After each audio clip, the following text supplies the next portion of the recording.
The Atheist Handbook to the Old Testament. Volume 1. Joshua Bowen. A special thanks goes out to Joel Baden, Francesca Stavrakopoulou, and Aaron R.A., who took the time to read through the manuscript prior to publication. Their suggestions were invaluable and made the book all the more academically rigorous and publicly accessible. I would also like to thank the gentlemen at the Atheist Roundtable for all of their enthusiasm and support, not only for this book, but also for Did the Old Testament Endorse Slavery? I cannot think of a time that I have interacted with them live in which they did not hold up one of my books and instruct the audience to go purchase a copy. Austin, Jeff, Mike, and Steve, I thank you.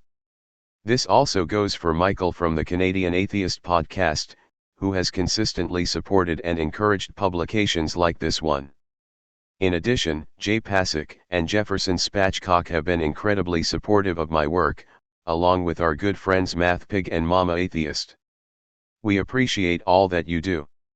I would like to extend gratitude to my good friend Bobby Ilapagu for reading through sections of the manuscript while it was still in draft form. His insights and suggestions were often adopted into the book. A shout out to Skylar for the time he spent listening to me bounce around a variety of ideas. Thank you for being my sounding board on all those occasions. As always, I would like to thank my brilliant and supportive wife Megan Lewis for all the work that she has put into this book. All of the illustrations and overall polish that you see in these pages are directly attributable to her. You are my everything. Finally, to all of our supporters, particularly in the online atheist and skeptic community, I want to extend sincere thanks. I hope that this series will help make our interactions with Christian apologists more productive and meaningful. Introduction. Atheists don't understand the overall point of the Bible. Atheists have to read these passages really out of context to come to that conclusion. There are no unfulfilled prophecies, atheist. You just don't understand how prophecy works. If atheists understood the entire picture of the Old Testament, and how it is fulfilled and completed in the New Testament, these passages about slavery, rape, and genocide wouldn't be so problematic for them. Atheists are accused of a lot of things, not the least of which is playing fast and loose with the Bible. Cries of context. Context. Context, are waiting around every corner in nearly every debate or discussion between atheist and apologist. Social media provides a wide variety of platforms from which Christian apologists of all shapes and sizes can hurl accusations of sloppy exegesis and malicious cherry-picking toward the skeptic. To be fair, these charges can sometimes be valid. There is no shortage of hot-headed atheist trolls who seem to live only to humiliate their competition. And there is no question that there are many well-meaning atheists who have not yet been equipped with the tools necessary to fully understand some of the nuances of the Old Testament.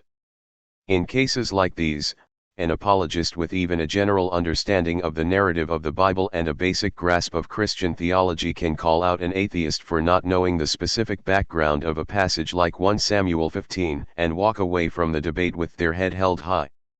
Two things need to be said about these all too common occurrences. First, you don't need to know all of the details of a particular story to have a valid critique of many of God's commands in the Old Testament. No knowledge of the Book of Enoch and the heavenly watchers is necessary to have a problem with God drowning the entire world with a flood. You can lack a detailed comprehension of slave adoption practices at Nuzi, yet still condemn the owning of another human being as property.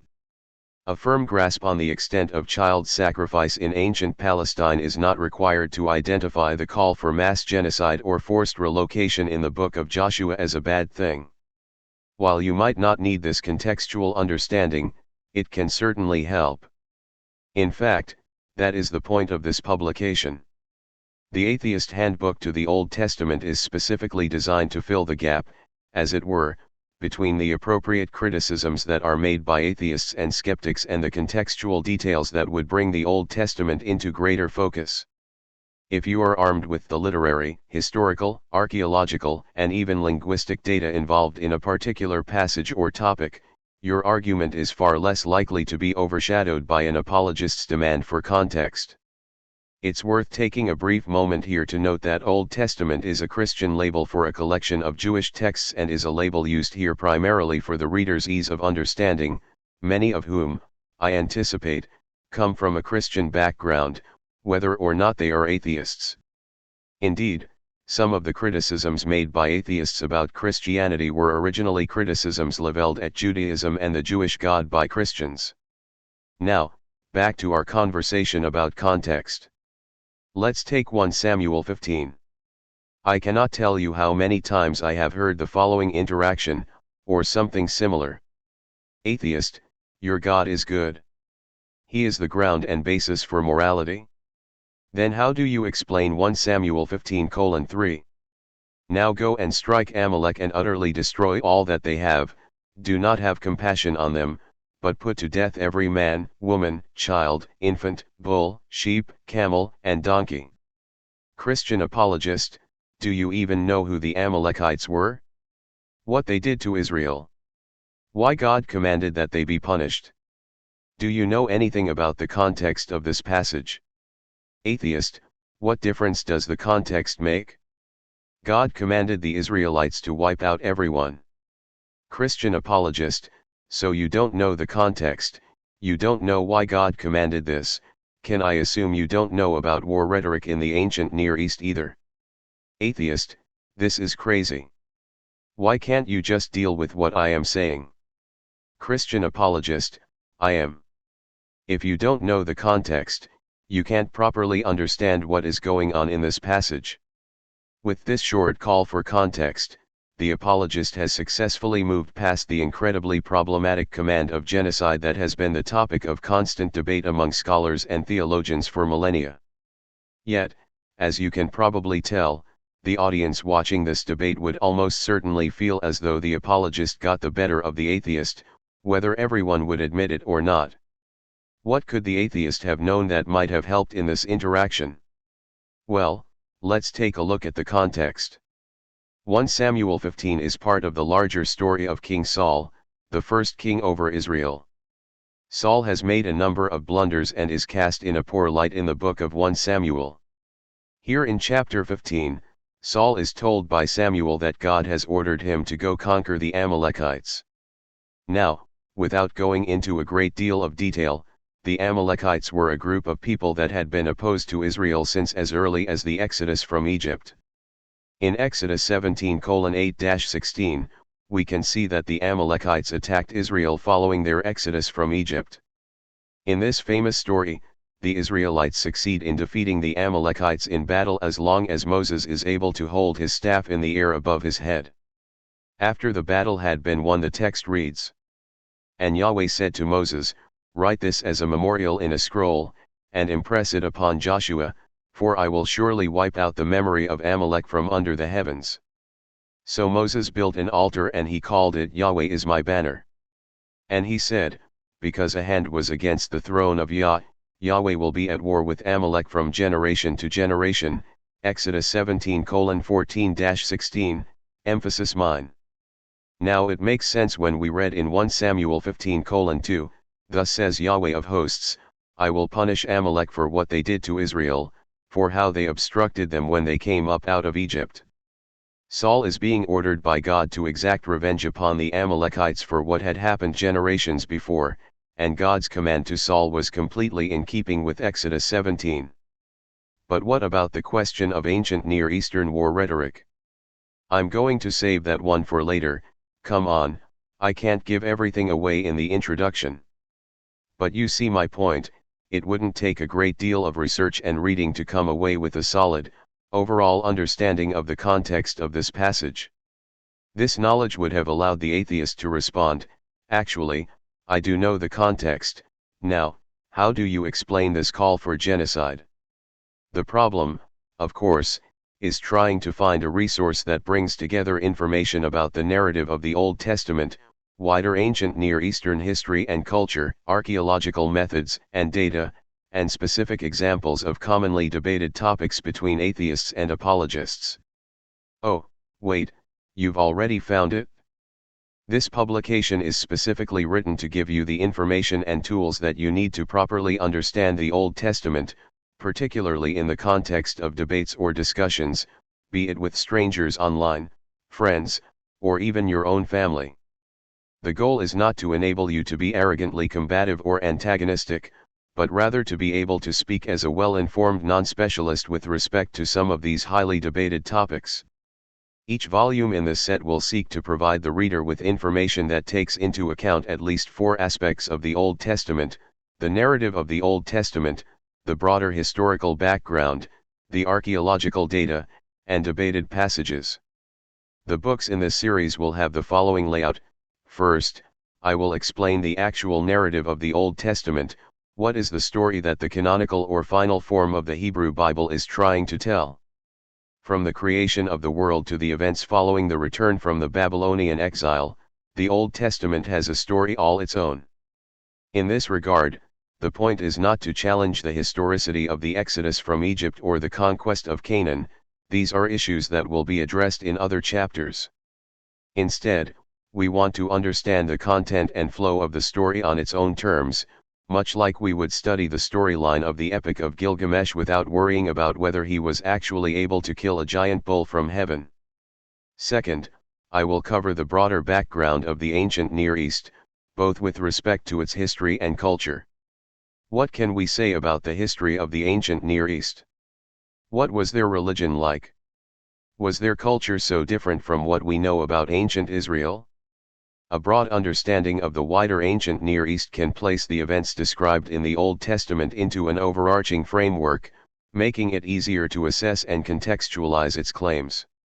This book will focus on the history of Mesopotamia, while Volume 2 will cover other aspects of ancient Near Eastern culture, as well as Egyptian history. Third, I will discuss the importance of archaeological evidence, including an overview of how archaeologists excavate, and examples of how archaeological data can help to illuminate questions about the biblical text. Finally, and perhaps most importantly to the reader, we will encounter the chapters specifically discussing some of the more debated topics in the Old Testament.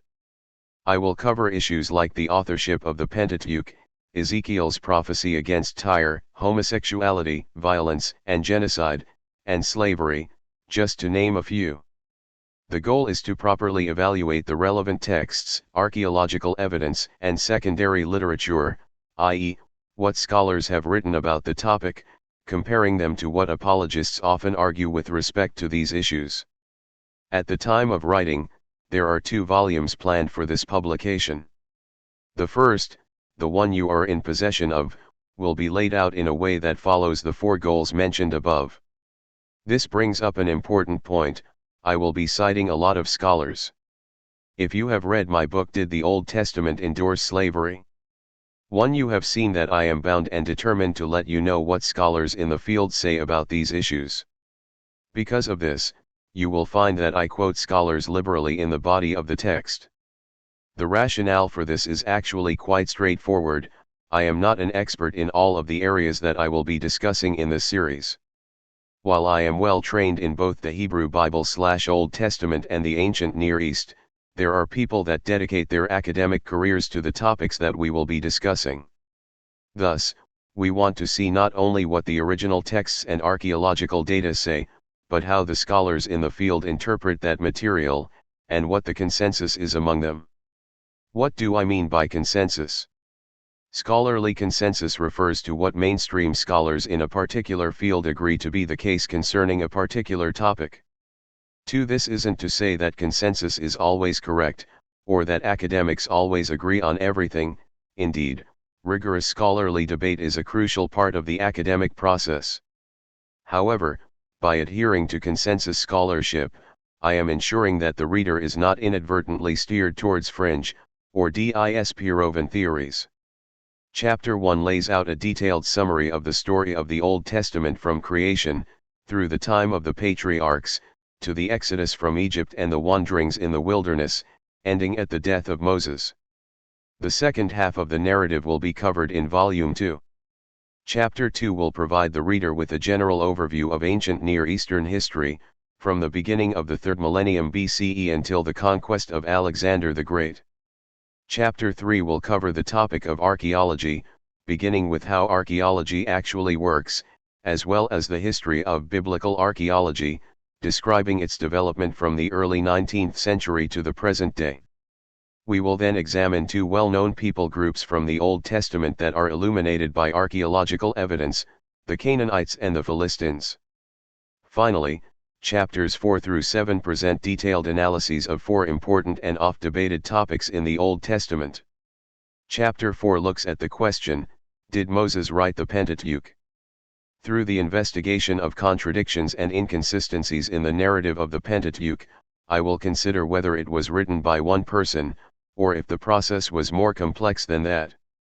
Chapter 5 covers the dating of the book of Daniel, laying out in detail the evidence for a late date of composition, along with the most common apologetic arguments and what scholars have to say about them.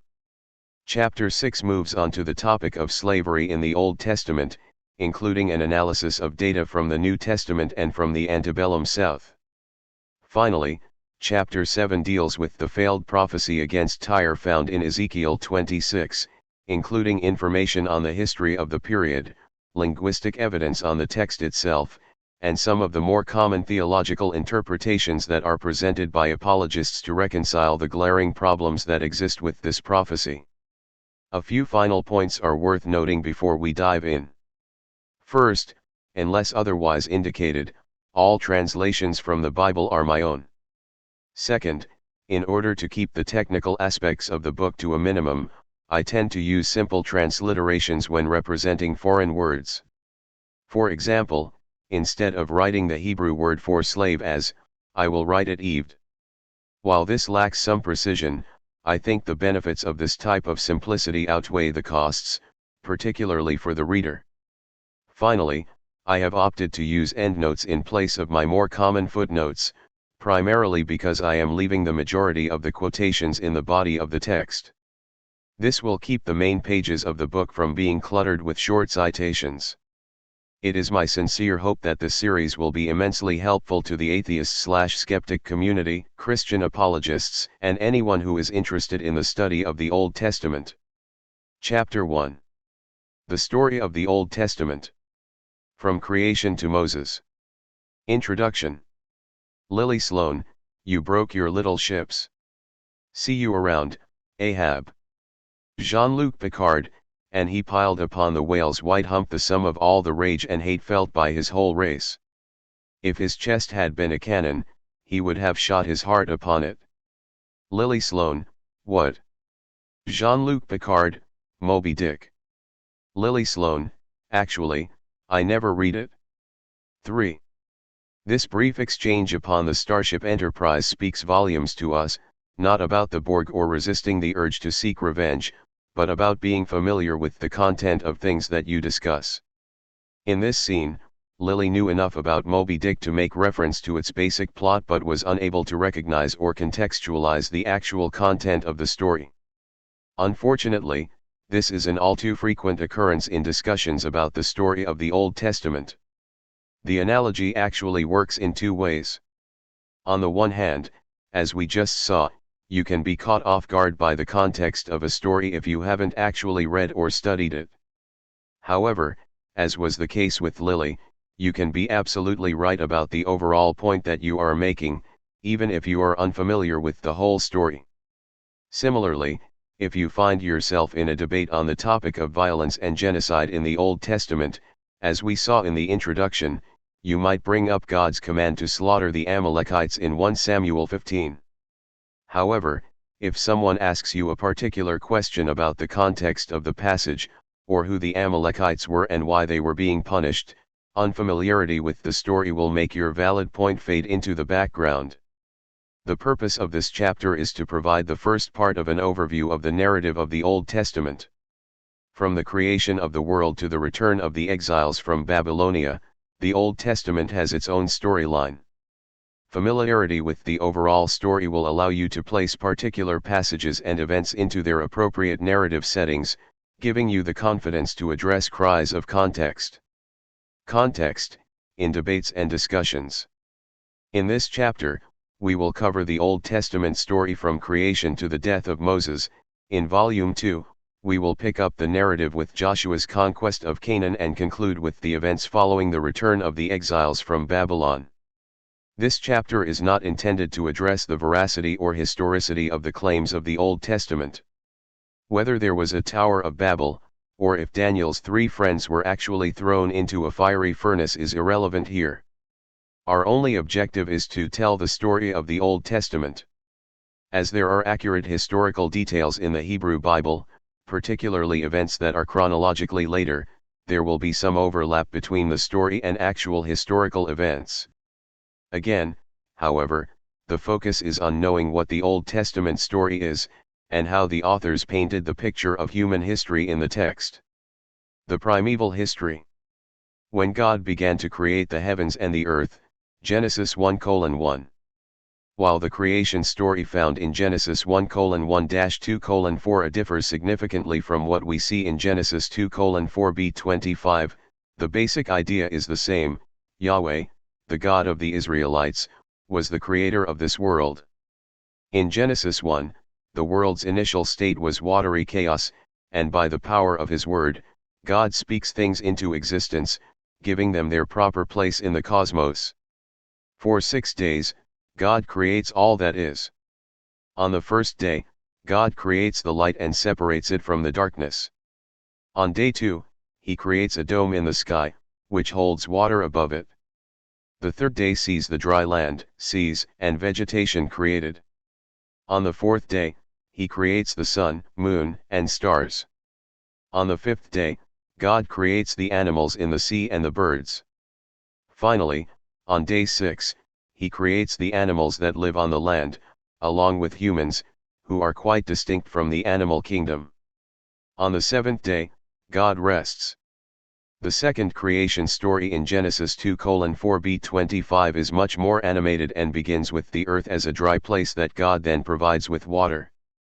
God creates one man, Adam, and places him in the Garden of Eden to care for it. Noticing that Adam should not be alone and failing to find a suitable partner for him in the animal kingdom, God creates Eve from a rib that he took from Adam. Chapter 3 opens on a new character, the serpent, who sets about to cause Adam and Eve to disobey the direct command of God. Although God allowed the 2 humans to eat from any of the trees in the garden, he forbids them to eat from the tree of the knowledge of good and evil. In spite of this, the serpent successfully tempts Eve with the fruit of the tree, and after she and Adam eat, God curses the serpent, the woman, and the man for their actions. They are ultimately thrown out of the Garden of Eden to make their way in the world. Following their banishment, Adam and Eve have 2 sons, Cain and Abel, who grow crops and tend flocks, respectively. Abel brings an offering that God accepts, while Cain's offering is rejected. Cain then becomes angry and murders his brother. Because of this, Cain is cursed by God and driven from his presence. The remainder of Genesis 4 and 5 are primarily dedicated to showing the genealogy that ran from Adam down to Noah, the man who would be the righteous survivor of the worldwide flood. Genesis 6 opens with an odd bit of information concerning angels mating with human women, and the complete wickedness that accompanies these events. And Yahweh saw that the evil of mankind was great in the earth, and every inclination of the thoughts of their hearts was only evil all the time. Genesis 6:5. Because of this wickedness, God decides to send a worldwide flood to destroy all living creatures, save for Noah and his family, the only righteous people left on the earth. While there are 2 different flood stories intertwined in the narrative, causing some confusion in the details, the overall story is generally comprehensible. God tells Noah to build an ark and to take on board every kind of animal in order to repopulate the earth following the flood. Noah obeys, and when the flood comes, it returns the earth to its primordial state of watery chaos, just like in Genesis 1. Once the waters subside, Noah sacrifices to God, who swears that he will never destroy the earth again with a flood. God commands Noah and his family to repopulate the earth in a manner quite similar to what we saw in Genesis 1. A somewhat strange story follows, in which Noah plants a vineyard and gets drunk on the wine. His son Ham has an encounter of some kind with his father, who lies naked in his tent. Whatever the nature of the encounter, it leads Noah to curse, not Ham, but Ham's son, Noah's grandson, Canaan. Noah then blesses his own two sons, Shem and Japheth. Noah lives another 350 years and dies at 950 years of age. Chapter 10 presents another series of genealogies, including the lines of Japheth, Ham, and Shem. In chapter 11, we see that the whole world had one language and a common speech, Genesis 11:1. Humanity decides to build a city, including a tower that would reach to heaven. God is displeased with their decision, and in order to keep them from working together to complete the tower, he confuses their languages, causing them to call off the work and go their separate ways. The place where this occurred was thus called Babel, because there Yahweh confused the languages of the earth, and from there Yahweh dispersed them over the surface of all the earth, Genesis 11:9b. Chapter 11 then closes with a continuation of the line of Shem, which makes its way down to Abram, later called Abraham. Abram lived in Ur, in southern Mesopotamia, with his father, 2 brothers, their wives, and his nephew. They all left Ur and traveled north to the city of Haran, where Abram's father died. The patriarchs, Abraham, Isaac, and Jacob. The bulk of the book of Genesis is taken up with the story of the patriarchs, Abraham, Isaac, and Jacob. By God's command, Abram leaves his home to come to Canaan, wanders about, and gains a great deal of wealth. He is promised by God that he will have a child, and his numerous descendants will inherit the land of Canaan. This is fulfilled in Abram's son, Isaac, and grandson, Jacob. Jacob then has 12 children, who become the 12 tribes of Israel. Chapter 11 closes on Abram and his relocation out of Ur to the city of Haran. Abraham.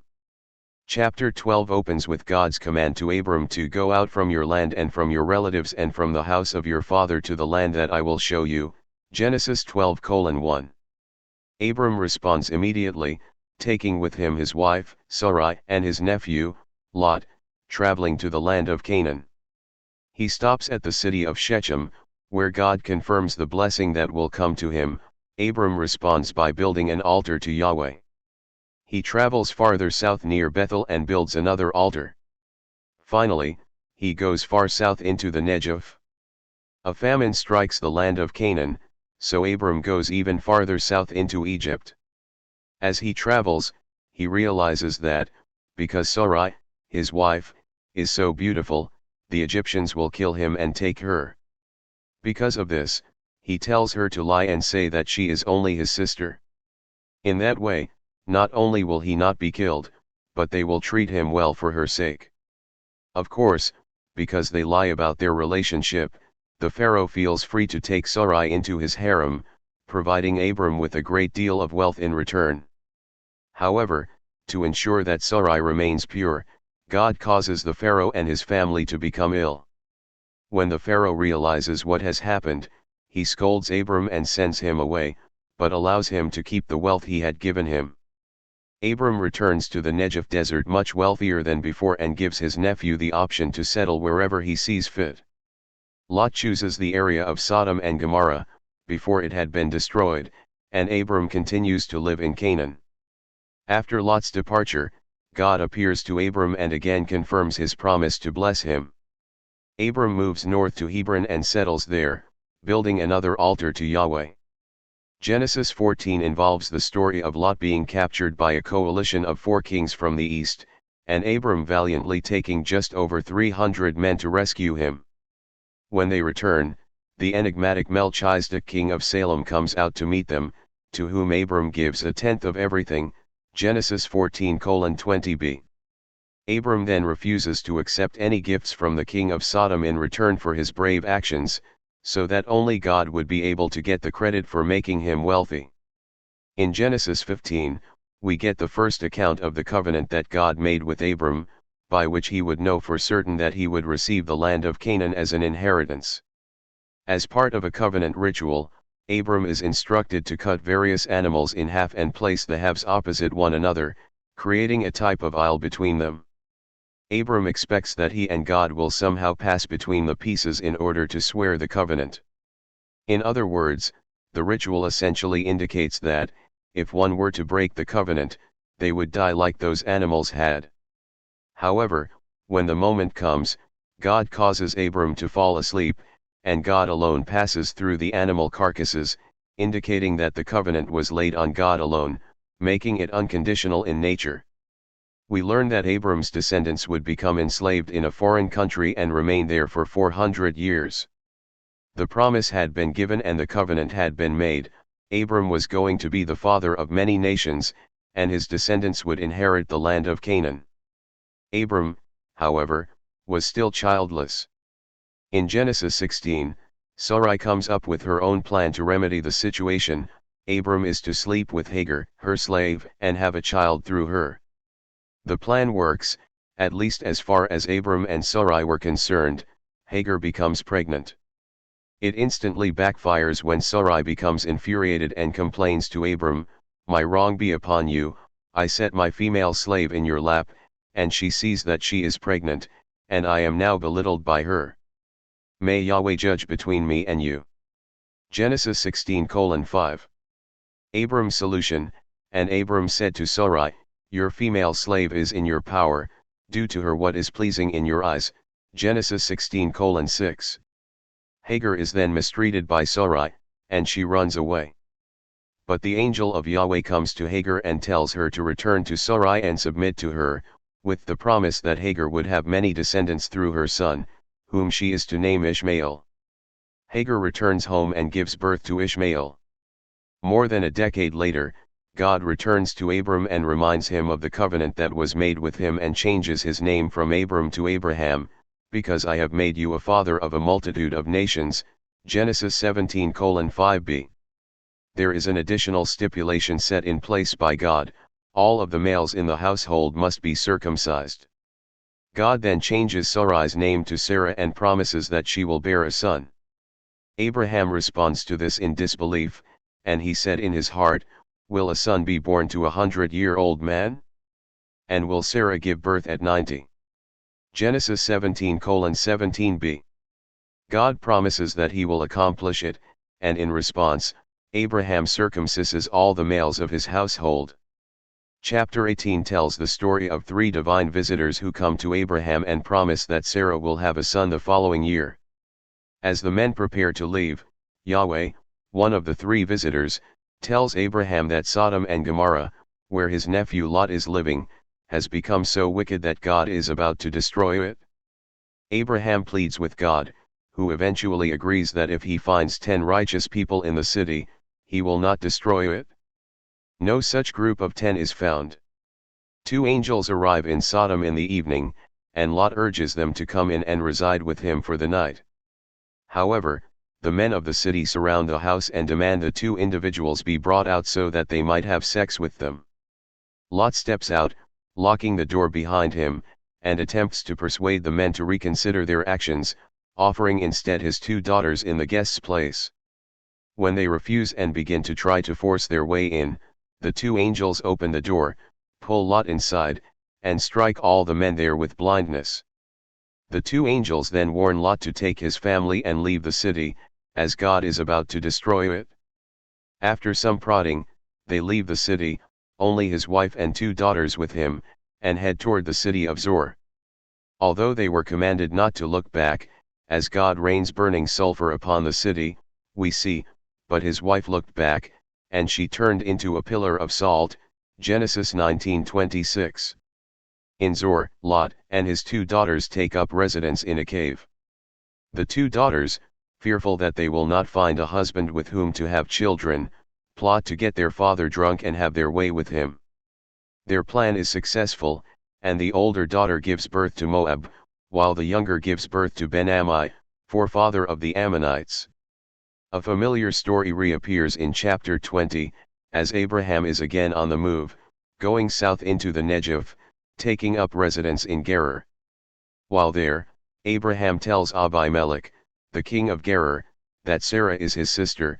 Thereupon, Abimelech takes Sarah into his harem. God comes to Abimelech in a dream and tells him that he is going to die because Sarah is married. Abimelech awakes, confronts Abraham, gives him a wealth of sheep, cattle, and slaves, and allows him to choose to live wherever he likes. He then gives Sarah 1,000 shekels of silver, that's a lot of silver. Abraham then prays for Abimelech, and God removes his curse from the king and his household. Isaac. As God had promised, Sarah gives birth to Isaac. Again, however, there are problems with Hagar and her son, Ishmael, who begins to mock Isaac. Abraham sends Hagar and Ishmael away into the desert, and when they exhaust their water supply and are about to die, God comes down and rescues them. The chapter continues with a short etiological story about how Beersheba got its name, Well of Seven or Well of Oath. We now come to one of the most famous stories in the patriarchal narrative, the sacrifice of Isaac. God comes to Abraham in Genesis 22 and commands him to sacrifice Isaac to him as a burnt offering. Given the narrative build-up from Genesis 12 concerning the importance of Abraham having a son, this is an incredibly dramatic point in the narrative. Abraham immediately complies, taking Isaac on the journey to the region of Moriah. Isaac and Abraham go up to the mountaintop alone, and just as Abraham takes the knife and is about to kill his son, the angel of Yahweh stops him, saying, "Do not stretch out your hand against the boy, and do not do anything to him, for now I know that you fear God, as you have not withheld your only son from me." Genesis 22:12. God provides a ram to be offered in Isaac's place, and Yahweh reconfirms his promise to Abraham. Sarah dies in Hebron at 127 years of age. In order to obtain a place to bury his wife, Abraham approaches the Hittites, among whom he is residing as an alien in Canaan, purchasing from them the cave of Machpelah and the surrounding field, where he will inter Sarah's body, for 400 shekels of silver.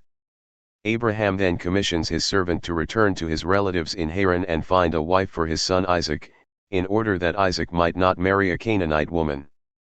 When the servant arrives, he stops at a well and prays that the woman he is to choose for Isaac would come out to the well and offer him and his camels a drink. Before he can finish his prayer, Rebekah comes out, the granddaughter of Nahor, Abraham's brother, and draws water for him and the camels, even offering them a place to stay for the night. When they arrive at Rebekah's home, the servant tells her brother, Laban, about his mission and his prayer to God for a sign, which Rebekah fulfilled. Laban and Bethuel answered saying, "The word has gone out from Yahweh, we are not able to speak to you bad or good. Here is Rebekah. Take her and go, and she will be a wife for your Lord, just as Yahweh has said." Genesis 24:50-51. In the morning, when the servant was preparing to return with Rebekah to Canaan, her brother and mother asked for her to remain for at least 10 days before setting off. The servant presses them, and the decision is ultimately left up to Rebekah whether she will leave immediately or insist on the traditional ceremonies involved in the betrothal process. Rebekah agrees to leave immediately. When Rebekah and the servant come close to their destination, Isaac sees them at a distance from a field where he was meditating. Their eyes meet in dramatic fashion, and Isaac takes her home to become his wife and comfort him after the death of his mother. In chapter 25, Abraham dies at 175 years of age, but not before fathering several more children with a new wife, Keturah. After giving gifts to the children of his concubines, he sends them to live in the east, and leaves everything else to Isaac. He and Ishmael bury their father in the cave of Machpelah, where Sarah had been buried.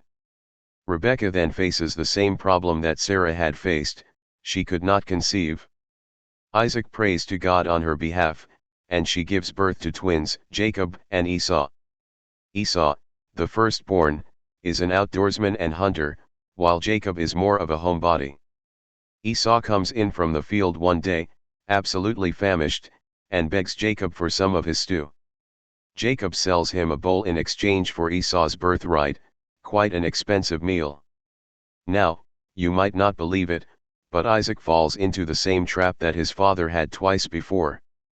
There is a famine in Canaan, and Isaac goes to Abimelech, the king of Gerar, and, just as his father did, lies about his wife, Rebekah, saying that she is his sister.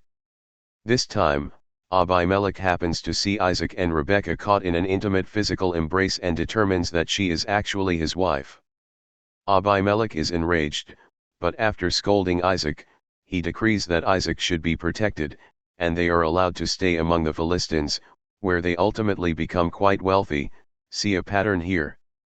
Eventually, Isaac's great wealth becomes a problem for the Philistines, who request that he leave. After a brief stay in the valley of Gerar, and some arguments about wells, he moves to Beersheba. God appears to him and promises to bless him. In response, Isaac builds an altar. Abimelech then comes to Isaac and they swear a peace treaty. Jacob. If you have heard of Jacob and Esau, you have probably heard the story about Jacob stealing his older brother's blessing away by tricking their father, Isaac. In Genesis 27, Isaac is getting old and is close to death. He instructs Esau to go kill a wild animal and prepare a meal for him from it. Isaac would then bless Esau. Rebekah overhears the conversation and, because she prefers Jacob to Esau, comes up with a plan to trick Isaac into blessing Jacob instead of Esau. She cooks a meal for Isaac and covers Jacob with goat skins in order to make him hairy like his brother. The ruse works, and Isaac blesses Jacob as the firstborn son. When Esau returns and learns what has happened, he is enraged and plots to kill Jacob after he mourns the death of his father.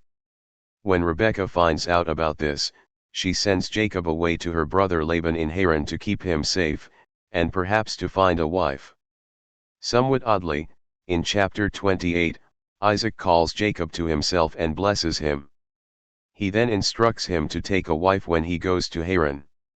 On his way to Haran, Jacob stops for the night and has a strange dream about a stairway to heaven. In the dream, God affirms, as the God of Abraham and Isaac, that he will extend the promises that he made to his father and grandfather to him. Jacob arrives at Haran and falls in love with Laban's daughter, Rachel. A deal is struck between Laban and Jacob. Jacob would serve 7 years in order to marry Rachel. However, at the end of the 7 years, Laban tricks Jacob, giving him Leah, the older sister, instead of Rachel. Laban eventually gives Jacob Rachel as a wife as well, and Jacob works for Laban a further 7 years. Because Jacob loves Rachel more than Leah, God causes Leah to conceive, but not Rachel.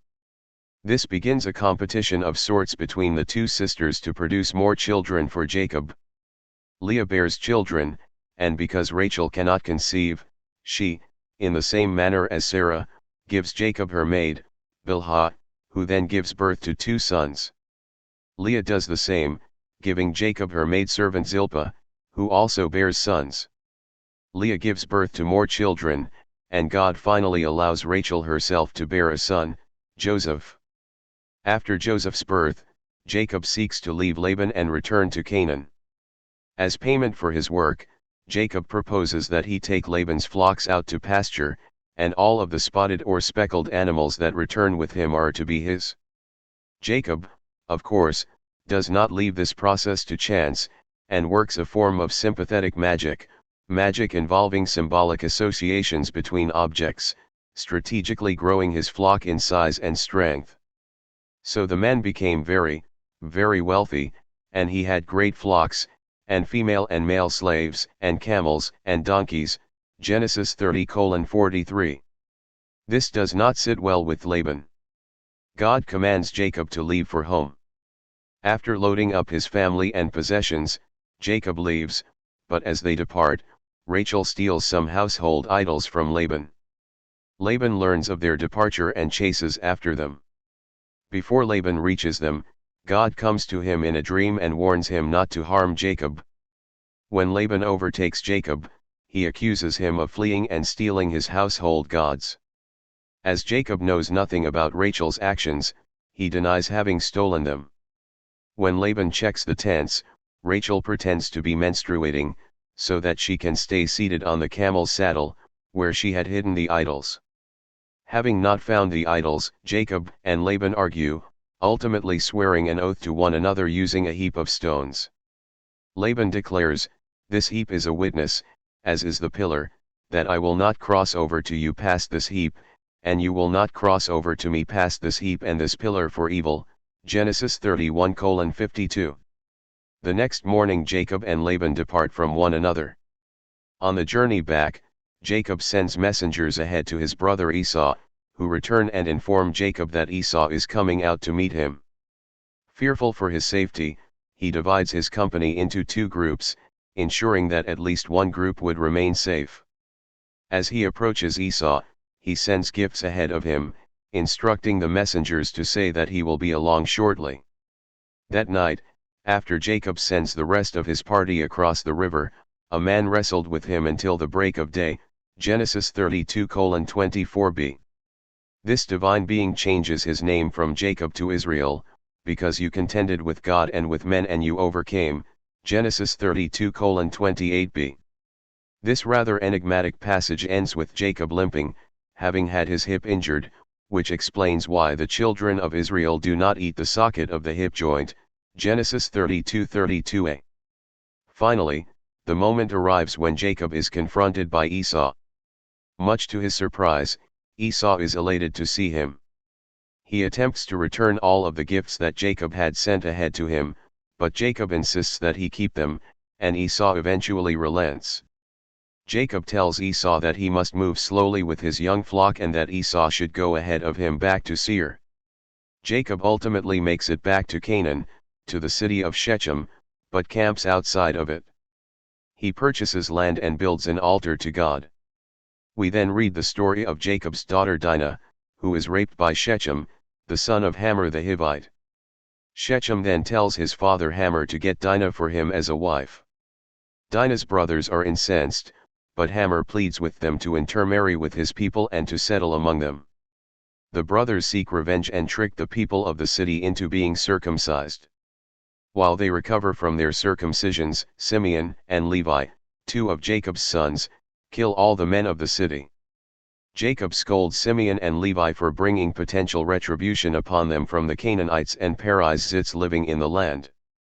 God then commands Jacob to go to Bethel and build an altar. Jacob removes all of the foreign gods from his household that were brought from Haran, then sets out for Bethel and builds the altar. After leaving Bethel, Rachel dies giving birth to her son, whom she names Ben-O-Ni, son of my trouble, as she dies. Jacob, however, calls him Benjamin, son of the right hand. Rachel is buried between Bethel and Ephrath. They then move to just beyond Migdal Eder, and Reuben sleeps with Bilhah, Jacob's concubine. Finally, they arrive back at Hebron. Isaac then dies, and Jacob and Esau bury him. Joseph. The narrative then turns to Joseph, Jacob's favorite son. His brother's jealousy, coupled with Joseph's dreams about ruling over his family, cause his brothers to plot his murder. Joseph goes to see how his brothers are doing as they are tending the flocks, and upon his arrival, they throw him into a pit. Although there are different versions of the story in Genesis 37, each one ends with Joseph being sold into slavery in Egypt. Genesis 38 interrupts the story of Joseph in Egypt to describe the life of one of his brothers, Judah. Judah marries a Canaanite woman who bears him 3 sons, Er, Onan, and Shelah. Er marries a woman named Tamar, but because of some wicked behavior, God kills him. Judah instructs Onan to sleep with his brother's wife to ensure his dead brother's name gets passed on.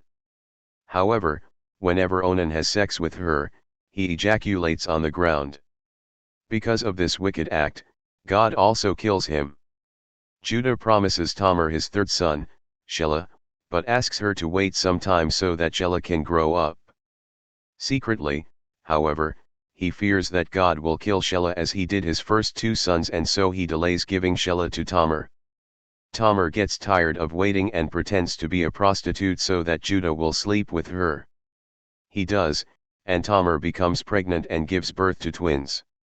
After this interlude, the story returns to Joseph, who is sold to Potiphar, one of the Pharaoh's officials. God blesses Joseph while he is there and he gains Potiphar's favor. However, Potiphar's wife attempts to sleep with him, and when Joseph refuses, she accuses him of trying to rape her. As a result, Potiphar throws Joseph in prison. While in prison, he meets a baker and a cupbearer, who each have dreams that Joseph correctly interprets. He reveals that, according to the dreams, the cupbearer will be restored to his former position, but the baker will be executed. This, of course, is what happens. 2 years later, the Pharaoh himself has a dream, and the cupbearer remembers that there is a man in prison that can interpret dreams. The Pharaoh calls for Joseph, who interprets the dream, telling him that there will be 7 years of plenty followed by 7 years of famine. Thus, the Pharaoh should store up grain during the first 7 years in order to prepare for the years of famine. The Pharaoh is so impressed that he elevates Joseph to a high administrative position to oversee the collection and storage of the food. Joseph is 30 years old and is given a wife by the Pharaoh, who bears him 2 sons, Manasseh and Ephraim. After the 7 years of plenty, the famine strikes the land, and people from all over the world come to Egypt to get food to survive. Jacob, still in Canaan, sends his sons to go get grain from Egypt. When they arrive, Joseph recognizes them, but they fail to recognize him. Keeping his identity a secret, he accuses them of being spies. They deny it and say that their family, including their youngest brother, is back in Canaan. Joseph demands that they bring their youngest brother, Benjamin, to Egypt. He will keep one brother in prison while the others go and get Benjamin in order to verify their story. After the brothers return to Canaan, Jacob refuses to let Benjamin go, fearing he will die like Joseph did. Ultimately, however, he relents, and sends the brothers back with Benjamin, along with precious gifts. When they arrive, after having a meal with Joseph, they are provided with grain. However, a silver cup is hidden in Benjamin's grain sack at Joseph's request. As the brothers make their way back to Canaan, Joseph sends his steward to stop and search their bags, knowing that the cup will be found in Benjamin's bag. They are brought back to Joseph, accused of stealing the cup, and this time Joseph demands to see their father, saying that he will keep Benjamin hostage until he arrives. The brothers plead with him to not do this, and finally Joseph can no longer hold out.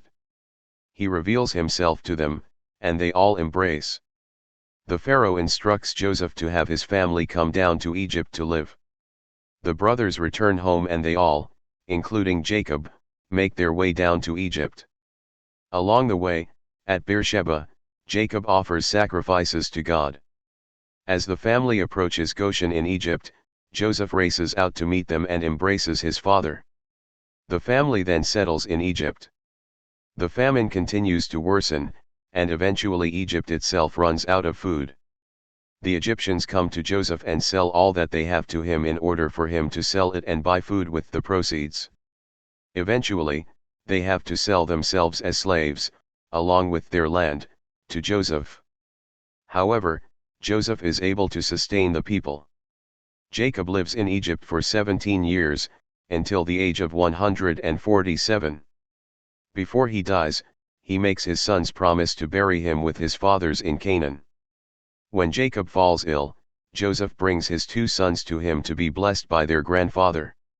Genesis 48 and 49 are mostly taken up with Jacob blessing Joseph's 2 sons, along with Joseph and his brothers. Finally, Jacob dies, and Joseph and his brothers take him back to Canaan and bury him in the cave of Machpelah. Fearing that Joseph will now seek retribution against them, his brothers plead for mercy.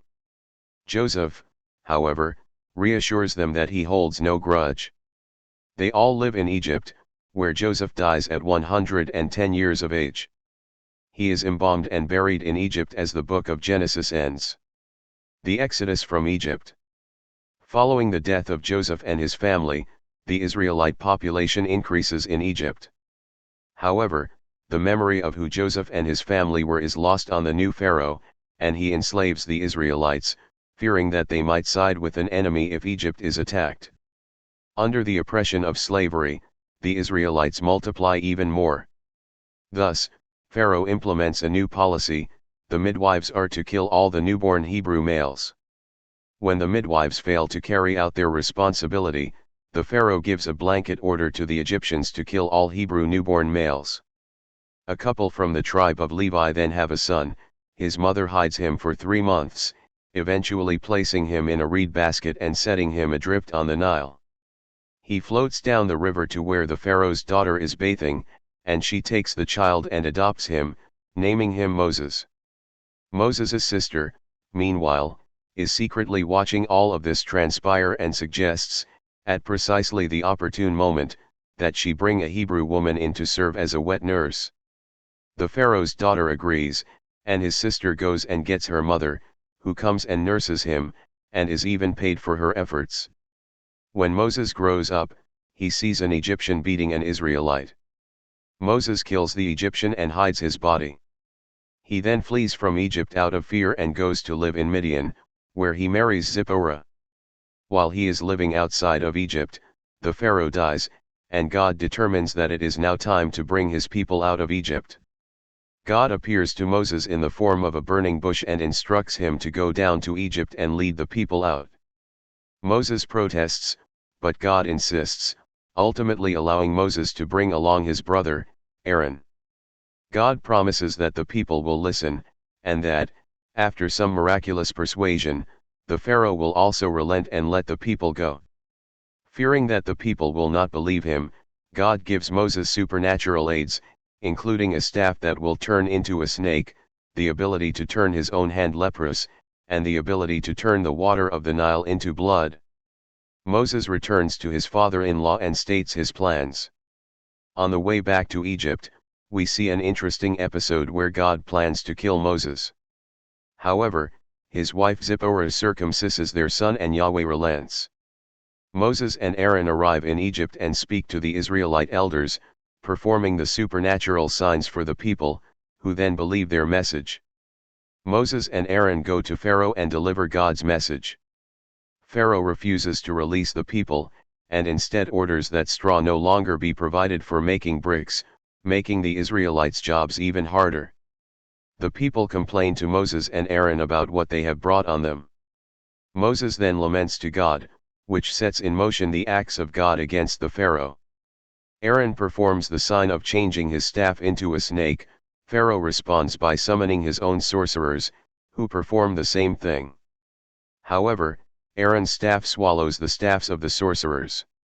Nevertheless, Pharaoh continues to refuse to let the people go. Moses and Aaron then turn the Nile River to blood. Yet again, the Egyptian sorcerers are able to perform this miracle, and again Pharaoh does not budge. God then sends plagues of frogs, gnats, and flies. He causes the Egyptian livestock to get sick and die, and causes boils to break out upon all the people and animals. He sends hail, which strikes everywhere but Goshen, where the Israelites live. He brings locusts, a plague of darkness, and finally the death of all the firstborn children of Egypt. Only those who put the blood of the Passover lamb on their doorposts and lintel live. The final plague causes Pharaoh to relent, and he orders the Israelites to leave Egypt. The Israelites ask the Egyptians for goods to take with them on their way, and God causes the Egyptians to respond favorably. Now the residence of the children of Israel when they resided in Egypt was 430 years. And it came to pass at the end of the 430 years that, on that very day, all the hosts of Yahweh went out from the land of Egypt. Exodus 12:40-41. In order to ensure that the Israelites would not be attacked and thereby return to Egypt in fear, God leads the people the long way out of Egypt, through the desert. He guides them during the day with a pillar of cloud and a pillar of fire at night. Once the Israelites leave, the Pharaoh changes his mind and pursues them with his army. Moses parts the Red Sea with his staff and the people pass through on dry ground. The Egyptians pursue them regardless and are engulfed by the waters. The Israelites then travel through the desert for 3 days but are unable to find any water to drink. They finally stumble across a source of water at a place called Marah, but the water is bitter and undrinkable. The people complain and Moses throws a piece of wood into the water, causing the water to suddenly become pure. This cycle of the people complaining, Moses crying out to God, and God solving their problem becomes a pattern in much of the story from this point forward. The Israelites then leave Elim and camp in the desert of Sin, where they again begin to complain about the conditions. Oh, that we had died by the hand of Yahweh in the land of Egypt, when we sat by the pots of meat and ate bread to the full. For you have brought us to this desert to kill all this assembly with hunger. Exodus 16:3. God informs them that, in order to feed them, He is going to provide them with a substance known as manna. The manna will appear on the ground each morning, except for on the seventh day of the week. They are to go out and collect the manna and use it up each day. However, on the sixth day, they are to collect twice as much and rest on the seventh day. Leaving the desert of Sin, they arrive at Rephidim, but there is no water, and the people begin to complain again. God commands Moses to take his staff and strike a rock, which will then produce water. While camped at Rephidim, the Amalekites attack them. Joshua fights with them, while Moses ascends to the top of a mountain and holds up his staff. As long as Moses is able to hold up his hands, the Israelites are successful in the battle, but when he lowers his hands, they begin to lose. Aaron and Hur help Moses keep his hands in the air, even to the point of propping him up with a rock.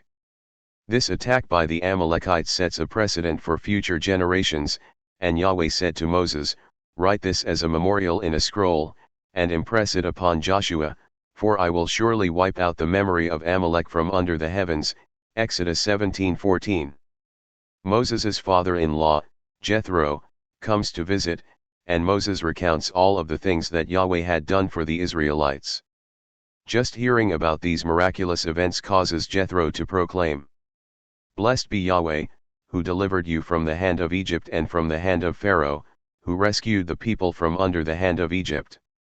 Now I know that Yahweh is greater than all the gods, because of this thing, that he did to those who behaved insolently toward them."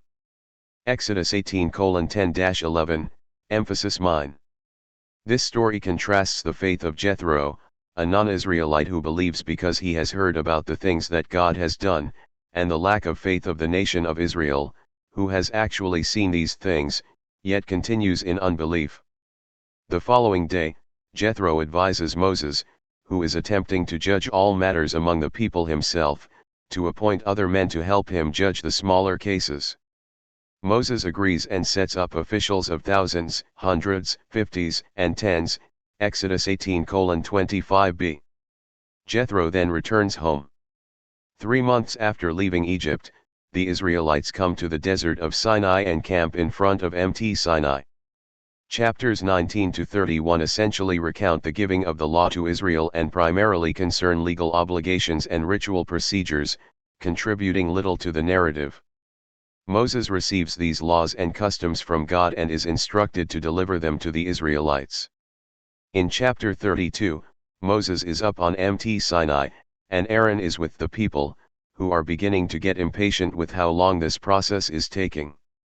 And the people saw that Moses delayed in coming down from the mountain, and the people assembled to Aaron and said to him, "Go up and make us gods who will go before us, since this man Moses, who brought us up from the land of Egypt, we do not know what has become of him."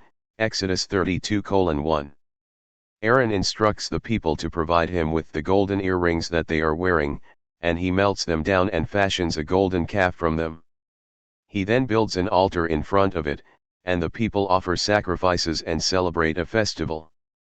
Meanwhile, on the mountaintop, God tells Moses to get down the mountain, because the people are acting wickedly. "I have seen this people, and they are a stiff-necked people. And now leave me alone and I will burn with anger against them and consume them, and I will make you into a great nation." Exodus 32:9-10. God's plan is to start over with Moses, destroying the rest of the nation of Israel. Moses, however, pleads with God not to do this, and God relents. And when he drew near to the camp and saw the calf and dancing, Moses burned with anger and threw the tablets out of his hands and smashed them at the bottom of the mountain. Exodus 32:19. Moses then takes the calf and turns it into a powder, making the Israelites drink it mixed in water. He confronts Aaron, who blames the actions on the people. And Aaron said, "Do not burn with anger, my lord. You know this people, that they are wicked. And they said to me, Make us gods who will go before us, since this man Moses, who brought us up from the land of Egypt, we do not know what has become of him. And I said to them, Whoever has gold, take it off and give it to me. And I threw it into the fire, and this calf came out." Exodus 32:22-24, emphasis mine. In other words, they wanted it, and all I did was throw some gold into a fire, and somehow a calf just came up out of the fire. Moses then rallies all the Levites to himself and orders them to take a sword, go throughout the camp, and each man kill his brother and each man his friend, and each man his neighbor. Exodus 32:27b. After they had killed about 3,000 people, Moses says, "You have been devoted this day to Yahweh, for each man was against his son and his brother, so he has given you a blessing this day." Exodus 32:29. Finally, God sends a plague among the people because of their sinful actions. God then informs the Israelites that he will no longer go with them, because if he did, he would have to kill them for their sin. Moses pleads with God either to go with them or not to send them away from that place. God agrees, and Moses ascends back up the mountain and receives a new set of tablets with the commandments. He remains on the mountain 40 days and 40 nights. When he comes back down, his face is radiant, and he has to put a veil over it. The remainder of Exodus essentially concerns the setting up of the tabernacle, the earthly dwelling place of Yahweh, and the ritual processes involved with it. At the end of chapter 40, we see God's glory descending on the completed tabernacle. And the cloud covered the tent of meeting, and the glory of Yahweh filled the tabernacle.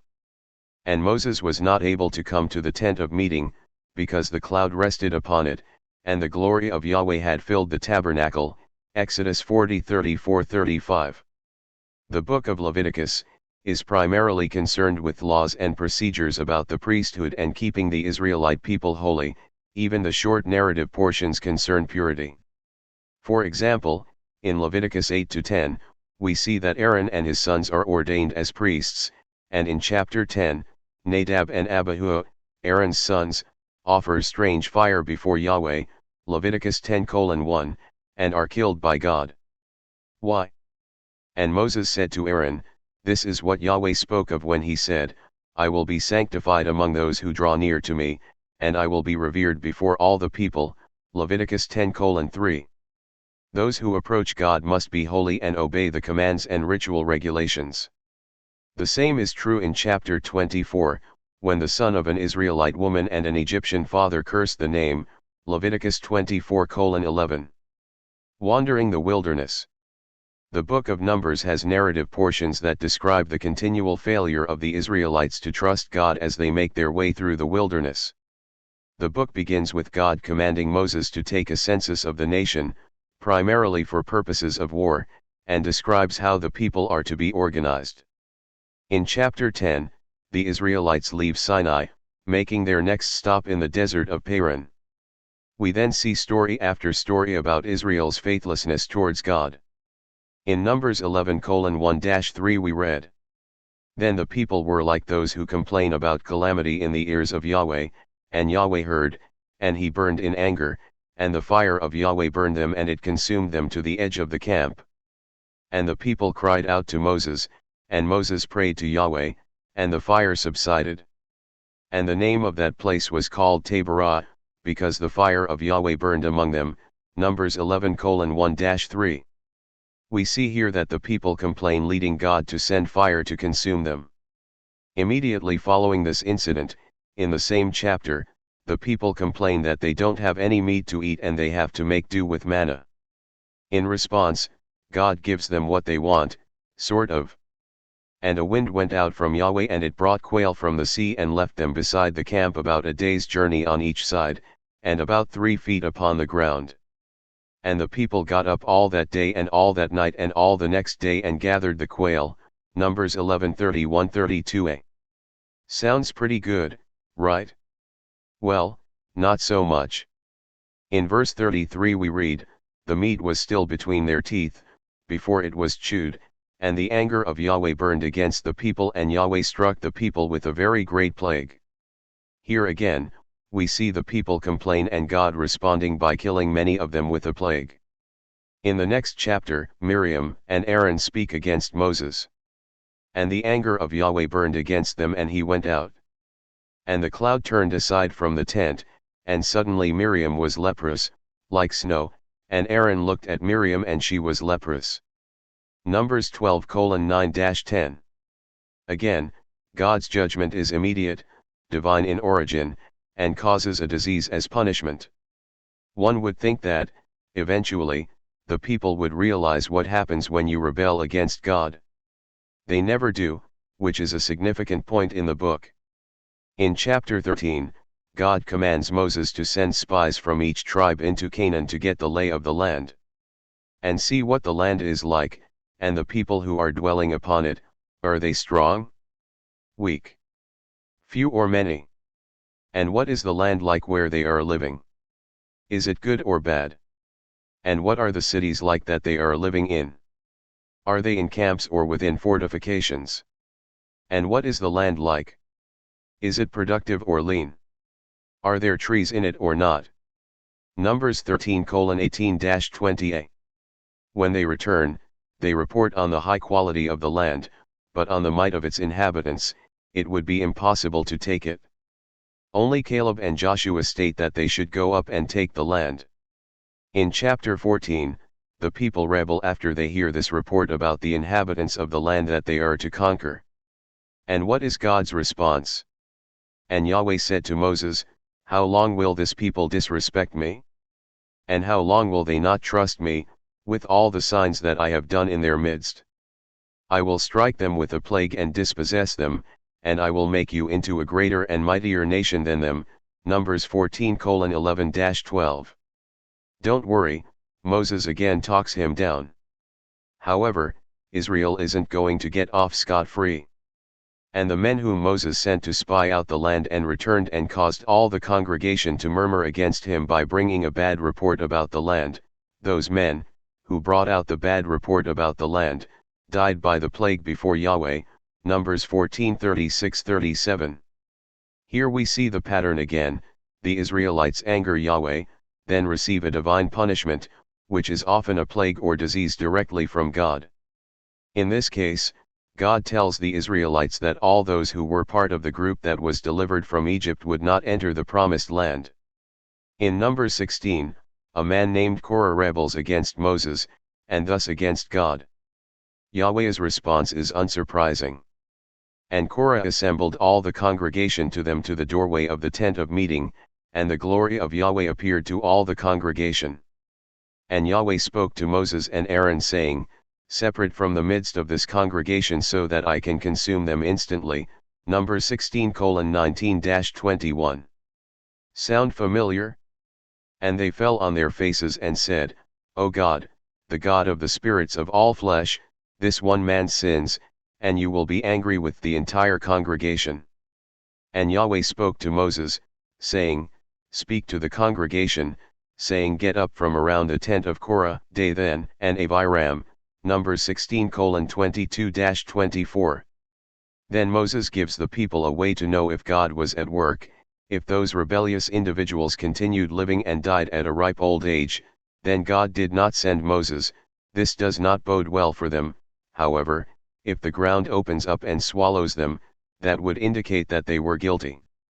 And when he had finished speaking all these words, the ground split that was under them, and the earth opened its mouth and swallowed them, and their houses, and all the people who belonged to Korah and all his property. Numbers 16:31-32. One would think that this type of miraculous judgment would be enough to get the people's attention. However, in Numbers 16:41 we see the Israelites again complaining, this time that Moses and Aaron were responsible for the deaths. Really? And God's response? Get away from the midst of this congregation, so that I might consume them instantly. Numbers 16:45a. This time, however, we do not see Moses and Aaron pleading with God to spare the people, perhaps because they realize that God's punishment has already begun. And what is it? You probably guessed, a plague. And Moses said to Aaron, "Take the censer and put fire on it from the altar, and set incense on it, and go quickly to the congregation and atone for them, for the anger has gone out from Yahweh, the plague has begun." Numbers 16:46. So what happens? Aaron offers incense for the people and the plague stops, but not before killing nearly 15,000 people, Numbers 16:47-50. In Numbers 20, we see a second episode where Moses produces water from a rock. The Israelites travel to the desert of Zin and camp at Kadesh, but there is no water. Unsurprisingly, the people complain. God instructs Moses to speak to the rock in order for it to produce water, but in his anger, Moses strikes the rock, twice. Yahweh's response. And Yahweh said to Moses and to Aaron, "Because you have not trusted me in order to sanctify me before the eyes of the children of Israel, therefore you will not come with this assembly to the land that I have given them." Numbers 20:12. Moses then sends messengers to the king of Edom, the descendants of Esau, seeking passage through their land. Moses promises that they will not take any of their produce or cause them any inconvenience, they will stick to the main highway. In spite of all this, the king of Edom denies them access, Numbers 20:17-18. Instead of passing through Edom, therefore, they travel from Kadesh to Hor, near Edom. There Aaron dies and his office is passed to his son Eleazar. They again set out and the king of Arad attacks Israel. Israel swears to God that, if he will allow them to defeat the king of Arad, the Israelites will utterly destroy their cities. God then delivers them into the hands of the Israelites, and they utterly destroy them, Numbers 21:3. Leaving Hor and going around Edom, the people again complain, so God sends venomous snakes to kill the Israelites, who then cry out for help. Moses is told to erect a bronze snake on a pole, anyone who looks at the serpent will be cured. The people then travel from place to place, ultimately reaching Moab. On the way, as they did with Edom, they request to pass through the land of Sihon, king of the Amorites. They receive a similar response and ultimately conquer Heshbon, Sihon's city. The same thing happens to Og, king of Bashan. Chapters 22-24 recount the story of the Moabites and Midianites who, upon seeing the great number of Israelites, hire a diviner named Balaam to come and curse the Israelites on their behalf. After some convincing, Balaam comes to curse the Israelites, but is met by the angel of Yahweh. However, only Balaam's donkey sees the angel. The donkey refuses to continue on, and smashes Balaam's foot in the process. Balaam then beats the donkey, who turns to him and asks why he is beating him, Numbers 22:28b.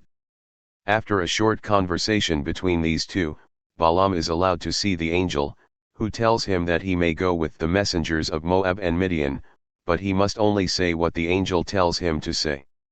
When he arrives, Balaam has rituals performed in preparation for cursing Israel on behalf of Balak, the Moabite king who hired him. However, Yahweh gives Balaam a message, which turns out to be a blessing on the nation of Israel rather than a curse. Balak is furious and tries again, this time in a different place. Again, Balaam blesses Israel rather than cursing them. Several more attempts at cursing Israel are made, only to have them blessed. In the end, not only is Israel blessed, but her enemies are cursed. Both Balaam and Balak ultimately return home. This brings us to Numbers 25, a critical chapter with respect to the rest of the book. The Israelite men are having sex with Midianite women and worshipping their gods, resulting in a plague.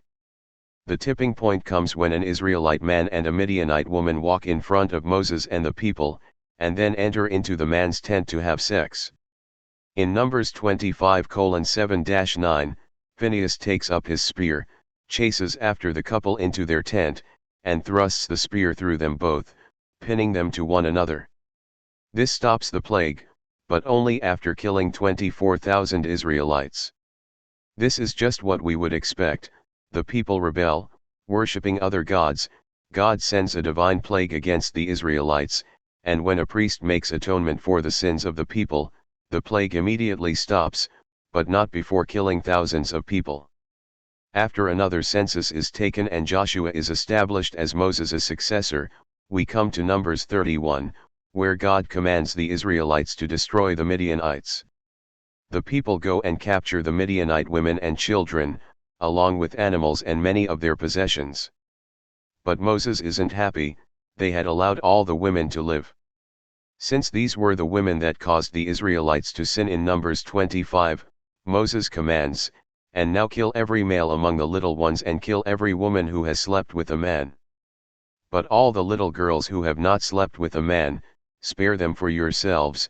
Numbers 31:17-18. In the end, all the males and every non-virgin woman are killed, but the virgin women are taken as plunder. In chapter 33 there is a summary given of the journey that Israel took through the wilderness, from the time they left Egypt until they arrived on the plains of Moab. This is essentially where the book of Deuteronomy begins. It is Moses' farewell address, prior to his death, where he recounts all of the history of the people prior to coming to the border of Canaan. He reiterates the law and the covenant with them, which they accept. After blessing the tribes, Moses finally dies in chapter 34, climbing up Mt Nebo and looking out over the land of Canaan. Moses is buried in Moab, and Joshua takes over for him. This ends part 1 of the two-part summary of the story of the Old Testament. We have covered the narrative from the creation of the world to the end of the wilderness wanderings. In Volume 2 of the Atheist Handbook to the Old Testament, we will pick up with Joshua's conquest of the land and cover through the period of the Judges, the united and divided monarchy, the exile, and the return from exile. Chapter 2. The History of the Ancient Near East. Introduction. It has become quite fashionable in online debates and discussions for someone to bolster the validity of their position by noting, well, in the context of the ancient Near East, of course, as an Assyriologist, someone who studies the languages and cultures of the ancient Near East, particularly Mesopotamia, I always get a bit of a jolt when someone brings the ancient context of the Old Testament into the discussion. While this context is crucial to understanding the Old Testament more fully, it can often be difficult to know whether the sources you've found are reliable and factual. In addition, people often read a book or an online article that happens to mention some aspect of the ancient Near East as it relates to the Bible, and suddenly they feel like an expert on the topic, and even comment like one. This is very likely not the case. The study of the ancient Near East is full of several subdisciplines, including the fields of Assyriology, Egyptology, archaeology, art history, Old Testament and Northwest Semitics, and parts of classical studies. Each discipline has its own nuances and complexities, and academics in these fields spend entire careers devoted to the study of this region. Nonetheless, it is absolutely critical for anyone who is studying the Old Testament in its original context to understand the cultures that made up the varied tapestry of the ancient Near East. Believe me, this is no simple task. When we talk about the ancient Near East, that designation can include quite a few regions during quite a few time periods.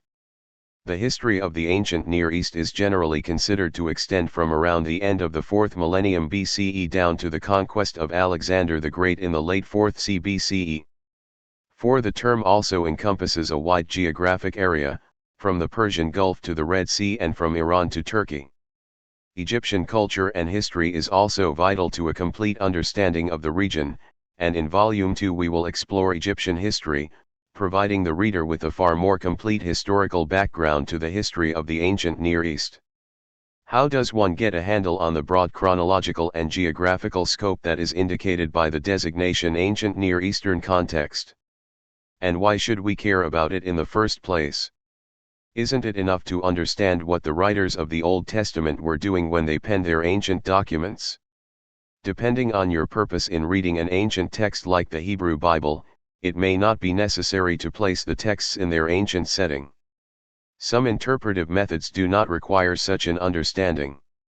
However, For many people seeking to better understand the Old Testament, a proper comprehension of the context of the wider ancient Near East is absolutely critical to the discussion.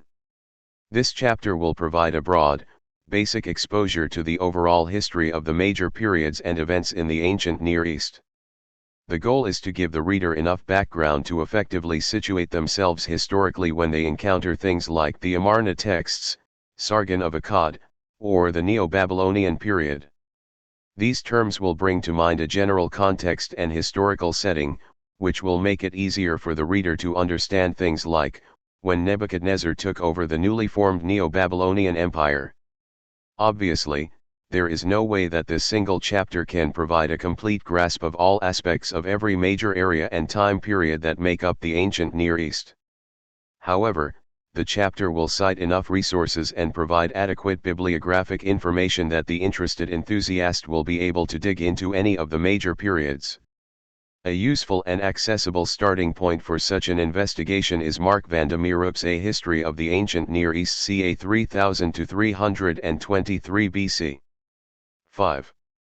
Given our particular interest in the historical data that we can glean from the ancient Near East, we will begin our investigation with the period after writing was invented, around the end of the 4th millennium BCE, ending with the rule of Alexander the Great in 331 BCE. This is a conventional ending point for many scholars, van der Meerup explains. I have chosen to take Alexander as the last figure of the political history of the ancient Near East, because while the changes he instituted were probably not momentous for most of the people at that time, our access to the historical data is transformed starting in his reign. 6. To give the reader an idea of how this chapter will be structured, let's take a quick look at the major periods that we will investigate. Remember, this is not an exhaustive assessment of the history of the ancient Near East, we are only going to hit the highlights, focusing on periods and events that are essential for an introduction to the topic. Much of our analysis will focus on Mesopotamia, the land between the Tigris and Euphrates rivers, as most of the political history centers on that region. We will begin with the 3rd millennium BCE, including the city-states of the early dynastic period, the empire founded by Sargon of Akkad, and the far-reaching bureaucratic governance of the kings of the Ur III period, ca 2100 to 2000 BCE. We then examine the first half of the 2nd millennium BCE, including the trade colonies of the Old Assyrian period and the constant political maneuvering that ultimately came to a head with Hammurabi of Babylon. Following a major collapse in the middle of the 2nd millennium, we pick up our survey again with the time of international diplomacy, the Amarna period. This comes to an end with another great collapse, brought about in part by the Sea peoples around 1200 BCE. It will be at this point in our survey that Palestine or the southern Levant enters into the picture, as several nations begin to form in that region. We follow the Neo-Assyrian Empire as it gains momentum, bringing the history of Palestine into the picture when appropriate. The nation of Israel will fall in 722 BCE to the Neo-Assyrian Empire. However, the Neo-Assyrian Empire itself ends little more than a century later in 612 BCE at the hands of the Neo-Babylonian Empire. Judah falls in 586 BCE, and the Neo-Babylonian kings continue until they are conquered by Cyrus and the Persian Empire in 539 BCE. The Persians remain in power until Alexander the Great, whose conquest brings their power, and our historical survey, to an end. The 3rd millennium BCE. The 4th millennium saw the origin and growth of cities, along with the invention of writing. Immediately thereafter, the early 3rd millennium BCE was characterized by the existence of city-states constantly interacting and competing with one another. 7. It is during this early dynastic period that the later Sumerian king list places famous rulers like Gilgamesh of Uruk.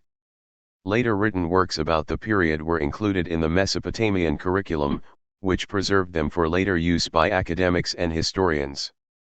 8. While we cannot simply rely on these later works to tell us about the specific history of the period, it is clear that it was a time that was in many ways revered by those who came after, an early period of formation in the ancient Near East. Between the years 2600 and 2450, what scholars refer to as the early dynastic 3A period, we see in the textual record that several cities were often grouped together, as if they formed some sort of coalition.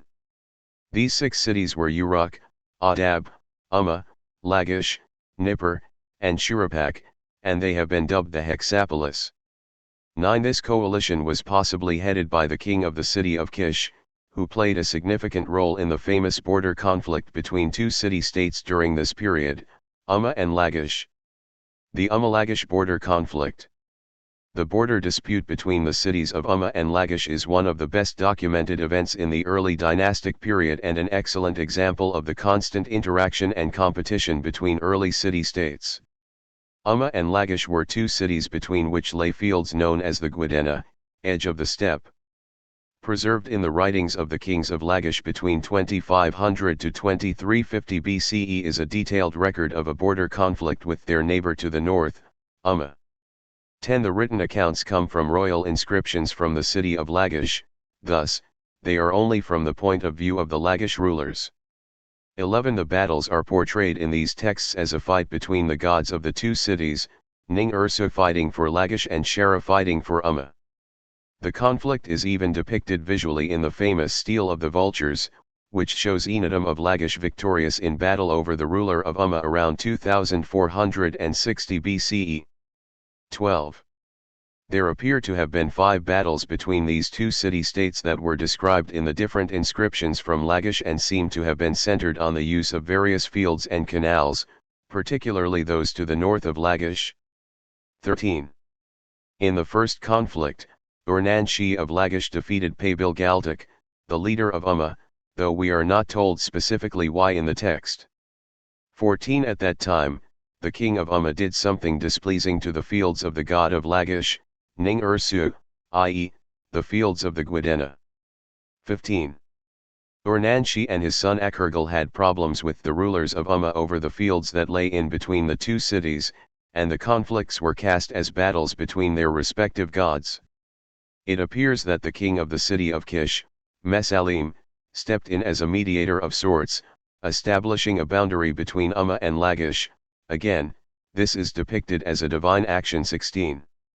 Enlil, king of all the lands, father of all the gods, by his authoritative command, demarcated the border between Ning-Ursu and Shera, the 2 gods of Lagash and Umma. Mesalim, king of Kish, at the command of Ishtaran, measured it off and erected a monument there. 17. Ush, the king of Umma, is said to have smashed this monument, the one set up by Mesalim, and entered the territory of Lagash.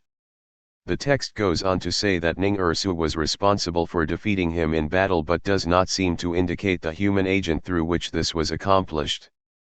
Ning-Ursu, warrior of Enlil, at his, Enlil's, just command, did battle with Umma. At Enlil's command, he cast the great battle net upon it, and set up burial mounds for it on the plain. 18. This correlates well with the image carved into the Stele of the Vultures, which shows the god holding a large net in which to ensnare his enemies. 19. Trouble continued, however, with Urluma, the king of Umma, who, according to the text, failed to repay a loan given to him by Enidum and rebelled against him. Since he was unable to repay, that Barley, Urluma, ruler of Umma, diverted water into the boundary channel of Ning-Ursu and the boundary channel of Nanshi. He set fire to their monuments and smashed them and destroyed the established chapels of the gods that were built on the boundary levee called Namnandakigara. He recruited foreigners, and transgressed the boundary ditch of Ning-Ursu. 20. Diverting water that was destined for Lagash, burning monuments, destroying chapels, and recruiting foreign soldiers for battle against Lagash resulted in yet another significant conflict. The text records that Inanadum, not Enidum, but Inanadum, the king of Lagash, then fought with Urluma of Umma, but Inanadum's son Enmetna was the one who ultimately defeated Urluma. When the dust settled, a man named Il, a temple administrator, had taken control of Umma and redirected the water channels, just like Urluma 21. At that time, Il, who was the temple estate administrator at Zabala, had marched in retreat from Gursu to Umma. Il took the rulership of Umma for himself. He diverted water into the boundary channel of Ning Ursu and the boundary channel of Nanshi, at the boundary levy of Ning Ursu. 22. As we would expect, this was ultimately stopped and righted by the king of Lagash, Enmetna. The final chapter of this story comes with the tables being turned against Lagash under the rule of Lugal Agc of Umma. Lugal Agc was able to march against Lagash, amongst other places, which was then under the rule of a man named Urakagana. He carried off valuable objects to Umma and destroyed the barley of the fields of Ning Ursu. An inscription describes a lament of Urakagana, the man who, according to the text, had done no sin deserving of this. The leader of Umma set fire to the Akibara. He set fire to the Antasura and bundled off its precious metals and lapis lazuli. In the fields of Ning Ursu, whichever were cultivated, he destroyed the barley. The leader of Umma, Having sacked Lag Ash, has committed a sin against Ning Ursu. The hand which he has raised against him will be cut off. It is not a sin of Urunim king of Gursu. May Nisaba, the god of Lugals Agc, ruler of Umma, make him, Lugals Agc, bear the sin. 23. As Cooper aptly points out, we must remember that these inscriptions cannot simply be taken at face value. Reconstructing the described events to reflect historical reality is a complicated matter. He writes concerning his reconstruction: the preceding narrative of the Lagash-Umma conflict is not a history. In harmonizing the obviously one-sided accounts of Lagash itself, I have tried to reconstruct the historical tradition of the conflict at Lagash, as it circulated among the scribes who drew on it to compose the inscriptions of their employers. Rarely, evidence from outside Lagash, such as the inscriptions of Lugakijandudu or Lugals Agc, could be utilized to broaden the perspective, emphasis mine. 24. The point of this section, however, was simply to provide an example of the conflicts that existed between the various city-states during this period. Only a short time later, a ruler would unite this region in an unprecedented fashion. The Old Akkadian Empire. After Lugals Agc defeated the city of Lagash, he moved his capital to the city of Uruk. Bolu writes: Lugals Agc's conquest of Lagash heralds the end of the early dynastic period. He transferred his capital from Umma to Uruk and embarked on a series of military campaigns aimed at uniting Babylonia under his rule. 25. This would, however, bring him into conflict with a man who had established himself as the ruler of the famous city of Akkad and the founder of the Old Akkadian Empire, Sargon. Sargon's origins are an interesting point of discussion. Edzard notes: Sargon's past is dark, and it was already legendary early on. The Akkadian birth legend is an exposure story. According to it, Sargon was taken in by a gardener as a foster son. Later, the goddess Ishtar would take a liking to the young Sargon, and paved the way for a great future for him. 26. Several, later, literary texts, both in Sumerian and Akkadian, speak of different aspects of his life prior to kingship. For example, the Akkadian text from the first millennium BCE referenced by Edzard above, the birth legend of Sargon of Akkad, is a pseudo-autobiography that speaks to Sargon's birth and early life. I am Sargon the great king, king of Agade. My mother was a high priestess, I did not know my father. My mother, the high priestess, conceived me, she bore me in secret. She placed me in a reed basket, she sealed my hatch with pitch. She left me to the river, whence I could not come up. The river carried me off, it brought me to Aktai, drawer of water. Aktai, drawer of water, brought me up as he dipped his bucket. Aktai, drawer of water, raised me as his adopted son. 27. Those readers familiar with the biblical story of Moses in the book of Exodus will recognize some similarities between the two stories. Another interesting literary text is the Sumerian story of Sargon and Ur-Zababa, which tells of Sargon functioning as an official of Ur-Zababa, the king of Kish, prior to his rise to power in Akkad. The text also speaks of Lugal's Agisi, to whom Sargon would not submit. This text appears to agree with what we see in the famous Sumerian king list, which tells us the following about Sargon: in Agade, Sargon, whose father was a gardener, the cupbearer of Ur-Zababa, became king, the king of Agade. 28. Of course, we cannot be sure that any of this information is historically reliable. All ancient texts were written with a purpose, often politically motivated, and in this case the theme of an unavoidable destiny determined by the gods likely helped to provide legitimacy to Sargon's illegitimate rule. 29. Whatever we can say about the founding of the old Akkadian Empire under Sargon of Akkad, the creation of an empire was a significant development in the late 3rd millennium, and in the region altogether. Not only was Sargon's empire the first empire centered in Mesopotamia, but the old Akkadian period gave rise to important cultural and political developments in the region. 30. Extending his political reach through force, Sargon was likely able to unite much of the north and south in Mesopotamia. Uniting what were historically disparate and conflicting city-states was no easy feat, and there is evidence that Sargon encountered substantial resistance from the Sumerian cities in the south. Sargon destroyed the fortifications of southern cities and installed Akkadians as rulers who would be loyal to the empire, laying the foundation for the most enduring feature of the Akkadian Empire, dominion based on military power. 31. Sargon's 2 sons followed him to the throne, Remush and Manishtushu.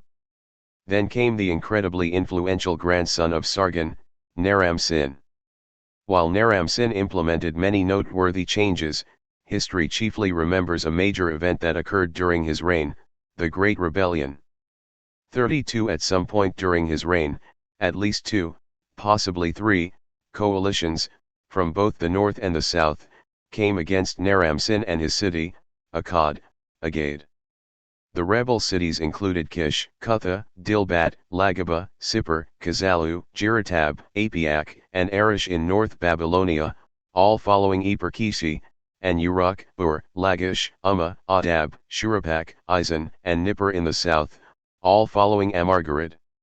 Hardly a single major Babylonian town remained loyal to Naram-Sin, emphasis mine. 33. This great rebellion and the battles resulting from it are documented in numerous royal inscriptions from the time of Naram-Sin and after. One of the most famous inscriptions, which speaks of 9 battles being fought in 1 year, contains the details of Naram-Sin's deification as a reward for his victory.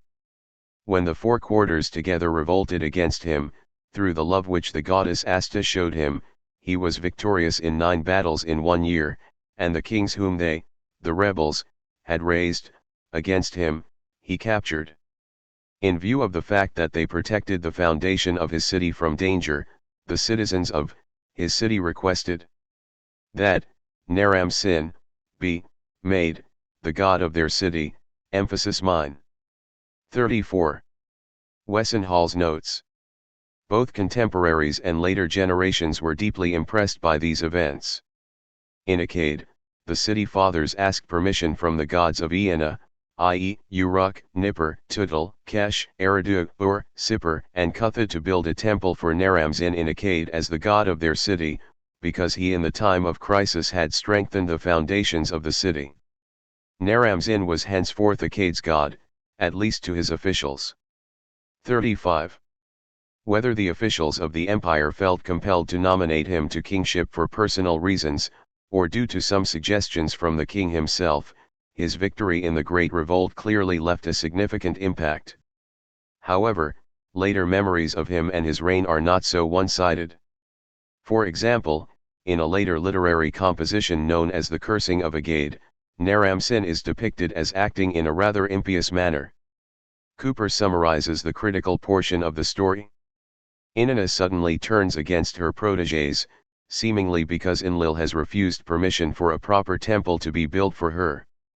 She abandons Agade, the gods withdraw their favor, the city is in the throes of agony. Naram-Sin foresees the finality of the city's misfortune in a dream so dreadful that he is unable to talk about it, and he sinks into a 7-year depression. 36. In response to Enlil's decision, Naram-Sin destroys his temple, the Ikur. 37. Other later texts seem to cast Naram-Sin in a less than ideal light as well, as he is remembered, for example, as a king who does not follow the will of the gods. Wesson-Hals argues. No doubt these mixed reviews go back to very different opinions about the king in his own time. While some admired his valor in warfare, and while almost all were awed by his victory in the Great Revolt, others saw his conduct, especially toward the gods, as dangerous hubris and arrogance. 38. Following the reign of Naram-Sin, the old Akkadian Empire ultimately fell into decline. However, the region saw a significant and far-reaching revival in the last century of the third millennium, a time known as the Ur-3 period. The Ur-3 period, ca 2100 to 2000 BCE. If you have been to a museum that has a cuneiform collection on display, no matter how small, you have more than likely seen an administrative document from the late 3rd millennium BCE. The Ur-3 period, as it is generally known, produced abundant archival documentation estimated conservatively at more than 100,000 tablets and which keeps increasing with new discoveries, emphasis mine.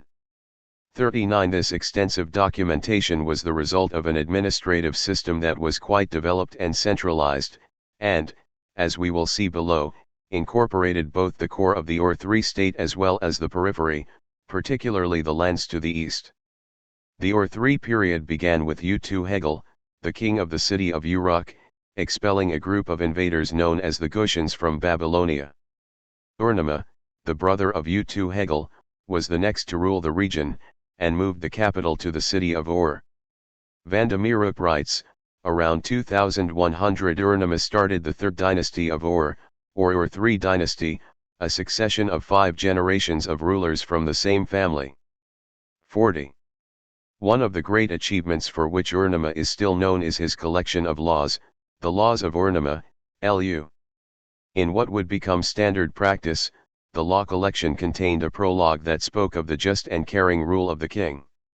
I established freedom for the Akkadians and foreigners, in the lands of Sumer and Akkad, for those conducting foreign maritime trade, free from, the sea captains who had previously been in control of it, for the herdsmen, free from, those who appropriate, oxen, sheep and donkeys, Lua 3 114 to 124. 41. The text continues to demonstrate the king's justice and mercy. I did not deliver the orphan to the rich. I did not deliver the widow to the mighty. I did not deliver the man with but 1 shekel to the man with 1 mina, i.e., 60 shekels.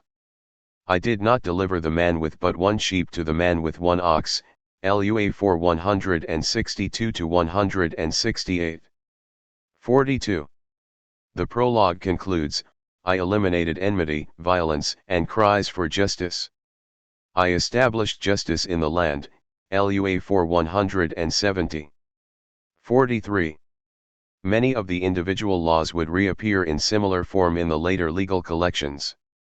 A common thread that runs through these collections is the picture of the king establishing and maintaining that culture's idea of social justice. Laws like if a man commits murder, this man will be executed, Lu1, if a slave marries a slave girl of his choice, and, this slave is set free, she, will not leave the household, Lu4, and if a beats a gentleman's daughter and causes her to miscarry, he will pay 30 shekels of silver. If she dies, this man will be executed. If a beats a gentleman's slave girl and causes her to miscarry, he will pay 10, var 5, shekels. If the slave girl dies, he will give slave for slave, Lu 33 to 36, may bring to mind similar laws found in the Old Testament, for example, Exodus 21:2-6, 12, and 22. Perhaps the most famous king of the Ur-3 period is Shulgi, who reigned from 2094 to 2047 BCE. An important aspect of his reign that we will focus on here is how he structured his administration of the land into the core and periphery. Sumer and Akkad were split into over 20 provinces, each with their own ruler, known as the Ensi, a title which no longer denoted independent rulership of a city-state but more the position of a governor. Military affairs in each province were entrusted to a royal deputy, the Shijina. 44. The system that made the whole thing work was called the Bala, Sumerian turn or rotate, system, in which the king assigned specific duties to the various core provinces and peripheral regions. In the core of the land, there was a system of redistribution that allowed the individual regions, who may have specialized in producing various commodities, to bring their goods to a central redistribution center and receive commodities from other regions in return. It was a massive fund to which all provinces had to contribute and from which they could withdraw goods, enabling the state to use resources from all over its territory. 45. The periphery was subjected to a different form of taxation. There were numerous Shijina officials stationed throughout the periphery, who were responsible for collecting what was known as the gunmata, or tax of the provinces. In essence, these local officials, as part of the III administration, would collect, generally, livestock, either from their own land, given by royal grant, or from their subordinates, and would provide it to the Bala system. The amount of their required contributions was dependent upon their military rank. Unfortunately for the periphery, they did not receive distributions from the Bala system. The end of the III period saw an economic and political decline during the reign of its final king, Ibbi-Sin. One of his generals, Ishbi-Era, was sent on a mission to procure grain for the king. However, Ishbi-Era appears to have betrayed the king and ultimately established his own rule at the city of Isin. Also involved in the downfall of the city of Ur were external foreign forces, likely including the Amorites and the Elamites. Whatever events coalesced to bring about the fall of the Ur-III dynasty, it ushered in another period in which independent states were constantly interacting with one another, either in conflict or as part of a coalition. The early 2nd millennium BCE. Following the highly centralized rule of the Ur-III period at the end of the 3rd millennium, the various regions of Mesopotamia and Syria fragmented, and different cities were able to establish their own local rule. Some were even able to gain control of surrounding regions. This control, however, was ever shifting, and much of the region ultimately fell under the sway of Hammurabi of Babylon in the mid-18th BCE. In spite of the somewhat chaotic political climate, there were industrious people who learned to thrive in that environment, both economically and politically. We will begin our discussion of this fragmented political situation by examining an entrepreneurial phenomenon that existed in the early 2nd millennium BCE, the Old Assyrian trade network.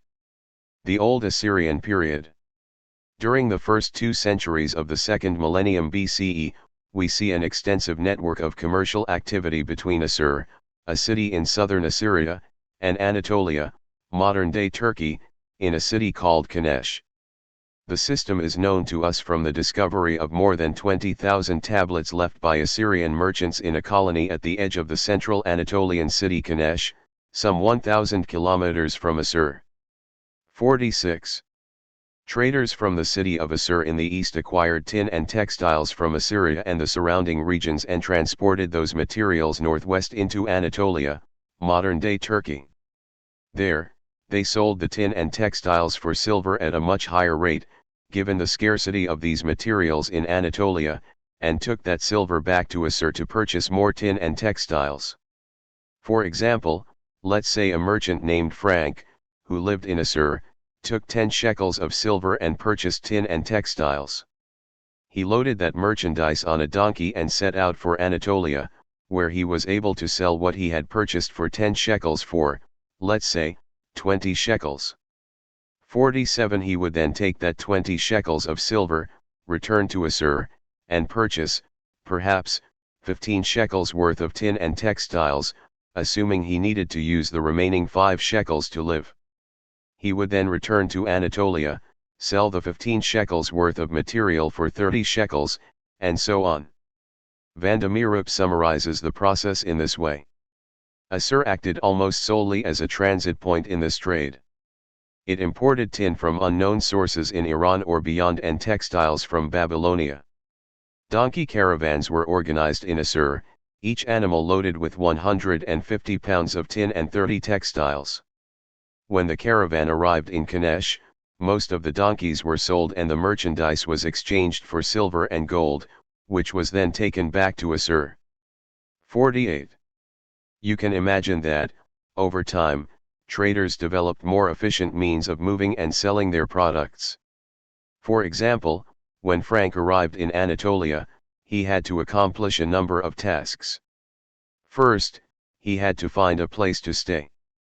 Then he had to find a buyer, or buyers. He also had to worry about thieves on his route back home. When he returned to Assur, he had to again procure more products, take care of his family, etc. Traders began to build the size of their businesses by assigning certain people to certain roles. This ultimately led to an actual trading colony being established in the city of Kanesh in Anatolia, where people who lived in the city would receive the goods and have the responsibility for selling the products. Veenhoff describes it in this way. The range of action of the traders increased and must have resulted in more colonies and trading stations, also in more marginal areas, and to exploit these possibilities more capital, more traders, and more personnel must have been needed. Increase of capital presumably led to the formation of joint stock companies, which worked with a large capital invested by shareholders. 49. What makes this period intriguing for many people, in addition to what we learn about these economic activities, is the insight that we gain into the private lives of individuals. These traders were not part of the palatial system or working on behalf of some government agency. These were entrepreneurial families working in a private business. While the men acted as traders, this was very much a family business. Women normally remained in Assur, managing affairs in the city and communicating with their husbands and other male relatives in Anatolia. They were responsible also for either weaving the textiles used in trade themselves, of overseeing their creation by other women. 50. Because these trade documents and letters were written by private individuals, it often allows us to see some of the more intimate details of their lives. Van de Meerup cites a letter from a wife to her husband, who has been complaining to her about the poor quality of the textiles that she has been producing. "Why do you keep on writing to me? The textiles that you send me are always of bad quality. Who is the man who lives in your house and criticizes the textiles that are brought to him? I, on the other hand, keep on striving to produce and send you textiles so that on every trip your business gains 10 shekels of silver." 51. Given the nature of the business, it was customary for husbands to leave their families in Assur for extended periods of time. Van de Meerup cites another letter that a woman wrote to her husband concerning the dire straits in which the family found itself following the husband's departure. "You wrote to me as follows: keep the bracelets and rings that you have, they will be needed to buy you food. When you left, you didn't leave me 1 shekel of silver. You cleaned out the house and took everything with you. Since you left, a terrible famine has hit the city of Assur. You did not leave me 1 liter of barley. I need to keep on buying barley for our food. Now I live in an empty house and the seasons are changing. Make sure that you send me the value of my textiles in silver, so that I can at least buy 10 measures of barley." 52. Thus, while the situation was by no means perfect for all members of the family, the Assyrian traders were able to adapt to their surroundings and establish a trade network that covered more than 600 miles, meeting the demand of their Anatolian buyers. The Eisenlersa period. The political makeup of the first half of the second millennium, 2000 to 1600 BCE, was similar to that of earlier periods: individual city-states, ruled by military leaders, embedded in an ever-shifting patchwork of rivalries and alliances. 53. If you recall from the previous section, the final Ur-3 ruler, Ibisin, was said to have been betrayed by one of his generals, Ishbaera, who established his rule in the city of Isin. He was able to free the city of Ur from the invading hostile forces that had taken it and began to extend his rule to different cities in Mesopotamia. The rulers of Isin attempted to maintain cultural continuity between the fallen Ur-3 state and their new seat of power. For example, the Sumerian language continued to be used extensively, including for literary and administrative purposes. 54 Although Sumerian was most likely a dead language by this time, the Isan ruler Lipitishtar produced a new collection of laws in Sumerian, not unlike those created in the reign of Ur-Namma of the Ur-III dynasty. Many comparisons can be made between these two collections of laws. For example, in the prologue of the Laws of Lipitishtar, LL, we see a similar focus on establishing justice and minimizing oppression. At that time, the gods An and Enlil called Lipitishtar to the princeship of the land. Lipitishtar, the wise shepherd, whose name has been pronounced by the god Nunamnir, in order to establish justice in the land, to eliminate cries for justice, to eradicate enmity and armed violence, to bring well-being to the lands of Sumer and Akkad, LLI 20-37. 55. We also see similar legal rationale and law formulations. If A strikes the daughter of a man and causes her to lose her fetus, he shall weigh and deliver 30 shekels of silver. If she dies, that male shall be killed. If A strikes the slave woman of a man and causes her to lose her fetus, he shall weigh and deliver 5 shekels of silver, LLDF. 56. Another law shows concern for a wife whose husband no longer values her as he once did. If a man's first-ranking wife loses her attractiveness or becomes a paralytic, she will not be evicted from the house. However, her husband may marry a healthy wife, and the second wife shall support the first-ranking wife, LL 28. 57. Eventually, the city of Isan lost control over much of its territory to the city of Larsa, which expanded its territory, primarily beginning with the capture of the city of Ur by Gung-Unum, the king of Larsa. 58. The rise of Hammurabi. The famous Hammurabi of Babylon came to power and eventually dominated Mesopotamia in the 18th CBCE. After the fall of the Ur-III dynasty, an outsider group known as the Amorites began to move into Mesopotamia. For example, around the city of Mari, which lies on the Euphrates River, there were 4 tribes of Amorites, the Simal, Yamana, Numha, and Yamatbal. The events that led to Hammurabi's domination are a bit complex, but are more comprehensible if examined individually. This section will focus on major powers involved in the region and the specific cities and powers that were involved leading up to Hammurabi's conquest: Mari, Babylon, Eshnunna, Larsa, and Elam. The fact that we can reconstruct events in such amazing detail is due to an archive of nearly 4,000 royal letters that were discovered in the palace of Zimri Lim at the city of Mari. Toward the end of the 19th century, the city of Mari was ruled by a man by the name of Yadun-Lim. Both Yadun-Lim and his son and successor, Sumu-Yaman, were assassinated. The throne of Mari was taken over shortly thereafter by Shamshi-Adad. This powerful and competent ruler eventually controlled much of northern Mesopotamia, and placed 2 of his sons over prominent cities, while he ruled from his capital, Shabbat-Enlil. Ishmdagan, the eldest, ruled Adikal-Latam, while his younger son, Yasma'adu, took over at the city of Mari. 59. Following Shamshi-Adad's death, however, Yasma'adu was not able to hold on to control of Mari, and an Amorite from the Simal tribe named Zimri Lim was able to come to power.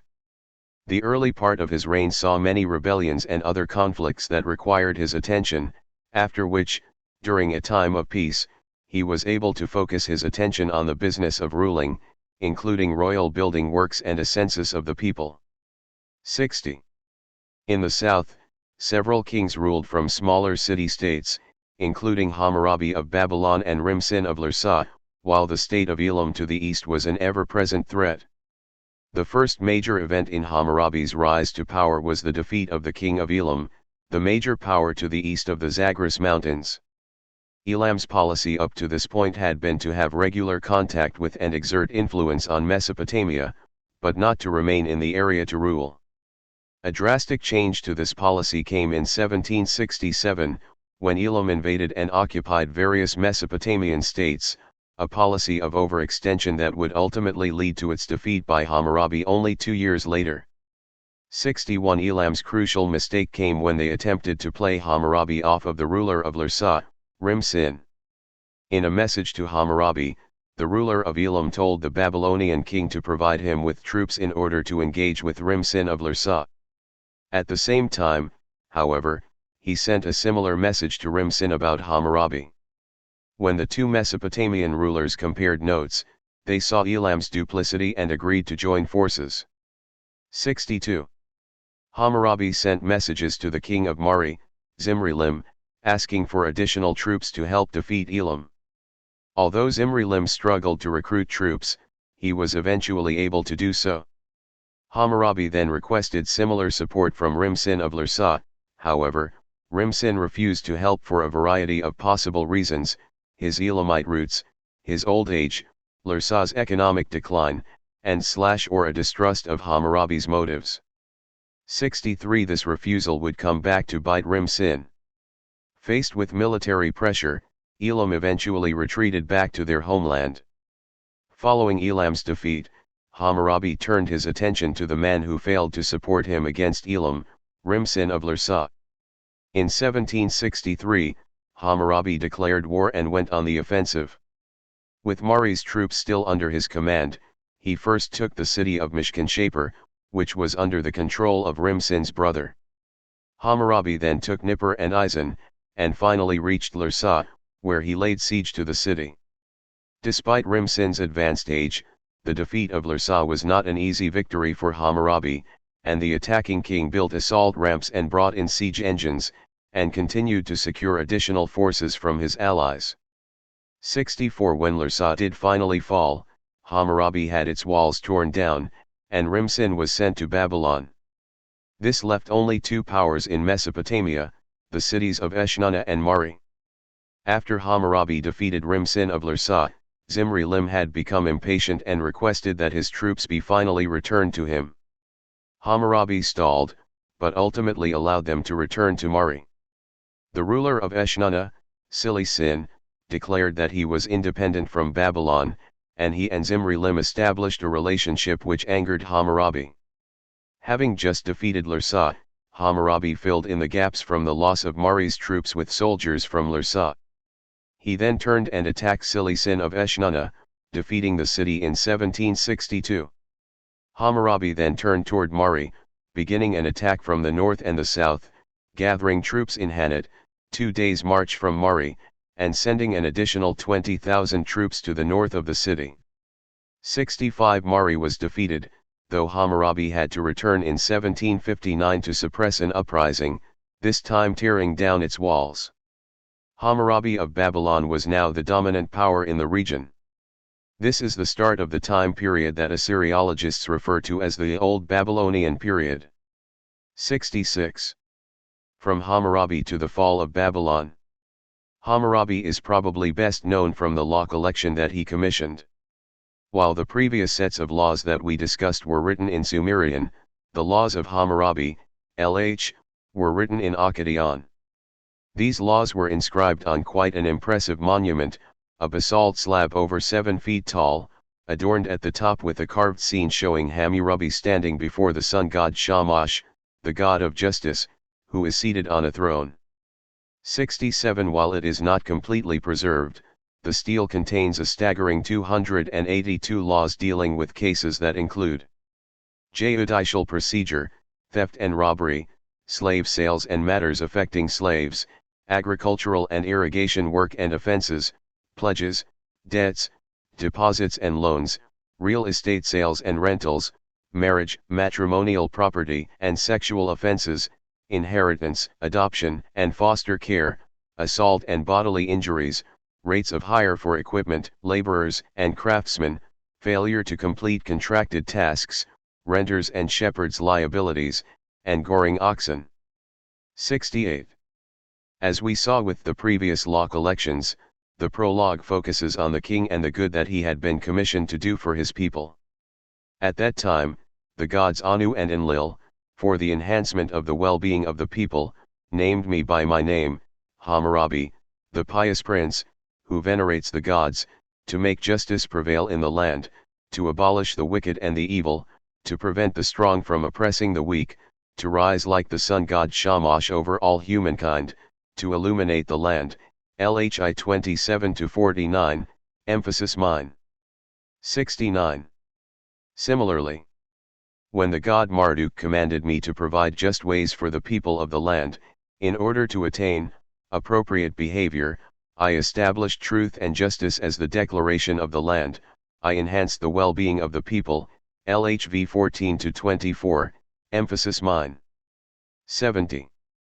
As in the other law collections from the ancient Near East, many of the laws bear a passing to striking resemblance to those found in the Old Testament. If a man should kidnap the young child of another man, he shall be killed, LH 14. 71. If a man has a claim of grain or silver against another man, dist reigns a member of his household, and the distrainee dies a natural death while in the house of her or his dist reigner, that case has no basis for a claim. If the distrainee should die from the effects of a beating or other physical abuse while in the house of her or his dist reigner, the owner of the distrainee shall charge and convict his merchant, and if the distrainee is the man's son, they shall kill his, the distrainer's, son.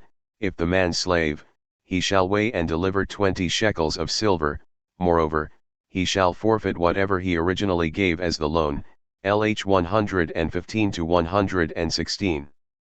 72. If an obligation is outstanding against a man and he sells or gives into debt service his wife, his son, or his daughter, they shall perform service in the house of their buyer or of the one who holds them in debt service for 3 years, their release shall be secured in the 4th year, LH 117. 73. While much more could be written on the reign of Hammurabi, and the remainder of his dynasty, it will suffice to briefly describe the remaining years of the Old Babylonian period. Hammurabi's reign represents the pinnacle of political unification of Mesopotamia during this period. Starting with his successor, Samsuilana, Babylon's influence gradually receded. Samsuilana was able to deal with the rebellion in the south by Rimsin II of Larsa, although his control over the south continued to wane. Following the reigns of the final kings of the Old Babylonian period, Abiashu, Amidatana, Amisaduqa, and Samsudatana, the Hittites from Anatolia appear to have sacked Babylon, bringing about a dark age.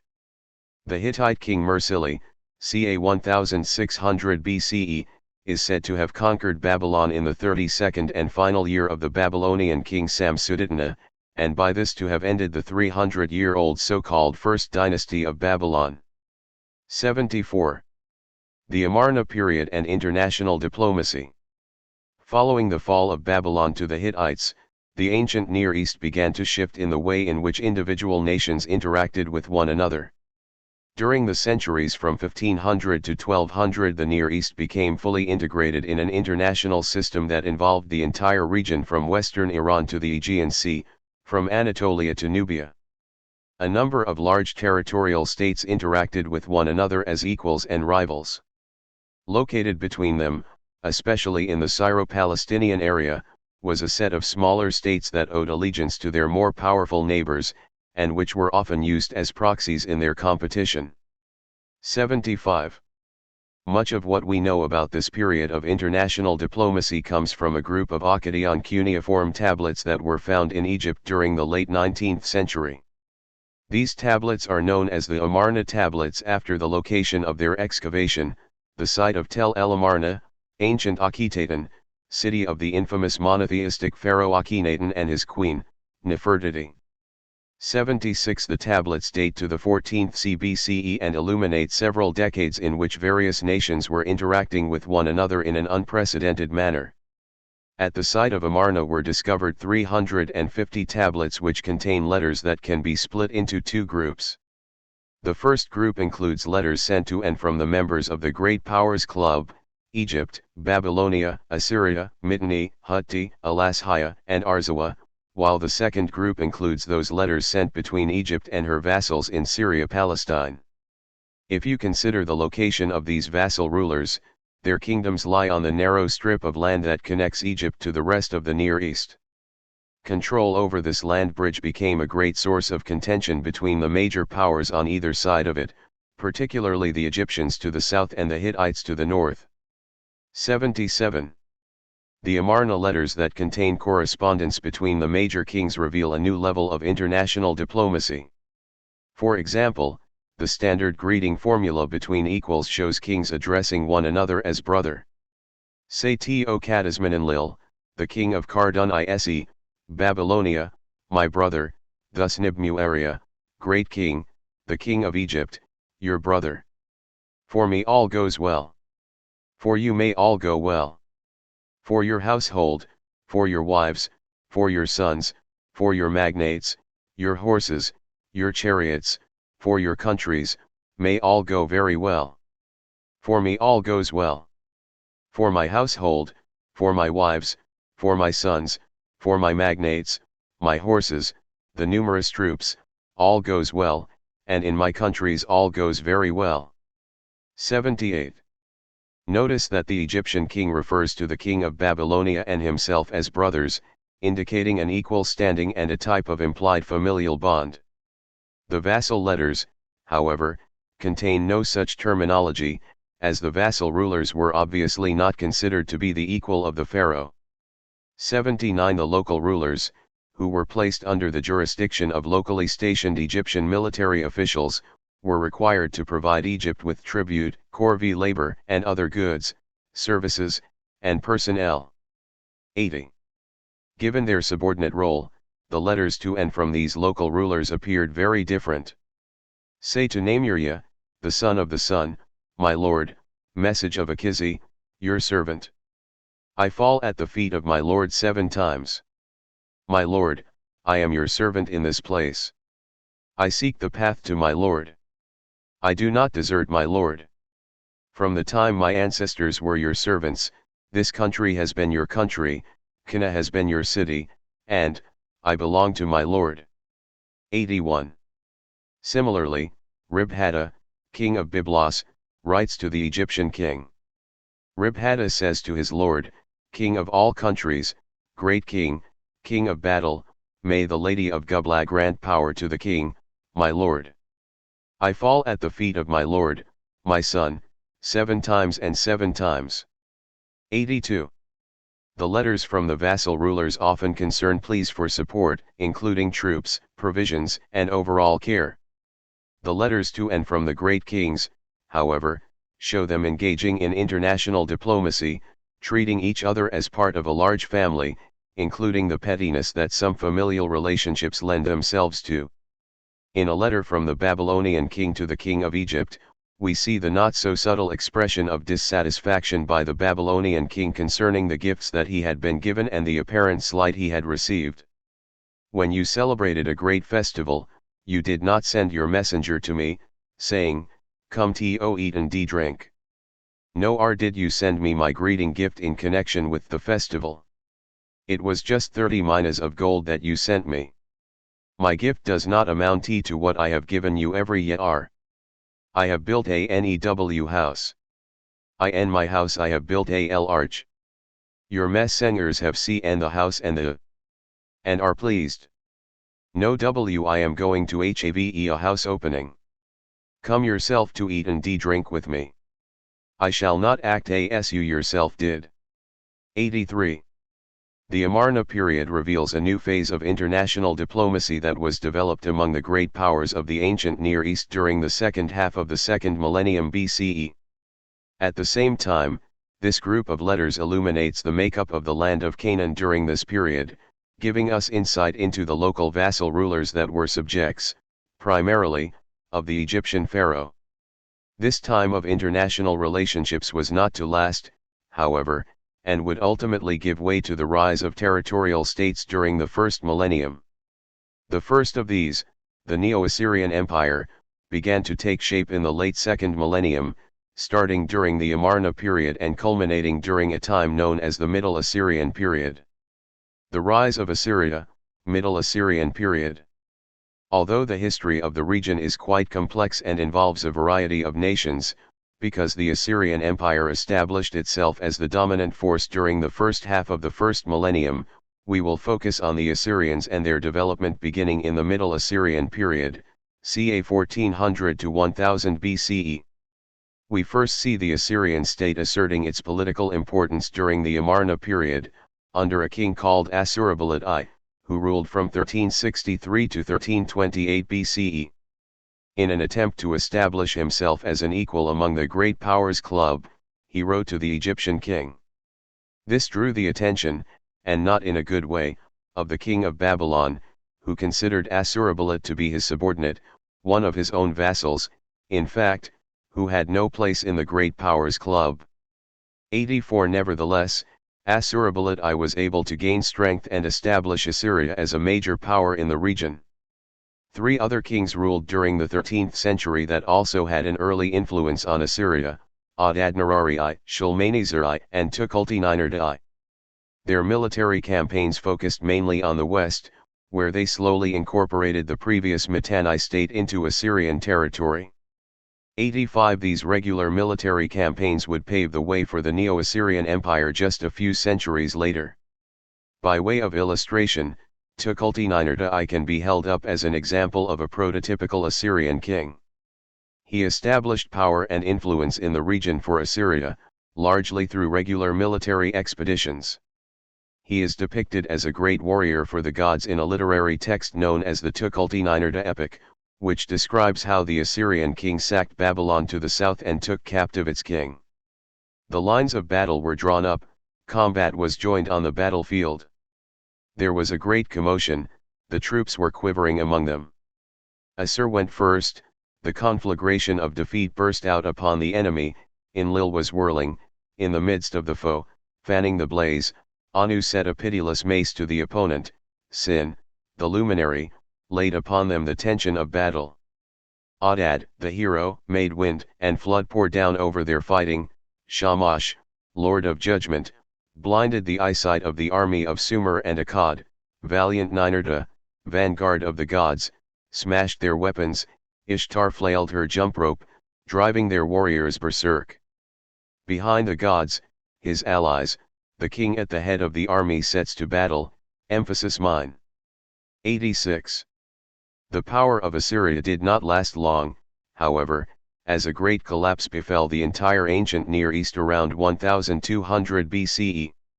87 This regional decline affected nearly all of the eastern Mediterranean world, with the result that very little is known about the centuries from 1100 to 900. 88 By the time of the first millennium BCE, we see that the ancient Near East had significantly changed and developed into an age of empires. 89. The Neo-Assyrian Empire. In the last section we saw that during the tail end of the Amarna period, culminating in the Middle Assyrian period, Assyria developed into a powerful political force in its own right, exchanging letters and diplomatic gifts with other important states, most notably the Egyptians. This period marked a shift in the political organization of the Mesopotamian region, from a collection of disparate city-states into 2 territorial states, Assyria and Babylonia. It also saw the beginning of regular military campaigns by the Assyrian kings, which, together with this political shift, paved the way for the creation of the Neo-Assyrian Empire and set a pattern to be emulated by the Neo-Assyrian kings. Assyria was not immune to the widespread systems collapse that occurred throughout the ancient Near East, though it was affected to a far lesser degree than the civilizations along the Mediterranean coast. It appears that the heartland remained intact and under control of the city of Assur. In this section we will sketch the political history of the creation of the Neo-Assyrian Empire, achieved largely through regular military campaigns carried out by the Assyrian kings. On a broad scale, the Neo-Assyrian Empire dominated much of the ancient Near East. Beginning at the end of the 10th century, the Assyrian kings were able to secure the heartland and expand to the west and south. This ultimately resulted in the practice of annual campaigning by the Neo-Assyrian king, in order to display their power, ensure payment of tribute, and dissuade rebellion. The king would annually march his army through the conquered regions. The Neo-Assyrian boundaries were not constant, the empire would expand and contract based on the relative strength of the current king. However, the second half of the 8th century was a time of a great resurgence for the Neo-Assyrian Empire, particularly under Tiglath-Pileser III. Prior to Tiglath-Pileser III's rule, Assyria had been unable to conduct regular military campaigns, and local officials in the west had gained power, greatly reducing Assyrian influence. 90 This was halted by Tiglath-Pileser III, who, along with one of his successors, Sargon II, restructured the Assyrian state internally, campaigned almost annually outside its borders, and started to incorporate foreign territories into Assyria. 91 By putting down independent local rule and campaigning on a regular basis, Tiglath-Pileser III established a great deal of stability in the region. This western expansion is referenced in the Old Testament. For example, in 2 Kings 15:19 we read, Pul Tiglath-Pileser III king of Assyria came to the land, and Menahem gave to Pul 1,000 talents of silver in order for his support to be with him to strengthen the kingdom by his hand. Similarly, in 2 Kings 15:29. In the days of Pekah king of Israel, Tiglath-Pileser king of Assyria came and he took Ijon and Abel Beth-Maachah and Janoah and Kadesh and Hazor and Gilead and Galilee, and all the land of Naphtali, and he exiled them to Assyria. 2 Kings 15:29. Ahaz submits to Tiglath-Pileser III in the following chapter. And Ahaz sent messengers to Tiglath-Pileser king of Assyria, saying, Your slave and your son am I, come up and rescue me from the hand of the king of Aram and from the hand of the king of Israel, who are rising up against me. 2 Kings 16:7. It was during the reigns of Shalmaneser V and Sargon II, however, that the political situation deteriorated for Israel in the north, as opposed to Judah in the south. First, Shalmaneser V moved against the cities of the central southern Phoenicia, Sidon, Ushu, Akko, cf. 9.283-287, then proceeded against Israel. He imprisoned Hoshea and besieged Samaria, which capitulated in 721. Soon afterwards Shalmaneser died, and hence the conquest of Samaria is described, and claimed, by his successor, the great Sargon II, as if it occurred in his first year of reign. 92. At this point of great strength for the empire, Assyria was able to effectively extend its control to the west. Again, however, Assyria's position of strength slowly began to deteriorate. The problem with Babylonia. The Neo-Assyrian kings campaigned in the periphery while simultaneously working hard to maintain stability in the heartland. So how did this great empire, with all of its power and reach, come to an end? What events transpired that weakened this mighty nation to the point of collapse? In 1984, Assyriologist John Brinkman at the University of Chicago published a book entitled Prelude to Empire, in which he suggested that the fate of the Neo-Assyrian Empire was greatly influenced by its interactions with its troublesome neighbor to the south, the Babylonians. 93 Brinkman argued that the time and resources the Neo-Assyrian Empire needed to devote to putting down constant rebellions meant that the empire was eventually drained of its resources and left open to attack by the surrounding nations. Background on Babylonia. Before we examine the reigns of the latter Neo-Assyrian kings and the problems that each faced during his reign, we should take a few moments and understand the makeup of this problem area to the south, Babylonia. Refer to Figure 1 for the following discussion. During the 8th century, when Assyria was gaining political momentum, Babylonia was inhabited by three groups: native Babylonians, the Arameans, and the Chaldeans. While the Babylonian population was native to the area, the Arameans and Chaldeans were tribal groups who had settled somewhat recently and maintained their own distinct culture. 94.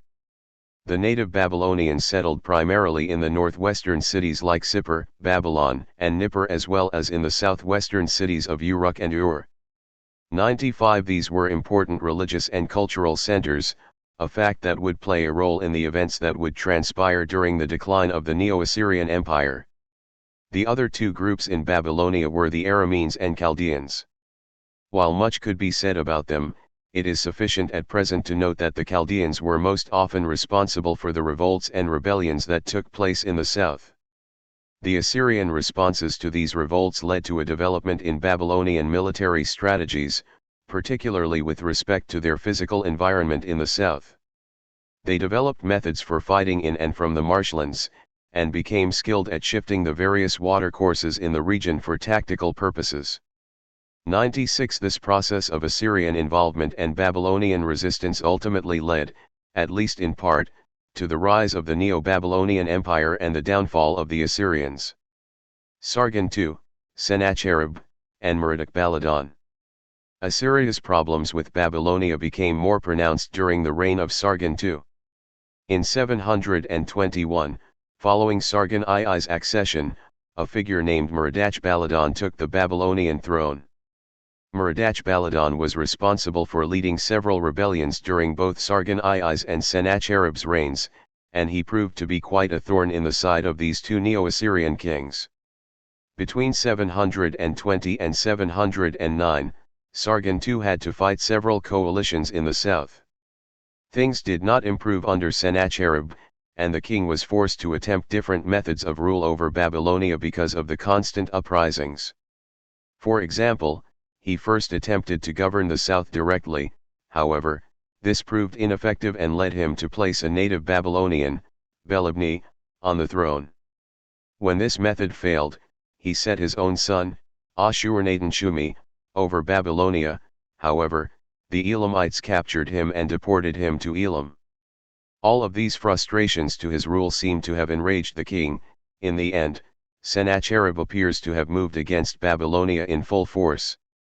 His treatment of the south is described by Brinkman as unexpectedly harsh.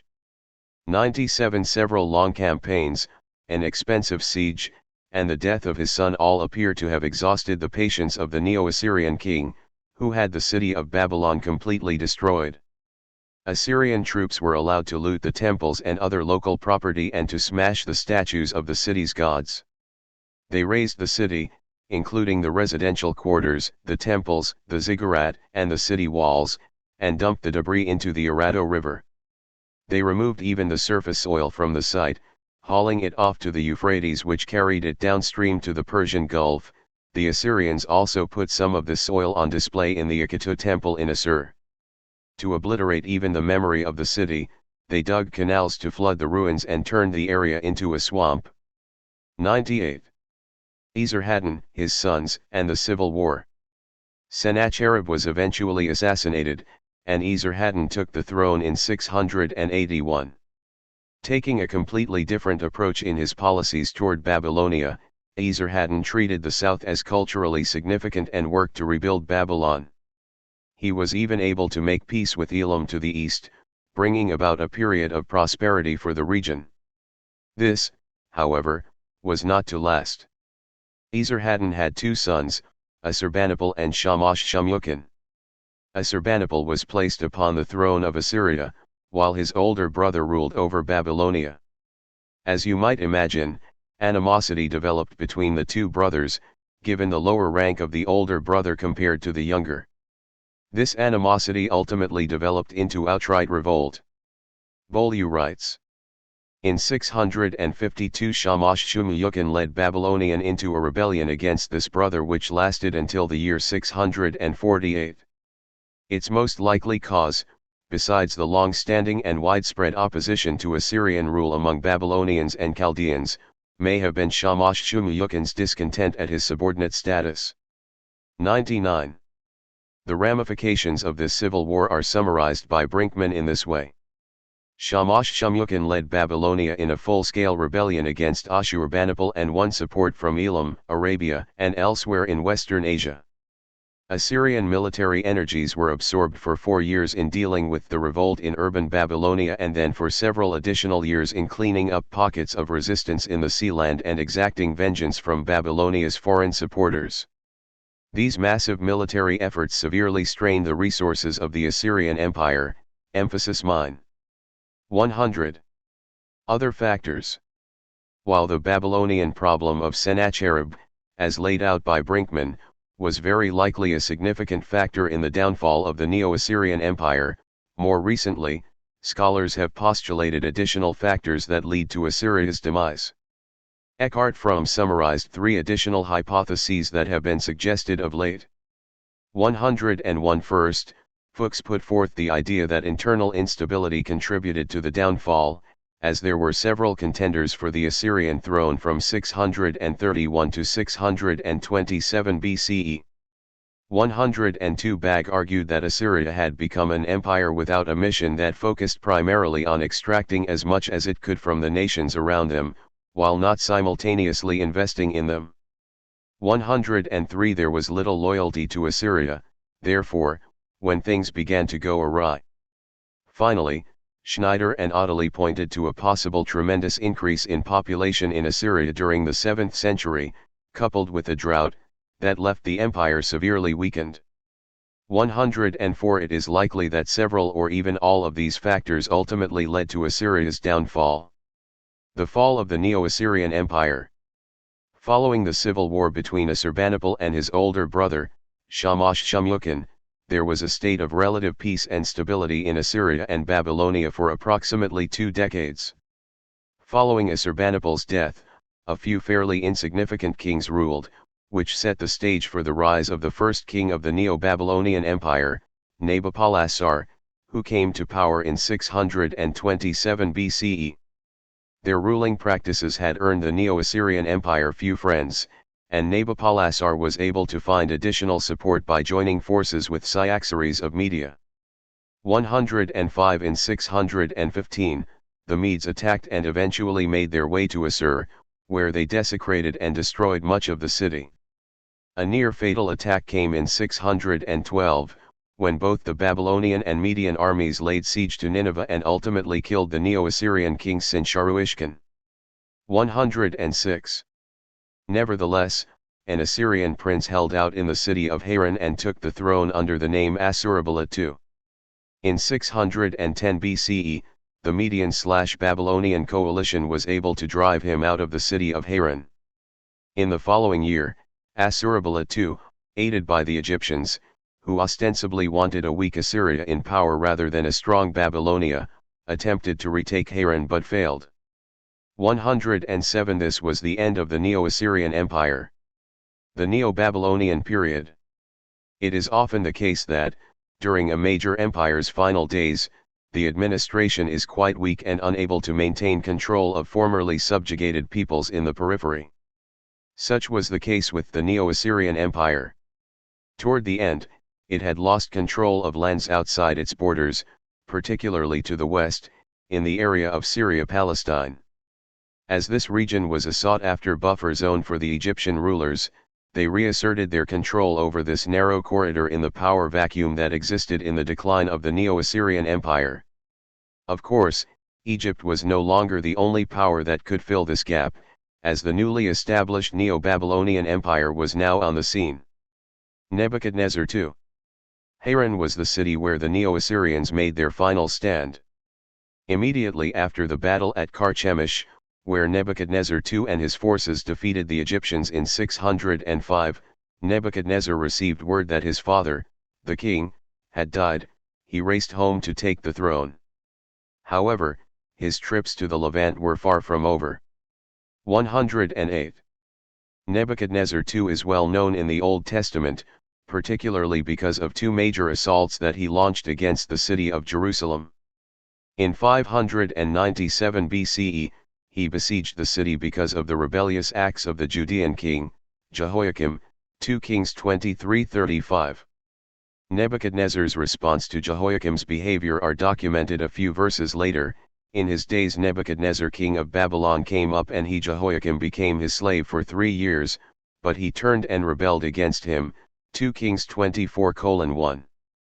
Kogan and Tadmor explain that, following the battle at Carchemish, Jehoiakim submitted to Nebuchadnezzar and became his vassal for 3 years, 604 to 602. Despite his initial successes, Nebuchadnezzar suffered a major setback in the winter of 601-600, when he set out to attack Egypt proper. Nebuchadnezzar was forced to withdraw all the way to Babylonia. In the following year, he did not campaign, he stayed at home refitting his numerous horses and chariots. Under these circumstances, Jehoiakim saw a chance to free himself from Babylonian vassalage and so rebelled, emphasis mine. 109. A decade later, in 587/586, Zedekiah, king of Judah, rebelled against Nebuchadnezzar, bringing another siege against the city of Jerusalem, 2 Kings 24:20b-25:2. After killing Zedekiah, Nebuchadnezzar's punishment was severe, 2 Kings 25:8-11. The second rebellion led to a total destruction and obliteration of the Judean monarchy, as well as the second Babylonian exile. 110 The destruction of Jerusalem was indelibly impressed upon the minds of the Judeans and appears throughout the Old Testament as a critical moment in their past. Nabonidus and the fall of the empire. The other incredibly important and well-known king of the Neo-Babylonian Empire, particularly with respect to the Old Testament, was Nabonidus. Now, you might be thinking, I've read the Old Testament and I don't remember seeing any Nabonidus in there. Fear not, we will see the connection when we get to the chapter on the dating of the book of Daniel. For now, let's take a quick look at his reign and how it relates to the end of Neo-Babylonian rule. The reign of Nabonidus has always been a bit of an oddity in Mesopotamian history, as the king left Babylonia in the 3rd year of his reign and remained gone for 10 years in the oasis of Tama. His absence was certainly noteworthy, as was his rather unorthodox worship of the moon god Sin. This did not endear him to the priesthood of Marduk, as it was seen as a serious slight to their god and ultimately appears to have caused Nabonidus a number of significant problems. During his time away from Babylonia, his son functioned as regent in his place. Bowen writes, while Nabonidus resided in Tama, his son Belshazzar stepped in the role of regent, appearing alongside his father in accounts of royal offerings in temples. He is also seen performing a number of official duties. Building inscriptions, on the other hand, continued to be in Nabonidus's name exclusively. 111. It would seem that, although Belshazzar from the Book of Daniel, was able to function in some ruling capacities, many of the prerogatives of the king remained with Nabonidus, even in his absence. One of these kingly duties was his central role in the New Year's festival. His absence led to the cancellation of this critical event, as it required the physical presence of the king. This cancellation resulted in the disruption of the entire cultic cycle. 112 The animosity that seems to have developed within the Marduk priesthood was seen in later texts about Nabonidus and his role in the fall of Babylonia to the Persians. When Nabonidus finally returned from his time in Tama in his 13th regnal year, he removed Belshazzar from his duties as regent and appears to have stationed him in a military capacity on the border, or even outside, of Babylonia. Inscriptions from the last years of Nabonidus's reign place the god Sin definitively at the head of the pantheon, completely ignoring Marduk, and addressing Sin as Lord of the gods of heaven and the netherworld and God of gods. 113. It was into this political situation that Cyrus and the Persian army invaded. It would appear that, without a great deal of resistance, Cyrus was able to march into Babylon and seize control in 539, thus ending the great Neo-Babylonian Empire. The Persian period.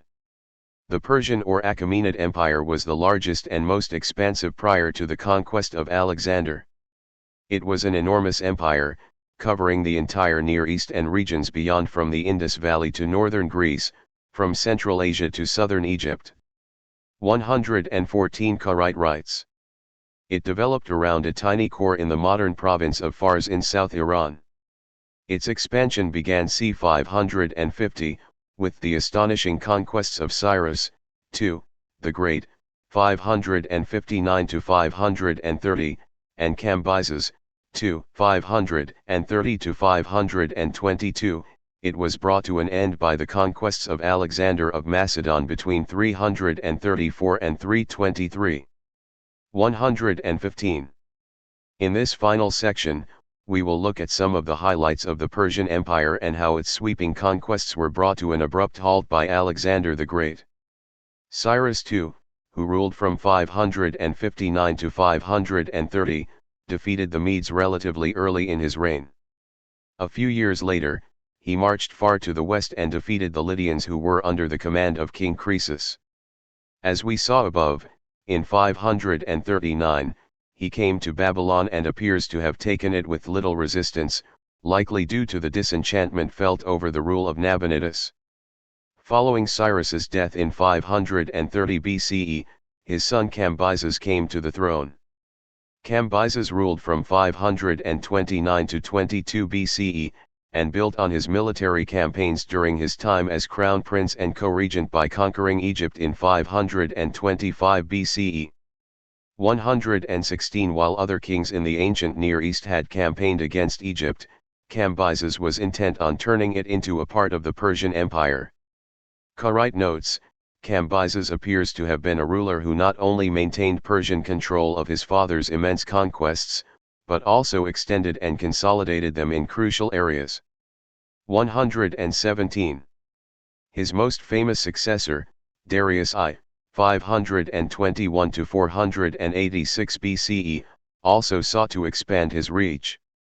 He is perhaps best known for his attempt to invade Greece itself, but was rebuffed in 490 at the Battle of Marathon. 118 A similar move was made by Xerxes. Xerxes is perhaps the figure from Persian history most familiar to us. The reason is, of course, that he is the Achaemenid ruler who invaded Greece in 480, but whose army was defeated and withdrew, 479. 119. Given the vast expanse of the Persian Empire, one of the recurring themes in its history was the need to put down revolts and rebellions throughout the empire. We also see contact between the Old Testament and the Persian Empire in several different places.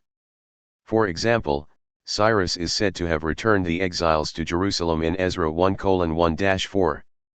Now in the first year of Cyrus king of Persia, in order to fulfill the word of Yahweh by the mouth of the prophet Jeremiah, Yahweh aroused the spirit of Cyrus king of Persia, and he sent out a proclamation throughout all his kingdom saying, Thus says Cyrus king of Persia, all the kingdoms of the earth has Yahweh, the God of the heavens, given to me, and he appointed me to build for him a house in Jerusalem, which is in Judah. Whoever among you from all his people, may his God be with him, let him go up to Jerusalem, which is in Judah, and let him build the house of Yahweh, the God of Israel. He is the God that is in Jerusalem. And all those who remain from all the places where he lives, let the men of that place support him with silver and with gold and with property and with cattle, with the freewill offering for the house of the God that is in Jerusalem. Ezra 1:1-4. As you might imagine, there are problems with the historical details of this command, however, it does seem to have some historical correspondence. Collins notes, the authenticity of this edict has been questioned, but it is certainly the case that Cyrus authorized Judeans to return from Babylon to Jerusalem and to rebuild the temple there.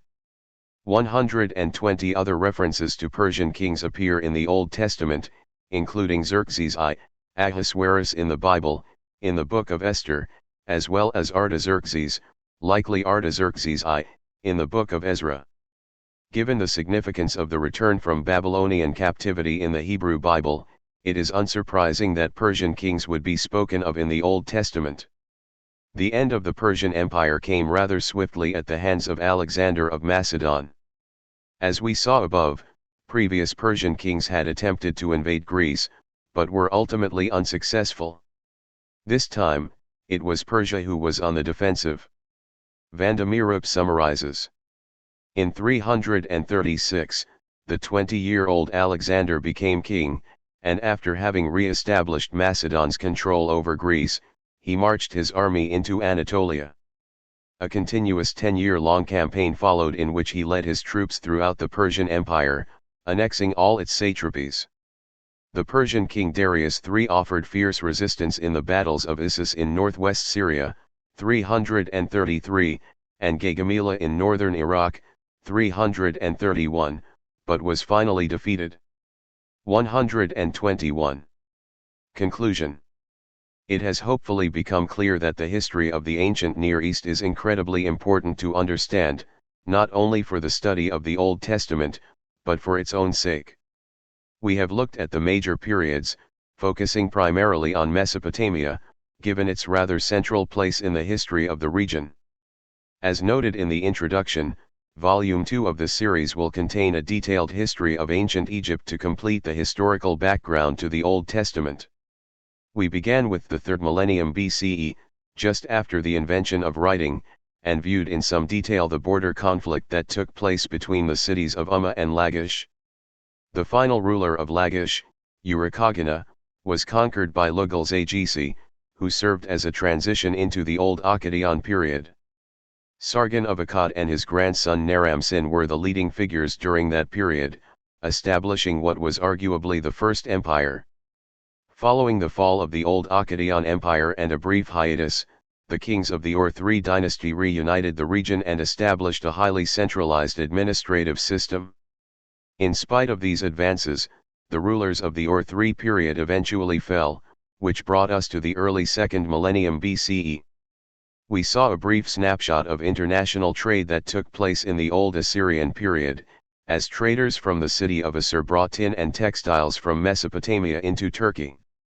The letters and documents that were found from this period show us not only the trade practices and communications, but also give us some insight into the participants' personal lives. We then discussed the complex time of the first half of the 2nd millennium, where individual local rulers made alliances and vied for power. The reign of the city of Isin was followed by Larsa, which ultimately gave way to the famous city of Babylon, ruled by Hammurabi, who was able to conquer Elam, Larsa, Eshnunna, and ultimately Mari. After conquering the region, Hammurabi's dynasty had a short-lived success, ending in the sacking of Babylon by the Hittites around 1600 BCE. The Amarna period followed, in which international diplomacy was the characteristic trait. The ancient Near East was then divided into two primary groups: the Great Powers Club, Assyria, Babylonia, Egypt, Hutti, Mitanni, Alashiya, and Arzawa, and the vassal states of the Syria-Palestine region. Letters from each of these groups showed a created familial relationship between the great kings, while the vassals, as we would expect, took on the role of servants to the king of Egypt. It was during this period that Assyria began to rise in power. Following several powerful kings, however, there was a regional collapse in the eastern Mediterranean and Assyria went into decline. This power was re-established in the Neo-Assyrian Empire, particularly during the reign of Tiglath-Pileser III in the middle of the 8th century. The Assyrian kings campaigned extensively to the west but were plagued by problems with their neighbor to the south, the Babylonians. This ultimately led to the fall of the Assyrians and the rise of the Neo-Babylonian Empire. We looked at two of the more influential Neo-Babylonian kings, Nebuchadnezzar and Nabonidus. Nebuchadnezzar campaigned in the west and was ultimately responsible for destroying Jerusalem and taking the Judeans into captivity in Babylon. The final king, Nabonidus, had an unorthodox absence from Babylon for a decade, alienating many of his subjects, not only by his absence, but by his excessive worship of a deity other than Marduk. This appears to have set the stage for Cyrus to overthrow Babylon and set up the Persian Empire. The Persian rulers expanded their territory to a greater degree than others had before them, even conquering Egypt under Cambyses, who set up his rule in Egypt itself for much of his reign. As powerful as the Persian Empire was, however, they could not withstand the onslaught of Alexander the Great's military force, which brought an end to the Persian Empire, along with our survey of the history of the ancient Near East. Chapter 3. Biblical Archaeology. It was hot, well, it was always hot. Summer days in Syria were not known for their mild temperatures. It was almost time for the dig team to return to the village, when one of the workers pulled his hands from the dirt pile he was sifting to reveal a small clay bull figurine. From the edge of the tell, the mound where we were excavating, I called out to the dig director, Glenn Schwartz, who made his way over from the center of the site. Glenn. Look what we found. I shouted as he came close enough to catch sight of my amazing discovery. His response was, perhaps, less enthusiastic than I had anticipated. Shut everything down, he said in a flat, sarcastic voice, his tongue firmly set in his cheek. We found what we've been searching for. Of course, you might be wondering why a small clay bowl figurine might instill so much excitement in me. Certainly this was not the find of the century. However, as with many who have excavated at an archaeological site for the first time, I had visions of grand discoveries, a cache of tablets written in Akkadian or Sumerian, perhaps. To my chagrin, after weeks of excavating day in and day out, I had found little else but pottery. Lots and lots of pottery. And not whole pots, mind you. No complete jars, bowls, or plates with elaborate decorations. Just fragments of pottery.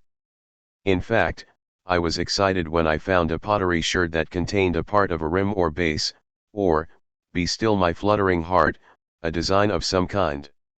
As I learned that summer excavating at the Syrian site of El Mara, archaeology is not at all like what I had seen in the Indiana Jones movies. No secret caves with elaborate booby traps, no heads of gold, no spirit-filled arks or crystal alien skulls. For me it was just lots and lots of pottery sherds. From time to time, in an ironic fashion, one of the seasoned archaeologists would hum the Indiana Jones theme song as we made our way out to the tell at 4:30 in the morning. While the science of archaeology might not be as flashy as some might think, it is a field that is absolutely essential to the proper understanding of our past. While ancient written sources can certainly provide us with critical historical information, archaeological finds are able to provide data that do not suffer from the same types of biases that written sources do. Dever writes, "The argument is that these data are primary by offering contemporary eyewitness information, whereas the biblical accounts were often written centuries later than the events that they purport to describe. Furthermore, the archaeological data, when they first come to light after being hidden for centuries, are unbiased. That is, they are unedited, in contrast to the biblical texts, which have been edited and read-ite for 20 centuries or more." 122. But how does archaeology work? And how can it help us understand the ancient world and, especially for our purposes, the Old Testament? Perhaps the question on everyone's mind is, do the archaeological data actually confirm what the Old Testament presents in its narrative? This chapter will present the reader with a brief introduction to the practice of archaeology, including things like excavation methods, the tools of the trade, and how archaeologists record and analyze the data. We will then narrow our focus to biblical archaeology, looking at how the discipline began and how it has developed up to the present. We will then turn to our attention to the controversial period that frequently appears when atheists debate Christians, Iron Age I, roughly 1200 to 1000 BCE. It was around or during this period that so many critical events were supposed to have taken place, including the exodus from Egypt and the conquest of Canaan. This was also a time that involves the Canaanites and the Philistines, both of which will be discussed in this chapter as test cases for biblical archaeology. Volume 2 of the series will delve into what archaeology can tell us about the early formation of Israel, including the historicity of the Exodus account and the supposed conquest of the Promised Land by the Israelites. An introduction to archaeology. The field of archaeology has come quite a long way in the last century. Methods for choosing where to excavate, how to excavate, and how to record your findings have all developed significantly. This section will provide the reader with a brief overview of the basics of archaeological methods, including how archaeologists decide where, what, and how to dig, and what they do with the material once it comes out of the ground. An excellent introduction to archaeology can be found in Fagan and Du Rainey's Archaeology, a brief introduction, on which we will lean heavily in this section. 123. Where to dig? When I decided to write my dissertation on a collection of Sumerian cuneiform tablets that were found at the Mesopotamian city of Kish, I realized that I would need to write a section on the archaeology of the site. After all, these clay tablets did not magically appear in a museum somewhere, they had to be dug out of the ground. Knowing exactly where in an excavation site they were uncovered, along with what other objects they were found with, the archaeological context, is incredibly important when it comes to fully understanding how ancient objects were used. During a conversation with a seasoned archaeologist, I happened to mention that I would be writing on the excavations of Kish, which elicited the response, "Good luck with that." I soon found out why. In 1912, the French archaeologist Henri de Genouillet excavated at the city of Kish for one season. Parts of the site had been looted, leading de Genouillet to think that, because looters were finding objects in those areas, they were probably good areas in which to dig. He removed approximately 1,400 tablets from the ground, but he didn't record any of the specifics about where they came from. Instead, what we have is a topographical map that indicates that the tablets were found to the west of a large structure that was on the site, marked by the shaded areas in Figure 2 below. In other words, if someone were to ask, where did this legal document come from, or was this letter found in a house or outside in a trash pit, I was out of luck. The find spots of the tablets were not recorded with any kind of precision. A little over a decade later, the British archaeologist Stephen Langdon began his own excavations at Kish. Again, a significant number of clay tablets were found at the site. While the excavation and recording methods had improved beyond a shaded area on a map, they were certainly not ideal. Citing Maguire Gibson in my dissertation, I wrote, Gibson describes the methods employed in the excavation of these trenches as a simple matter of treating the mound as something to be sliced in blocks that were 5 meters wide, 5 meters high or deep, and as long as the mound was wide. It is, therefore, difficult to speak with any specificity about the provenance of tablets excavated at these trenches. 124. 5 meters by 5 meters by the length of the tell, the entire archaeological site. Yeah, that doesn't narrow it down much, does it? Today, these types of practices would be unacceptable in the field. When I excavated at UMM Mara, we excavated 2 meter squares that were 20 centimeters deep, digging 1 square at a time. Each square had a specific designation, and all pottery sherds, and anything else that was found in that square, were labeled with that designation. If we found a wall, we would identify where the sherds were found in relation to that wall. All of this information was meticulously documented in my excavation notebook, along with a detailed drawing of the square itself. In other words, if you wanted to know today where something was found in the area that I was excavating, you could narrow it down to where in that particular 2 meter by 2 meter square it was excavated from. One of the reasons that this type of precision is so important in an archaeological excavation is that you only get one bite at the apple.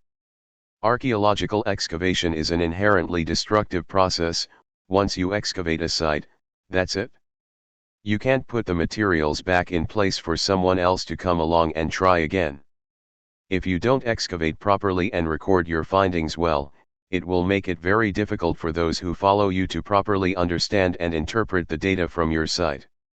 Because of this reality, archaeologists must be careful and intentional in determining which sites and areas they will excavate. Fagan and Durrani describe excavation as the strategy of last resort because it destroys the archaeological record. 125. They continue. The first principle of excavation is that digging is destructive. As archaeologist Kent Flannery once remarked, we are the only scientists who murder their informants, our sites, when we question them. The archaeological deposits so carefully examined during a dig are destroyed forever. 126. Once it is determined that excavation is necessary, the archaeologist must choose the place to dig. As we saw above, Henri de Genouillet began to excavate in the place that looters had been digging holes in the mound and pulling out objects to sell illegally. Because these looters found several objects in this area, he surmised that there might be more substantial remains beneath. This is similar to using a surface survey, where the archaeologist walks around a large area on the site, looking for things like pottery sherds lying on the surface of the ground, to determine if there is a particular concentration of settlement on the mound.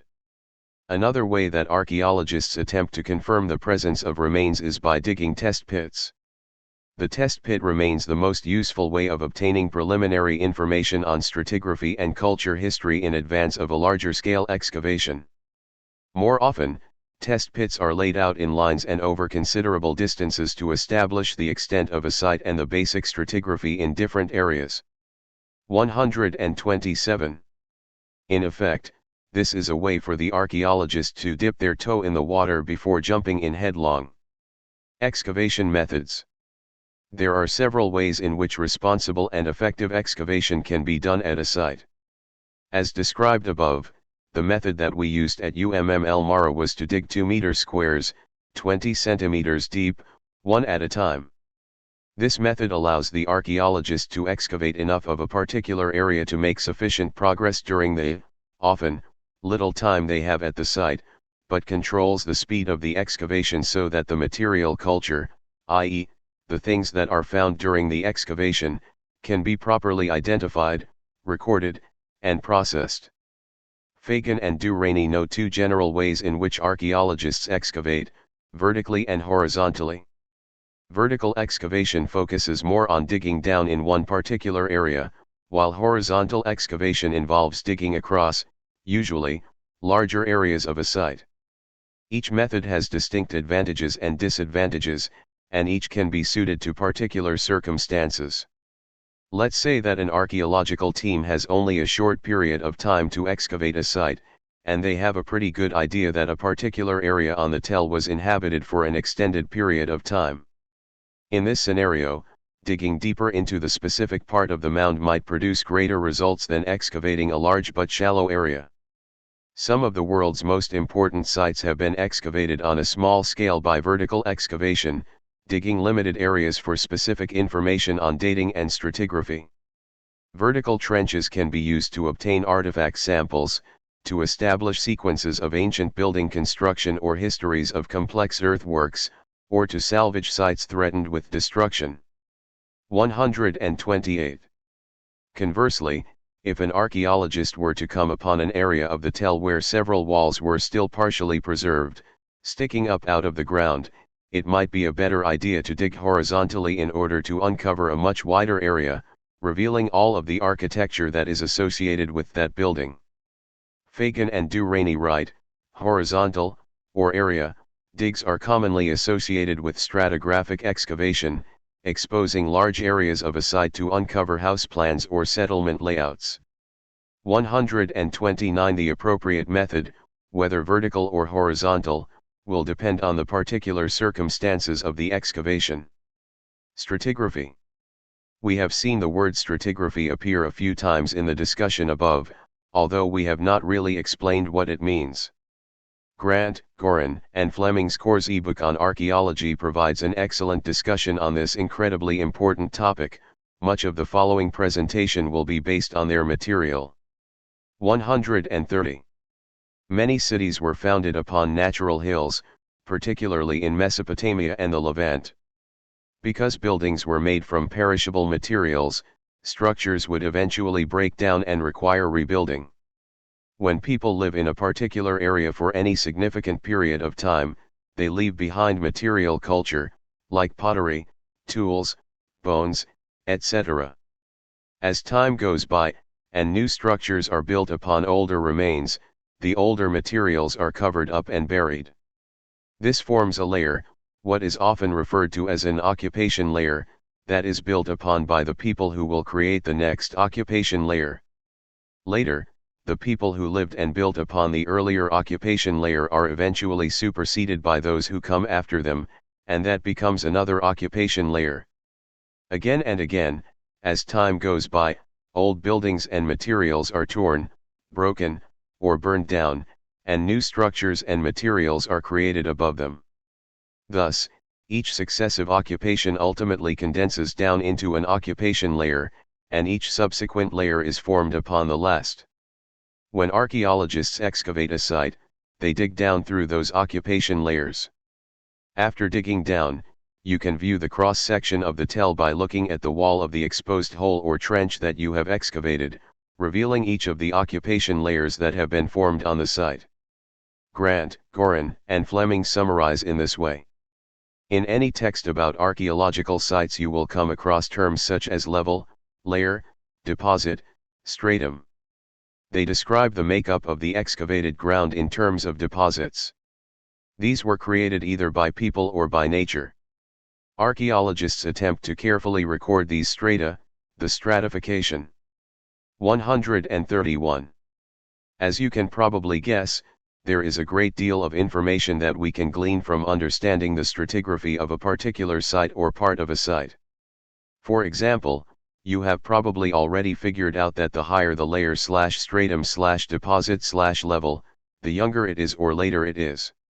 As archaeologists dig down through each successive layer, they label each stratum with a number, for example, level I, level 2, level 3, etc. The higher the number, the further down and older it is. The smaller the number, the closer it is to the surface and the younger it is. By way of example, let's say we are excavating a site that we will call City X. A guy named John lived in City X around 1000 BCE. Eventually John died, and the version of City X that he lived in, its buildings, streets, etc., was renovated and rebuilt. All of the buildings, pottery, animal bones, all of this material culture was buried and compressed into a layer that we will call, very creatively, Layer John. Now, in 800 BCE, 200 years later, someone named Jim moved into the version of City X that was built on top of the City X that John lived in, Layer John. Jim eventually died, and City X was again rebuilt, depositing him, his city, and all of the things associated with the people that lived there in 800 BCE into their own occupation layer, Layer Jim. If we were to go to City X today and dig down, vertical excavation, through both layers, Layer Jim and Layer John, which layer would be on top? Correct, Layer Jim. Because we reached Layer Jim first, digging down from the surface, we would label it level or stratum I. Layer John would be labeled level 2, since we dug down through it after level I. Which layer would be older and which would be younger? Because level 2, Layer John, was laid down first, in 1000 BCE, and level I, Layer Jim, was laid down on top of level 2, in 800 BCE, we would know that the higher layer would be the younger layer. Being able to identify the individual occupation layers is incredibly important for interpreting the archaeological data from a site. For example, let's say that we have excavated City X and have identified which layer is Layer John and which is Layer Jim. If we look in Layer Jim and find several documents that are dated to what we know is 800 BCE, we can then date Layer Jim to around 800 BCE. 132. Furthermore, if we dig down in one area of the mound and find Layer Jim, and we dig in another area of the mound and find Layer Jim, we can begin to tie different parts of the site together. What's more, if we go to another mound and find Layer Jim, based on evidence from the material culture that we find in that layer, we can then draw conclusions about the other mound. Grant, Gorin, and Fleming note, it is within the deposits that the artefactual, environmental, and dating evidence is located. Deposits are a time capsule which hold the clues to the immediate context of finds and structures. 133. Oh, that it were always so simple. There are many circumstances in which the layers get complicated. Refer to the illustration in Figure 3 below for the following discussion. For example, let's say that you want to construct a new building in my city. You will most likely dig down some distance in order to lay a firm foundation for the new building. This will probably result in you digging down through several occupation layers. Now, if a later archaeologist were to excavate this building, they would find that the bottom of the foundation is actually in line with a much earlier occupation layer. Does this mean that the building should be dated to the earlier level? No, of course not. But this type of intrusion into lower or earlier layers is something that must be carefully considered. A similar type of intrusion is a trash pit. If someone digs a hole to get rid of rubbish, the rubbish will be in line with earlier levels, but will be associated with the layer at the top of the pit. While it would be convenient to be able to assume that objects and features at the bottom of an excavation are always older than those at the top, pits, ditches, and building works from more recent periods can cut down into earlier stratigraphic layers. 134 A proper understanding of stratigraphy can provide the interpreter with a wealth of archaeological information, see Figure 3. Digging and recording, the tools of the trade. To this point, we have identified methods for choosing where to dig, as well which method to use, horizontal or vertical. We also know what to look for when we dig down. But, how should we dig? And once we dig things up, how should we record and process them? How do we ensure that those who come after us are able to effectively use and interpret the data that we have been entrusted with unearthing? To begin, there are certainly times, as counterintuitive as this may seem, that it is appropriate to use large excavating equipment. Fagan and Durrani write, in the hands of an expert operator, a front loader, bulldozer, or backhoe with toothless bucket are remarkably delicate implements for removing sterile soil and surprisingly thin slivers of overburden. 135 When a significant amount of soil sits on top of the strata that need to be reached, these larger pieces of equipment can come in real handy. The most common tool for the archaeologist, contrary to what we see in Indiana Jones, is not the whip. It is, instead, the trowel. Picks, shovels, and long-handled spades carry the brunt of the heavy work. But the most common archaeological tool used in North America is the diamond-shaped trowel with straight edges and a sharp tip. With it, soil can be eased from a delicate specimen or an unusual discoloration in the soil can be scraped clean. Trowels are used for tracing layers in walls, clearing small pits, and other exacting jobs. They are rarely out of the digger's hand. 136. With recent technological advancements, computers have become an integral part of the archaeologist's arsenal. An important instrument is known as the total data station, which is used to record the three-dimensional position of any point on a site. Large, open-area excavations require accurate recording over considerable distances, made much easier when the positions of the houses and finds can be recorded with a total data station, an electronic distance measuring device with recording computer, which records data that can be downloaded to laptop computers at the end of the day's work. 137. Other tools include a variety of brushes, both large and small, as well as buckets, picks, shovels, measuring tapes, and plumb bobs. I remember using a large household broom, without the handle, at the end of each day of excavation. Once the square had been cleared and leveled, there was a thin layer of loose dirt that remained on the top of the square. In order to see the mud brick, rocks, and other features in the soil, this top layer of loose dirt had to be removed. The broom, used very lightly and intentionally, was able to effectively sweep this dirt aside without damaging the remains or digging down further into the square. As tedious as this process was, it would have been impossible to accurately draw the square without it. This leads us to recording and processing. No dig is worth more than its records. Excavation notebooks provide a day-to-day record of each trench, of new layers and significant finds. It is information from your records, as well as the artifacts from the dig, that form the priceless archive of your excavation. If the records are incomplete, the dig is little better than a treasure hunt. 138. Careful attention must be paid to properly documenting your work as the excavation progresses. Thoroughly checking the soil that is being dug out of the ground for material culture, keeping the sides of the trench straight and plumb, ensuring that floors are identified and followed, and bagging and properly labeling all finds are just some of the activities that must be constantly performed and systematically documented. Once the excavation has been completed for the day, the area should be drawn and described in the excavation notebook, and all pottery and other material remains should be properly washed and prepared for further investigation. For example, at UMML Mara, after the pottery was washed and dried, we laid out the sherds in their respective groups for the dig director to analyze. After he had examined the groups of sherds, we proceeded to weigh the individual groups and document the results. Once an area has been sufficiently excavated, it will be necessary to draw the walls that have been created by digging down through the occupation layers. These walls, or box, show the different occupation layers in relation to one another, along with all intrusions, such as pits, foundations, or burrows, see figure 3 above. By clearly delineating and accurately drawing, photographing, and describing the box, the information can later be used for review, research, and publication.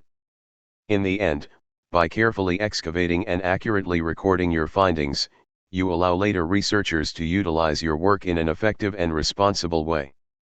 The history of biblical archaeology. What exactly is biblical archaeology? Is it different from regular archaeology? While this is certainly not the place to provide an exhaustive account of the long and detailed developments in the discipline of biblical archaeology, it is appropriate to provide a brief overview of some of the earlier problematic ideas and methodologies that plagued archaeological investigation in the southern Levant. Perhaps more problematic than anything else was the notion that the purpose of archaeology in this area was to focus on the Bible, particularly with the goal of illuminating or defending it. There are many treatments and summaries of this topic. A particularly thorough and relatively recent discussion can be found in Shifting Sands, The Rise and Fall of Biblical Archaeology by Thomas W. Davis. 139. A shorter but more recent summary can be found in William Dever's Has Archaeology Buried the Bible? Both of these works will be referenced frequently in this section.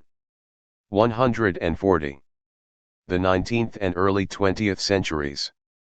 The first archaeological investigations into the area of Palestine started in the mid-19th century with the work of Edward Robinson and Eli Smith.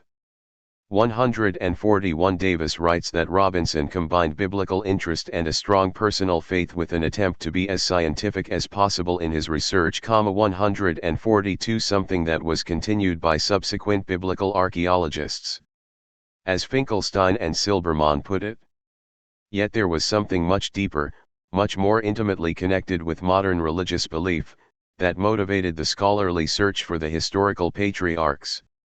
Many of the early biblical archaeologists had been trained as clerics or theologians. They were persuaded by their faith that God's promise to Abraham, Isaac, and Jacob was real. And if it was real, it was presumably given to real people, not imaginary creations of some anonymous ancient scribe's pen. 143. Faith was constantly in the background, and sometimes even the foreground, of archaeology, and this quite often led to significant problems, not only in interpreting the data, but in the decisions made by archaeologists concerning where and why to excavate. When it came to Robinson, his goals and presuppositions, particularly with respect to the reliability of the Bible, motivated and colored his interpretations. Davis writes, underlying his approach is the search for solid demonstrable evidence of the accuracy of the biblical witness. It is a search for realia. Robinson came to Palestine expecting to find support for his conservative views on the Bible. He came with a closed mind regarding the accuracy of Scripture, and despite evidence to the contrary, as in the Sinai, he did not change his views, emphasis mine. 144. In 1865, the British Palestinian Exploration Fund, PEF, was formed, which aimed for the scientific investigation of the archaeology, geography, geology, and natural history of Palestine for its own sake and for the purpose of biblical illustration. 145. Shortly thereafter, in the United States, came the Palestine Exploration Society, PES. Comparing the American PES to its British counterpart, Dever writes, the American Palestine Exploration Society, founded in 1870, had an almost identical statement of purpose. But, significantly, to the goal of illustration it added for the defense of the Bible. That would set the trend for American archaeology in Palestine for the next century. 146. Although archaeological methods had developed from treasure hunting to true scientific inquiry in Palestinian archaeology, 147, the assumptions and motivations based on the biblical texts were a significant obstacle to overcome. In the late 19th and early 20th centuries, Many archaeologists' main aim was to bring the world of the Bible to light, focusing largely on sites that were known from the biblical text. 148. William F. Albright. Following World War I, there was a development in the archaeology of Palestine. This was brought about by the work of William F. Albright, who profoundly changed the nature of biblical archaeology. 149. However, Albright maintained that the biblical texts contained a historically reliable account of critical events. Dever explains. These events were, 1. The migration of the patriarch and matriarch from Mesopotamia to Canaan in the early 2nd millennium BCE, 2. The Hebrew exodus from Egypt and the conquest of Canaan ca. 1250 to 1150 BCE, 3. The giving of the law and the covenant with Yahweh, Israel's sole God, at Mt. Sinai, 4. The establishment of the united monarchy in the 10th century BCE under Saul, David, and Solomon, a divine kingship, and, 5.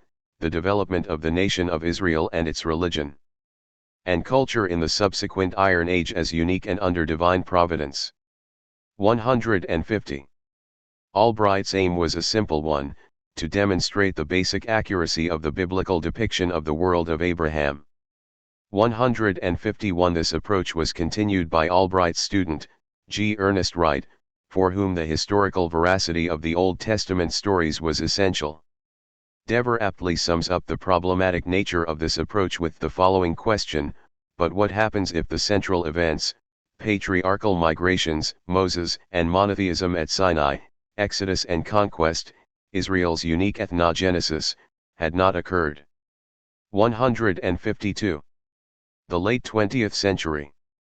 Fortunately, within the last 50 years, the field has again shifted, this time toward an approach to the archaeology of the southern Levant that is not focused on the Bible.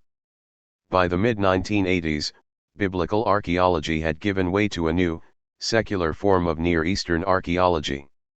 Initially known as Syro-Palestinian archaeology, it is now more often referred to as Levantine or Southern Levantine archaeology, or simply the archaeology of Israel or of Jordan. 153. Finkelstein and Silbermann concur. By the 1970s, however, new trends began to influence the conduct of biblical archaeology and eventually to change its major focus and completely reverse the traditional relationship between artifact and biblical text. 154. While there are many factors that have been involved in this transition from a biblical to a secular focus, one of the significant catalysts has been the various historical problems with the biblical account that have been brought to light by the archaeological data. In spite of Albright's efforts to demonstrate the Bible's historical veracity, all of his achievements have been undermined.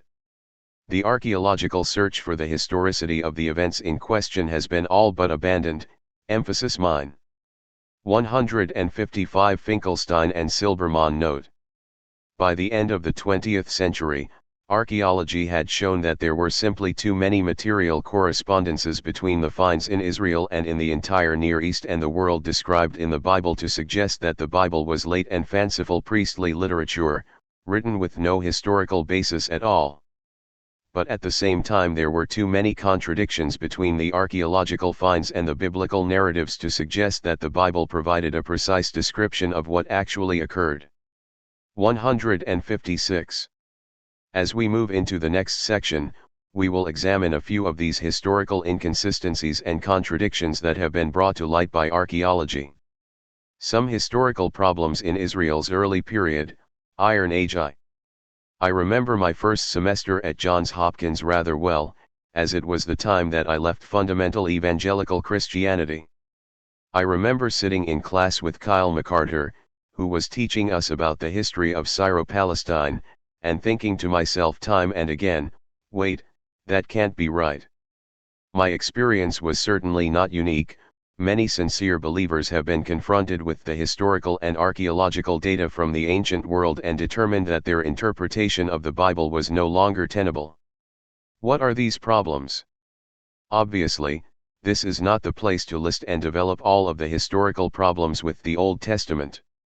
There are other excellent publications that go into great detail concerning this issue, see bibliography. This section will instead focus on a particular period in Israelite history, Iron Age I, ca 1200 to 1000 BCE. It is in this period that we are confronted with a myriad of historical problems, including matters related to our two test cases, the Canaanites and the Philistines. In each case, what we see in the biblical texts does not conform to what we know from history and archaeology. The Canaanites. Few other groups in the Old Testament have been as vilified as the Canaanites. The object of the wrath of the ancient Israelites and their God, Yahweh, the Canaanites were to be utterly destroyed and driven out of the land. Tighe writes in his commentary on Deuteronomy 20. According to verse 18, the aim of this harsh policy is to prevent Israel from being influenced by the Canaanites to adopt their abhorrent practices. To Deuteronomy, the Canaanites' guilt in practicing child sacrifice, that is, ritual murder, underscored the necessity of forestalling their influence and eliminated any doubt that they deserved annihilation. 157. But who were the Canaanites? Were they this malevolent group sacrificing children and practicing some of the most wicked activities imaginable?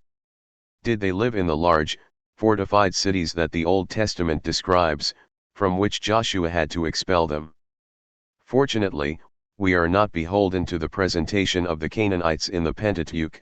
We have a fair amount of information concerning the groups who lived in Canaan prior to Israel entering the land. In this section, we will look at the history of the Canaanites in the region, focusing particularly on the period leading up to and during Iron Age I. This section will be structured upon Mary Ellen Buck's recent publication The Canaanites. 158. Historical background.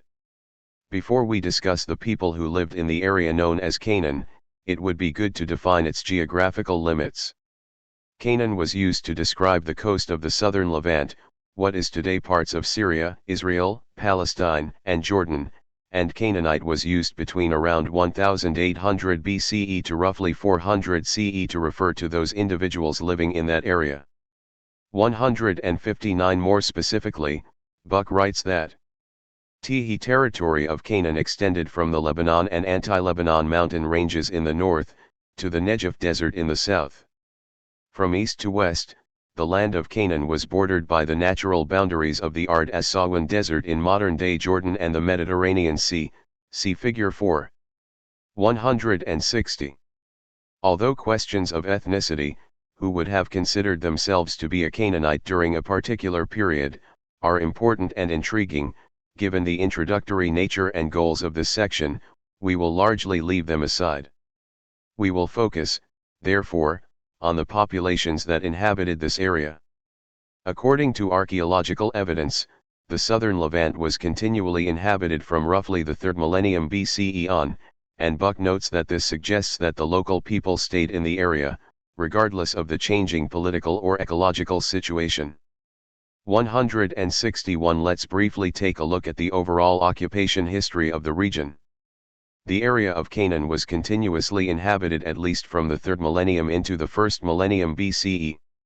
During this period, we see a recurring pattern in the settlement strategies of the local populations, generally speaking.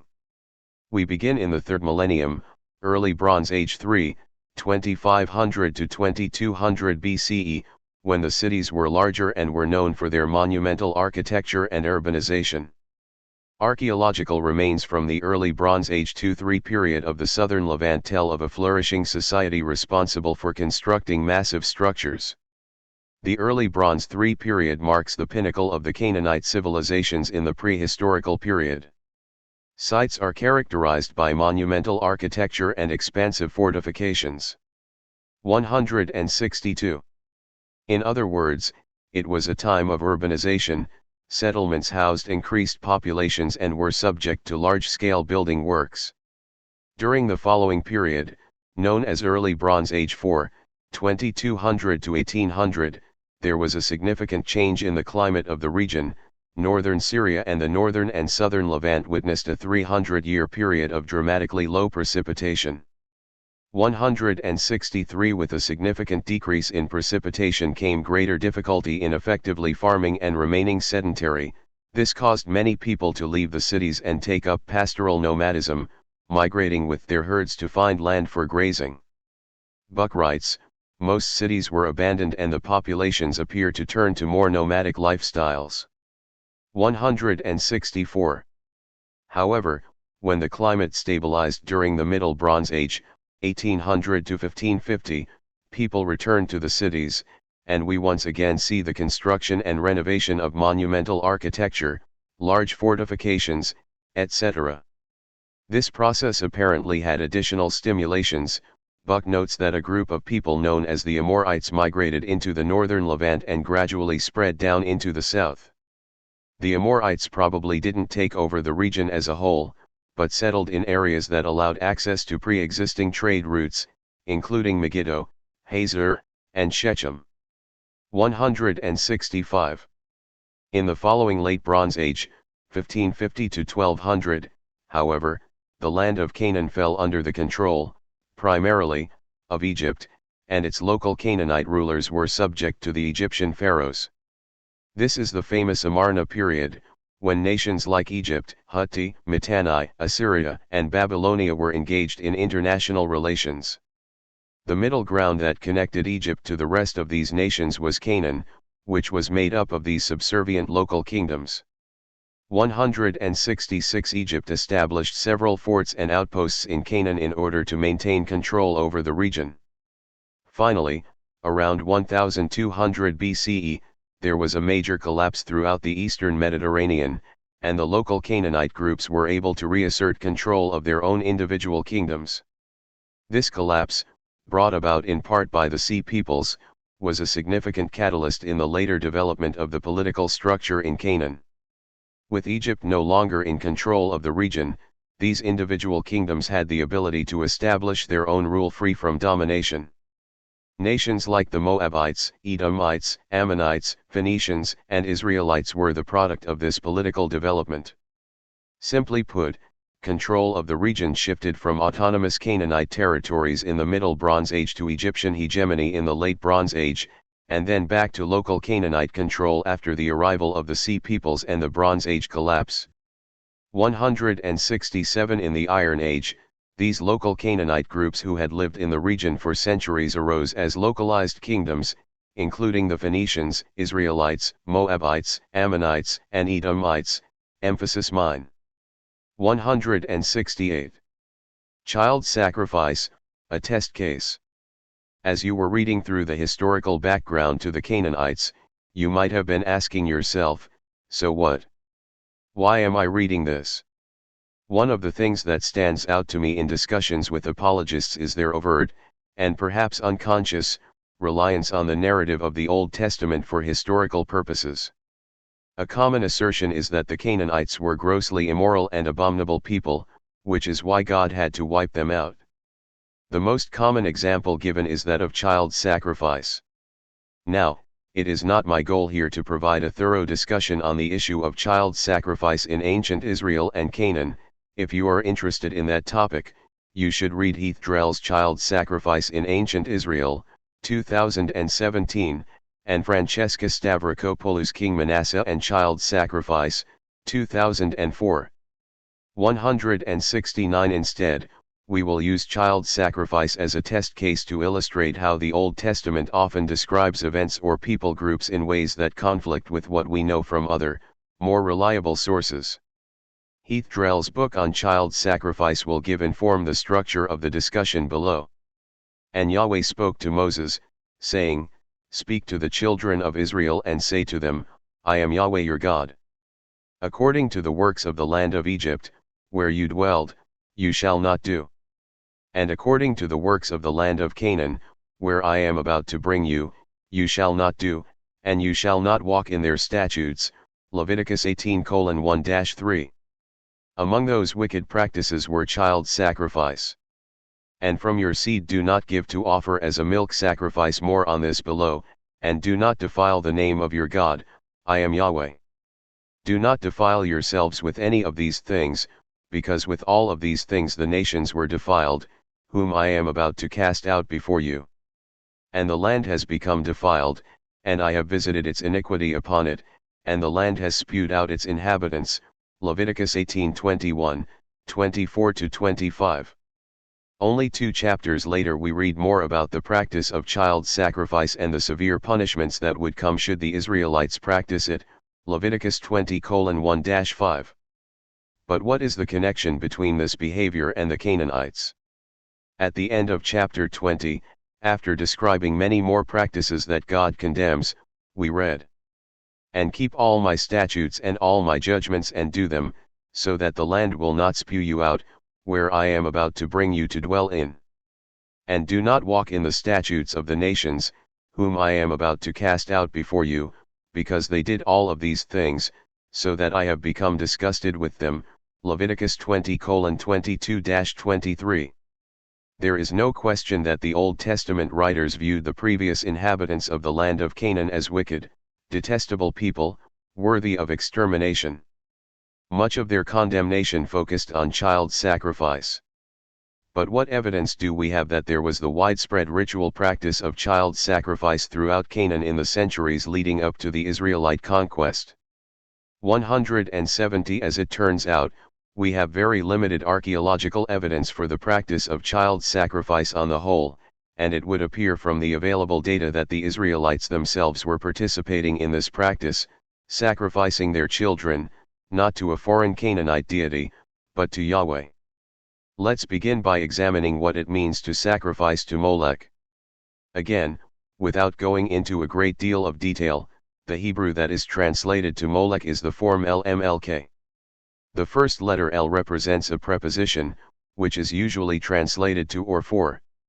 However, like so many prepositions, even in English, the Hebrew preposition I can take on a wide range of meanings, depending on the context. A number of Punic inscriptions have been found that speak of a milk sacrifice being made to Baal Haman. For example, to the Lord, to Baal Haman, a milk adm, the vow which Baal Paddo son of Magan vowed. He heard his voice, he blessed him. 171. The Punic colonies were founded by Phoenicians who had left the mainland. If you remember from our discussion above, the Phoenicians were part of the area known as Canaan. Thus, one could make the connection, potentially, between the practices in the Punic colonies and those in the Phoenician homeland, which could make them Canaanite practices. Returning to the Punic inscription, the milk sacrifice was not a sacrifice made to a deity named Milk, but rather to Baal Haman. That means that the word milk did not refer to a deity, but to a type of sacrifice. This was confirmed by the appearance of ADM following milk. See the inscription above. The word ADM means man or human.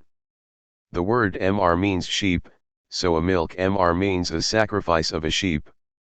Thus, as we see above, a milk ADM would ostensibly mean a sacrifice of a human. 172. In the Punic colonies, therefore, we see that the milk sacrifice was a type of sacrifice, not the deity to whom a sacrifice was made. It was often connected with the object being sacrificed, such as a sheep or human. A scholar named Esfelt determined, based on this evidence, that the Hebrew phrase LMLK did not mean to Molech, Molech being a deity, but rather as a milk sacrifice. The preposition L is used in other similar contexts in the same way. For example, in Genesis 22:2, Abraham is commanded to take your only son, whom you love, Isaac, and go to the land of Moriah, and offer him up there as a whole burnt offering upon one of the mountains that I will show you, emphasis mine. The next question that we need to ask is, when does this archaeological evidence date to? If you would like to read a detailed overview of the archaeological evidence concerning child sacrifice in the region during this period, see Chapter 2 of Drell's book. 173. There you can see that the primary evidence for the practice of child sacrifice among the Canaanites, the Punic material, comes from the 1st millennium BCE, from the 7th through the 1st C BCE. 174. In other words, the Punic evidence for child sacrifice is far too late to be considered evidence for the practice of child sacrifice in the early to mid-2nd millennium BCE, when the practice would have been required to fit the biblical timeline. While it is certainly not a settled issue as to whether there was a deity named Molech to whom child sacrifices were offered, or whether child sacrifice was practiced on the Phoenician coast in the first millennium BCE, what we can say is that there is insufficient extra-biblical evidence to support the biblical claim of grossly immoral population groups that practiced child sacrifice in Canaan during the second millennium BCE. Drell writes, "There is as yet no unambiguous material evidence from Syria-Palestine itself that corroborates the claims of the Hebrew Bible. The fact that the Punic evidence supports the conclusion that children were sacrificed as part of a milk ritual makes it tempting to connect these sacrifices with Hebrew sacrifices, as Esfelt did nearly a century ago, but making this connection probably requires assuming that the rite also took place on the Phoenician mainland in order to provide the necessary link between Judah and Carthage. Unfortunately, there is as yet no strong material evidence for child sacrifice in Phoenicia proper, or Syria-Palestine in general, apart from the possible exception of the third millennium Equid burials at El Mara, which are largely irrelevant to this discussion, given their early date and specific connection with Equid funerary rites. 175. In short, while the people in Canaan in the first millennium were likely practicing child sacrifice infrequently, the biblical portrayal is not historically reliable. It does, however, seem reasonable to conclude that child sacrifice was being practiced, albeit to a limited degree, in the land of Canaan and among the Israelites. Furthermore, it would seem that these Israelite child sacrifices were not originally being made to other deities, but to Yahweh himself. Drell isolates three different types of child sacrifices that were very likely made to Yahweh. The first was a general firstborn sacrifice, which can be seen in Exodus 22:29-30, "Do not hold back from your harvest and your wine vat. The firstborn of your sons you will give to me. Thus you will do with your oxen and sheep, 7 days it will be with its mother, and on the 8th day you will give him it to me." Drell argues that these verses show at least some Yahwists viewed the literal sacrifice of a firstborn child as the appropriate means of acknowledging Yahweh's claim to firstborn children. These sacrifices, like first fruit offerings in general, served to ensure bounty and prosperity, and failing to give Yahweh his due would result in calamity and destruction. 176. A second type of child sacrifice likely practiced in Israel was that which was done in times of distress. This can be seen, for example, in 2 Kings 3:27, where Mesha, the Moabite king, offered his firstborn son in order to avoid annihilation, and he took his firstborn son, who would reign after him, and he offered him up as a whole burnt offering upon the wall. And a great wrath was against Israel, and they went out from him and they returned to their land. As noted by Drell, the very fact that the sacrifice is shown to be successful in removing the military threat, in combination with the reference to child sacrifice in Micah 6:1-8, shows that firstborn children were also perceived by at least some Israelites as appropriate sacrificial victims during times of distress. 177. The third and final type of child sacrifice was the LMLK sacrifice that was discussed above. This would have been, most likely, late and of foreign origin. As identified by Drell, there are then three different types of child sacrifice referenced in the Hebrew Bible. Two appear to have relatively old roots in the Israelite cult, while the third was likely the result of syncretistic borrowing. Each had a different function and purpose, and none of the various types of child sacrifice can be subsumed to another. There must have been some variety of practice among different Yahwistic groups, some of whom may have participated in one or more of these rites, while others may have participated in none. 178. What does this mean for us if we are using child sacrifice as a test case? First, as we saw in the section above, we have a fair amount of evidence that helps us understand Canaanite culture from the second millennium BCE, the period described in the Old Testament as one of gross immorality and child sacrifice. The land of Canaan, during the Late Bronze Age, 1550 to 1200 BCE, was firmly under the control of the Egyptians and does not reflect the descriptions of the Canaanites given in the Old Testament. More specifically, however, the archaeological evidence that we have for child sacrifice does not come from the second millennium, but from the middle and latter portions of the first millennium BCE. The evidence itself also does not come from the land of Canaan, but from Carthage and the Punic colonies. Thus, we have no solid evidence of child sacrifice in Canaan proper, and what evidence we have comes from the first millennium BCE. Finally, we saw that, while child sacrifice was very likely performed sporadically during the first millennium, it was not only practiced by the Canaanites, but also by the Israelites. These child sacrifices were offered to Yahweh, not to other deities. In short, the depictions of the Canaanites presented in passages like Leviticus 18 and 20 do not reflect historical reality and clearly functioned as a form of anti-Canaanite propaganda. The Philistines. Then there is the issue of the Philistines. We hear of them in connection with Isaac's encounter with Abimelech, king of the Philistines, at the city of Gerar, Genesis 26:1.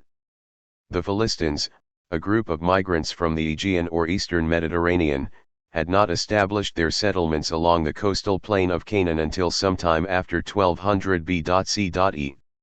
179. The book of Genesis speaks often of the Philistines as having been in the land long before archaeology can detect their arrival around 1200 BCE. Is the Old Testament historically correct, or did the Philistines arrive at the end of the second millennium as part of a group known as the Sea Peoples, settling in Canaan and providing a catalyst for the formation of the nation of Israel? Among the variant people groups found in the Levant, few are as intriguing and elusive as the Philistines. While the Hebrew Bible and Egyptian sources provide detailed information concerning the origin and culture of these foreign invaders, debate continues on the original homeland of these peoples of the sea. Written sources, along with much of the archaeological record, indicate that the Philistines came to southern Palestine from somewhere in the Aegean. However, some have contended that no such infiltration or invasion occurred. Instead, the Philistines were either an endogenous group in Palestine, or mercantile traders who settled in Palestine over a long period of time. An examination of the available written sources and material culture can help us determine the most likely origin of the Philistines. Philistines as part of the Sea Peoples. The common view among scholars today is that the Philistines were a part of the Sea Peoples invasion which occurred at the beginning of the Iron Age. 180 They would have settled in the land of Canaan, along the coastal plain, from the brook of Besser in the south to the valley of Sorek in the north, between 1180 and 1150 BCE. It is argued that this branch of the Sea Peoples brought its own material culture from the Aegean region but quickly assimilated many Egyptian and Canaanite cultural motifs. Evidence supporting this conclusion comes from both textual sources, Hebrew Bible, Egyptian records, a Canaanite inscription, as well as material culture, both inside and outside of Palestine. Textual sources. The biblical writers seem to continue an Israelite tradition that sets the Philistine place of origin in Caphtor. The prophet Amos writes, "Are you not like the Cushites to me, O children of Israel, says Yahweh? Did I not bring up Israel from the land of Egypt, and the Philistines from Caphtor, and Aram from Kir?" Amos 9:7. Similarly, the prophet Jeremiah cries, on account of the day that is coming to destroy all the Philistines, to cut off from Tyre and Sidon every surviving ally.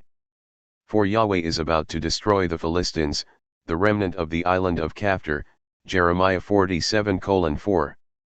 Though less clear, Genesis 10:14 also identifies Caphtor as the Philistine homeland. 181 Thus, there is general continuity in the biblical tradition concerning Philistine origins. But where is Caphtor?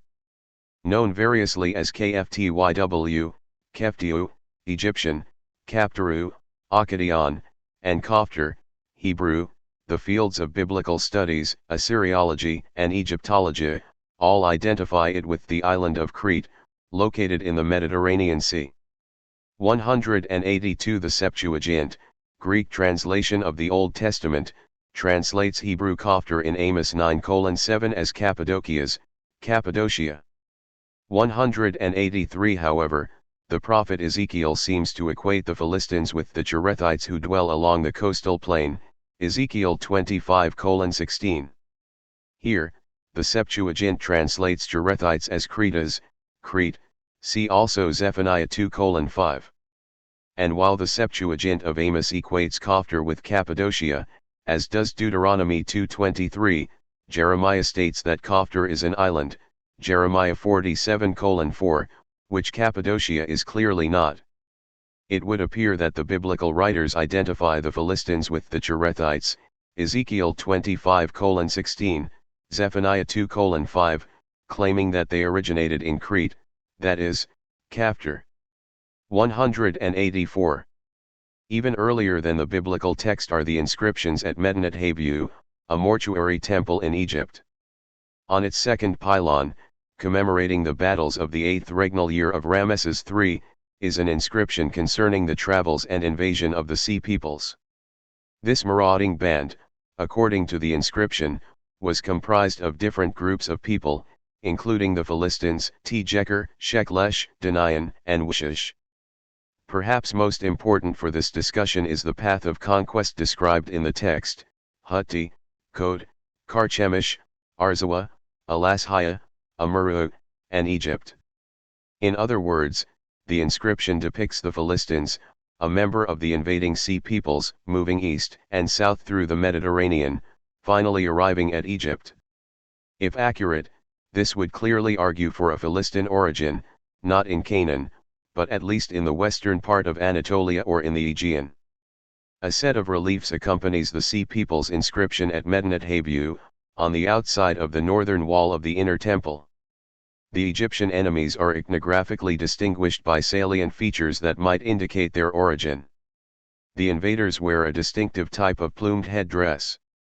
Dothan observes, sailors along the Aegean coasts of Asia Minor were long known for their feathered crests. 185.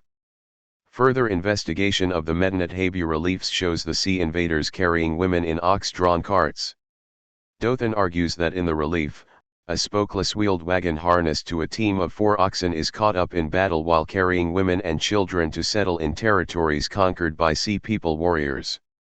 186. By this understanding, the passengers would have been the families of the Sea Peoples, traveling to their final destination of settlement. Gertzen, however, argues that these are not family members, but captives taken during the Syrian portion of the conquest. 187. Thus, they may not indicate a migration at all. Finally, the ships in which the Sea Peoples arrive possibly resemble those used in Mycenaean prototypes. 188. The design of the vessels is reminiscent of those used to the north. Overall, the iconography of the relief seems to indicate that the warriors came from the Aegean region and would later be associated with the Philistines. Further information on the settlement of the Philistines comes from the Harris Papyrus, an Egyptian document discovered in the 1870s. In the text, Ramesses III, the purported writer/speaker, says that he not only defeated the Danayan, Tjeker, Philistines, Shurdan, and Wishish, but settled them in his own lands, including Canaan. 189. Because the archaeological record, as will be further discussed below, argues for a Sea People settlement in the coastal plain of Palestine, the Harris Papyrus seems to support the view that an invading group of marauders ultimately settled in Canaan. Finally, the recent discovery of a Canaanite inscription at Gath appears to support an Aegean origin of the Philistines. The inscription is dated to the last phase of Iron I and to the early phase of Iron II.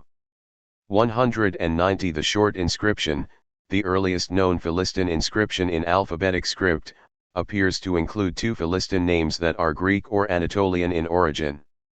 191. Dembski writes, the names are identified as non-Semitic names, known from the Greek or Anatolian onomastica, Mycenaean, Lydian, and possibly others. 192. This retention of Greek or Anatolian names argues for an Aegean origin for the Philistines. In summation, the written sources ostensibly support the theory that the Philistines, an ethnic group of the Sea Peoples, migrated to the coastal plain of Canaan from somewhere in or around the Aegean. The Hebrew Bible places their origin in Kaftar, most likely to be identified with Crete. The inscriptions of Medinet Habu and the Harris Papyrus describe an invasive group of marauders coming from the north and west, eventually settling, or being settled, along the coast of Canaan. The reliefs accompanying the Medinet Habu inscriptions portray Aegean and later Philistine styles and motifs, seemingly connecting the sea peoples with the Philistines. Finally, the Canaanite inscription found at Gath shows Greek or Anatolian influence, arguing for an Aegean origin of the Philistines at Gath. Material culture in Palestine. The material culture found in the land of Palestine dating to the Iron II period seems to support a Philistine migration from the Aegean region. Two aspects of the archaeological assemblages point to such a conclusion: pottery, and pottery technology, and cultic objects.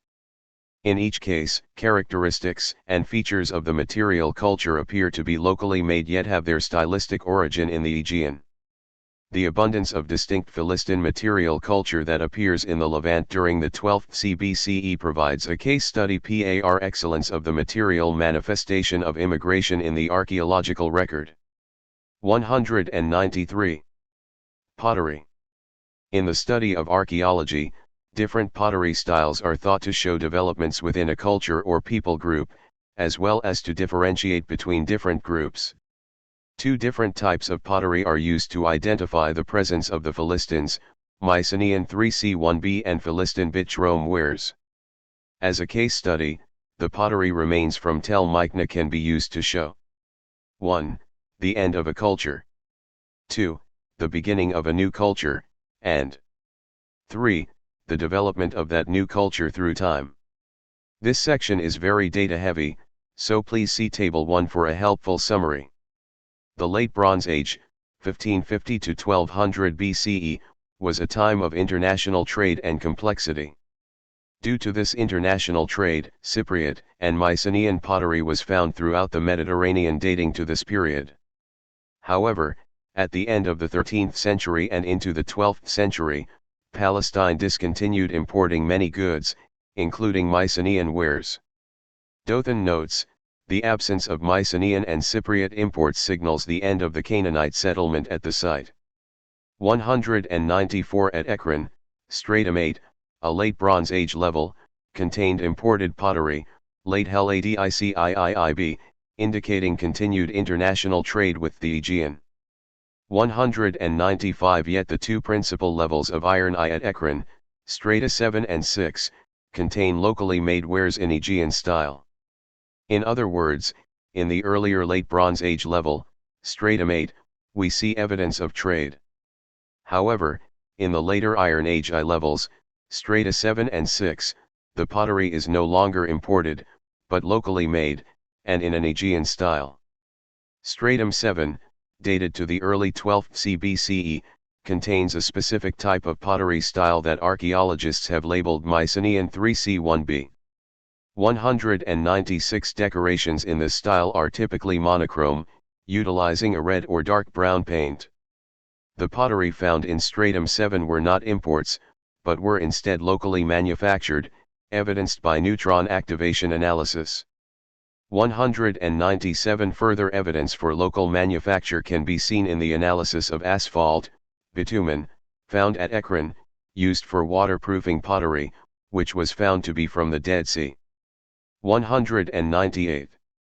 Ankylabru, after surveying the materials, methods, and technology, kills, slow wheel, used to create the Mycenaean 3C1b pottery at Ekron, concluded that the potters working in Tel Mycna during the 13th CBCE practiced an entirely different craft from those working during the 12th CBCE.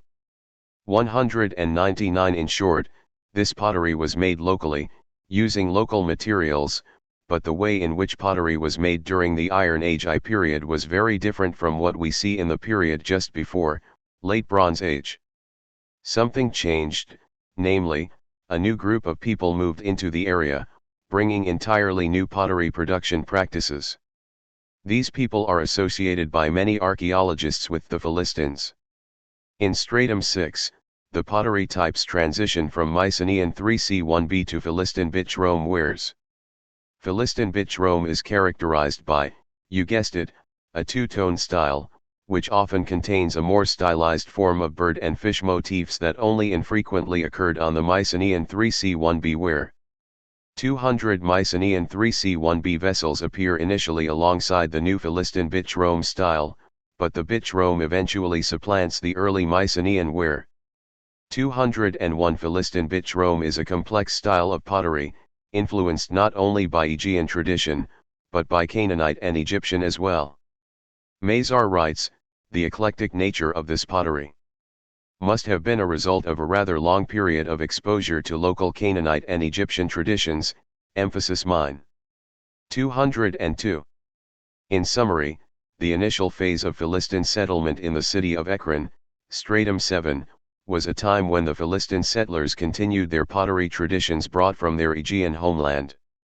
Pottery is not imported, but locally manufactured in the Mycenaean 3C1b style. Asphalt collected from the Dead Sea region was sometimes used to seal the vessels. The kilns used to fire the pottery were unknown in Canaan, indicating that the group utilizing them was not endogenous to the region. However, during the second phase of occupation, Stratum 6, the Philistines began to assimilate aspects of the local culture, their pottery taking on local styles while still maintaining a close connection with the Aegean. Cultic objects. At both Tel Kisel, a Philistin port city in Tel Aviv, and Tel Mikne Ekron, Philistin buildings were excavated which may be interpreted as temples. At Ekron, for example, one of the two public buildings found in the central part of the city provided a number of cultic objects similar in style to those found in the Aegean. In addition, 3 buildings at Tel Kisel contain the same types of Aegean-style cultic objects, suggesting a possible or likely connection between the Philistin temples and the Aegean. The public buildings that were found at Tel Mikne Ekron were labeled by the archaeologists Building 351 and Building 350.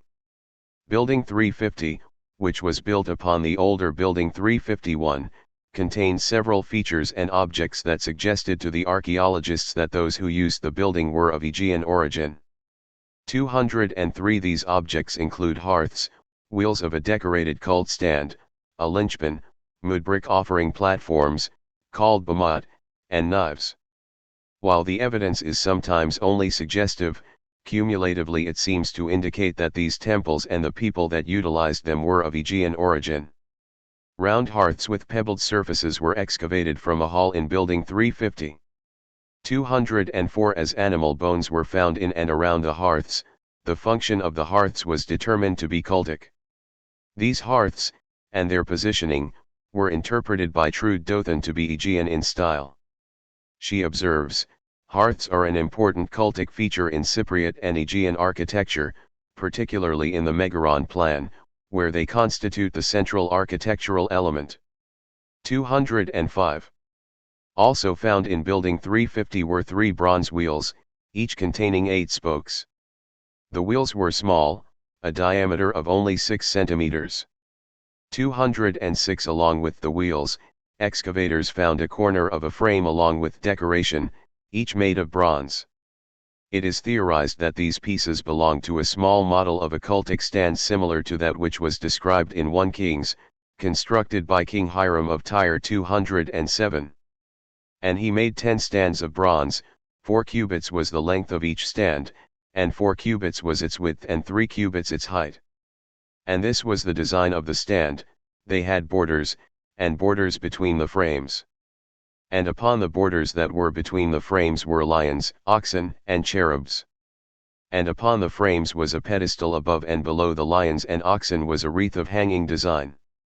And each stand had 4 wheels of bronze, and axles of bronze, and its 4 feet had supports. Beneath the basin were cast supports with wreaths at either side, 1 Kings 7:27-30. Many of these cultic stands have been discovered on the island of Cyprus dating to the 12th century.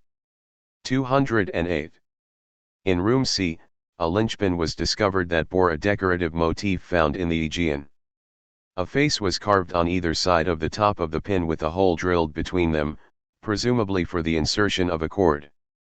Dothan concludes, This representation, the two faces, can be interpreted as two sphinxes similar in style to those from Aegean and Cypriot bronze work. 209. Finally, an iron knife, attached to an ivory handle by 3 bronze rivets, was discovered on the floor in building 350. Dothan argues that, because the knife was constructed of different metals, it should be considered a luxury item. 210. The knife was found in a pottery-rich context, much of which was Philistine Bitrome. Other ivory handles were located in the building and in the surrounding area. These knives, it is argued, are similar to knives found in the Aegean and are support for an Aegean origin of the Philistines. 211. At Tel Kissel, 3 temples were discovered in Strata 12x. In Stratum 11, a secondary shrine was built to the west of the main temple. Building a small shrine in proximity to a large temple was unknown in Canaanite religious architecture but had parallels in the Aegean and in Cyprus during the 13th and 12th centuries B.C.E. Emphasis mine.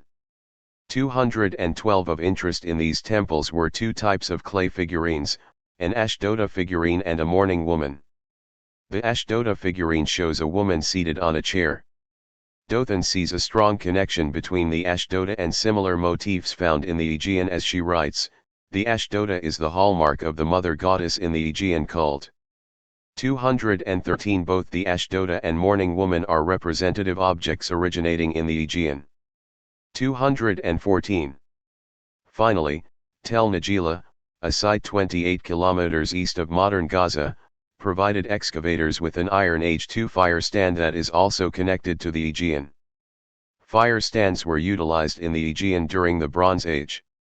215. The petrographic analysis of the fire stand indicates that it was not an import, but was fashioned with soil from the Shephelah or coastal plain.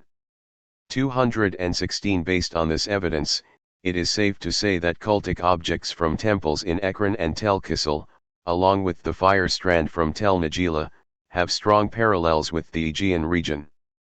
Their presence is one more indication of Philistines migrating to the area from the Aegean region and using local resources to create their own native material culture. 217. Material culture in Cyprus. We have seen that there is strong evidence in Palestine to suggest that the Philistines had their origin in the Aegean region, but is there evidence from the Aegean that supports this conclusion? In his 1984 article, Vassos Karageorgis argues that the island of Cyprus provides crucial and convincing evidence of the origin of the Sea Peoples. 218. He examines 2 settlements established in the 13th century, Pylokokonakrimos and Mapaliakistro. The time of the site's establishments, their characteristics, and their abandonment or destruction seem to argue that Cyprus was a stopping point for refugees from the Aegean and/or Anatolian regions on their way to Egypt and the Levant. A breakdown in the Aegean and Anatolian regions drove myriads of refugees from their homes, moving east. Karageorgis argues that settlers from this group came to Cyprus in order to establish secure settlements to ensure protection against other marauding bands of Sea Peoples. 2 sites have been identified as such settlements, Pylokokonakrimos and Mapaliakistro. Pylokokonakrimos, established for the first time between 1240 and 1230 BCE, sat in an agriculturally unproductive area, but was easily defensible. The walls of the houses on the site formed a casemate wall opening into a center courtyard. The inhabitants were partially Cretan, as evidenced by their late Minoan pottery and symbols of Minoan religion. 219. Though militarily defensible, the site was abandoned near the end of the 13th century. However, the inhabitants intended to return to their homes in short order, as they hid their valuables, gold, silver, bronze, alabaster vessels, rather than taking them with them.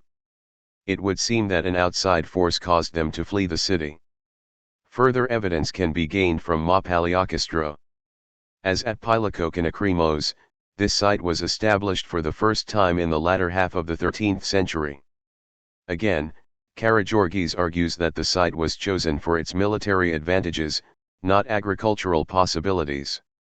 Rather than the site being abandoned, however, The archaeological evidence shows that it was destroyed by fire around 1200 BCE, followed by a resettlement. The people who resettled Ma Paliocastro used locally made pottery of the Mycenaean IIIC-1b type. These new settlers occupied the site for ca 25 years before leaving in 1175 BCE. From these two sites, Karageorgis draws several conclusions. First, the pottery of the second settlers of Ma Paliocastro shows clear connection with the Aegean, indicating that they were migrants or refugees from the Aegean who adopted a local ceramic style, building the period 2 settlement. 222ndly, each of the groups mentioned, the original settlers of Pylokokonakrimos, Ma Paliocastro, and the new settlers of Ma Paliocastro, were part of the migration of refugees known as the Sea Peoples. 221 that they were ethnically related apparently did not hinder them from attacking one another during this time of survival.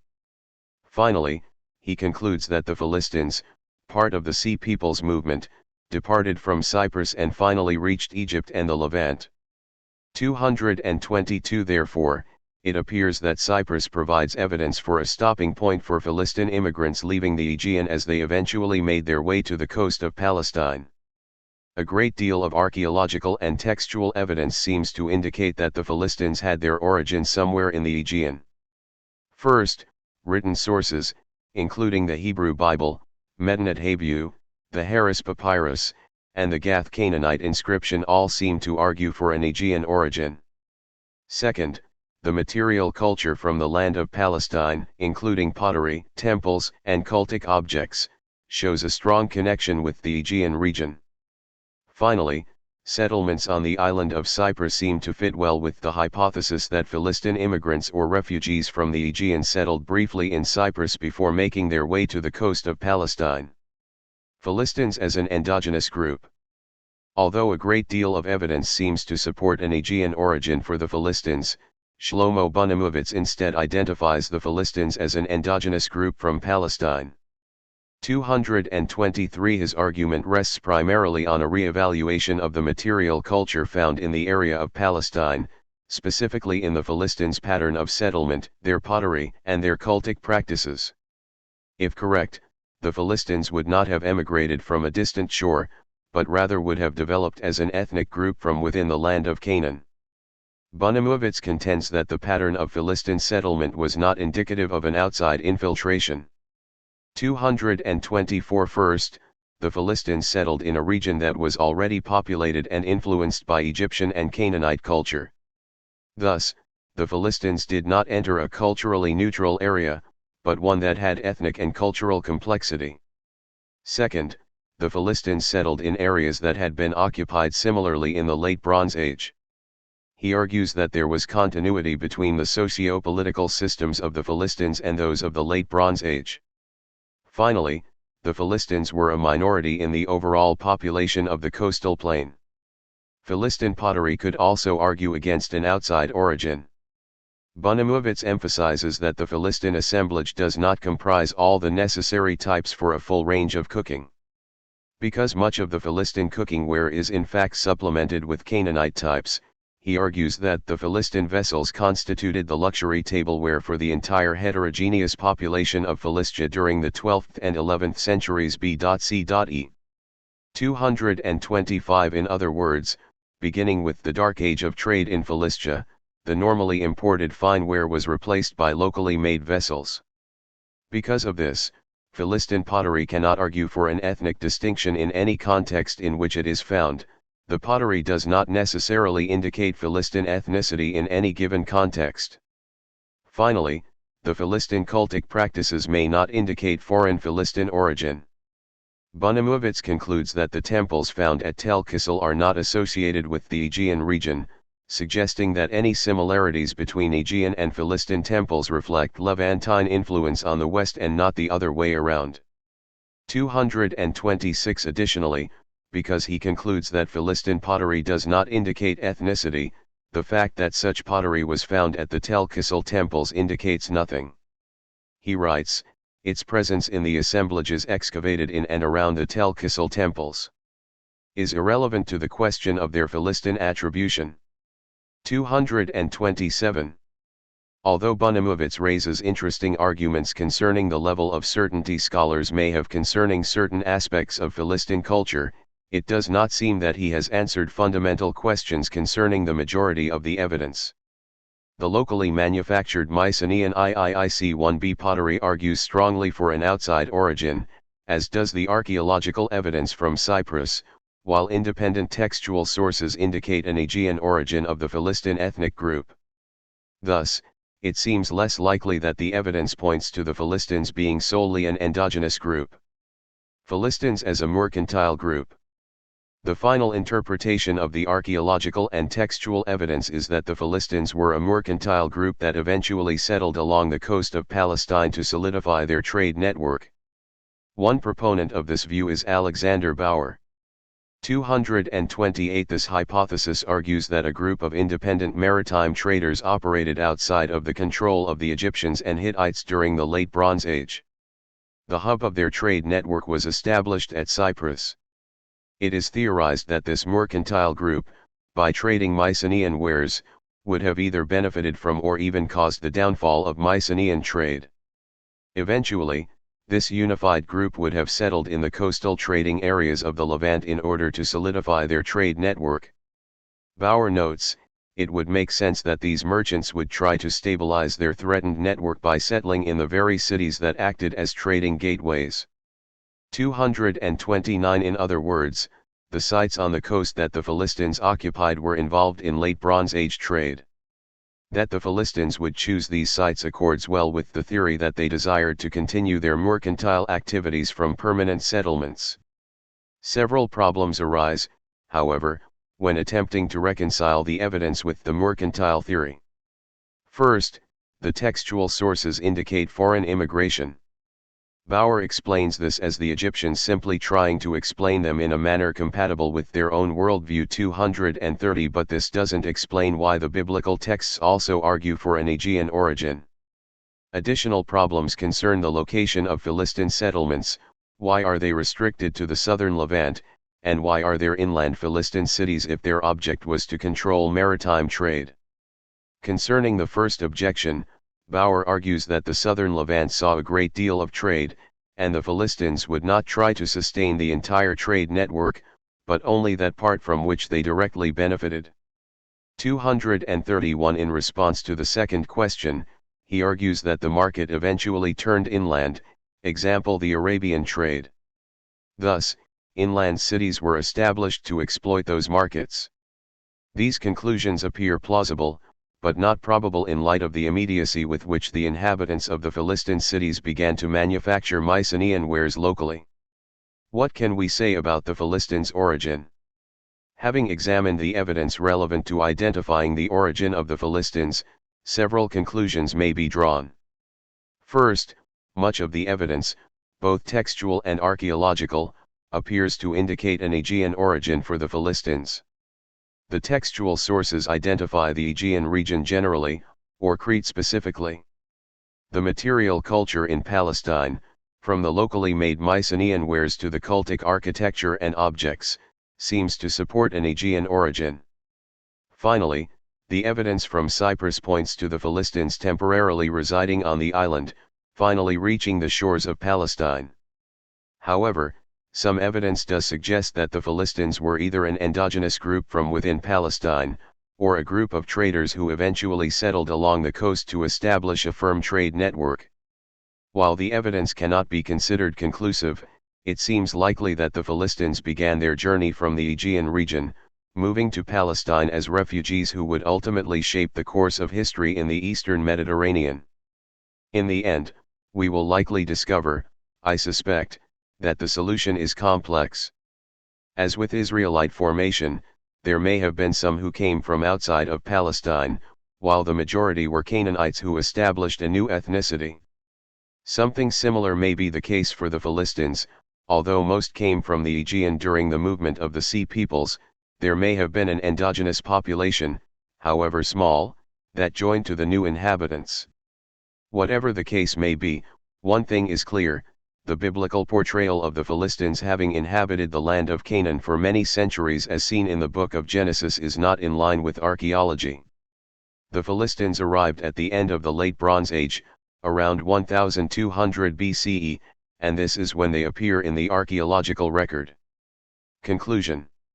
How many times have you heard, the more we dig up in the Middle East, the more we prove the Bible to be true, or archaeology has never produced a single find that was not in line with what the Bible says. Nothing could be further from the truth. The early practice of biblical archaeologists, particularly in the 19th and 20th centuries, was very often predicated on a belief in the inerrancy or overall historical accuracy of the Old Testament. Henry Jones may have said it best, "You call this archaeology." 232. In this chapter, we looked at archaeological methods, examining a variety of excavation techniques and comparing them to see their strengths and weaknesses. The discussion then turned to stratigraphy, what it is, how it works, and how it can help archaeologists tell us about the site, the material culture, and what transpired throughout time. We looked at the various tools that archaeologists use in fieldwork and how important meticulous excavation and record-keeping is to contemporary and future interpreters. The next section dealt with biblical archaeology. After overviewing a history of biblical archaeology and its development, we saw that the faith-based excavations and interpretations of the 19th and 20th centuries gave way to the archaeology of the late 20th century, which was no longer grounded in illuminating or proving the historical validity of the biblical texts, but in the scientific investigation of the region's archaeology. We then turned our attention to two oft-discussed people groups that appear in the Hebrew Bible, the Canaanites and the Philistines. We hear a lot about the Canaanites in the Old Testament, primarily when it concerns how wicked and deplorable the inhabitants of Canaan were before the Israelites arrived and killed them or drove them out. To gain a clearer picture of who the Canaanites were, we looked at the historical background of the land of Canaan and the people that populated it. To test the validity or accuracy of the Old Testament with respect to the Canaanites, we used the practice of child sacrifice. We saw that the evidence we have for Canaanite culture from the 2nd millennium BCE does not provide support for the picture painted by the Old Testament. Furthermore, with respect to child sacrifice, the only convincing evidence that we have for the practice comes from the mid to late 1st millennium BCE, long after the time depicted in the Hebrew Bible. Furthermore, the evidence does not come from Canaan, but from Carthage and the Punic colonies. In fact, we determined that, while child sacrifice was likely sporadically practiced in 1st millennium Canaan, it was also very likely sparingly practiced by the Israelites, who sacrificed their children to Yahweh. Thus, passages like Leviticus 18 and 20 cannot be considered historically reliable sources when reconstructing the practices of the period. Finally, we looked at the origins of the Philistines, a people group that very likely came from the Aegean region at the end of the Late Bronze Age and settled along the coast, becoming a catalyst for the ethnic development of the early Israelites. We saw that the material culture from Philistine sites, including pottery, kilns, and cultic paraphernalia, all point to a group of foreigners who eventually settled in Canaan. This, however, contradicts the biblical account, which has the Philistines inhabiting the land of Canaan long before the Israelites arrive, as described in the book of Genesis. In the end, we saw that the field of biblical archaeology went through a significant and necessary transition from the early 19th century until the late 20th century.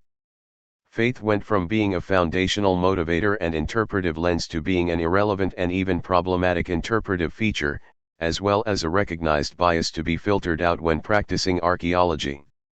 How thankful we should all be that we have moved beyond archaeological methods that are predicated on faith, leaving Walter Donovan's famous challenge mood with respect to archaeology.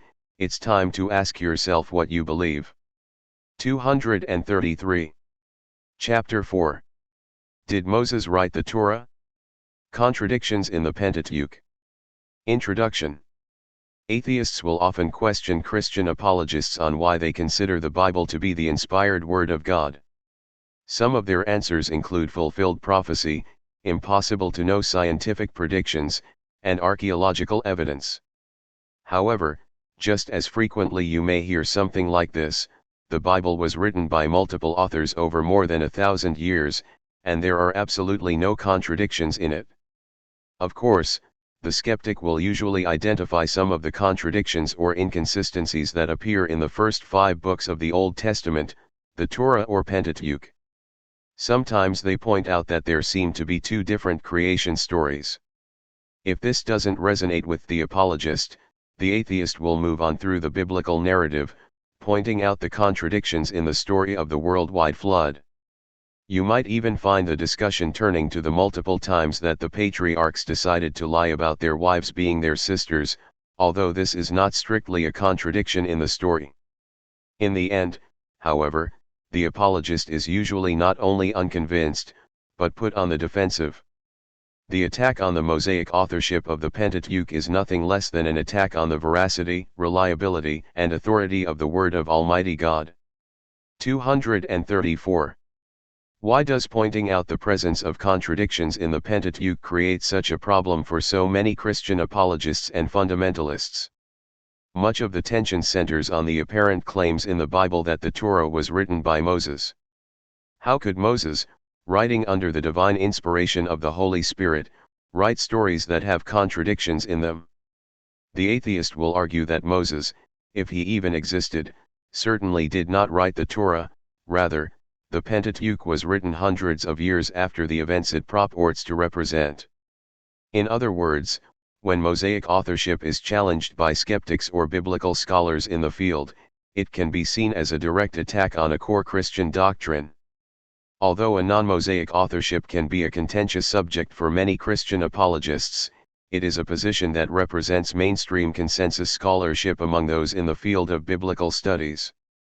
What is it, therefore, that caused scholars to reject the Mosaic authorship of the Pentateuch from very early on, and later to reject single authorship as well? Put simply, it is because of the contradictions and inconsistencies that appear in its canonical, or final, form.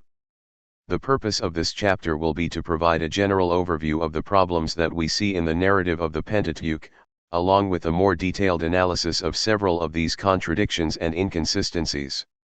Specifically, we will examine the contradictions that appear in 3 major sections of Genesis: the 2 creation accounts in Genesis 1:1-2:4a and 2:4b 25, the flood story in Genesis 6-9, and the story of Joseph in Genesis 37. We will then turn to smaller but still significant issues, including the naming stories of Bethel, the name of Moses' father-in-law, and the inconsistencies between the laws concerning slaves in Exodus 21, Deuteronomy 15, and Leviticus 25. Although this will cover only a fraction of the contradictions in the Pentateuch, or in the Old Testament as a whole, they will provide the reader with several solid examples upon which to draw during a debate or discussion. Before we begin, it is important to note that Pentateuchal studies is an entire field of expertise.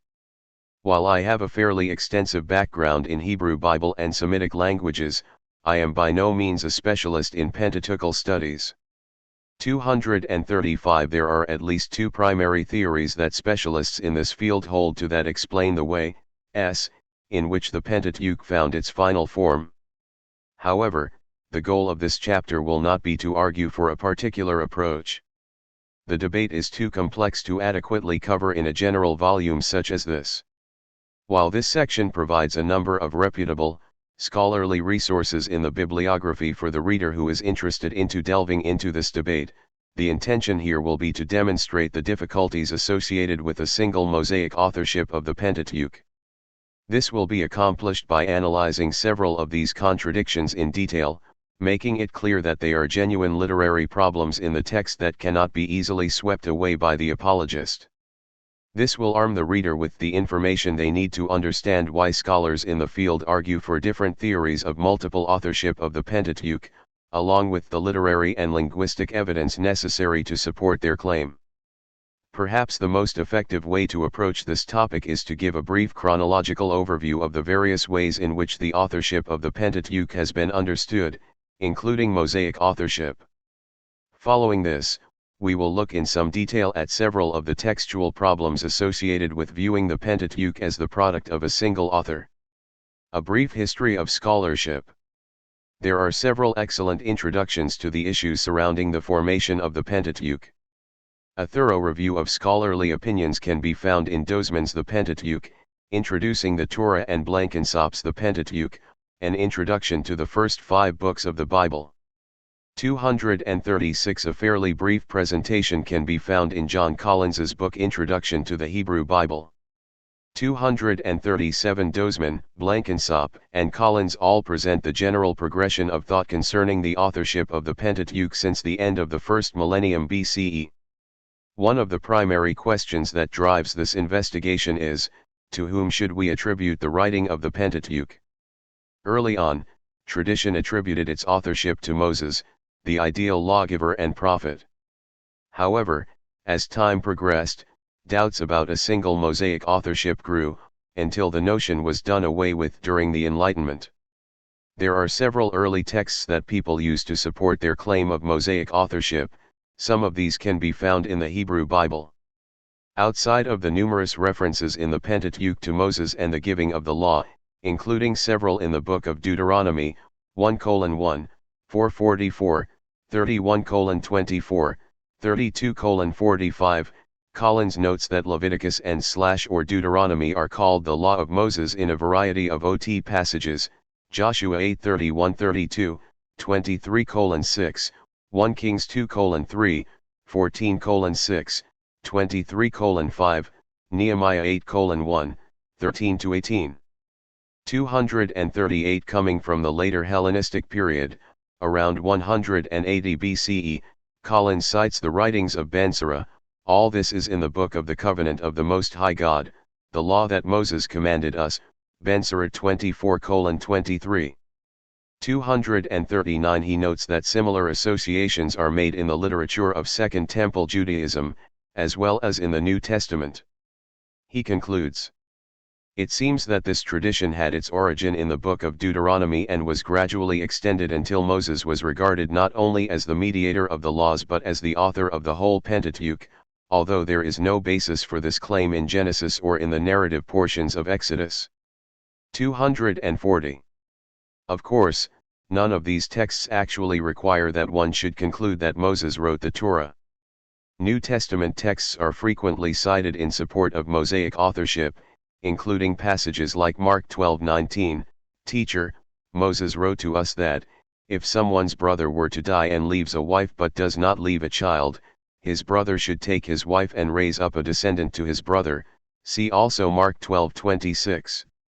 These, and other similar passages, seem to indicate that, during this period, it was understood that at least large sections of the Pentateuch were associated with and likely written down by Moses, particularly the legal portions. However, problems with this interpretation developed as time went by. In the 12th century, Abraham ibn Ezra, in his commentary on the Torah, cited verses like Genesis 12:6, and Abram crossed over through the land to the site of Shechem, to the oak of Moreh.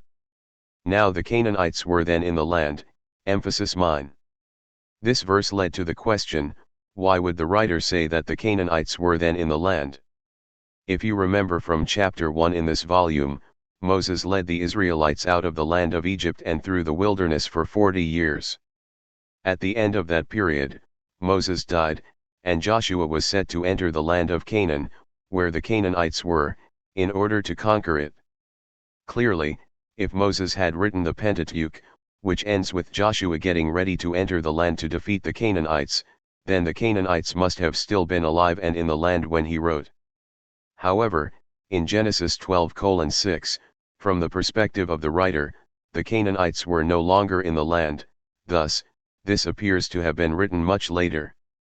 The same is true with Genesis 36:31, now these are the kings that ruled in the land of Edom before a king ruled over the children of Israel, emphasis mine. 241. Again, the writer seems to indicate that he is writing long after these events. He is saying, there are kings in Israel now, but there were not kings in Israel then. In the 18th century, Jean Astruc saw that the narrative inconsistencies that appeared in the Pentateuch corresponded to the different names for God that appeared in the text, concluding that there were different documents or sources that were used to form the Pentateuch.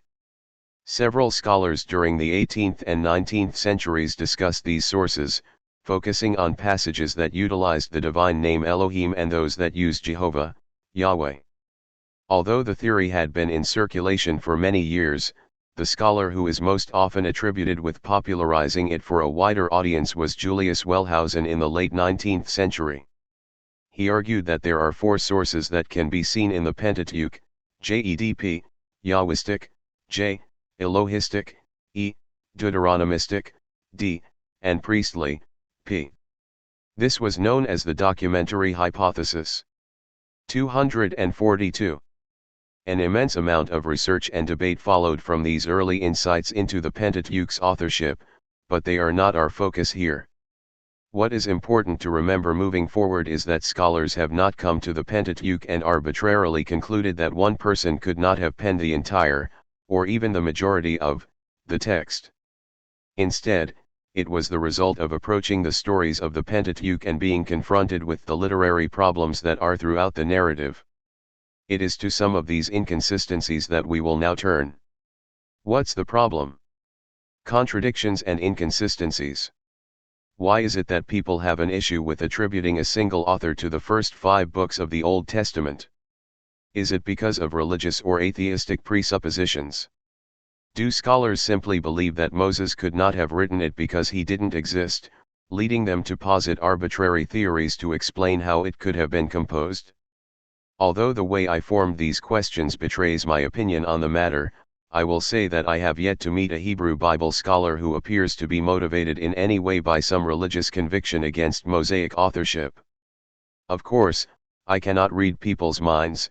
However, there is an overwhelming abundance of evidence to support multiple authorship of the Pentateuch, evidence that cannot simply be ignored.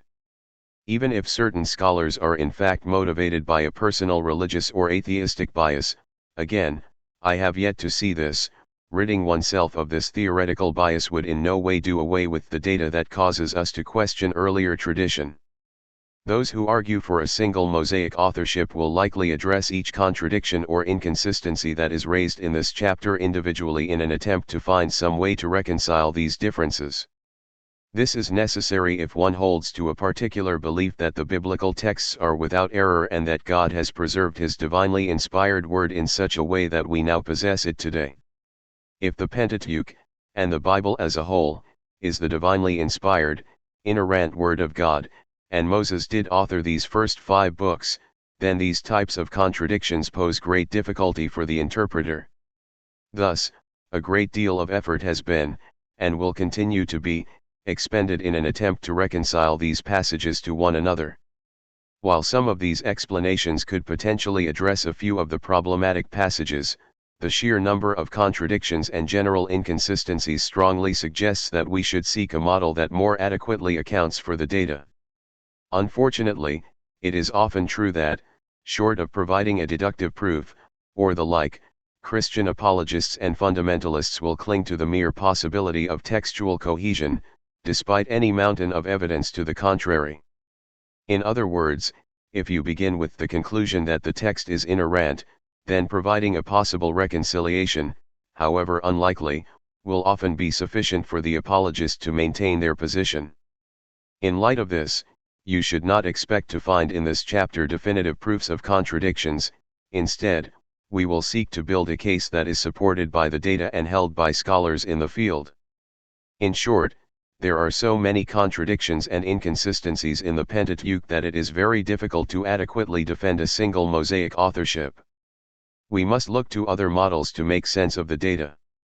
Finally, there are many topics that are covered in this book that are agreed upon by the consensus of biblical scholars, both liberal and conservative alike.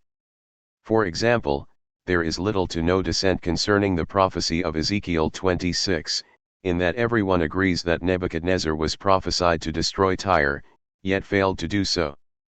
The same is true on the issue of slavery. The consensus agrees that debt and chattel slavery were endorsed in the legal sections of the Hebrew Bible. However, issues in the Pentateuch, particularly those in the early chapters of Genesis, cause a much greater divide. However, The scholars that generally argue for unity or continuity in the text are those that come to the text with a particular theological conclusion. Therefore, you should expect to see more disagreement when it comes to passages like the creation and flood stories, particularly among biblical scholars who have particular theological commitments. Creating problems, Genesis 1 and 2.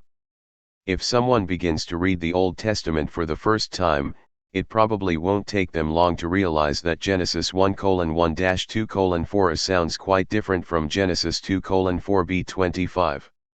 If they are paying close attention to the narrative, chapter 2 seems to tell the story of creation for a second time.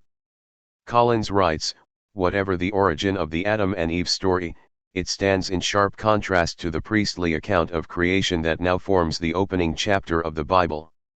243. Not only does the sequence of events differ from the first account to the second, but the writing style is quite distinct. In this section, however, we will only focus on the order of events as described in the two accounts, identifying and explaining how they differ from and are contradictory to one another. Let's begin with Genesis 1. If we go through the chapter, we see the following order in the events of creation. Day 1, light. And God said, let there be light. And there was light. And God saw that the light was good. And God divided between the light and the darkness. And God called the light day and the darkness he called night, Genesis 1:3-5a. Day 2, the vault, sky.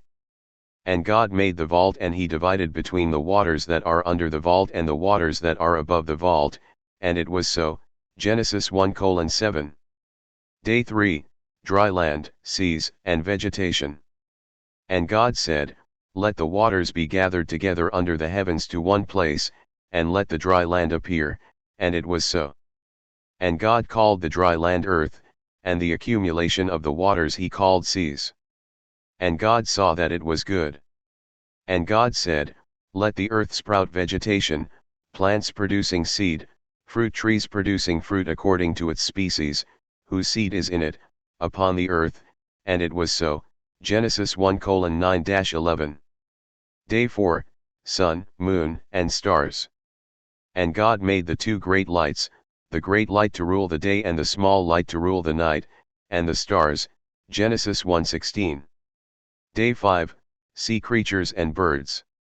And God said, let the waters teem with swarms of living creatures, and let birds fly over the earth over the surface of the vault of the heavens, Genesis 1:20.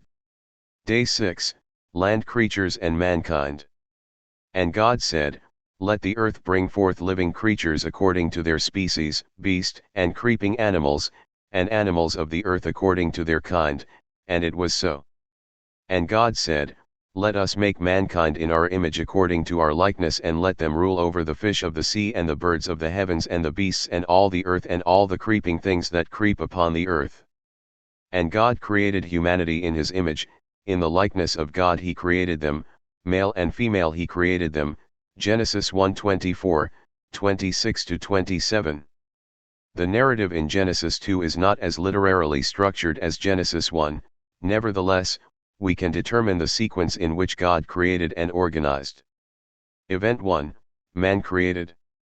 Then Yahweh God formed the man with dust from the ground, and he blew into his nostrils the breath of life, and the man became a living creature, Genesis 2:7.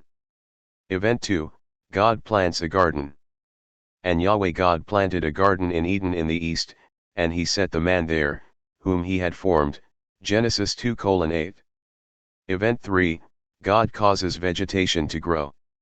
And Yahweh God caused every tree that is pleasing to the eye and good for food to sprout from the ground, along with the tree of life in the midst of the garden and the tree of the knowledge of good and evil, Genesis 2:9. Event 4, God puts man in the garden to work it. And Yahweh God took the man and settled him in the Garden of Eden to work and tend it, Genesis 2:15. Event 5, God creates the animals. And Yahweh God formed from the ground every animal of the field and every bird of the heavens, and he brought them to the man to see what he would name them, and everything that the man named each living animal, that was its name, Genesis 2:19. Event 6, God creates woman. And Yahweh God made a woman from the rib that he took from the man, and he brought her to the man, Genesis 2:22. When you view both sets of creative and organizing events, you quickly see that they appear rather contradictory with respect to their order. If we set them side by side we see. While we will not point out every discrepancy between these two accounts in their canonical forms, let's highlight a few. For example, when was man created? In Genesis 1:26-27, God creates humanity on the sixth day, the end of the creation period. Furthermore, he creates man and woman at the same time, and God created humanity in his image, in the image of God he created them, male and female he created them. But what do we see in Genesis 2? Man is God's first creation in Genesis 2:7, and Yahweh God formed the man with dust from the ground, and he blew into his nostrils the breath of life, and the man became a living creature. In contrast, woman is his final creation after the garden, vegetation, and animals. And where was humanity supposed to live? In Genesis 1:28-29 we see God's command. And God blessed them, and God said to them, Be fruitful and multiply and fill the earth and subdue it and rule over every fish of the sea and over every bird of the heavens and over every living thing that creeps upon the ground. And God said, Look, I have given you every plant bearing seed that is upon the surface of the earth, and every tree that has seed bearing fruit in it is yours for food. So God commands humanity to fill the earth and to rule over all the animals that were created. In contrast, we read in Genesis 2:15-17. And Yahweh God took the man and settled him in the Garden of Eden to tend and guard it. And Yahweh God commanded the man saying, From every tree of the garden you may certainly eat, but from the tree of the knowledge of good and evil you must not eat. We see that the man and woman do in fact remain in the garden until they are driven out as a result of their disobedience, Genesis 3:23. It seems as though the story in Genesis 1 commands them to go into all the world, while they are expected to remain in the garden in Genesis 2. With regards to animals and birds, in Genesis 1 we see that birds were created before the land animals, which were created before mankind. In Genesis 1:20 we read, And God said, Let the waters teem with swarms of living creatures, and let birds fly over the earth over the surface of the vault of the heavens. We then see, And God said, Let the earth bring forth living creatures according to their species, beasts and creeping things and animals of the earth after their species, and it was so. And God made the animals of the earth according to their species, and the beasts according to their species, and every creeping thing of the ground according to their kind, and God saw that it was good, Genesis 1:24-25. This all took place on day 6, before humanity had been created. However, in Genesis 2:19 we read, And Yahweh God formed from the ground every animal of the field and every bird of the heavens, and he brought them to the man to see what he would call them, and everything that the man called each living creature, that was its name. Clearly, in Genesis 1, the birds and land animals are created before mankind, while in Genesis 2, they are created specifically to try and fill a particular role for the man. Again, there are many other problems that could be discussed between these two accounts, but these will suffice. It is interesting to see how some scholars have attempted to reconcile these contradictory accounts. For example, Victor Hamilton argues that the creation of animals in Genesis 2 is not the first creation of animals, but the creation of a specific group for Adam to name that occurs after the creation of animals in Genesis 1:24-25. 244. Of course, this seems to fly in the face of the natural reading of the verse. And Yahweh God formed from the ground every animal of the field and every bird of the heavens, and he brought them to the man to see what he would name them, and everything that the man named each living animal, that was its name, Genesis 2:19, emphasis mine. In short, there appear to be contradictions between the account of creation given in Genesis 1:1-2:4a and what we see in Genesis 2:4b-25. We have focused on the contradictions and inconsistencies in the sequence of events that are given in the creation accounts, although that is but the tip of the iceberg. However, our goal here is only to provide a specific contradiction that can be supported by the data and easily demonstrated. Flooded with contradictions, Genesis 6-9. The story of the flood is a contentious one, for any number of reasons. Some apologists will argue for the historical veracity of the flood, while others will focus on justifying the worldwide genocide that is committed by the deity. In this section, however, our only concern is the narrative consistency of the story. David Carr lists 16 doubled elements that appear in the flood story alone, including things like God's decision to destroy humanity, 6:7 and 6:13, his announcement of the coming of the flood, 6:13 and 7:4, the command to bring animals on the ark, 6:19-20 and 7:2-3, and the drying of the ground, 8:13b and 8:14b. 245. While there are clearly many examples in this story of these doublets and contradictions, we will focus only on two: the number of animals that Noah was commanded to bring on the ark and the duration of the flood. Let's begin with the number of animals that were to be brought on the ark. In Genesis 6:19-20 we read, "And from every living thing from all flesh, you are to bring 2 of each to the ark to keep alive with you, they will be male and female. From the birds according to their species, and from the animals according to their species, and from every creeping thing of the ground according to their species, 2 of each will come to you to be kept alive." Genesis 6:19-20.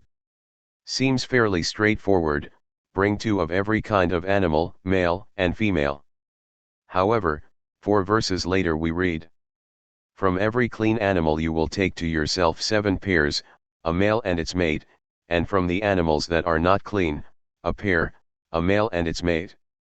Also from the birds of heaven 7 pairs, male and female, to keep the seed alive upon the surface of the earth." Genesis 7:2-3. Here the command is different: rather than 2 of every animal, Noah is to take 7 pairs of clean animals and birds, and 1 pair of those that are not clean.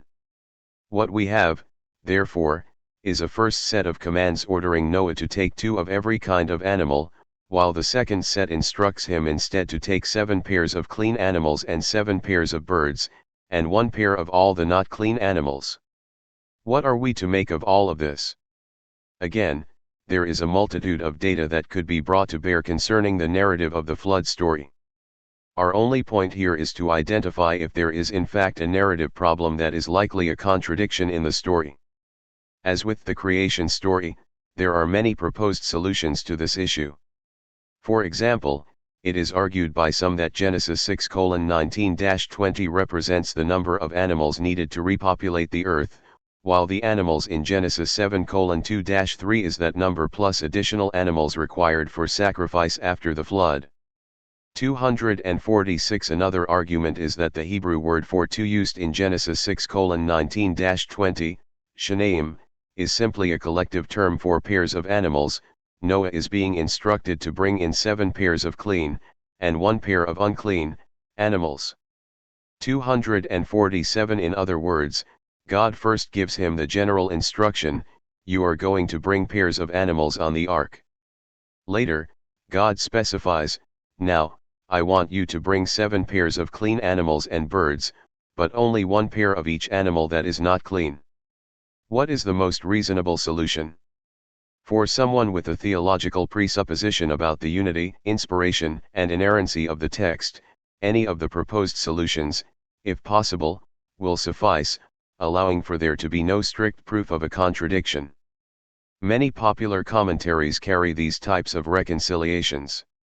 Waldke, for example, writes, in typical Semitic style, the summary injunction to take pairs of animals into the ark is now developed by the more specific injunction to take 7 pairs of clean animals. 248. Similarly, Wenham explains, according to 6:19-20, pairs of all kinds of creatures would come to the ark to preserve life on earth. Here Noah is told specifically to admit additional clean land animals, 7 pairs of each, and 7 pairs of birds. 249. These are just 2 examples among many. The other apparent literary contradiction in this passage is the length of the flood itself. We have two durations that are repeated throughout the story, 40 days and 40 nights, Genesis 7:4, 12, 17, and 150 days, Genesis 7:24, 8:3. Which is it? Again, as we will see, there are several attempts at reconciling these disparate numbers by Christian apologists. The question is, are they reasonable? More reasonable than other readings of the text? So, how long did the flood last? Was it 40 or 150 days? Hamilton sees these two numbers as two parts of the overall duration of the flood, that is, 190 days overall.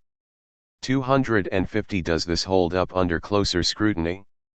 In Genesis 8:6-7, we read, "And at the end of the 40 days Noah opened the window of the ark which he had made, and he sent out the raven, and it went out going back and forth until the waters dried up upon the earth." There seem to be two options for when during the flood period these 40 days are to be placed. If we are to conclude that these are the same 40 days that it rained upon the earth, and the remaining 110 days were spent floating on the waters at their ultimate height, then Genesis 8:6-7 strains credulity. We would have to assume that the rain stopped, but the waters continued to increase greatly for the remainder of the 150 days. It would have been during this tumultuous movement of the ark, which was being swept about by the increasing flood, that Noah would decide to open the window of the ark and send out the raven to find dry land. This seems quite unlikely. The other option might be to assume that Noah, following the 150 days of the flood, when the ark came to rest on the mountains of Ararat, Genesis 8:4, waited not only more than 2 months, when the tops of the mountains became visible, but an additional 40 days before opening the hatch. This seems to be the intent of the canonical version of the story. However, several questions immediately jump out at the reader. How is the ark coming to rest in the mountains of Ararat, but the tops of the mountains are not able to be seen for a further 2+ months? Hamilton writes, "I see no credible way of harmonizing the information of V5 with V4. V4 clearly states that the ark rested on one of the mountains of Ararat in the 17th day of the 7th month. Yet V5 states that no mountaintop was spotted until the 1st day of the 10th month. 251. A more plausible way to understand these passages is to see two narrative traditions. Collins identifies two different versions of the story, J and P, within the text in his Introduction to the Hebrew Bible and Deuterocanonical books, laying them out so the reader can see how they could be understood to fit together. J, "And Yahweh shut him in 17. The flood continued 40 days on the earth." P, "And the waters increased and raised the ark so that it rose above the earth. 22. All in whose nostrils was the merest breath of life, all that was on dry land, died." J, 23. All existence on the earth was blotted out, man, cattle, creeping things, and birds of the sky, they were blotted out from the earth. Only Noah was left, and those with him in the ark. P, "And when the waters had swelled on the earth 150 days, one God remembered Noah and all the beasts and all the cattle that were with him in the ark, and God caused a wind to blow across the earth, and the waters subsided. 2. The fountains of the deep and the floodgates of the sky were stopped up." J, "And the rain from the sky was held back." 3. The waters then receded steadily from the earth. P, "At the end of the 150 days the waters diminished, 4. So that in the 7th month, on the 17th day of the month, the ark came to rest on the mountains of Ararat. 5. The waters went on diminishing until the 10th month. In the 10th month, on the 1st of the month, the tops of the mountains became visible." J, 6. At the end of the 40 days, Noah opened the window of the ark that he had made. 252. Notice how, when the narrative is separated in this way, there is continuity between both stories. For example, if you combine the section of the J story above, you get, "And Yahweh shut him in. The flood continued 40 days on the earth. All existence on the earth was blotted out." man, cattle, creeping things, and birds of the sky, they were blotted out from the earth. Only Noah was left, and those with him in the ark. And the rain from the sky was held back, the waters then receded steadily from the earth. At the end of the 40 days, Noah opened the window of the ark that he had made. 253. In this reconstruction, there is no need to reconcile the apparent contradiction with respect to the duration of the flood. The 40 days, and 40 nights, of the flood would not be part of the 150 days, nor would it be time that would follow the 150 days, it would simply be part of another tradition. Dozman writes concerning the former tradition, the one with the 40 days the flood is a rainstorm that lasts for 40 days, 7:4, before a wind dries the water, 8:2b3a.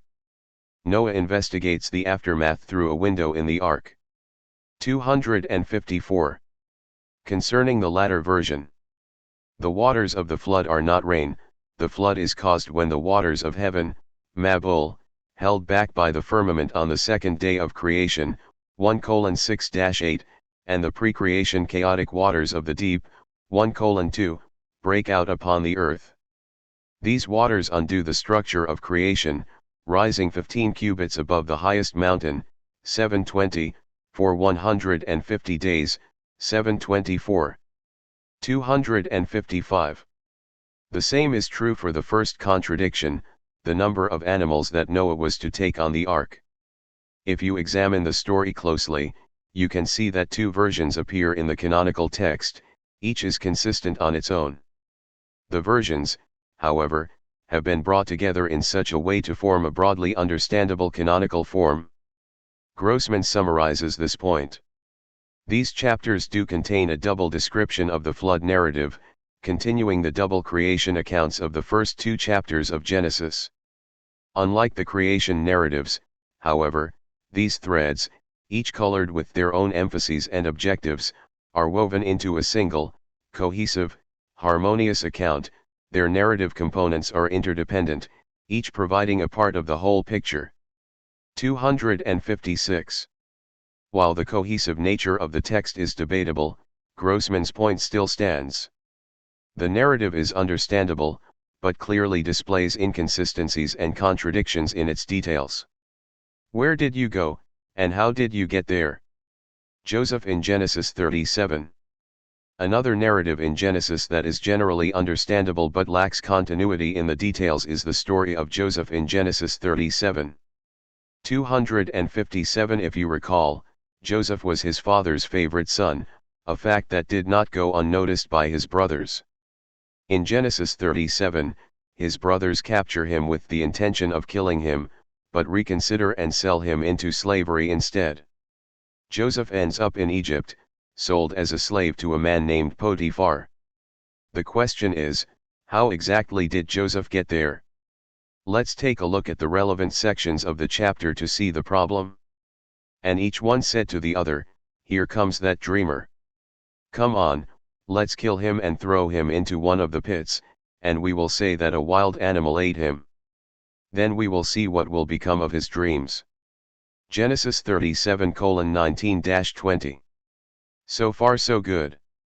Joseph had angered his brothers earlier in the chapter, telling everyone in his family about dreams that he was having in which he ended up ruling over them all. His brothers then planned to kill him and get rid of his body, throwing it into one of the nearby pits. But Reuben heard and rescued him from their hands. He said, "Let's not murder him." And Reuben said to them, "Do not shed blood.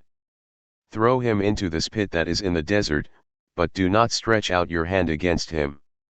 He did this, to rescue him from their hands and to return him to his father. Genesis 37:21-23. Reuben to the rescue. Hearing of their plot, Reuben convinces his brothers not to murder Joseph, but instead to throw him into one of the pits in the desert and leave him for dead. Reuben's plan was to later return, pull him out, and take him back home safely. Although the repetition of Reuben's suggestion should give us pause, let's give the narrative the benefit of the doubt and say that, in general, it makes sense so far. And when Joseph came to his brothers, They stripped Joseph of his tunic, the decorated tunic that was on him, and they took him and cast him into the pit, and the pit was empty, there was no water in it. And they sat down to eat a meal. And they lifted up their eyes and looked, and there was a caravan of Ishmaelites coming from Gilead, and their camels were carrying ladanum resin, balsam, and mastic, heading down to Egypt. Genesis 37:23-25. Okay, Joseph arrives at his brother's location, but the welcoming party strips him of his special coat and throws him into an empty pit, to die. They then sit down to get a bite to eat, but notice a caravan of Ishmaelites passing by on their way down to Egypt. Then Judah said to his brothers, "What will be the profit if we kill our brother and cover up his blood? Come on. Let's sell him to the Ishmaelites. Let's not set our hands against him, for he is our brother and our flesh." And his brothers agreed. Genesis 37:27. Okay, new plan. Judah compels his brothers to sell Joseph to this passing caravan of Ishmaelites instead of murdering him. I mean, come on, he is their brother. Plus, they'll even turn a profit. But now the story gets a little more complicated. And Midianite merchantmen were passing by, and they pulled Joseph up out of the pit, and they sold Joseph to the Ishmaelites for 20 shekels of silver, and they brought Joseph to Egypt. Genesis 37:28. So, the brothers are eating, they see the Ishmaelites, and they decide to sell Joseph, but a group of Midianites comes along and pulls Joseph out of the pit and sells him to the Ishmaelites before the brothers can get back, apparently. Oh, it gets more complicated. And Reuben returned to the pit, but Joseph was not there. And he tore his clothes. Then he returned to his brothers and said, "He is not there. And where will I go?" Genesis 37:30. So Reuben returns to the pit. This probably seems a little strange to the reader, as earlier Reuben's plan was to throw Joseph in the pit so that he could later return and rescue him. What was his plan here? According to the story, we would expect one of the brothers to go and pull Joseph out of the pit in order to sell him. Would Reuben have hoped to reach Joseph first, pull him out, and rush him away before his brothers could sell him off? It is possible, I suppose, that Reuben volunteered to go and fetch Joseph so that they could sell him to the Ishmaelites, all the while planning some great escape for him, that the text doesn't tell us about. But it's not actually a contradiction at this point, it's just a little weird. The following verses, Genesis 37:31-35, describe the brothers' response. They take Joseph's tunic, dip it in goat blood, and take it back to their father, who assumes Joseph has been killed by a wild animal and mourns his loss.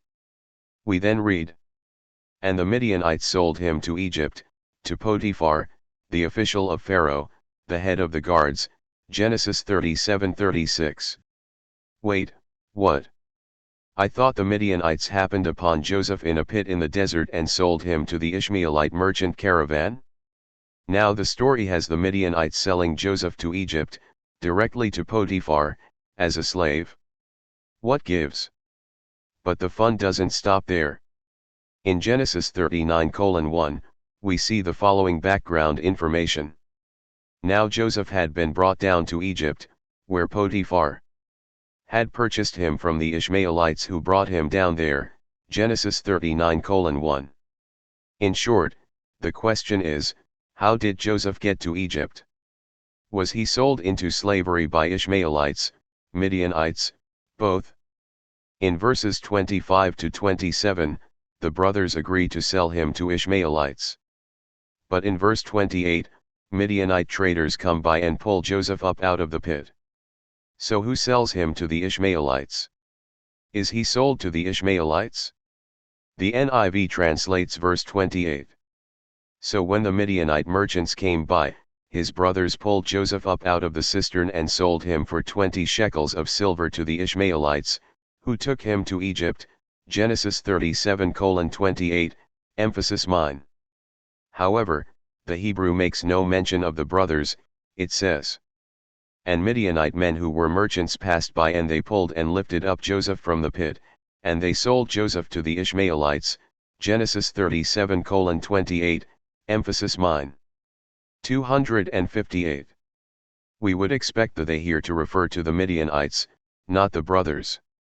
If this were not complicated enough, in verse 36, we learn that the Midianites sold Joseph to Potiphar in Egypt, but in Genesis 39:1, we see that it was the Ishmaelites who had sold Joseph there. What are we to make of all of this? Ska summarizes the issue, although it is probably already quite clear to you. We encounter the main difficulty of the narrative of Genesis 37 in verses 28 and 36, cf 39:1. We do not know exactly how Joseph was sold. Indeed, many readings of the passage are possible. Joseph could have been sold to the Ishmaelites by his brothers, or kidnapped by the Midianites who then sold him to the Ishmaelites, or abducted by Midianites who sold him to Potiphar in Egypt. 259. The problem, of course, is that all of these options can't be true, and it is hard to make them fit with one another, although many have tried over the centuries. 260. Early interpretations involve simply deleting either one or both groups, Midianites or Ishmaelites, from the story. For example, in the book of Jubilees we read, "During the 7th year of this week he sent Joseph from his house to the land of Shechem to find out about his brothers' welfare. He found them in the land of Dothan. They acted in a treacherous way and made a plan against him to kill him, but, after changing their minds, they sold him to a traveling band of Ishmaelites. They brought him down to Egypt and sold him to Potiphar, Pharaoh's eunuch, the chief cook, and the priest of the city of Elu." Jubilees 34:10-11. 261. Others attempted to maintain the components of the canonical text, which led to some creative reconciliations. Abraham ibn Ezra determined that the Midianites and the Ishmaelites were actually the same, based on his understanding of Judges 8:24, where the defeated Midianites seem to be equated with the Ishmaelites, and he said, "I do have on request, that each of you give me an earring from your share of the plunder." It was the custom of the Ishmaelites to wear gold earrings. Baden writes, Ibn Ezra drew on a passage in Judges in which the kings of Midian, defeated by Gideon, are said to wear earrings because they were Ishmaelites, who tend to wear earrings, as the biblical author assumes everyone knows. 262. Others saw the two groups as distinct, but working together, while some argued that the brothers must have sold Joseph to the Ishmaelites, who then sold him to merchants, who then sold him to the Midianites, who then took him to Egypt. 263. Ska's comments concerning possible reconciliations are useful here.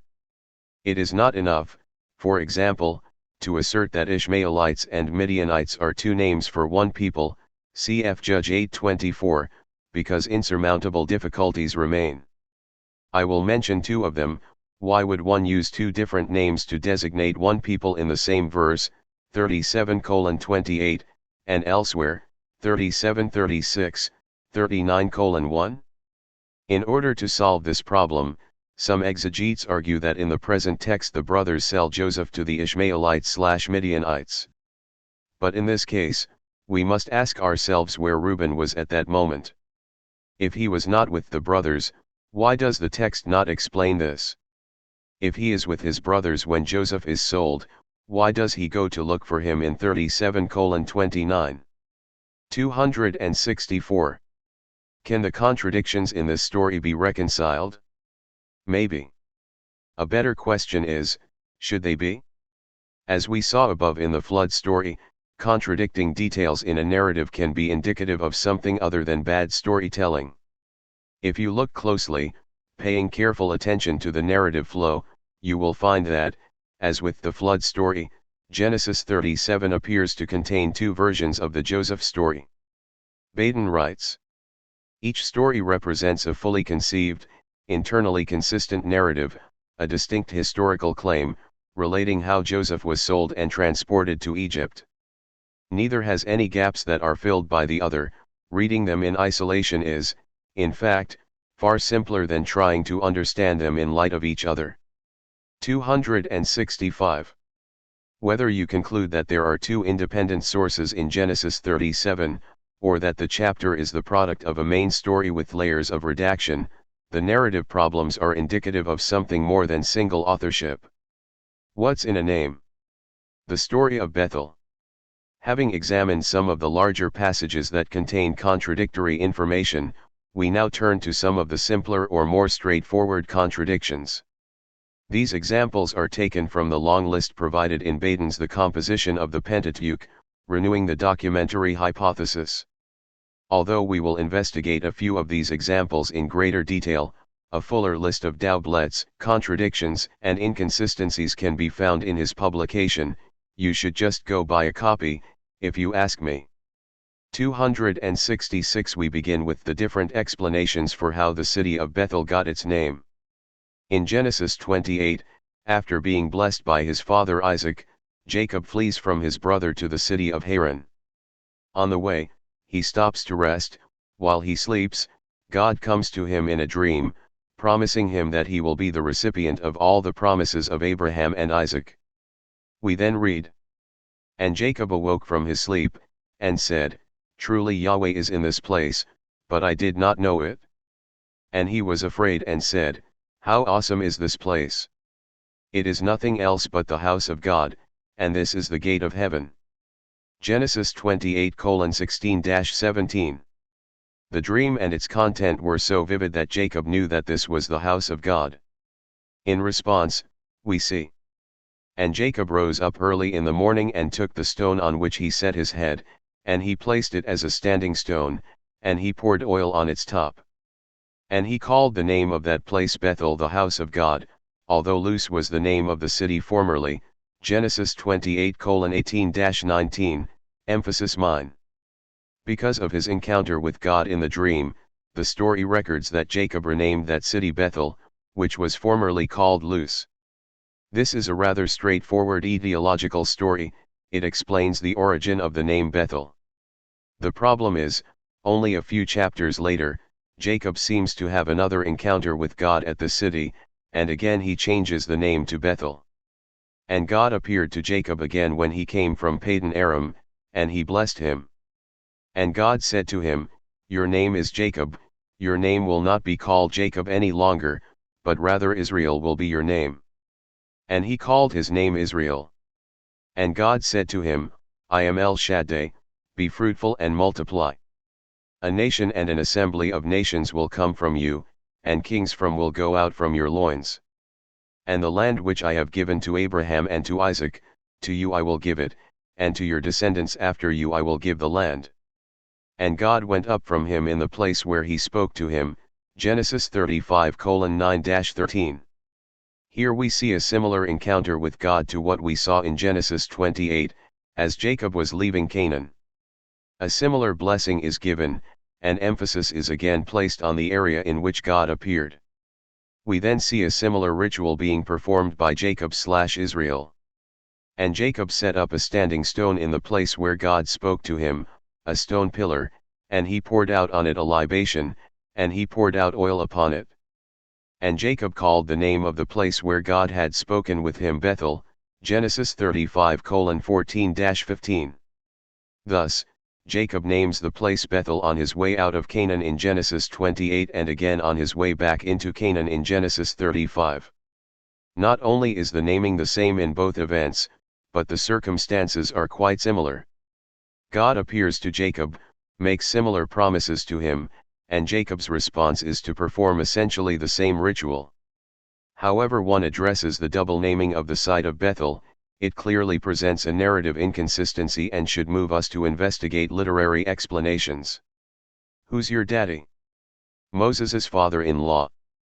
We now turn to another small but potentially significant contradiction in the story. To reiterate, these types of narrative contradictions on their own are not likely to cause anyone a great deal of distress. However, they are specific inconsistencies to which you can point in order to help a Christian apologist justify taking the multiple author theories more seriously.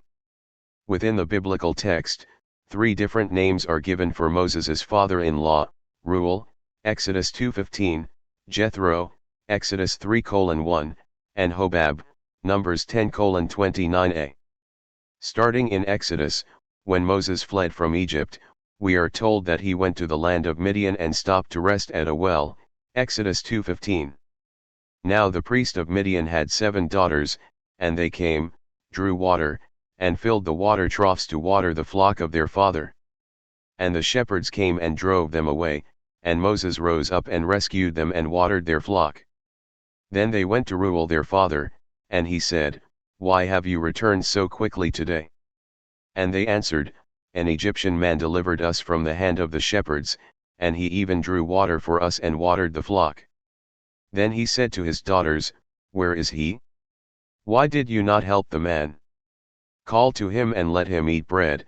Exodus 2:16-20. Having rescued the daughters of the priest of Midian, Reuel, Moses marries one of his daughters, Zipporah, Exodus 2:21. I can almost hear the reader now. Yeah? So. Let's jump forward just 5 verses to Exodus 3:1.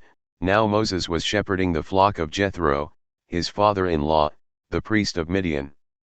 Excuse me? I thought his name was Reuel? Now it's Jethro? We see Jethro later in Exodus 4, as well as in chapter 18.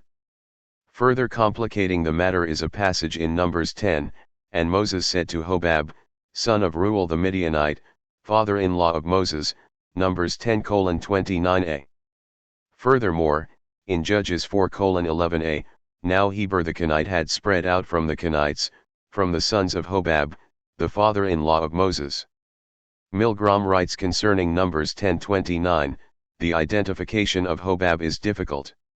He is designated here as Moses' father-in-law, also in Judges 1:16, 4:11, a role assigned to Reuel in Exodus 2:18 and to Jethro in Exodus 18. 267. In other words, we seem to have 3 individuals who are named in the Pentateuch as the father-in-law of Moses: Jethro, Reuel, and Hobab. There are several different proposed solutions to this contradictory information. Prop lists 7 different suggestions, 268, but this is no surprise, given what we have seen with the previously contradictory or inconsistent narrative problems.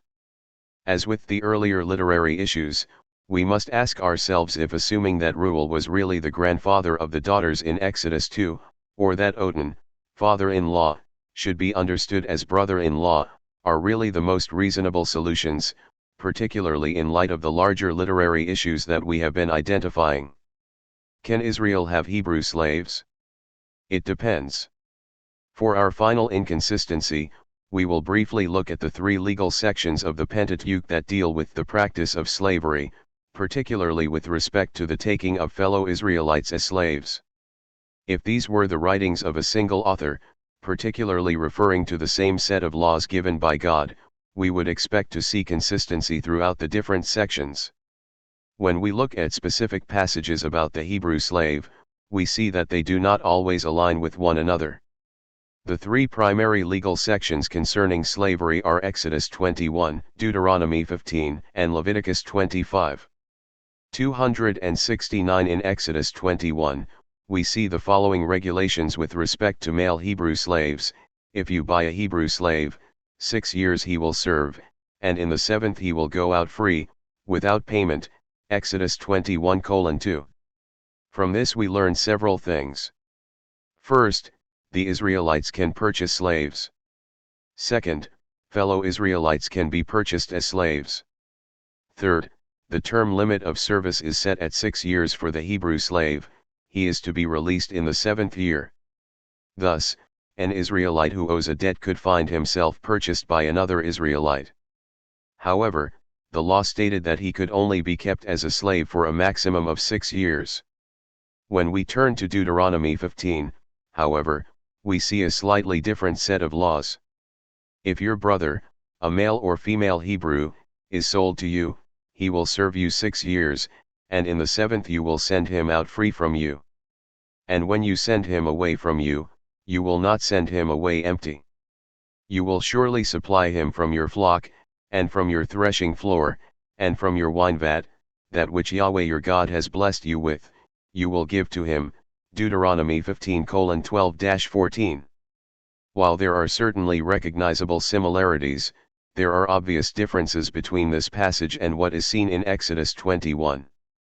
Both passages allow Israelites to be purchased as slaves by other Israelites. Both passages set the term of slave service to 6 years with release in the 7th. In Deuteronomy 15, however, the Israelite slave is not only to be released after 6 years, but the master is required to provide him with extensive provisions in order for him to be re-established financially. When we come to Leviticus 25, however, we see a vastly different legal scenario. And if your brother with you becomes poor and sells himself to you, you are not to make him serve the service of a slave.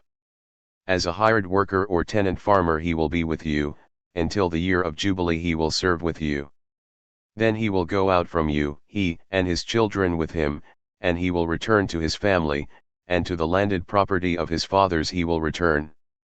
For they are my slaves, whom I brought out of the land of Egypt, they will not be sold in a slave sale. You shall not rule over him with violence, but you will fear your God. Leviticus 25:39-43, emphasis mine.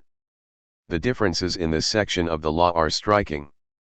While this is not the place to go through the various legal nuances, several things are clear. First, the Israelite is not allowed to make a fellow Israelite serve as a slave. Second, the 7th year release does not appear in this section, rather, the Israelite is to serve as a hired worker or tenant farmer until the next year of Jubilee, which comes around every 50th year. At the year of Jubilee, the man and all of his family are to be released to return to their landed property.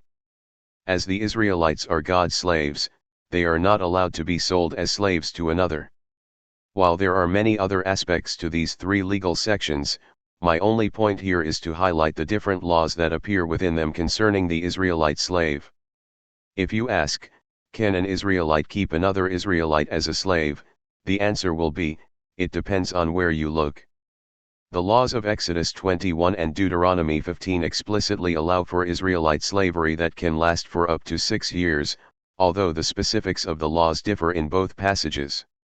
However, if you go to Leviticus 25, the law forbids an Israelite from keeping another Israelite as a slave. They are to serve as a hired worker and then be released, not after 6 years, but at the year of Jubilee. Conclusion. The Mosaic authorship of the Pentateuch is highly contentious, and it generally hinges upon the unity of the narrative. If Moses had written the vast majority of the Pentateuch, it should show a unified and consistent story. If you open any number of biblical commentaries on the books of the Pentateuch, particularly Genesis, you will see that a significant percentage of scholars will go to, sometimes, great lengths to present evidence for the unity of the text. As we have seen, the obstacle to this unity is the presence of contradictions and inconsistencies in the narrative. While there are at least 2 primary theories on how the Pentateuch came into its final or canonical form, explaining them was not the focus of this chapter. Instead, we examine the reason that scholars form theories to account for what we see in the story. Why have Pentateuchal specialists concluded that the text was not written by just one person? As we saw, the problems in the narrative, things like contradictions and inconsistencies, led scholars to engage in this investigation. We briefly overviewed some of the history of research, but only to set the background for why scholars began to formulate theories for the multiple authorship of the Pentateuch. As we have seen, it was the problems in the narrative. In this chapter, we analyzed in some detail just a few of the many literary problems in the Torah. We examined the contradictions between the accounts of creation seen in Genesis 1 and 2, particularly with respect to the order in which the events took place. Our investigation then moved to the flood story, focusing on the curious differences between the commands to take animals on the ark, as well as the duration of the flood itself. The third story that showed narrative problems was Genesis 37 and the sale of Joseph into slavery. Who sold him? The text is not consistent on that issue. We also looked at the way in which Bethel got its name. Did Jacob change it on his way to Laban's house or on his return trip from Laban's house? We looked at the conflicting information concerning the father-in-law of Moses. What was his name? Was it Jethro, Reuel, or Hobab? Finally, we turned our attention briefly to the legal sections of the Pentateuch, examining the laws that were set forth concerning the keeping of Israelite slaves. We noted that there are inconsistencies between the three legal sections, including whether Israelites could even keep their fellow Israelites as slaves. Although the chapter has generally avoided the discussion of the different theories on the authorship of the Pentateuch, it will be helpful to briefly address a challenge that is posed by Christian apologists with some regularity. You will often hear, biblical scholars can't even agree on how they think the Pentateuch was written, as an argument against multiple authorship. If scholars can't agree on who did write the Pentateuch, why should we listen when they tell us that Moses didn't? While this criticism would in no way establish the validity of their own position, it is a gross oversimplification of the opinions of scholars in the field of Pentateuchal studies. This quote from Reinhard Kratz puts this disagreement into perspective. The basic presupposition of all three hypotheses is that the Pentateuch is not a literary unity but instead developed over time and is comprised of different literary layers. This presupposition is not arbitrary but instead responds to problems presented by the text itself.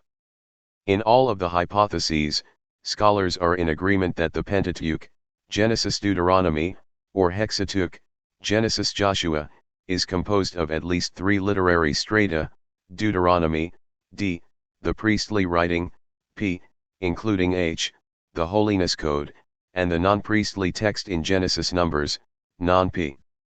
Everything else is open for discussion. 270. In other words, scholars in the field of Pentateuchal studies may disagree on the specific way in which the final form of the text came to be, but they agree that it was not written by one person. It is clear to those in the field that the narrative problems in the text itself, not religious presuppositions, have led scholars to develop these hypotheses of composition. In conclusion, ancient texts are rarely straightforward and easy to understand. This often applies to how they came into being and were transmitted through time. Many have taken for granted that the first 5 books of the Bible, the Pentateuch, were written by Moses, and underwent little to no redaction or editorial history during their transmission to us today. When Mosaic authorship is challenged, based on the data found in the Pentateuch itself, this can be seen as a direct attack on the God of the Bible, Christianity, or a person's faith in Jesus Christ. In addition, many proponents of Mosaic authorship view such critical analysis of the text as motivated by an anti-God or anti-Christian bias. In this view, critical scholars are out to prove the Bible wrong in any way that they can to advance their anti-God agenda. This is simply not the case. As we have hopefully demonstrated, there are literary problems with adhering to a single Mosaic authorship, including contradictions and other such narrative and textual inconsistencies. This, and not some anti-Christian agenda, is what leads biblical scholars to critically examine the formation of the Pentateuch. The Bible is a complicated book. Advancing our knowledge and understanding of its compositional history can only serve to move the field forward by seeking to honestly engage with the text in an unbiased and open-minded way. Chapter 5. Prophecy or History. The dating of the Book of Daniel. Introduction. Christian, the Bible is obviously God's Word. Look at the Book of Daniel. He prophesied so many events in history long before they happened. Atheist, wasn't the Book of Daniel written after the events it describes? Growing up in a Christian household, we all knew the stories in the Bible. Without a doubt, some of my favorites were found in the Book of Daniel. Reading about Daniel interpreting Nebuchadnezzar's scary dreams, or his 3 friends defying the king's command to worship his statue and being thrown into, and rescued from, a fiery furnace. And who could forget Daniel being tossed into a pit of hungry lions, only to have an angel deliver him from their jaws? But the book is not all heroic stories, it is actually a very complex compilation. The first half consists of a group of folk tales, chapters 1 to 6, which center on Daniel and his 3 friends who have gone into exile in the Babylonian captivity. Their fidelity toward the God of Israel results in God's power and presence being manifested in their lives. By trusting in God, these men are not only rescued from dire straits, but are also held up as examples of wisdom and righteous living, especially Daniel. Chapters 7 to 12 shift from these tales of faithfulness and deliverance to a series of revelations given to Daniel concerning future events. The curtain to the spiritual, heavenly realm is pulled back for Daniel, and God reveals his divine plan for the future, at least in part. Events in Daniel's future, along with the future of God's chosen people, are laid out in order to encourage him, and the reader, to continue in the faith. Although times of great persecution would come, Daniel is given to know that all of these things are foreordained by God and will ultimately result in the salvation and blessing of the faithful. What makes this book unique in the eyes of many is that Daniel is reported to have predicted many historical events long before they ever took place. In fact, it seems that the further in the future the event was from Daniel, the greater precision he was generally able to provide. The rise and fall of major world empires, the specific events as they transpired in battles between great powers, it is enough to make you stop and think. The big question, however, is, when was the book of Daniel written? For better or for worse, this question continues to be a source of contention for many. The majority of scholars date chapters 7 to 12, the chapters that contain most of the prophetic information, to the middle of the 2nd century, while dating the origins of the earlier fantastic tales in chapters 2 to 6 to a few centuries earlier. If the book was written and compiled at such a late date, this would make Daniel's predictions a bit less impressive, as most of the events would have already transpired prior to the book being written. Some traditional conservative interpreters, however, argue that the book was indeed written during the time of Daniel, sometime in the late 6th CE, although they often acknowledge the difficulties with their position. We have 8 manuscripts of the book of Daniel preserved from the group of texts known as the Dead Sea Scrolls. Of these 8, the earliest fragments date to the late 2nd or early 1st centuries BCE. Of course, the date of the earliest manuscripts is not conclusive evidence for the date of the original composition. The book could have been written centuries earlier, but the original autographs might not have been preserved. How, then, do we figure out when the book of Daniel was written? What evidence do scholars consider in order to make a determination as to the time of the book's composition? This evidence primarily falls into 2 categories, linguistic and historic. What do we mean by linguistic evidence? If you have ever seen the movie Monty Python and the Holy Grail, you are probably familiar with the holy hand grenade scene, one of my favorites. Then thou shalt count to 3. No more, no less. 3 shall be number thou shalt count, and the number of the counting shall be 3. If you are an English speaker, you immediately realize that people don't speak that way nowadays. This type of speech, using words like thou, shalt, etc., represents an older form of the language, or a facsimile thereof. In the same way that we recognize older forms of English, it is possible to analyze the languages found in the book of Daniel and make determinations as to when, approximately or relatively, the grammar, syntax, and vocabulary date to. How about the historical evidence? Scholars that approach the book of Daniel, as with any other piece of ancient literature, can evaluate the historical details presented in the text to determine what the writer actually knew. For example, if the book of Daniel had been written in the 6th CE, we would expect the writer to get historical details correct from the time and place in which he lived. While it might not be so problematic for him to get some of the contemporary details wrong, it would be very suspicious if he also got many details right about a time 3 centuries following his death. Yet this is precisely what we see in the book of Daniel. A brief note about Daniel chapter 9. While it may seem strange that we will not concern ourselves with the prophecy of the 70 weeks, if you don't know what that means, don't worry about it. There are good reasons for bypassing this discussion here. First, Although many Christian apologists hang their hats on Daniel 9:24-27 when it comes to dating the book to the 6th century, interpreting the passage as predicting either the coming of Jesus or of the destruction of the temple in 70 CE, there is little to no evidence to substantially support this position. The multitude of problems associated with pinpointing a specific chronological period for the beginning and end of the 70 weeks have been amply addressed in many publications.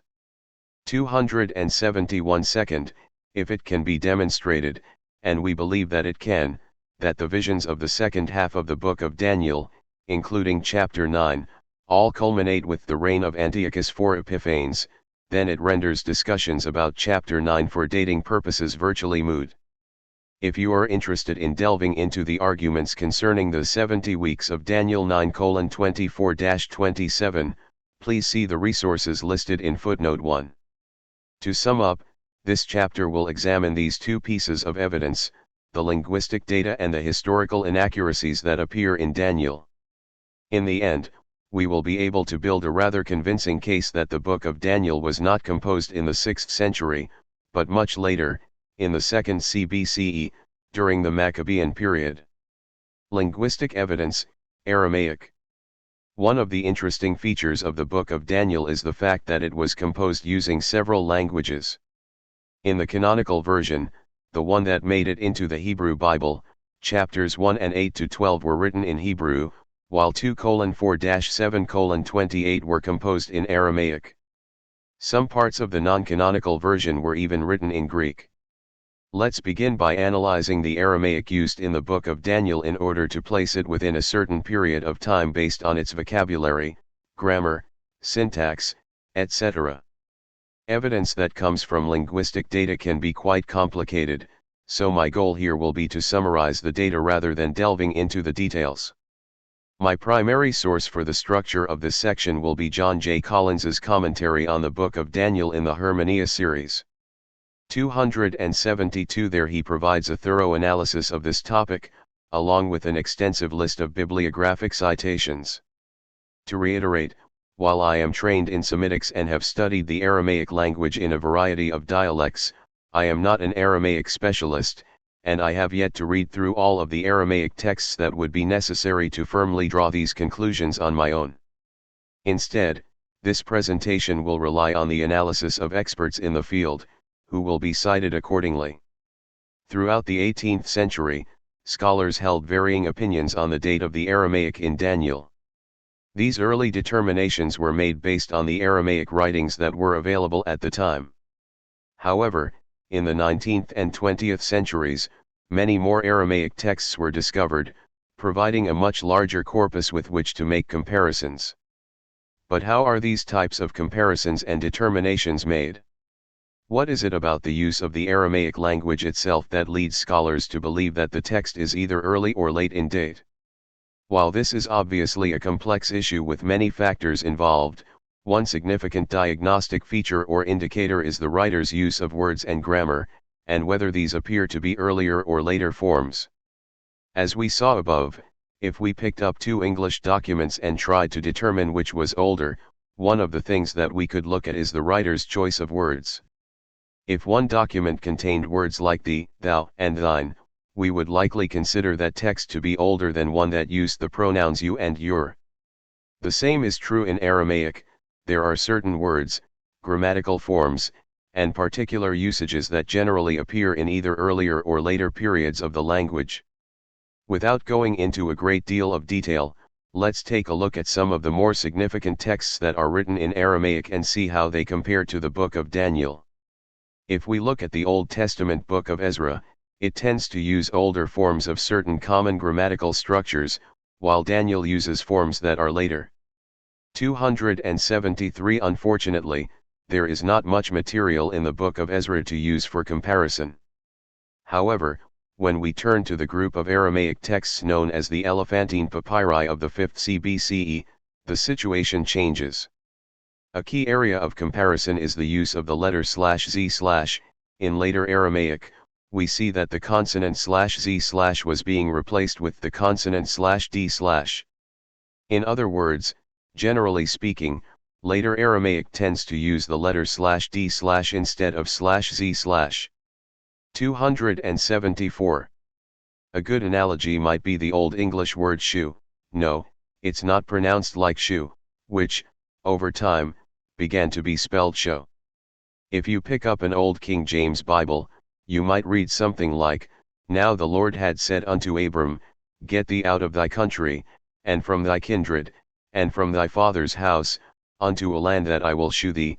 Genesis 12:1, emphasis mine.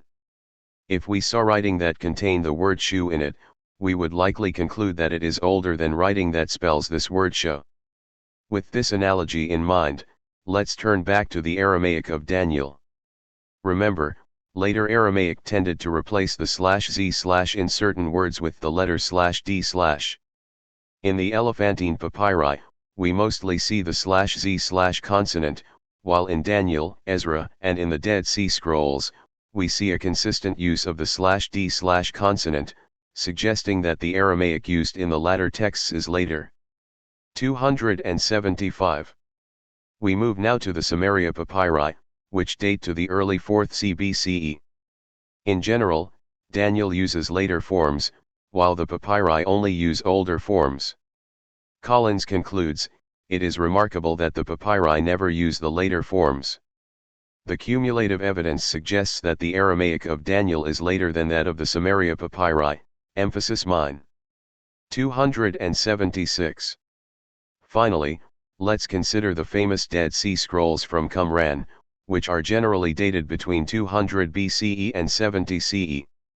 277. When the Qumran texts first began to be published, initial comparisons between the Aramaic of Daniel and what is preserved in the Genesis Apocryphon, an Aramaic text among the Dead Sea Scrolls, seemed to show that the Aramaic used at Qumran represented a slightly later stage in the development of the language.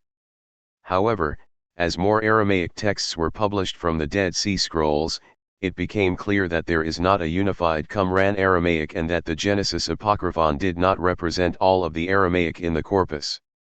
278. Concerning the differences between the Aramaic of Daniel and the Genesis Apocryphon, Collins argues that this shows the beginning of a transition in the language, but the usage of Daniel is still within the spectrum of what we find at Qumran. 279. He concludes, it is doubtful whether a firm line can be drawn between the Aramaic of Daniel and that of Qumran. The Qumran library preserved a range of documents that illustrate a transitional phase in the language. Although individual documents such as Genesis Apocryphon may be somewhat later than Daniel, it would be hazardous to attempt a dating relative to 1 Enoch or to the Targum of Job on linguistic grounds, especially in view of the variations between the Qumran fragments of Daniel and the MT. Even the language of the Genesis Apocryphon has many parallels with Daniel. 280. To sum up, the Aramaic of Daniel can be compared with some of the other groups of Aramaic texts in the following ways. First, when Daniel differs from Ezra, 5th CBCE, it generally uses later Aramaic forms, though the amount of data for comparison is limited. Compared to the Elephantine papyri, 5th CBCE, again, Daniel prefers to use the later forms. Similarly, when compared to the Samaria papyri, 4th CBCE, Daniel favors later forms, while the papyri never do. Finally, when compared to the later Qumran texts, 2nd CBCE and later, the Aramaic of Daniel appears somewhat older, but not significantly so. Based on this evidence, it is most probable that the Aramaic portions of Daniel were written in the early Hellenistic period. Although a precise dating on linguistic grounds is not possible. 281. Similar conclusions have been made by other scholars in the field. The Aramaic material in chapters 2 to 6 is generally thought to originate sometime during the 3rd CBCE, though giving a specific date for their original composition with any certainty is not possible with the evidence currently available. 282. While there is obviously more that could be said about the Aramaic data, this amount of detail should suffice. We see that precisely dating the Book of Daniel based on the Aramaic alone is not possible, given our current data set and knowledge. However, The evidence strongly suggests that the Aramaic in the book dates to a period later than the Samaria papyri of the 4th century, but earlier than the 2nd century texts found at Qumran. Linguistic evidence, Hebrew. In the previous section, we talked about the Aramaic language that is used in the book of Daniel and how scholars have determined the general period of time in which the texts were composed based on that linguistic data.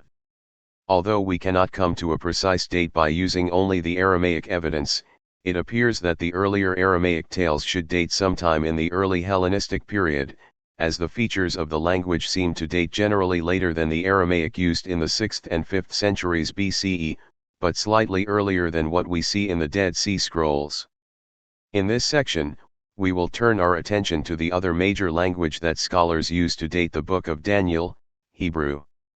Several features of the Hebrew in Daniel indicate that it doesn't align well with texts from the 6th and 5th centuries, but corresponds instead with later Hebrew.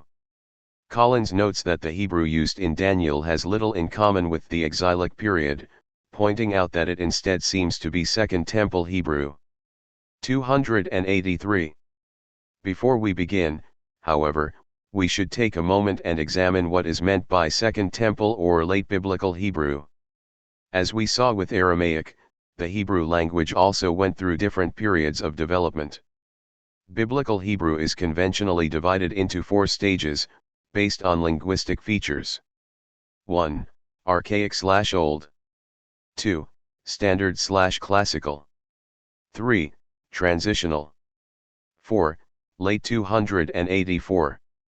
This final phase, known as Late Biblical Hebrew, is described by Morgenstern as a modern scholarly term applied to the language in the books of the Hebrew Bible that are regarded as composed during the Restoration and Second Temple periods.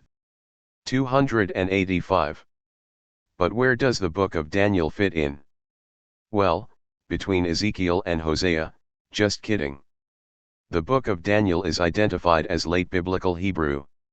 In fact, Morgenstern defines the corpus of Late Biblical Hebrew as the books of Ezra, Nehemiah, Esther, Chronicles, Daniel, and Kohelet. 286. But how do scholars come to that conclusion? The features that were mentioned earlier are critical to this discussion. Collins identifies several features of Second Temple Hebrew that show up in the book of Daniel, including 1. Vocabulary preferences, and 2. Diagnostic syntactical and grammatical features. 287. Concerning vocabulary preferences, Collins notes that there are certain late words or phrases that Daniel prefers to use. For example, we see the first-person pronoun, I, appearing in the form ani instead of the older anokai. He also notes syntactical and grammatical forms that are diagnostic of late biblical Hebrew, including the periphrastic construction, hea plus participle, used about 50 times at Qumran. 288. This late construction also occurs in Daniel in several chapters, 1:16, 8:5, 10:2. Another interesting example is the development of certain infinitives. The older idiomatic infinitive absolute appears only once in Daniel 10:3. Morgenstern notes, the use of the infinitive absolute in the so-called tautological construction, i.e., followed by a finite verb of the same root, appears to be on the decline in LBH, emphasis mine. 289. Let's briefly summarize this short section. There are several features of Second Temple Hebrew that show up in the book of Daniel. We have looked at 2, vocabulary preferences and syntactical and grammatical features. Daniel tends to use later vocabulary and grammatical constructions, which leads scholars to place the book in the corpus of late biblical Hebrew, along with books like Ecclesiastes, Chronicles, and Ezra Nehemiah. There are other languages that play a role in this discussion, including Greek, Persian, and Akkadian. There have been attempts to date the book based on the use of foreign words or influence in the text, although we need not spend a great deal of time here, as the evidence doesn't appear to be overtly suggestive. Concerning the Persian loanwords, Collins notes, Kitchen has claimed that the Persian words in Daniel are specifically Old Persian words, that is, prior to 300 BCE.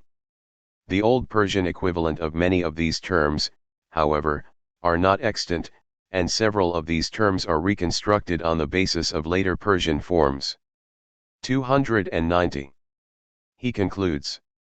While a late 6th century date is compatible with the Persian loanwords, a later date is more probable, because extensive linguistic borrowing does not occur instantaneously. Persian loanwords are well attested in the Aramaic papyri of the 5th century. 291. There are 3 Greek words that are used in Daniel for musical instruments. Concerning these, Collins writes, the crucial point here is that 2 of these terms are relatively late.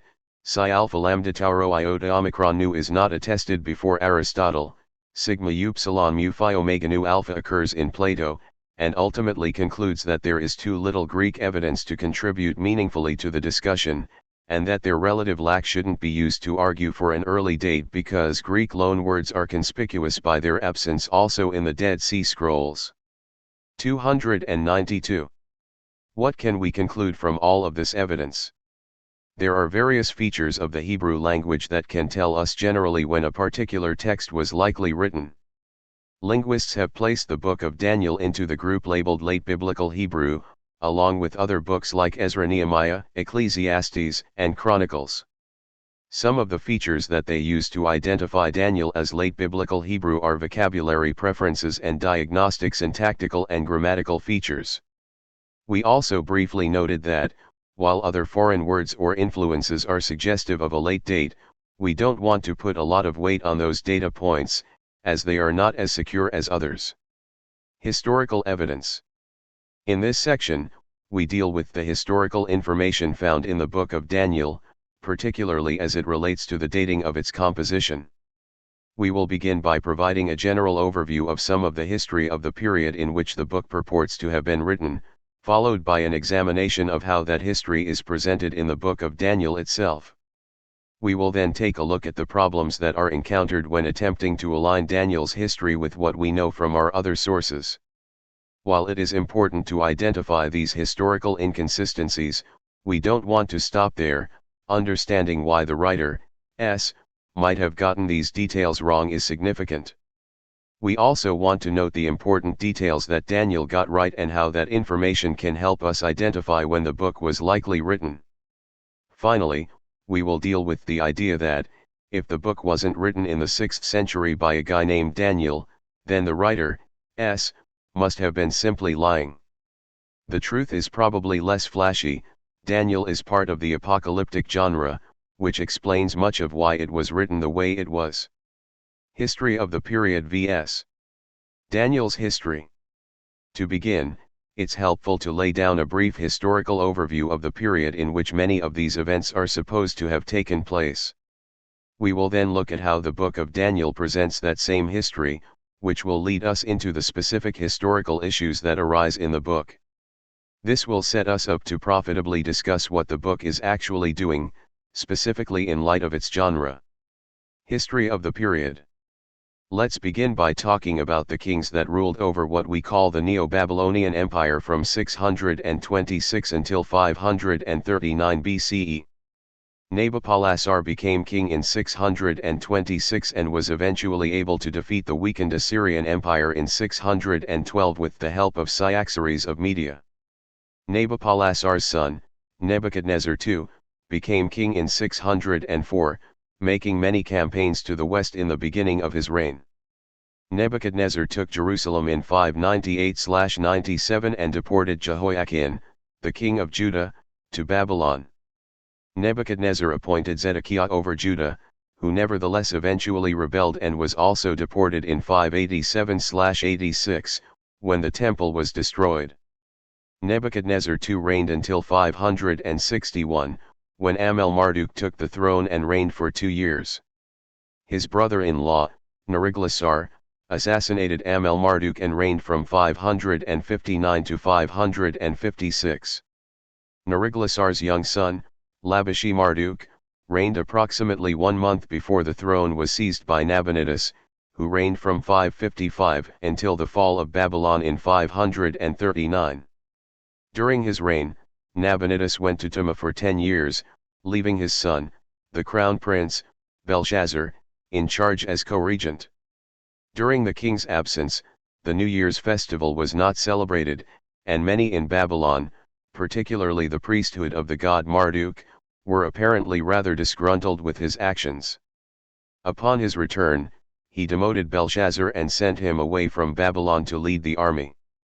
In 539, Cyrus took Babylon, captured Nabonidus, and deported him. Finally, Cyrus's son, Cambyses, ruled over Babylonia for the year after its fall. Of course, there is much more that we could say about the history of the period, but this will suffice for the time being.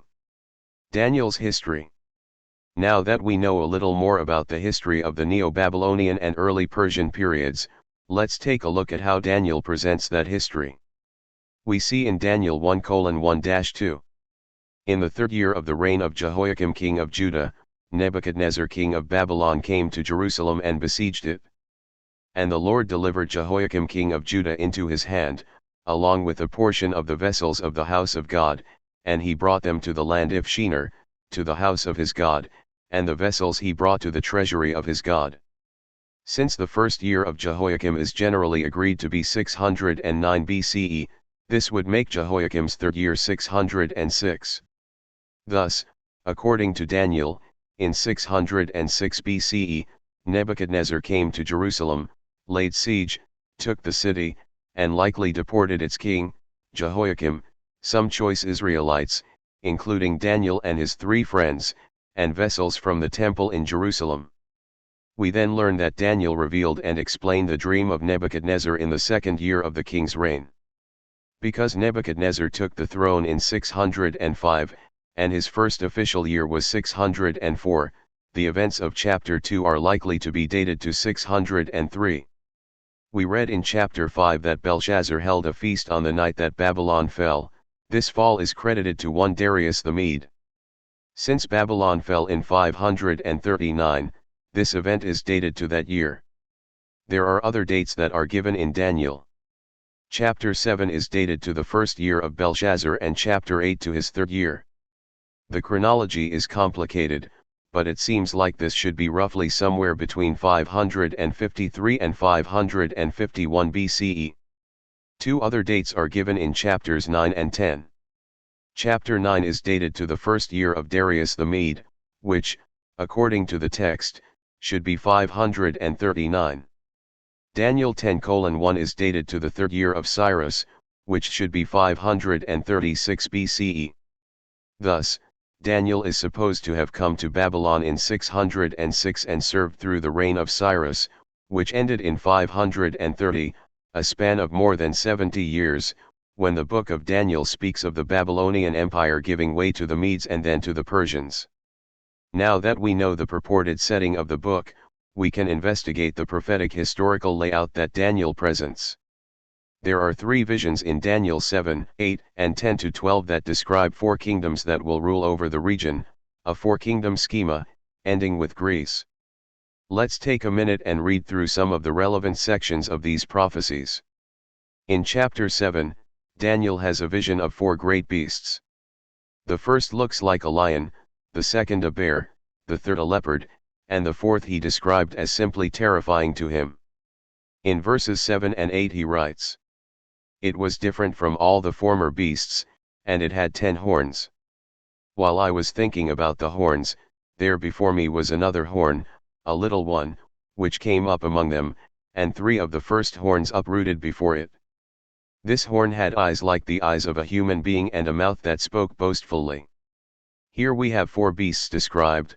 The 4th beast initially has 10 horns, but a smaller horn comes up and displaces 3 of the original 10 horns. Fortunately for us, the book provides interpretations for these visions, some more detailed or specific than others. In Daniel 7:17 we read, "These great beasts, which are 4, in number, are 4 kings who will rise up from the earth." Specifically, beginning in verse 23. "Thus he said, the 4th beast will be the 4th kingdom on the earth, which will be different from all the kingdoms, and will consume all earth and tread it down and crush it. And the 10 horns, from this kingdom 10 kings will arise, and after them will arise another, and he will be different from the previous ones, and he will humiliate 3 kings. And he will speak against the Most High and will wear out the holy ones of the Most High, and will intend to change times and laws, and they will be given into his hand for a time, and times, and half a time. Daniel 7:23-25. Scholars agree that the 4th beast in Daniel 7 represents Greece. Newsom writes that while the angel's initial interpretation of the beasts was as kings, v 17, here the 4th beast is identified as a kingdom, that is, the Hellenistic kingdom of Alexander the Great. 293.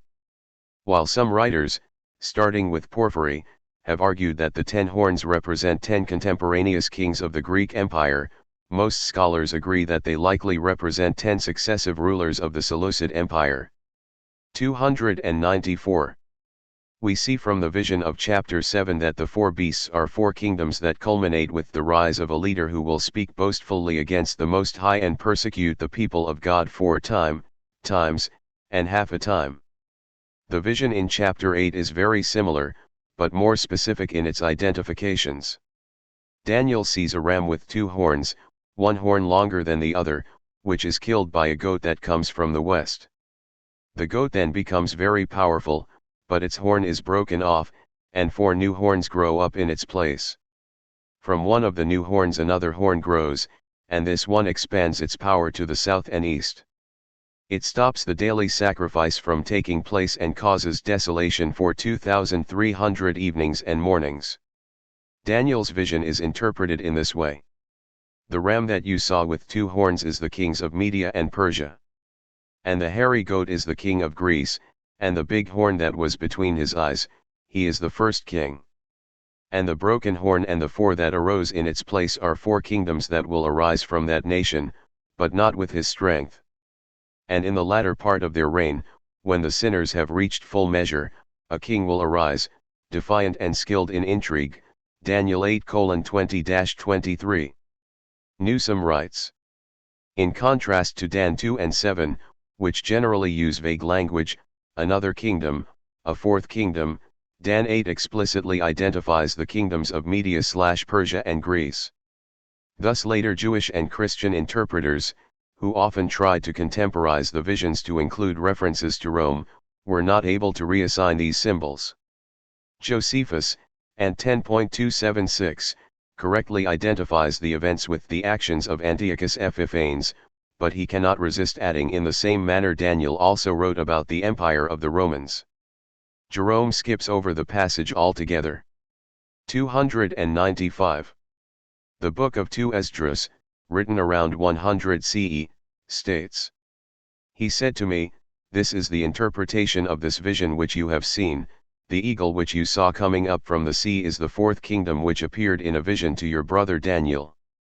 But it was not explained to him as I now explain or have explained it to you." 2 Esdras 12:10-12. 296. The text goes on to describe the Roman Empire. Thus, it was clear to the right of 2 Esdras that the 4th kingdom spoken of in Daniel represented Greece. This fact is also clearly seen in the final vision of Daniel 10-12. In the 3rd year of Cyrus king of Persia a word was revealed to Daniel, Daniel 10:1a. The angelic messenger states in verse 20, "And now I will return to fight with the prince of Persia, so I am going out, but the prince of Greece is about to come." Again in chapter 11, starting in verse 2. "And now I will declare to you the truth, 3 more kings are about to arise in Persia, and the 4th will become much wealthier than everyone, and when he becomes strong by his wealth, he will arouse everyone against the kingdom of Greece. And a mighty king will arise and rule with great authority, and he will do whatever he wishes. But when he arises, his kingdom will be broken, and it will be divided up to the 4 winds of the heavens, but not to his descendants, and not according to his authority with which he ruled, because his kingdom will be uprooted and given to others besides these." Daniel 11:2-4. The same figure that appeared in the visions of chapters 7, 8, and 9 also appears in this section of the book. Daniel asks the question in 12:6b, how long until the end of these wonders? The angel responds in verse 7b, for a time, times, and a half. In verses 11 and 12 the angel states, and from the time that the daily sacrifice is taken away, and the abomination that desolates is set up, 1290 days. Blessed is the one who waits and reaches the 1335 days, Daniel 12:11-12. In other words, the figure that rises up to persecute the people of God, who speaks boastfully, stops the daily sacrifice, and sets up the abomination, is the same figure throughout the visions of the second portion of the book. Goldingay writes, the small horn in ch8 is Antiochus. The parallels just considered suggest that he is also the last king in ch7, within the OT period, he alone fits the portrait in v8. Further, in 8:17 Daniel is told that his vision of the small horn relates to the time of the end, the Greek Empire is the last empire. A similar perspective emerges in Dan 10-12, emphasis mine. 297. This idea that successive kingdoms ruled in the first millennium BCE is not unique to Daniel, it can be seen in Herodotus, Tisias, Tobit, and the Sibylline oracles. 298 The order is usually the Assyrians, followed by the Medes, then the Persians, and then the Greeks. Later writers included the Romans. A clear example can be seen in Amelia Sura. The Assyrians were the first of all races to hold power, then the Medes, after them the Persians, and then the Macedonians. Then, when the two kings, Philip and Antiochus, of Macedonian origin, had been completely conquered, soon after the overthrow of Carthage, the supreme command passed to the Romans. 299. Concerning this Newsom writes, Daniel also partially adapts the sequence of kingdoms to the Jewish experience of history. Instead of the sequence Assyria, Media, Persia, which reflects the actual transition of power from the Persian perspective, Daniel substitutes Babylon for Assyria as the first kingdom, Babylon, Media, Persia, thus creating a historically incoherent sequence since Media did not rule after Babylon. 300. Okay, let's take a second and sum up. First, we know an awful lot about the Neo-Babylonian Empire from a myriad of sources, particularly cuneiform texts from that period. We provided a brief overview of its history, as well as the beginning of the Achaemenid or Persian period. We then surveyed the way in which Daniel presents the history of the same two periods, and the prophetic history of the centuries that followed, which culminated with the Grecian Empire. This last point is incredibly important. If 1. Each of the visions culminates with Greece as the ruling empire, and 2.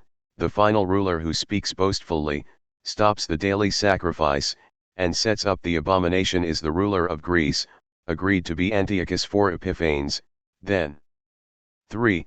The book of Daniel describes Greece as the final empire to rule before the coming of the kingdom of God. As we saw above, this was clear to later writers in the first millennium CE, who sought to amend or update what Daniel saw, describing the final kingdom as Rome, not Greece. In short, Daniel lays out a prophetic timeline of history, in which four kingdoms would rule, culminating in the reign of Antiochus IV Epiphanes. Following his reign, the kingdom of God would be established on earth. Comparing known history to Daniel's history. When we compare Daniel's history to what we know from extra-biblical sources, we see that there is a wide variety of problems that are incredibly difficult to reconcile. In the remainder of this section, we will identify these problems, along with the most common arguments that are used to defend the historical claims in the book. Showing the problems with these apologetic arguments is not sufficient, though. It is incredibly important to identify, whenever possible, why the writer, got these details wrong. For example, and don't worry, we will deal with this issue in detail later in this section, take the problem of Belshazzar, the son of Nabonidus, being referred to as the son of Nebuchadnezzar. The immediate response from an apologist is that the words father and son in Hebrew and Aramaic can mean father and son, but they can also mean grandfather and grandson, great-grandfather and great-grandson, etc. In the minds of many apologists, this is sufficient to solve the problem. But it is not simply a question of is it possible. In other words, is it possible that Nebuchadnezzar was the grandfather of Belshazzar? Sure, it's possible. The question is, however, given what we know about the text, what is most likely the intent of the author? In this example, it seems from the context that father and son are meant, although the semantic range of father can include grandfather. But more importantly, as we will discuss later, there is a reason that Daniel refers to Nebuchadnezzar as Belshazzar's father. It is most likely because Daniel is following a historical tradition that has incorrectly attributed characteristics and actions of Nabonidus to Nebuchadnezzar. Thus, we need not stop at, should the Hebrew word av be translated father or grandfather contextually. There are other factors at play that point to a very likely rationale behind these historical errors. Here is how the rest of the chapter is going to break down.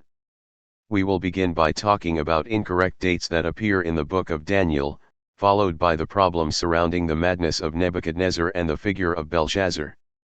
We will then discuss Darius the Mede. Because we are investigating the historical data to determine the date of writing, we not only want to look at what Daniel got wrong, but also what he got right.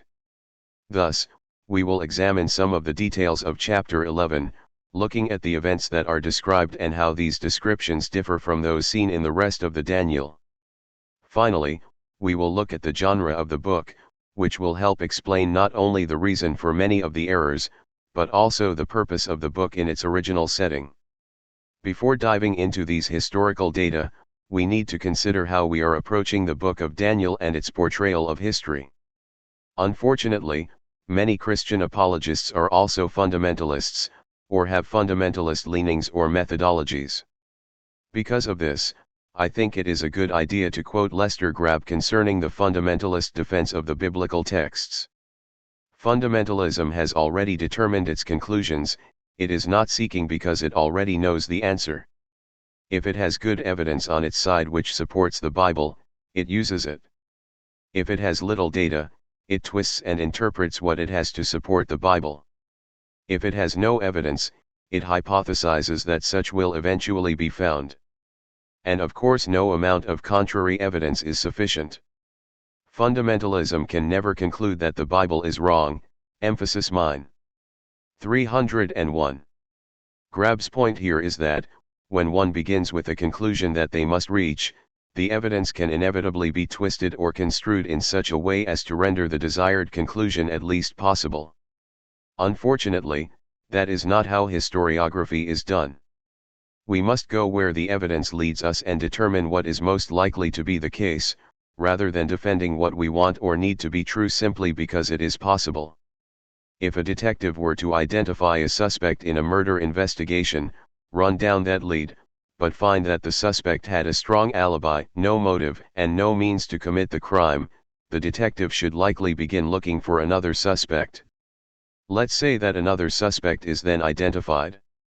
If our detective, in spite of positive evidence pointing to the second suspect as the killer, continued to develop possible scenarios in which the first suspect could have committed the crime, however remote or unlikely, this would likely get them removed from the case.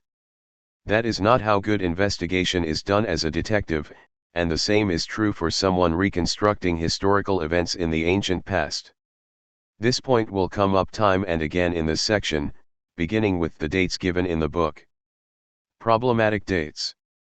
In Daniel 1:1-2, we run into our first series of problems with the historical data. Some of these problems are easier to reconcile than others. In the 3rd year of the reign of Jehoiakim king of Judah, Nebuchadnezzar king of Babylon came to Jerusalem and besieged it. And the Lord delivered Jehoiakim king of Judah into his hand, along with a portion of the vessels of the house of God, and he brought them to the land of Shinar, to the house of his God, and the vessels he brought to the treasury of his God. There are several difficulties in these verses, some are potentially easier to reconcile than others. For example, the setting of Daniel chapter 1 is Jehoiakim's 3rd year, or 606 BCE. However, at this time, Nebuchadnezzar was not in the region, and Jehoiakim was a vassal of Pharaoh Necho II of Egypt. In fact, Nebuchadnezzar did not even become king until 605 BCE, after the death of his father Nabopolassar. Now, some of these problems can potentially be reconciled. For instance, even though Nebuchadnezzar was not king at the time, this could be a proleptic use of the title. By way of comparison, if someone said, President Obama voted for X when it came before the Senate, this would be a proleptic use of the title president. Clearly Barack Obama was not president when he was a senator, but because he is well known for his presidency, it would be quite common for someone to make such a statement. We see a similar type of proleptic use in Jeremiah 46:2. To Egypt, concerning the army of Pharaoh Necho king of Egypt, which was on the river Euphrates in Carchemish, which Nebuchadnezzar king of Babylon struck in the 4th year of Jehoiakim son of Josiah king of Judah. We know that Nebuchadnezzar was not yet king at the battle of Carchemish. This is simply an example of the writer projecting the title back. Does that mean that this is definitely what is happening in Daniel? No, but it is easy to understand how this could be the case. With some of these issues, it is easier to find possible reconciliations. However, we will focus here on one of the more difficult problems in this text, the supposed siege of Jerusalem. Daniel 1:1-2 states that Nebuchadnezzar besieged Jerusalem, and the Lord delivered the king of Judah, Jehoiakim, into Nebuchadnezzar's hand. Nebuchadnezzar then plundered the temple and took some of the vessels back to Babylon. Unfortunately, there is no evidence that the siege ever took place. Two passages outside of Daniel are often cited in this discussion, 2 Kings 24 and 2 Chronicles 36. 2 Kings 24:1 states, In his days Nebuchadnezzar king of Babylon went up and Jehoiakim became his slave for 3 years, but he turned and rebelled against him. 2 Kings 24:1. In 605, Nebuchadnezzar defeated Pharaoh Necho II at the Battle of Carchemish and campaigned in the region of Hamath or Syria-Palestine. Kogan and Tadmor note.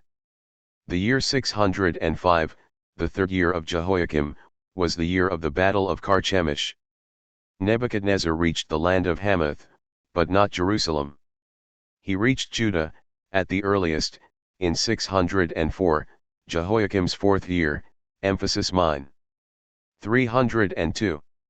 Thus, according to 2 Kings 24, Jehoiakim became Nebuchadnezzar's vassal most likely in 604, but at the earliest in 605.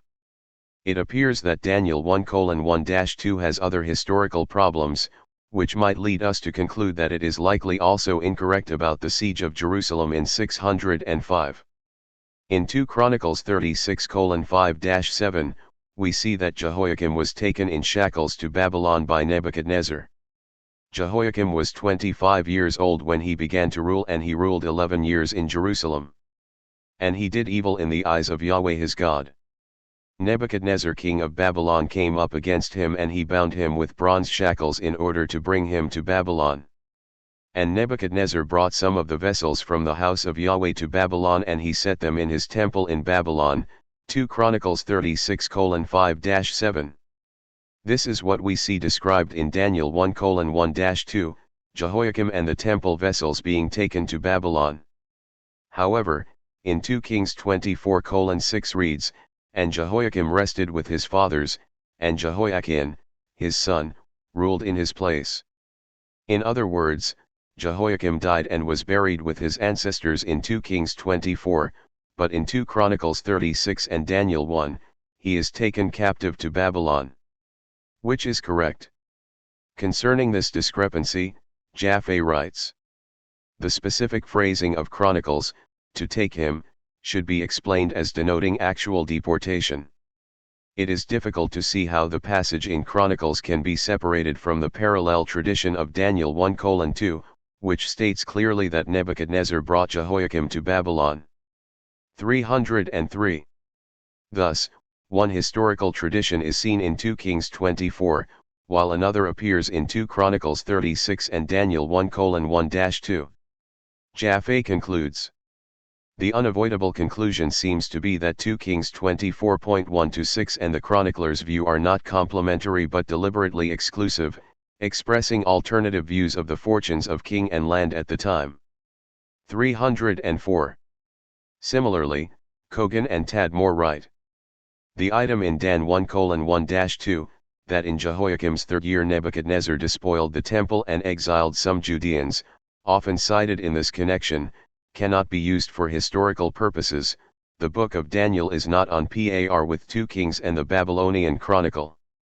The third year is a literary topos, like the third day, e.g. Gen 22:4, the third month, e.g. Exodus 19:1, the third year, e.g. 1 KGS 22:2. One should consider the possibility that the tradition in Dan 1:1-2 derives ultimately from the text of 2 CHR 36:6. 305. Thus, it appears that Daniel 1:1-2 is utilizing a historical tradition from Chronicles that is unreliable, when compared to 2 Kings. When we turn to the siege spoken of as Daniel 1:1-2, we see that it appears to follow the same pattern. The siege is not mentioned in the Babylonian Chronicle. However, the Babylonian Chronicle does describe a siege against Judah in Nebuchadnezzar's 7th year. In the month of Kislev the king of Akkad mustered his army and marched to Hattu. He encamped against the city of Judah, and on the 2nd day of the month Adar he captured the city and seized its king. A king of his own choice he appointed in the city, and taking the vast tribute he brought it into Babylon. 306. Furthermore, the narrative describes Jehoiakim's son, Jehoiachin, being besieged in 2 Kings 24:10-15. At that time the slaves of Nebuchadnezzar king of Babylon went up to Jerusalem, and the city came under siege. And Nebuchadnezzar king of Babylon came to the city, and his slaves were laying siege to it. And Jehoiachin king of Judah went out to the king of Babylon, he and his slaves and princes and eunuchs with him, and the king of Babylon took him captive in the 8th year of his reign. And he brought out from there all the treasures of the house of Yahweh, and the treasures of the house of the king, and he cut up all the vessels of gold that Solomon king of Israel had made in the temple of Yahweh, just as Yahweh has spoken. And he took into exile all Jerusalem and all the princes and all the mighty men of the army, 10,000 captives, and all the craftsmen and the smiths, only the poorest people of the land remained. And he took Jehoiachin to Babylon into exile, and the mother of the king, and the wives of the king, and his princes and the leaders of the land he brought into exile from Jerusalem to Babylon. 2 Kings 24:10-15.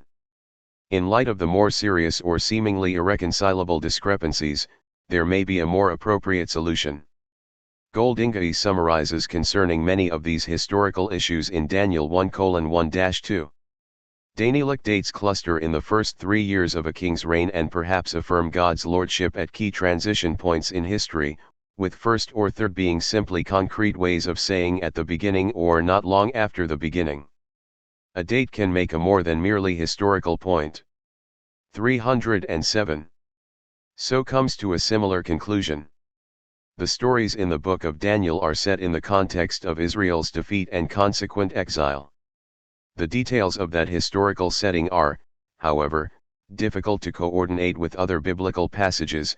2 KGS 24:1-25:20, 2 CHR 36:5-21, J 39:1-40:6, 52:134, and extra biblical sources for a number of reasons. Such discrepancies prompted the 3rd century philosopher Porphyry and his intellectual successors to question the historical veracity of the book altogether, while apologists, both ancient and modern, have proffered various ways to harmonize the data. The notice in verses 1-2 appears, however, to be merely a telescoping of various events that led up to the eventual dispersion of the Israelites in the 6th century. In any case, the notice serves its purpose well by providing a narrative setting to tell the stories of individuals who are trying to live out their convictions in a world dominated by those who do not share their faith. 308. However one makes sense of the discrepancies, it seems quite clear that it is not possible to reconstruct reliable history simply by presenting the details that are found in this section of Daniel. Madness of Nebuchadnezzar. The madness of Nebuchadnezzar is another difficult event to reconcile with what we know of the historical period. In Daniel 4, Nebuchadnezzar is apparently writing in the first person, declaring what God had done to him and his resultant conversion to the worship of the Most High God. Because of the king's hubris, he was driven away from man to live with the wild animals, Daniel 4:32. This situation continued for 7 years until you Nebuchadnezzar know that the Most High rules over all kingdoms of men and gives them to anyone he pleases, v 32. Several things stand out about this passage that lead us to believe that this story not only lacks historical reliability, but it is not even about Nebuchadnezzar. Rather, it is about Nabonidus, the final king of the Neo-Babylonian Empire. First, one would expect to find something in the historical record concerning a 7-year absence of the king, as we do with Nabonidus. With the king gone, for example, the Akatug festival would not have been able to be carried out, as was the case with Nabonidus. Of course, there is a common apologetic argument to explain this lack of historical data for such a hiatus. It simply wasn't something that the king wanted recorded in his official inscriptions, and so was left out. 309 It is true that Nebuchadnezzar's reign is not thoroughly documented in a detailed historical fashion. But is it reasonable to conclude that this would not be found somewhere in the textual evidence, perhaps administrative texts? Furthermore, if we keep with the narrative, would not Nebuchadnezzar have wanted such a thing documented in his inscriptions, or in royal proclamations of any kind? Look at how the story begins. Nebuchadnezzar the king, to all the peoples, nations, and those of every language who dwell in all the earth, may your peace increase greatly. The signs and wonders that the Most High God performed for me, it seemed good for me to make known, Daniel 4:1-2, emphasis mine. Or consider Daniel 4:34-37. And at the end of those days, I, Nebuchadnezzar, lifted my eyes to heaven, and my reason returned to me, and I blessed the Most High and the one who lives forever I praised and honored, for his rule is an everlasting rule, and his kingdom is from generation to generation. And all those dwelling on the earth are regarded as nothing, but he does as he pleases with the host of heaven and those who dwell on the earth, and there is no one who can hinder his hand, or can say to him, What have you done? At that time my reason returned to me, along with the honor of my kingdom, and majesty and splendor were returned to me, and my ministers and nobles were seeking me, and I was re-established over my kingdom, and surpassing greatness was added to me. Now I, Nebuchadnezzar, praise and exalt and glorify the King of heaven, for all his works are true and his ways are just, and those walking in pride he is able to humble, Daniel 4:34-37. We would have to conclude that, following such a drastic turn of events in the king's life, and the immense change that resulted from his punishment and subsequent restoration, that Nebuchadnezzar immediately changed his mind about the God of heaven and worked to remove any evidence for his 7-year absence, conversion, and proclamations. Not only does this seem highly improbable, but it also goes directly against the nature of the text. The point of the passage is that God, through his power, changed the heart of even the most powerful and arrogant of kings. It would be counter to the text to conclude that God's efforts were so completely ephemeral as to be forgotten as soon as they had taken effect. It is also incredibly suspicious that the prayer of Nebuchadnezzar seems to contain characteristics similar to those found in the text of the Hebrew Bible. Hartman and Delilah write, The Nebuchadnezzar of this narrative speaks and acts like a pious Jew who is quite familiar with the Old Testament rubrics and forms of prayer. 310. There are many similarities between the prayer of Nebuchadnezzar in Daniel 4 and parallel phrases in the Psalms and Isaiah as presented in Hartman and Delilah's commentary on Daniel. 311 Thus, there is strong evidence against the historicity of this account with respect to Nebuchadnezzar. While scholars would not argue that the events are accurate, it has become clear that the book of Daniel has followed an erroneous tradition in several places, attributing characteristics of one historical figure to another. Here, Nebuchadnezzar has been confused with Nabonidus. The account of Nebuchadnezzar's madness is generally agreed by scholars to be a garbled memory of Nabonidus' religious oddities and self-imposed exile to the North Arabian oasis of Tama. 312. As we will see later in this section, Daniel presents Belshazzar as the son of Nebuchadnezzar, although we know that he was the son of Nabonidus. While apologetic arguments are made to show how this could possibly be so, although they admit it is simply speculation, there is a far easier solution that fits well with the data that we have. Traditions and facts about Nabonidus were incorrectly attributed to Nebuchadnezzar. One of the texts that solidified this interpretation came to light in the discovery of the Qumran text, the Prayer of Nabonidus. Although somewhat fragmentary, it clearly demonstrates that the tradition was not to be attributed to Nebuchadnezzar but to Nabonidus. The words of the prayer uttered by Nabu-Nai, king of the El and of Babylon, the great king, when he was afflicted with an evil ulcer in Teman by decree of the Most High God. I was afflicted with an evil ulcer for 7 years. And an exorcist pardoned my sins. He was a Jew from among the children of the exile of Judah, and he said, recount this in writing to glorify and exalt the name of the Most High God. And I wrote this, I was afflicted with an evil ulcer in Teman by decree of the Most High God. For 7 years I prayed to the gods of silver and gold, bronze and iron, wood and stone and clay, because I believed that they were gods. 313. Carol Newsom summarizes this discussion well in her 2014 commentary on Daniel. Already in the 20th century, on the basis of new cuneiform documents from Mesopotamia, scholars had proposed that behind Dan 4 was a story originally told about Nabonidus and only subsequently reconfigured as a narrative about Nebuchadnezzar. Riesler 43, Hommel, Sodden 1935, 81-89. It was recognized that Belshazzar was the son, not of Nebuchadnezzar, but of Nabonidus.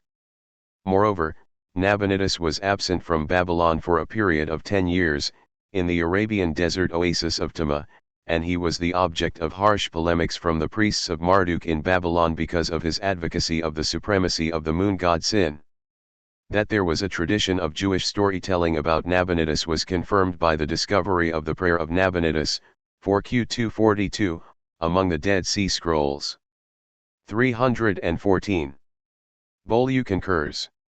The discovery of the Prayer of Nabonidus among the Qumran manuscripts, 4Q242, shows that even after the compilation of Daniel in the first decades of the 2nd century, there continued a parallel tradition that correctly ascribed to the historical Nabonidus the episodes of the royal disease and the residence in the oasis of Tama. 315. In other words, Daniel 4 contains a narrative that, when applied to Nebuchadnezzar, presents numerous historical problems.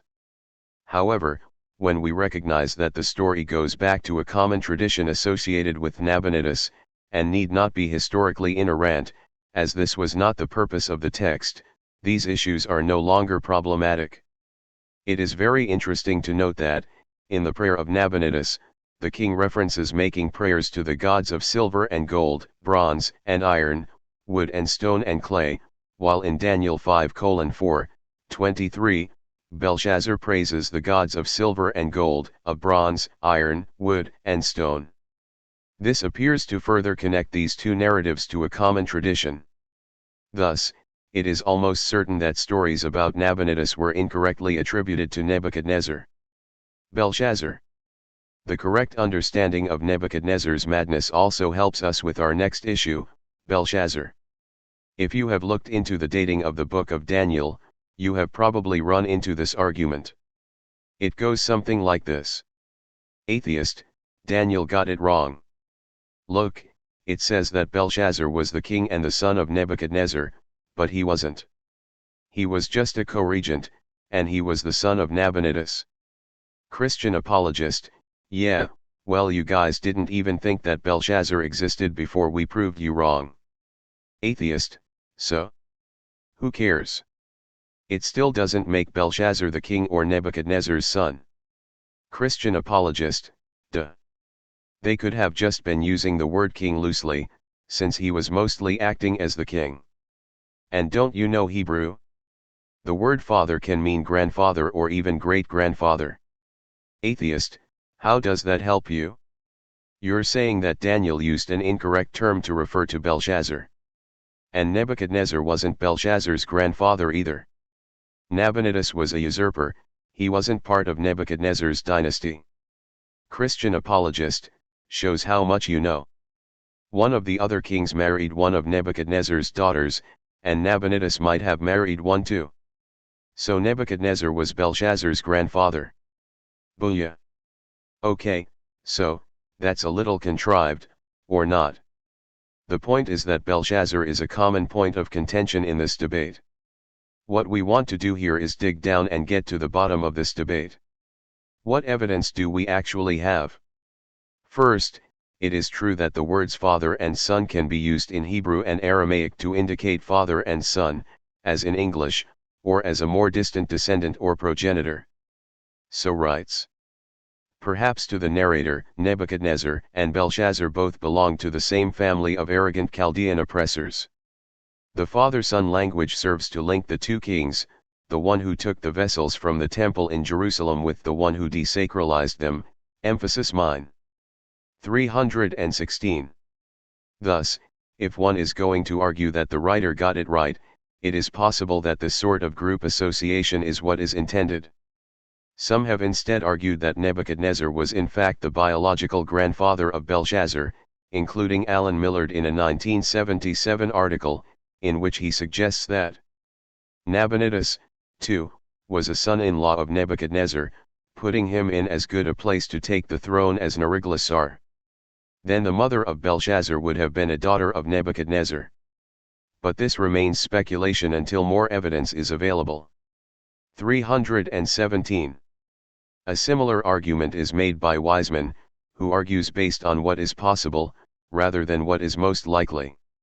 Nothing is yet known of Nabonidus' wife, so that it is not impossible that she was another daughter of Nebuchadrezzar who married Nabonidus, who was already of high rank, Lugal, in Nebuchadrezzar's 8th year, emphasis mine. 318. Both Millard's and Wiseman's suggestions are based on the speculation that, because Neriglissar married one of Nebuchadnezzar's daughters and because Nabonidus was likely a courtier at the palace of Babylon, Nabonidus may also have married one of Nebuchadnezzar's daughters. Therefore, if we assume that the meaning of father and son is grandfather and grandson, and that Nabonidus married one of Nebuchadnezzar's daughters, something for which we lack any evidence, then this passage could make more sense historically. To be clear, these are things that are only in the realm of possibility and speculation. In contrast to this, there is strong evidence that the traditions concerning Nabonidus were incorrectly transferred to Nebuchadnezzar. As Nebuchadnezzar took the vessels from the temple in Jerusalem, he is seen as connected to Belshazzar, who used the temple vessels in a profane way.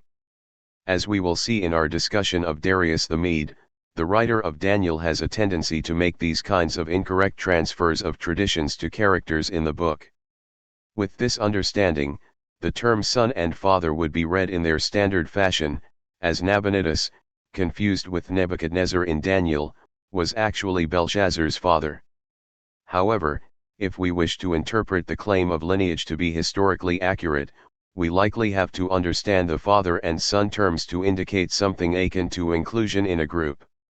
It would also be possible that grandfather/grandson is meant, and that Nabonidus, who is oddly not mentioned in the text, more on this below, married one of Nebuchadnezzar's daughters. Again, these possibilities are merely speculative. It is also very problematic that, according to Daniel, Belshazzar is on the throne when the Neo-Babylonian Empire falls. In fact, we know for certain that Nabonidus had returned from Tama in his 13th regnal year and very likely took back all activities of kingship following his return. 319. Furthermore, Bowen surmises, based on the textual evidence from the end of Nabonidus's reign, that Belshazzar was most likely stationed outside of Babylonia after Nabonidus's return. He comments on 3 archival texts that come from Nabonidus's 14th year and refer to Belshazzar. 2 of the 3 archival texts yield more information as to the role of Belshazzar after Nabonidus' return. Both are lists of travel equipment such as garments, shoes, and foodstuffs allotted to various individuals who are dispatched to the son of the king, emphasis mine. 320. Not only had Nabonidus returned several years before the fall of Babylon, but Belshazzar, whom Daniel presents as the king ruling in Babylon at the time of its defeat, was most likely not even in Babylonia at the time of its fall to Cyrus. Unfortunately, cuneiform texts don't record where Belshazzar was when he received the goods mentioned above. Bowen suggests that he may have been at the city of Dur-Karasu, or perhaps stationed outside Babylonia entirely, overseeing the kingdom's defenses. 321. These details make Daniel 5:30-31 incredibly difficult to reconcile with the textual evidence. In that same night Belshazzar, the Chaldean king, was killed, and Darius the Mede received the kingdom at the age of 62, Daniel 5:30-31. If Belshazzar was not even in Babylonia, and most likely quite far away, how could he be present to have a feast and to be killed as the ruling king? Lester Grab points out another very problematic aspect of this passage. Dan 5:30 says, that very night, Belshazzar, the Chaldean king, was killed. It is now known that Babylon was taken by the Persian army without a fight. One might still argue that perhaps Belshazzar alone resisted or that he was assassinated, unlikely but perhaps possible. Bowen's study came out 2 years after Grab's article was published. But there is clear evidence that Belshazzar almost certainly did not die at this time. 322. The Nabonidus Chronicle, a fairly reliable source from this period, lists all Babylonian kings who ruled at this time, and most likely includes all important events that impacted Babylonia during their rules. 323. Not only do we know that Belshazzar was very likely not in Babylonia, and that Babylon fell without a fight, but the chronicle notes that Nabonidus retreated as Cyrus approached, following the fall of Sippar. Cyrus entered Babylon without a fight and Nabonidus was subsequently captured there. In the month of Tishri, when Cyrus, too, did battle at Api on the bank of the Tigris against the army of Akkad, the people of Akkad retreated. He carried off the plunder, and slaughtered the people. On the 14th day Sippar was captured without a battle. Nabonidus fled. On the 16th day Ugberu, governor of the Gudi, and the army of Cyrus, too, entered Babylon without a battle. 324. Therefore, if 1. The chronicle describes the events surrounding these kings without omitting any important events which have a bearing on Babylonia during their reigns. 2.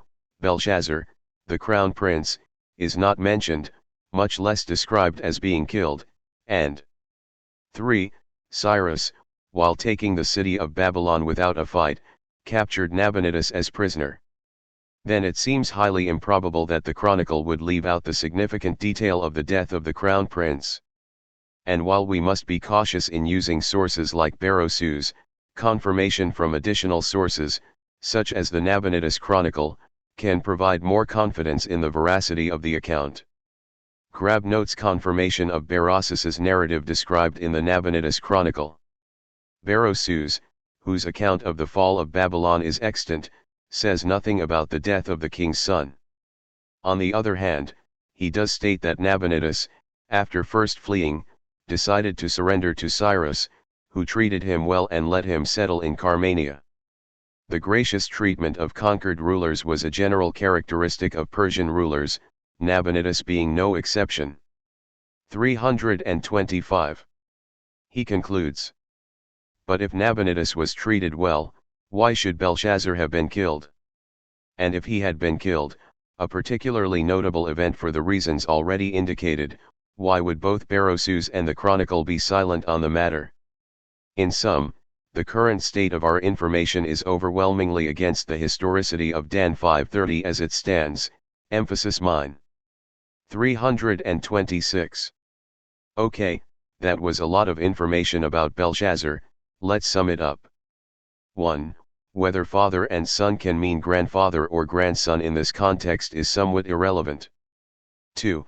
Daniel tends to transfer characteristics or events of historical figures to other characters in the text, and the evidence strongly suggests that the stories about Nebuchadnezzar are actually part of the Nabonidus tradition. 3. Thus, the reference to Nebuchadnezzar as Belshazzar's father is simply explained by understanding the tradition to be about Nabonidus, who was in fact Belshazzar's father. 4.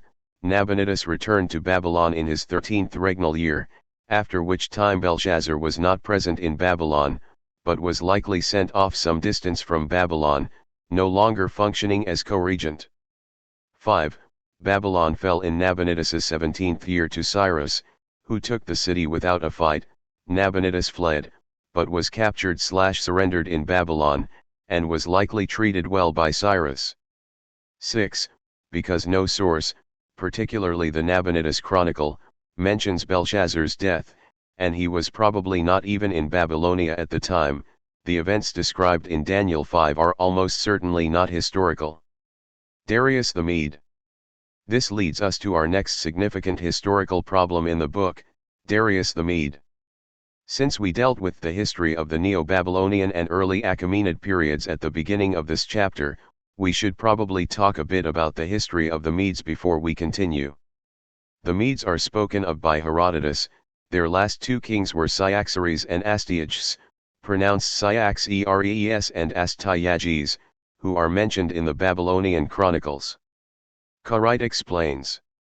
If we take all the evidence together, Babylonian chronicles and Herodotus, we see that, by the time of the last Median ruler, Ecbatana had become a royal center with substantial amounts of goods stored there. The Medes appear to exercise some sort of hegemony, or claim to do so, from the Halys to the Iranian plateau, but its precise nature and extent is nebulous. The Medes are able to mobilize sizable forces, to mount attacks on neighbors, Assyria, Persia, Lydia, although the success of their ventures is limited. 327. In 550, Cyrus defeats Astyages of Media, according to the Babylonian Chronicle. The 6th year. Astyages mustered his troops and, with conquest in view, marched on King Cyrus of Anzan in order to seize him, and delivered him to Cyrus.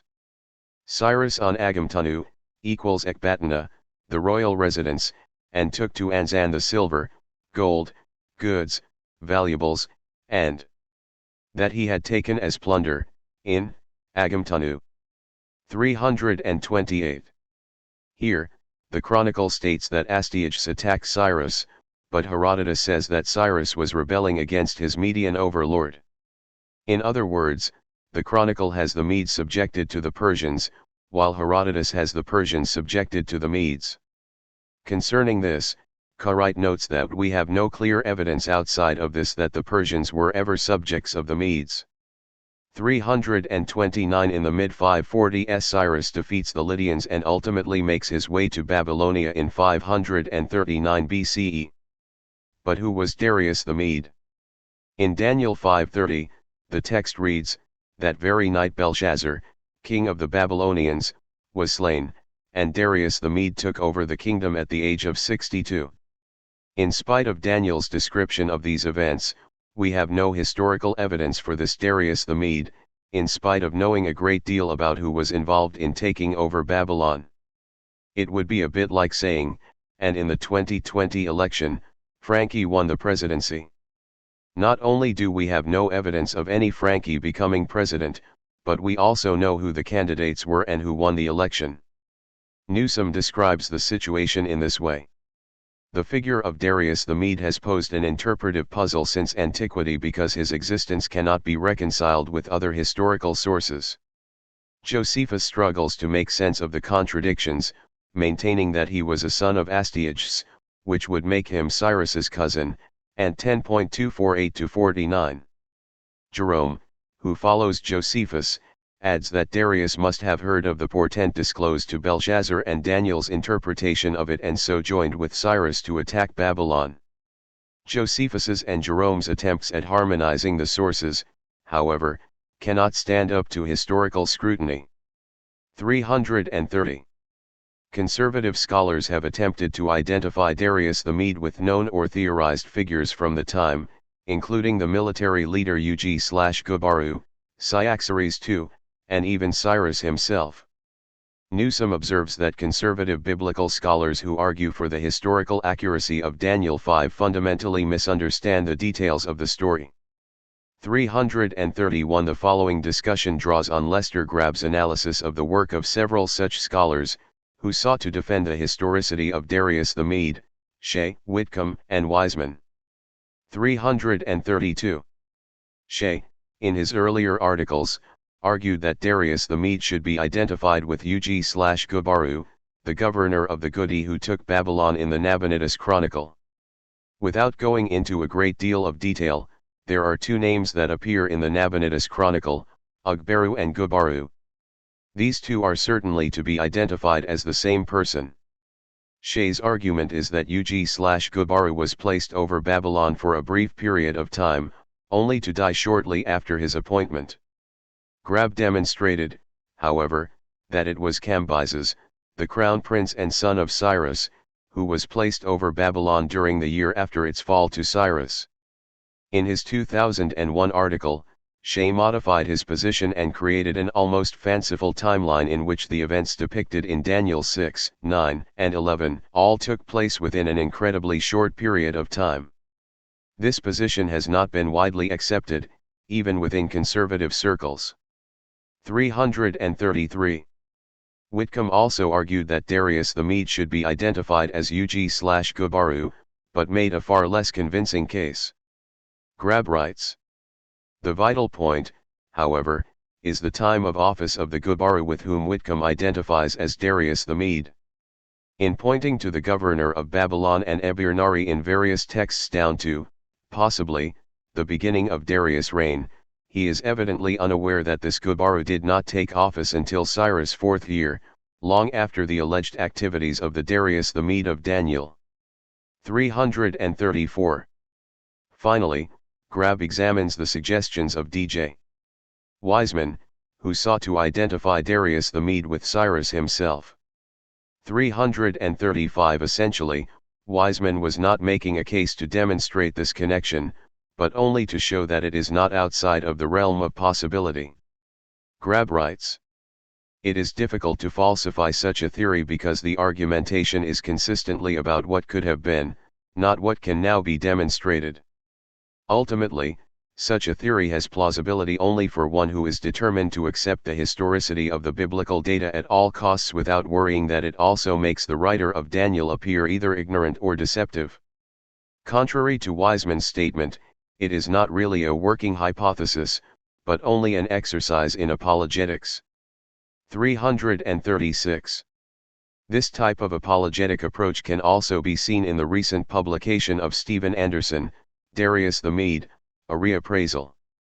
337 Anderson graduated with his Ph.D. from Dallas Theological Seminary, and this is the publication of his dissertation. He argues that Darius the Mede should be identified with Cyaxares II, the unknown final ruler of the Median Empire. His arguments are largely based on the reliability of Xenophon, whose writings are problematic from a historical standpoint. But Anderson's methodology is far from objective, as can be seen in the following quote from his book. "Most importantly, Daniel was a prophet who wrote infallibly under the inspiration of the Holy Spirit, whereas extra-biblical sources for the life of Cyrus are ordinary human writings. Since God was speaking through Daniel as he wrote, the book of Daniel is not to be viewed as an account of uncertain trustworthiness, whose veracity is to be judged by other data, but rather must be the standard by which all other accounts are measured, emphasis mine." 338. What is a reasonable conclusion here? Is there anything that explains why Daniel might make such an error? There is some indication that the writer had in mind Darius the Great, son of Hystaspes, 522 to 486 BCE. Grabb notes some of the similarities between Darius I and Darius the Mede. The statement of Dan 9:1 that Darius the Mede was son of Ahasuerus, Xerxes, could be a case of confusion since it was the other way around.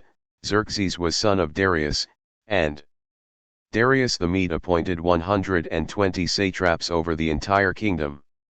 It is generally argued that Darius I was the first to give formal organization to the Persian Empire into 20 satrapies, though some sort of organization was already in effect in Assyrian times. 339. Newsom notes that Darius I was a very important figure in the cultural memory of the Jews, since it was during his reign that the temple was rebuilt. Hag 1:1, 2:1.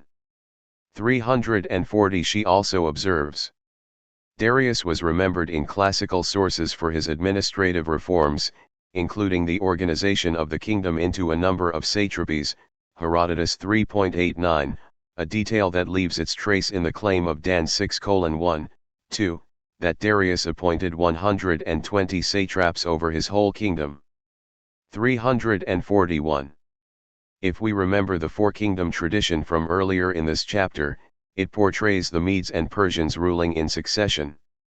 This may explain, at least in part, the shift or association between the two Dariuses. Newsom states, this change was perhaps facilitated by the prophetic tradition that the Medes would be the ones to attack and destroy Babylon, Isa 13:17, J 51:11, 28. Furthermore, the schema of the four kingdoms in Nebuchadnezzar's dream, Babylon, Media, Persia, Greece, created the need for the story cycle to represent a Median dominion succeeding that of the Babylonians and preceding that of Cyrus. 342. Because the writer of Daniel almost certainly utilized earlier sources in his composition, Jeremiah 25, 2 Chronicles 36, etc., it would make sense that they would attempt to utilize and interpret the prophetic tradition. Historical details of Daniel 11. We will now take a look at the specific historical details in chapter 11 and why these details suggest a late date of writing. We have seen that there are many historical details that are either incorrect or vague leading up to the end of the book, but when you get to chapter 11, things get relatively detailed and accurate, historically speaking. Many biblical scholars have written about this chapter, and the reader can refer to the bibliography at the end of the book for further discussion on this passage. Our goal here is to provide an overview, the layout of the Daniel 11, the nature of the historical events it describes, and what this analysis might mean for attempting to date the book. We will begin with a very brief overview of the general history that followed the conquest of Alexander the Great, as this chapter deals with that time period. The time following the death of Alexander the Great was tumultuous. Seaman and Marshak write, Alexander died in 323 without a viable heir and apparently without any clear instructions for choosing one. The result was a series of ultimately unsuccessful attempts by his former companions to prevent the fragmentation of Alexander's realm. 343. Alexander's generals took control under the guise of protecting Alexander's heirs. Years of fighting and power shifts culminated in the Battle of Ipsus in 301 BCE, which resulted in Egypt being under the control of the Ptolemies, while the areas to the east, modern Syria, Iraq, Iran, etc., were controlled by the Seleucids. The area of Palestine and its environs became a source of great contention between the Ptolemies and Seleucids. Daniel 11 deals, in some detail, with this period of time. Following a description of Alexander the Great and the Diadochi, we see in verses 5 to 8.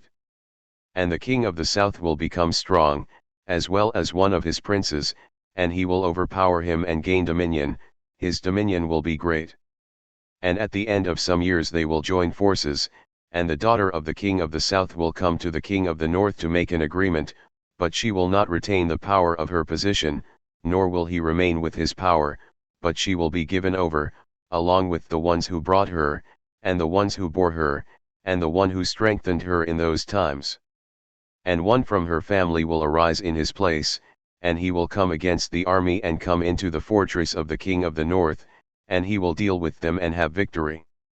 And even their gods, along with their metal images and their precious vessels of silver and gold he will bring to Egypt into captivity, and he will refrain from the king of the north for some years.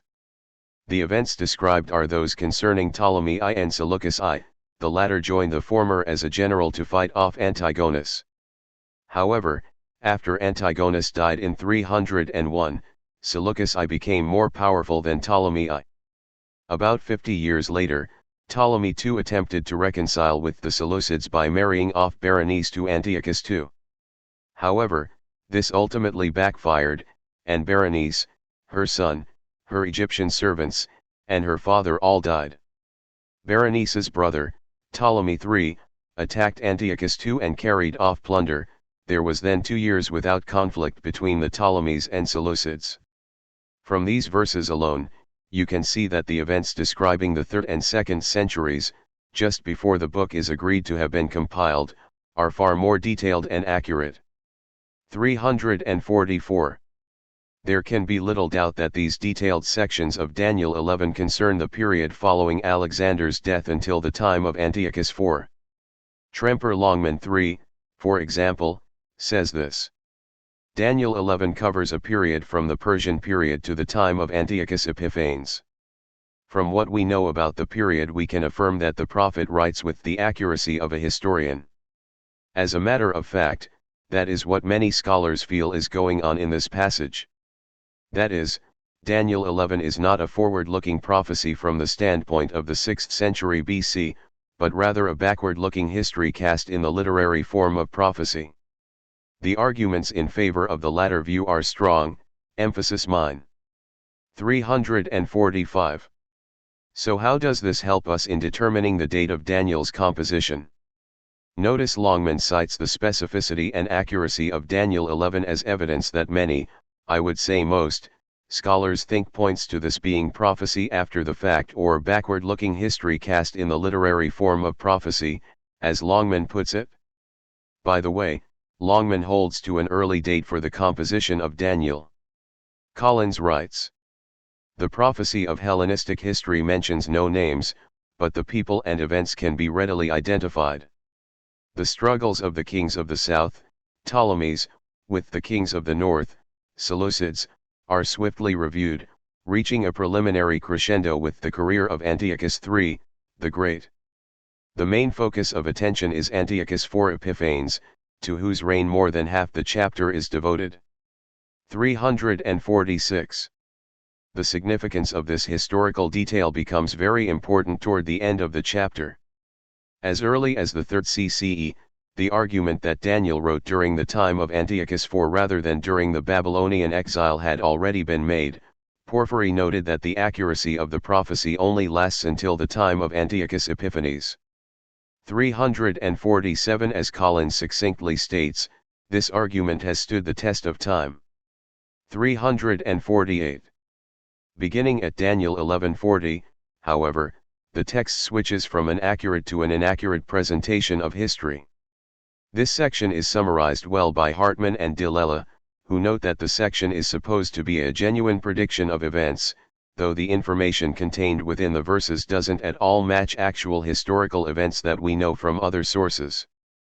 349. They observe that this untoward situation has caused believers through the centuries great difficulty. And unusual interpretations, however well-intentioned and prompted as they were by deep faith in the sacred scripture, were put forward in a misguided attempt to salvage the inerrancy of the biblical text. 350. In short, when the historical inaccuracies, imprecision, and vagueness that was frequently used to describe earlier events in the book of Daniel are juxtaposed with the accuracy and detail seen in chapter 11, it strongly indicates that the compiler of Daniel did his work in the 2nd century, when these events were taking, or had recently taken, place. Further evidence for this position can be seen in the imprecision that appears at the end of chapter 11. The author ostensibly engaged in an attempt at actual prophecy, only for his prophecy to prove incorrect. By way of example, suppose we found a document that contained a prophecy by Thomas Jefferson that predicted the events of American history. The prophecy read, "In the future, the nation will be at war. First, brother will be divided against brother, and the North will fight against the South. After this, the nation will declare its independence and fight an enemy from the East." Upon reading this, we might wonder why the author, purported to be Thomas Jefferson, would get the Civil War and the Revolutionary War in the wrong chronological order. The prophecy then read, there will arise two contestants, one who will seek the presidency as her husband had done before her. She will be opposed by the man of the tower, who will polarize the nation. This man, with no political background, will rise to prominence against all expectations, to the chagrin of many. After describing many specific details, in couched language, concerning the political race between these two figures, the prophecy concluded, yet fear not, O nation. For God will not allow such a man to come to power. She who opposes him will be strengthened by our God and will rise above him in the final hour. We could posit a number of things with relative certainty from this information.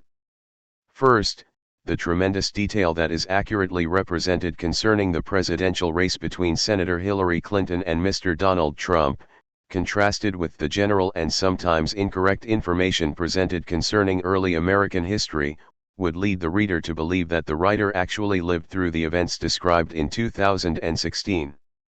Furthermore, we would likely conclude that the prophecy was written before the election took place, as the prophecy reassured the people that Mr. Trump would not become president.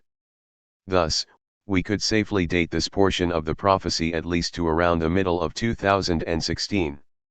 This situation is similar to what we have discussed above in the book of Daniel. As we have seen, the historical information concerning the Neo-Babylonian and Persian periods is often confused, out of order, or simply inaccurate. However, prophecies concerning events during the end of the 3rd and 2nd centuries, particularly in chapter 11, are much more detailed and refer to certain portions of the reign of Antiochus IV Epiphanes. This has led scholars to conclude that the book was composed at a relatively late date and that certain sections can be dated with some precision based on the specific events that are described in the text. So compares the book of Daniel to Shakespeare's Julius Caesar, which was set in the early Roman period, though written centuries later and containing a variety of historical inaccuracies. 351 Concerning Daniel, he concludes, in contrast to the discrepancies in details from the period of its historical setting in the 6th and 5th centuries, the book is remarkably precise in its allusions to certain events in the Ptolemaic and Seleucid periods down to the time just before the death of Antiochus IV Epiphanes, at the end of 164 B.C.E.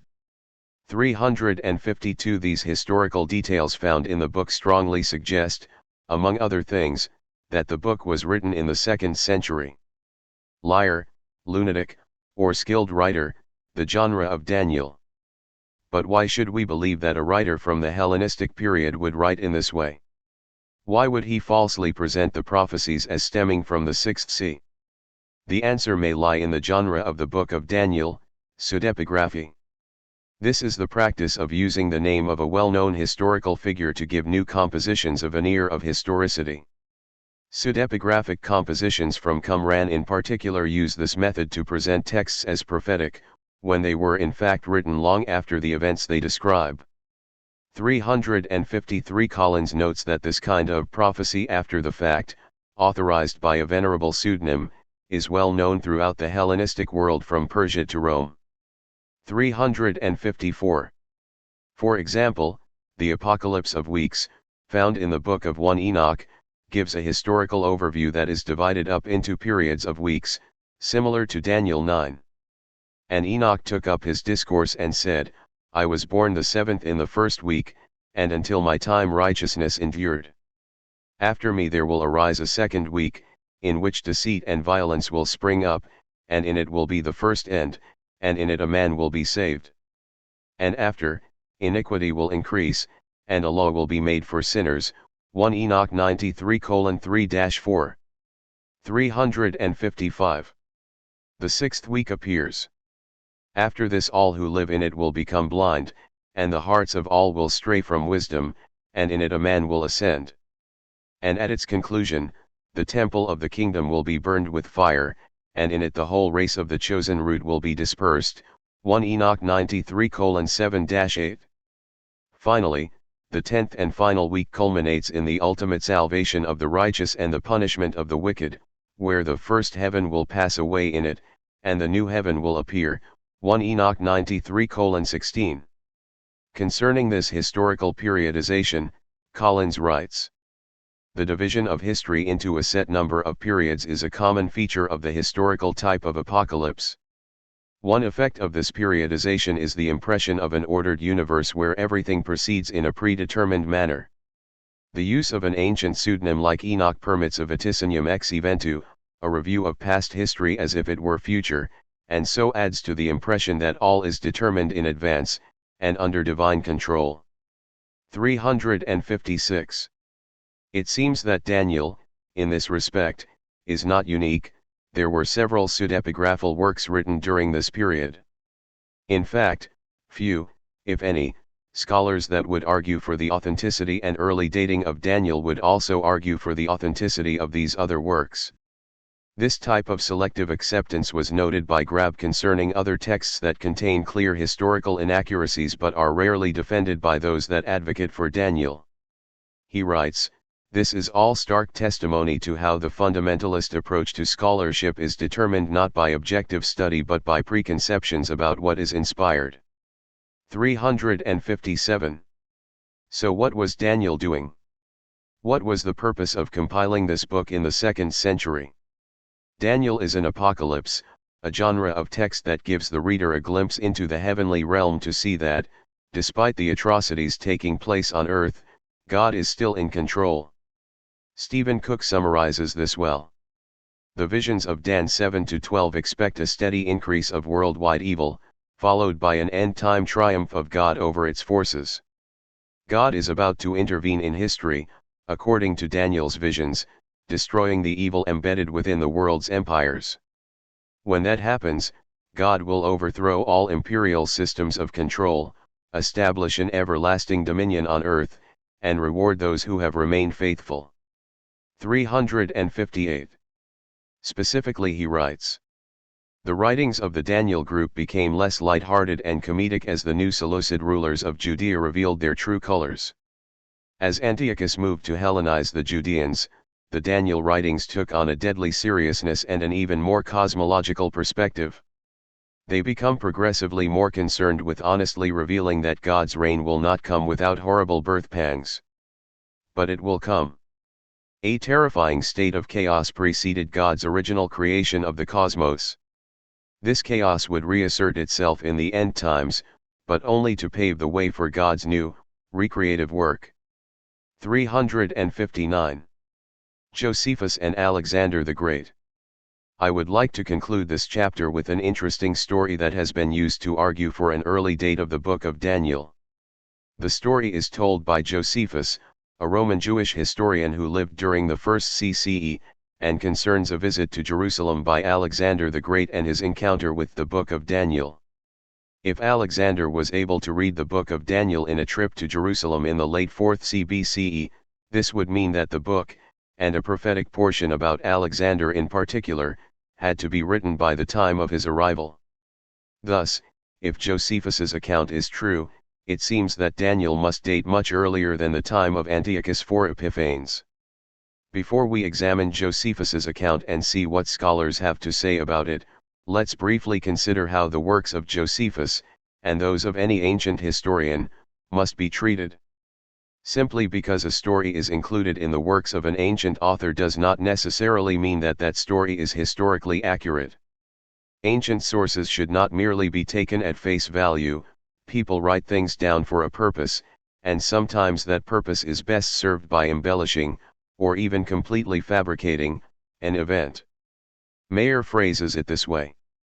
These defects, conceit, inconsistencies, embellishment, exaggeration, credulity, and desultory digressions were widely shared by ancient historians, few of whom brought critical tools to their craft in any modern sense. 360. The works of Josephus are no exception. Again, Mayer explains. Josephus's accuracy and reliability as a historian have been challenged repeatedly. His free interpretation of his sources and his embellishments of the biblical record have already been cited. That he had a habit of overstating for dramatic purposes is also clear. 361. The story can be found in Josephus, Antiquities 11, chapters 7-8. To summarize, as Alexander conquered his way down the Levantine coast, he sent word to Yadwa, high priest of the temple at Jerusalem, commanding him to provide assistance and tribute. Yadwa, however, had already sworn an oath to Darius III and responded that he could not go back on his oath. Alexander then determined to attack Yadwa after taking Tyre.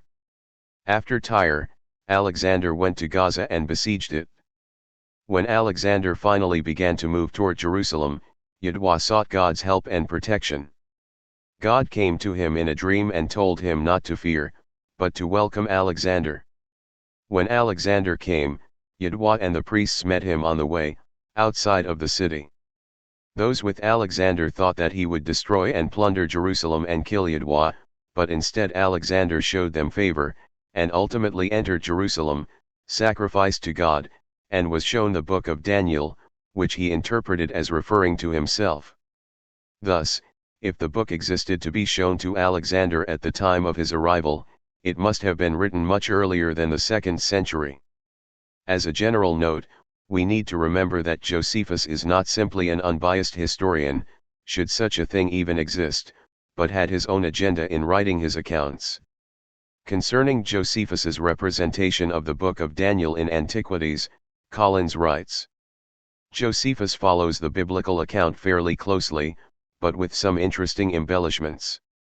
Thus he reports that some of the Jewish youths were made eunuchs, 186, and that Daniel and his companions resolved to live austerely, 190. He also attempts to resolve some historical problems. Thus Nebuchadnezzar's dream, Daniel 2, is dated to the 2nd year after the sacking of Egypt rather than to the 2nd year of his reign, 195. Belshazzar, Baltasars, is also called Nabonidus, Nabonidus, 231, and Darius the Mede is a son of Astyages and known by another name among the Greeks, 248. 362. In other words, Josephus is doing something with his writing, and it would be unwise to simply take what he says at face value. It seems as though scholars take this approach when it comes to the story of Alexander and Jerusalem. 3 such scholars are Peter Green, Celicia Peake, and Jonathan Goldstein. All 3 appear to argue that, while it is possible that Alexander may have come to Jerusalem, it seems very unlikely. Instead, this fictional or legendary story may have served as an explanation and encouragement, showing how God remains in control, despite the ruler in power, and obeying such earthly powers is not necessarily in conflict with serving God. Green clearly considers Alexander's visit to Jerusalem to be a later legend that was used to show the special character of the city of Jerusalem. He writes that Alexander spent little time on Palestine, having other goals in mind, arguing that later records, including Josephus's account, which show him making a special journey to Jerusalem, are simply stories trying to emphasize the special status of the holy city. 363. Peake holds a similar position, noting that no surviving non-Jewish source mentions any connection between Alexander and the Jews.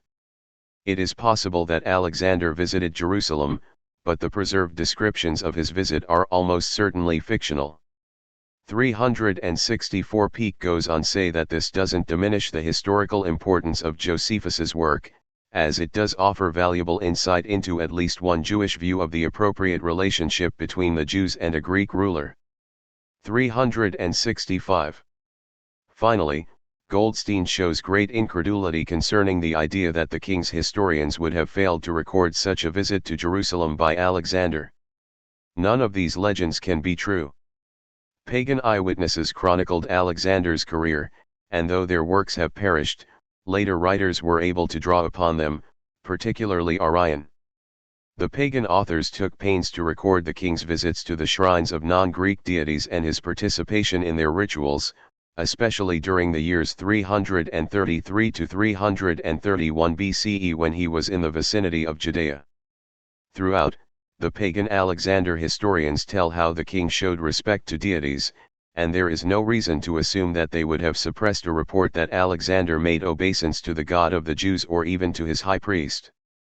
On the other hand, if Alexander had made obeisance to any human being, as related in Josephus and in the rabbinic tale, the fact would have been so astounding that no biographer of the king would have passed over it in silence. 366.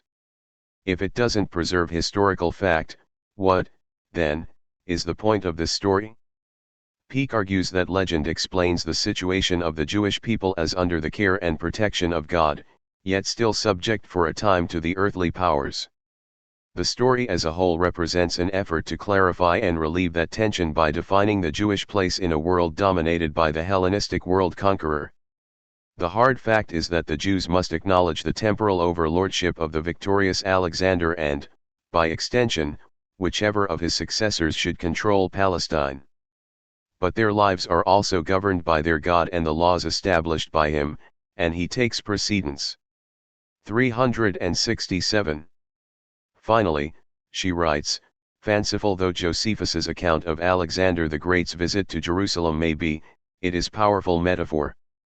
It commemorates and contemplates the introduction of Hellenism to Judea. 368. Goldstein draws a similar conclusion, arguing that Josephus's account shows that Jews should be loyal to whatever pagan ruler God places over them, and that regardless of who is ruling in the earthly realm, ultimately, God is in control and will protect the Jewish people. 369. In short, the story told by Josephus does not appear to be historically reliable, but can be understood as explaining the position of the Jewish people in a world under God's control. This account of Josephus should not be used to argue for an early date of Daniel. Conclusion. Okay, let's try to summarize what we have presented here, because it was a lot. We began with the linguistic data that exists, particularly from the Aramaic and Hebrew languages. After some tedious analysis, we saw that it is not possible to date the book of Daniel precisely based on the Aramaic evidence alone, as our current data set and knowledge do not allow it. However, what we can deduce strongly suggests that the Aramaic in the book dates to a period later than the 4th century but earlier than the texts found at Qumran dating from the 2nd CBCE. When we examined the Hebrew language, we saw that linguists label Daniel as part of the group belonging to the category Late Biblical Hebrew, along with other books like Ezra, Nehemiah, Ecclesiastes, and Chronicles. Certain features found in Daniel are indicative of Late Biblical Hebrew, 539/538-165 BCE, including vocabulary preferences and diagnostic syntactical and grammatical features. Finally, while other foreign words or influences do suggest a late date for Daniel, the evidence is not as conclusive and should be weighted accordingly. We then provided a brief overview of the history of the Neo-Babylonian and early Persian empires, followed by a description of how Daniel presents the history of these periods. We saw that Daniel follows the known four-kingdom schema, ending his history with the kingdom of Greece. But there are many problems with the history as presented in the book, and it will not suffice for a historian or biblical scholar to say, well, it is possible that Daniel was right, particularly when there are explanations that are far more likely and better account for the data. We began by looking at some of the dates provided in the book, how they do not fit well with what we know from extra-biblical sources, and how they are problematic when compared to other biblical passages. However, we demonstrated that the dates in the book do fit well if we understand that the compiler was likely attempting to make sense of other passages in the biblical texts, as he did at other times in the book. We then looked at the madness of Nebuchadnezzar and demonstrated that this story was almost certainly part of a tradition about Nabonidus. This explains several problems in the text, including who Belshazzar's father was. This understanding renders arguments about Nabonidus marrying an unknown daughter of Nebuchadnezzar or how Belshazzar could have been understood as king unnecessary, as the common tradition was not about him, but about Nabonidus. We looked at the problem of Belshazzar and his reign and death as presented in Daniel 5. Although Belshazzar had been co-regent with his father, Nabonidus, during the latter's stay in Tama, we know that Nabonidus returned and took back his reign long before the fall of Babylon to Cyrus. It is also quite likely that Belshazzar was far from Babylon or Sippar leading up to the fall. Even if we conclude that Belshazzar died in the attack on Sippar, something for which we have no evidence, it still flatly contradicts the narrative in Daniel 5. This led us to our discussion of Darius the Mede, a figure for whom we have no evidence outside of the biblical text. Conservative scholars have attempted to identify Darius with other figures from the period, including Ug/Gubaru, Cyaxares II, or Cyrus. However, none of these appear to solve the problem of Darius. What does make sense, though, is that Darius I had characteristics transferred to this Darius the Mede, which is the type of thing that the compiler, of Daniel frequently did. We then looked at Daniel 11 and the history that it presents. The detail and accuracy that it contains is striking, as is the inaccuracy of the prophecies given at the end of the chapter. This is strong evidence for the writer having utilized the literary technique prophecy after the fact, as was common and useful during the Hellenistic period. Finally, we briefly looked at a story that appears in Josephus's writings concerning a trip to Jerusalem by Alexander the Great. It has been argued that, if Alexander was shown the book of Daniel by the high priest, then the book must have been written before that time, the late 4th CBCE. However, we saw that scholars do not view Josephus's account as historically reliable, but instead have determined that the story serves a separate ideological purpose altogether. In short, when we consider the linguistic and historical data, it seems highly likely that the Book of Daniel is an apocalyptic text whose composition should be dated to the 2nd CBCE. Of course, this in no way negates its usefulness or meaning as a theological text, quite to the contrary. When we understand the original context and purpose of writing for the book, it allows us to appreciate its theological significance all the more. Chapter 6. Did the Bible endorse slavery? Introduction. The problem of slavery is a perennial one, and much of humanity has gone to great lengths to one day see its abolition. Article 4 of the Universal Declaration of Human Rights reads, "No one shall be held in slavery or servitude. Slavery and the slave trade shall be prohibited in all their forms." 370. Given our nation's relatively recent history, slavery and its devastating consequences remains fresh in the minds of many, as well it should. Maybe because of our modern outlook on slavery, many people are surprised to find that the practice of slavery appears within the pages of the Bible in both the Old and New Testaments.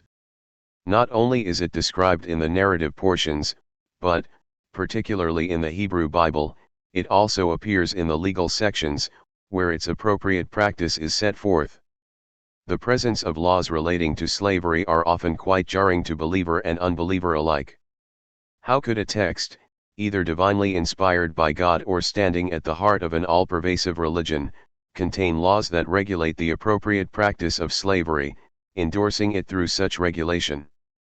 For some believers, these laws are part of an outdated system that has been superseded by the teachings of the New Testament.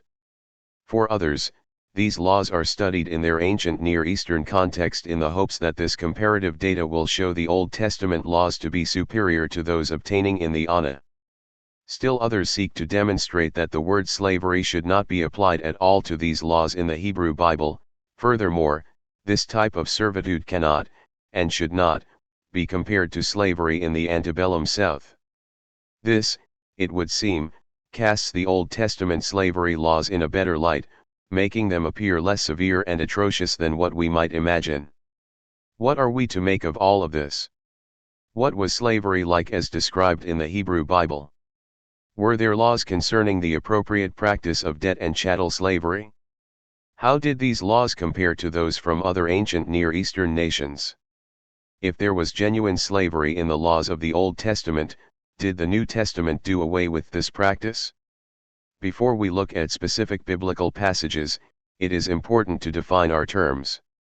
While the definition of slavery can be nuanced depending on the context in which the term is used, there are essential aspects that can be seen in each of these contexts. For example, Gene Haas defines slavery as it appears in the Pentateuch as a condition in which a person is deprived of freedom, at least for a period of time, by being in subjugation to a master in order that the master may benefit from the labor of the slave. 371 Dandamuth defines slavery as the institution whereby one person can hold ownership rights over another. 372 In what follows, we will essentially define slavery as a condition in which an individual, or rights to their labor, is owned by another, either temporarily or permanently. The owner controls and benefits from the actions and activities of the owned individual. With that being said, slavery remains a difficult condition to define, even in the ancient world. Westbrook explains. A better criterion for a legal definition of slavery is its property aspect, since persons were recognized as a category of property that might be owned by private individuals. A slave was therefore a person to whom the law of property applied rather than family or contract law. Even this definition is not wholly exclusive, since family and contract law occasionally intruded upon the rules of ownership. Furthermore, the relationship between master and slave was subject to legal restrictions based on the humanity of the slave and concerns of social justice. 373. My goal in this chapter will be to provide the reader with a broad overview of slavery in the Hebrew Bible, starting with an examination of the three primary legal sections in the Old Testament that deal with the issue of slavery: Exodus 21, part of the so-called Covenant Code, Deuteronomy 15, and Leviticus 25, part of the Holiness Code. Exodus 21 contains laws that govern debt slavery, Exodus 21:2-6, the sale of girls by their fathers, Exodus 21:7-11, and the legal consequences if a slave were to come to physical harm, Exodus 21:20-21, 26-27, 28-32. Deuteronomy 15:12-18 develops at least some aspects of the laws in the Covenant Code, most notably the requirement to provide the slave with material provisions following his 6-year term of service, in order that he might not so easily fall back into debt slavery. Finally, Leviticus 25, the latest of the three legal sections, develops the laws concerning the Israelite slave even further. The text outlaws the possession of one Israelite by another, and instead restricts the ownership of slaves to foreigners, who can be taken from the nations that surround them and from tenant farmers residing in the land of Israel. These foreign slaves can be treated as inheritable property as described in the passage, verses 44-46. We will also consider biblical slavery in light of the slavery that was legislated in the antebellum South, looking at the laws and legal discussions from the period in order to determine how similar or distinct they were from the laws in the Old Testament. Finally, we will wade into several New Testament texts, although that is obviously not my field of expertise, in order to engage with a common apologetic. Specifically, it is often argued that God did allow slavery, of some sort, in the Old Testament, but this was due to man's wickedness. Instead of overtly condemning it, God worked with mankind until the time of Jesus and the New Testament, when he was ready to condemn the practice. Where relevant, other passages, including legal texts from the wider ancient Near East, will be included in the chapter. Since our discussion on slavery is limited to a single chapter, it will be impossible to develop all aspects of the topic. However, if the reader is interested in pursuing the issue of Old Testament slavery in greater detail, we have published a separate resource on the topic that is also written for a general audience: Did the Old Testament endorse slavery? 374 Most of the primary topics discussed in this chapter are covered in greater detail in the book, along with their setting in the wider ancient Near Eastern context. As with most everything in this book, the general overview of slavery in the Hebrew Bible that is presented below is the consensus view among scholars in the field, and accords well, as we will see, with what these texts say and what they are doing in their respective contexts. Exodus 21, Slavery in the Covenant Code.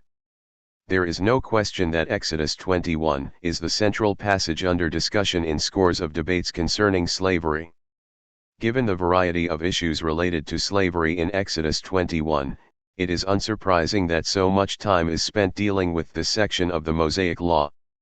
Included in Exodus 21 are laws concerning a male debt slave and his release, or permanent voluntary servitude, the female slave wife/concubine, the abuse of a slave, and required compensation if a slave is gored to death.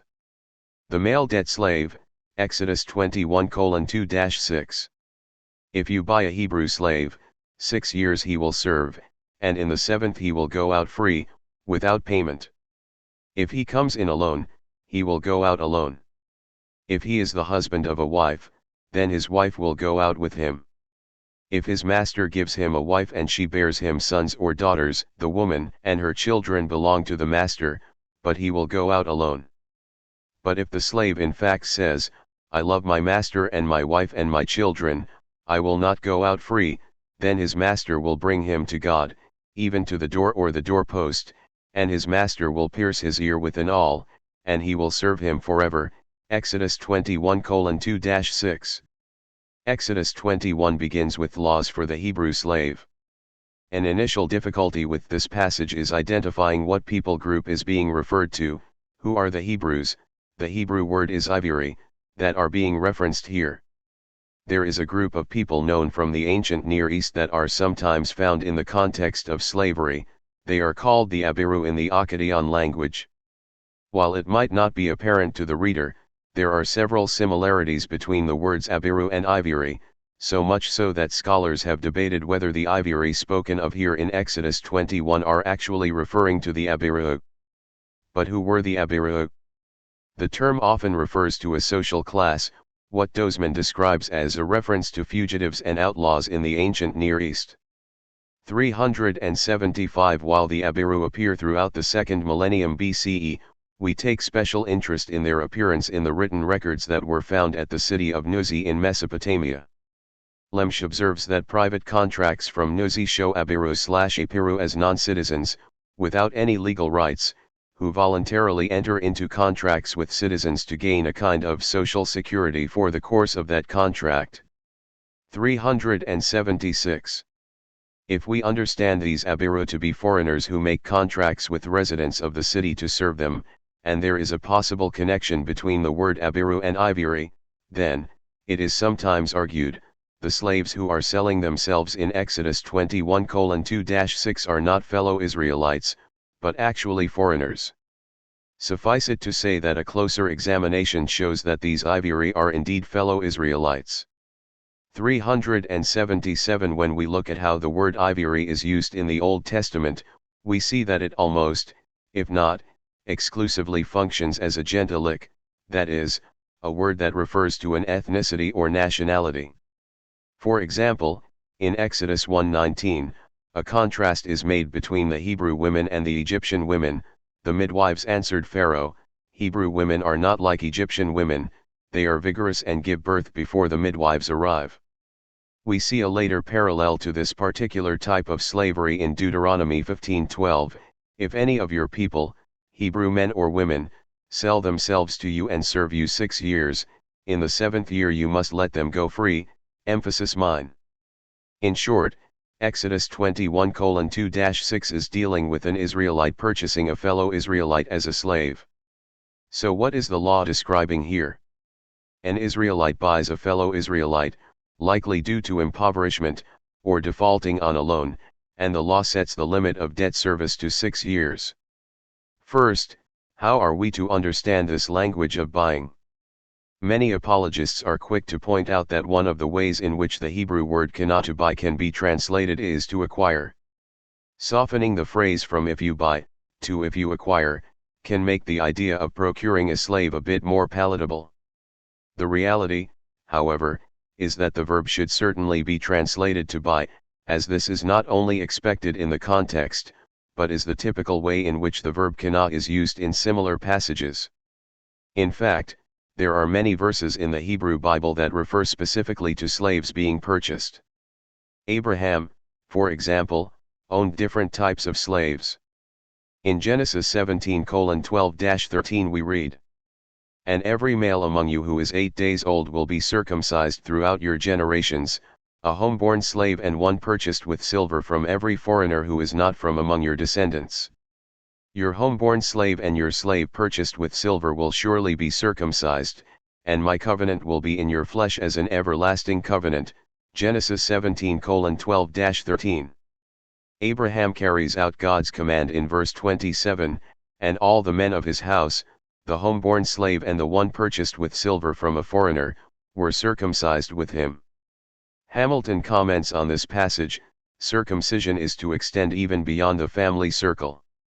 It is to be done for the houseborn slave or for one bought with money from any foreigner, emphasis mine. 378. The verb kana is, in fact, used quite commonly to describe the process of purchasing goods and property. In Genesis 49:30, we see Abraham buying a field using this same verb, in the cave, which is in the field of Machpelah, which is in front of Mamre, in the land of Canaan, which Abraham purchased, Hebrew kana, with the field, from Ephron the Hittite as a burial site. Similar transactions can be seen in Jeremiah 13:2, purchasing a belt, and 19:1, purchasing a clay jar. Kitchen observes, slaves could readily be bought from other owners and general merchants, CFGN 17:12, 13, 27, EC 2:7. 379. In short, slaves were purchased regularly in the Old Testament, along with other goods and property, utilizing the Hebrew verb kana. This is the same word that appears in Exodus 21:2. So, we have an Israelite who is purchasing another Israelite as a slave. What are the rules that govern this debt slave service? The male debt slave is to serve for 6 years and to be released free of debt in the 7th. Thus, the principal, any interest, and or additional charges would be satisfied by the 6 years of service. This is the basic rule concerning the male Hebrew slave. However, there are other circumstances to be considered in this transaction. If he comes in alone, he will go out alone. If he is the husband of a wife, then his wife will go out with him, Exodus 21:3. This seems fairly straightforward. If the debt slave is purchased as a single man, he is to be released a single man. If he was enslaved as a married man, both he and his wife go free upon his release in the 7th year. So far, so good. However, the situation is complicated in verse 4. If his master gives him a wife and she bears him sons or daughters, the woman and her children belong to the master, but he will go out alone. The text has set forth the general principle that a Hebrew slave can only be made to serve for 6 years in order to pay off his debt. Now we are dealing with the different scenarios that can occur within that general principle. If he is single when he comes in, he goes out single. Married, he goes out married. In other words, as you came in, that's how you go out. This would also apply, therefore, to a Hebrew slave who is given a wife by his master during his term of service. Because she was the property of the master, the law required that she remain his property, along with any children that she would produce. Durham notes. If, however, his wife has married him during his servitude, obviously by the permission and through the provision of his owner, both the wife and any children born to such a union must remain with the owner when the temporary slave claims his freedom of the 7th year. They are obviously the owner's property. 380. In other words, although the male debt slave has a set term of service, the female slave and her children are chattel slaves and remain the property of their owner. This stipulation in the law explains what follows in Exodus 21:5-6. But if the slave in fact says, I love my master and my wife and my children, I will not go out free, then his master will bring him to God, even to the door or the doorpost, and his master will pierce his ear with an awl, and he will serve him forever, Exodus 21:5-6. The male debt slave is left with two options. First, he can exercise his right to release in the 7th year and go on his way, however, he would do so alone. His second option would be to remain with his wife and children, continuing to serve as a slave in the master's home. Because his wife and children are the property of the master, not subject to release after a set term of service, remaining with his family is contingent upon him dedicating himself to lifetime service to the master. 381 If the male debt slave decides to remain with his master, wife, and children, he swears an oath of lifelong servitude and is marked as a chattel slave. The female slave, Exodus 21:7-11. Having dealt with the rules for the male debt slave, the text turns to the female slave. And if a man sells his daughter as a female slave, she will not go out like the male slaves. If she is displeasing in the eyes of her master, who has designated her for himself, then he must let her be redeemed. He may not sell her to a foreign people, as he dealt treacherously with her. And if he designates her for his son, he must treat her according to the custom of daughters. If he takes another wife for himself, her food, her clothing, and her marital rights he cannot diminish. And if these three things he does not do for her, then she will go out free without payment of money, Exodus 21:7-11. Here, the passage speaks of a man selling his daughter as a slave in order to satisfy a debt. In this case, she is entering into a sexual relationship with either her master or his son and, based on this relationship and its social and financial consequences to her value, she is to receive certain rights from her master. Her status must be changed, either to a wife or a concubine, as her sexual and reproductive capacities are now in use. This also means that, unlike the male debt slave who was also used in a reproductive capacity but without the social and financial consequences, she is not to be released after 6 years. Essentially, the sexual activity of the female debt slave irrevocably alters her status, while sexual activity of the male debt slave is irrelevant to his social position. 382. This legally mandated change of status to wife or concubine affords her protection, as odd as that may sound, as her master must provide for her. Even if she falls out of favor with him, he cannot reduce her to the status of a simple slave and sell her to foreigners. He must continue to provide for her or allow her to be redeemed. Prop elaborates. A Hebrew maidservant is not released after 6 years. Even if she is married to a Hebrew slave, 21:4. While at first glance this non-liberation of the maidservant may seem oppressive, the statute is designed to protect her. Instead of liberating a menial to shift for herself, the law encourages the owner to elevate her to the status of wife or at least concubine. 383. Before we leave this section of Exodus, we should briefly consider the question of the daughter's consent in this situation. Does she agree to be sold as a female slave? The text clearly is not concerned with her opinion on the matter. Prop agrees. In 21:7, the subject is the girl's father, not her purchaser. In contract, the paraphrase in Deuteronomy 15:12, when your Hebrew brother or sister sells him/herself, empathizes more with the slave, and in fact contains more liberal provisions.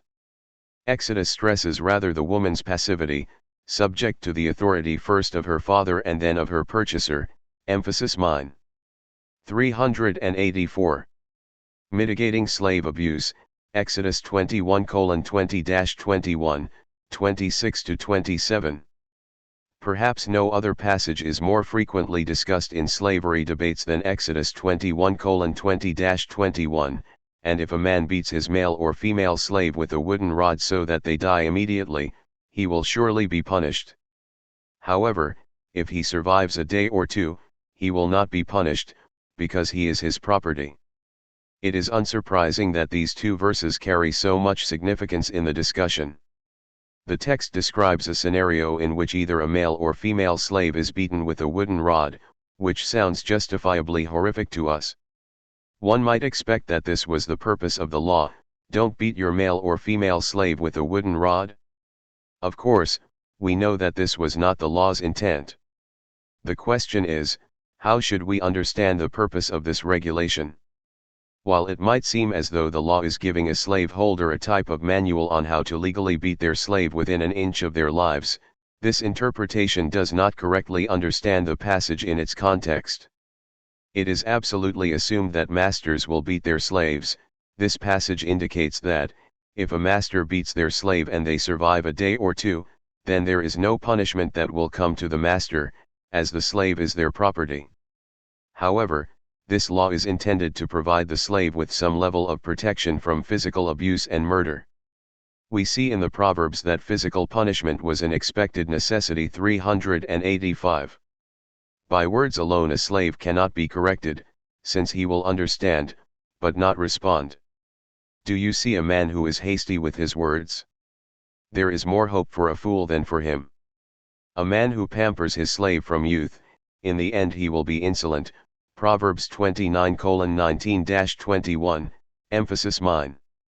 What we see in Exodus 21:20-21 is an example of this expected corporal punishment or correction inflicted upon a slave. The use of the rod in this context is unsurprising, given its common use as a tool of discipline for fools and children. For example, Proverbs 13:24 reads, "He who withholds his rod hates his son, but he who loves him diligently disciplines him." Similarly, Proverbs 26:3 explains, "A whip for the horse, a bridle for the donkey, and a wooden rod for the back of fools." Prop summarizes. More likely, however, as with guiding a sheep or chastising a child, the rod was ordinarily used to direct and admonish slaves, notwithstanding the potential for abuse. Rashbam. The staff appears as a legitimate instrument of guidance also in Isa 9:3, Prov 10:13, 13:23, 19:25, 22:15, 23:13-14, 26:3. Moreover, in Prov 29:19, a slave is not chastised with words, seems implicitly to advocate beating one's servants. 386. What we see in Exodus 20:20-21, therefore, is a law regulating the beating of one slave.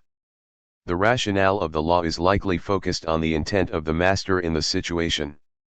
If the master beat the slave so severely that the slave died immediately, v. 20, then there would be severe punishment, likely death. However, if the slave did not die immediately but survived for a day or two, then, according to this logic, the intent of the master was likely not murderous, and the death would be seen as accidental. Fox concludes, none of the biblical law codes place restrictions on beating one's slaves, male or female.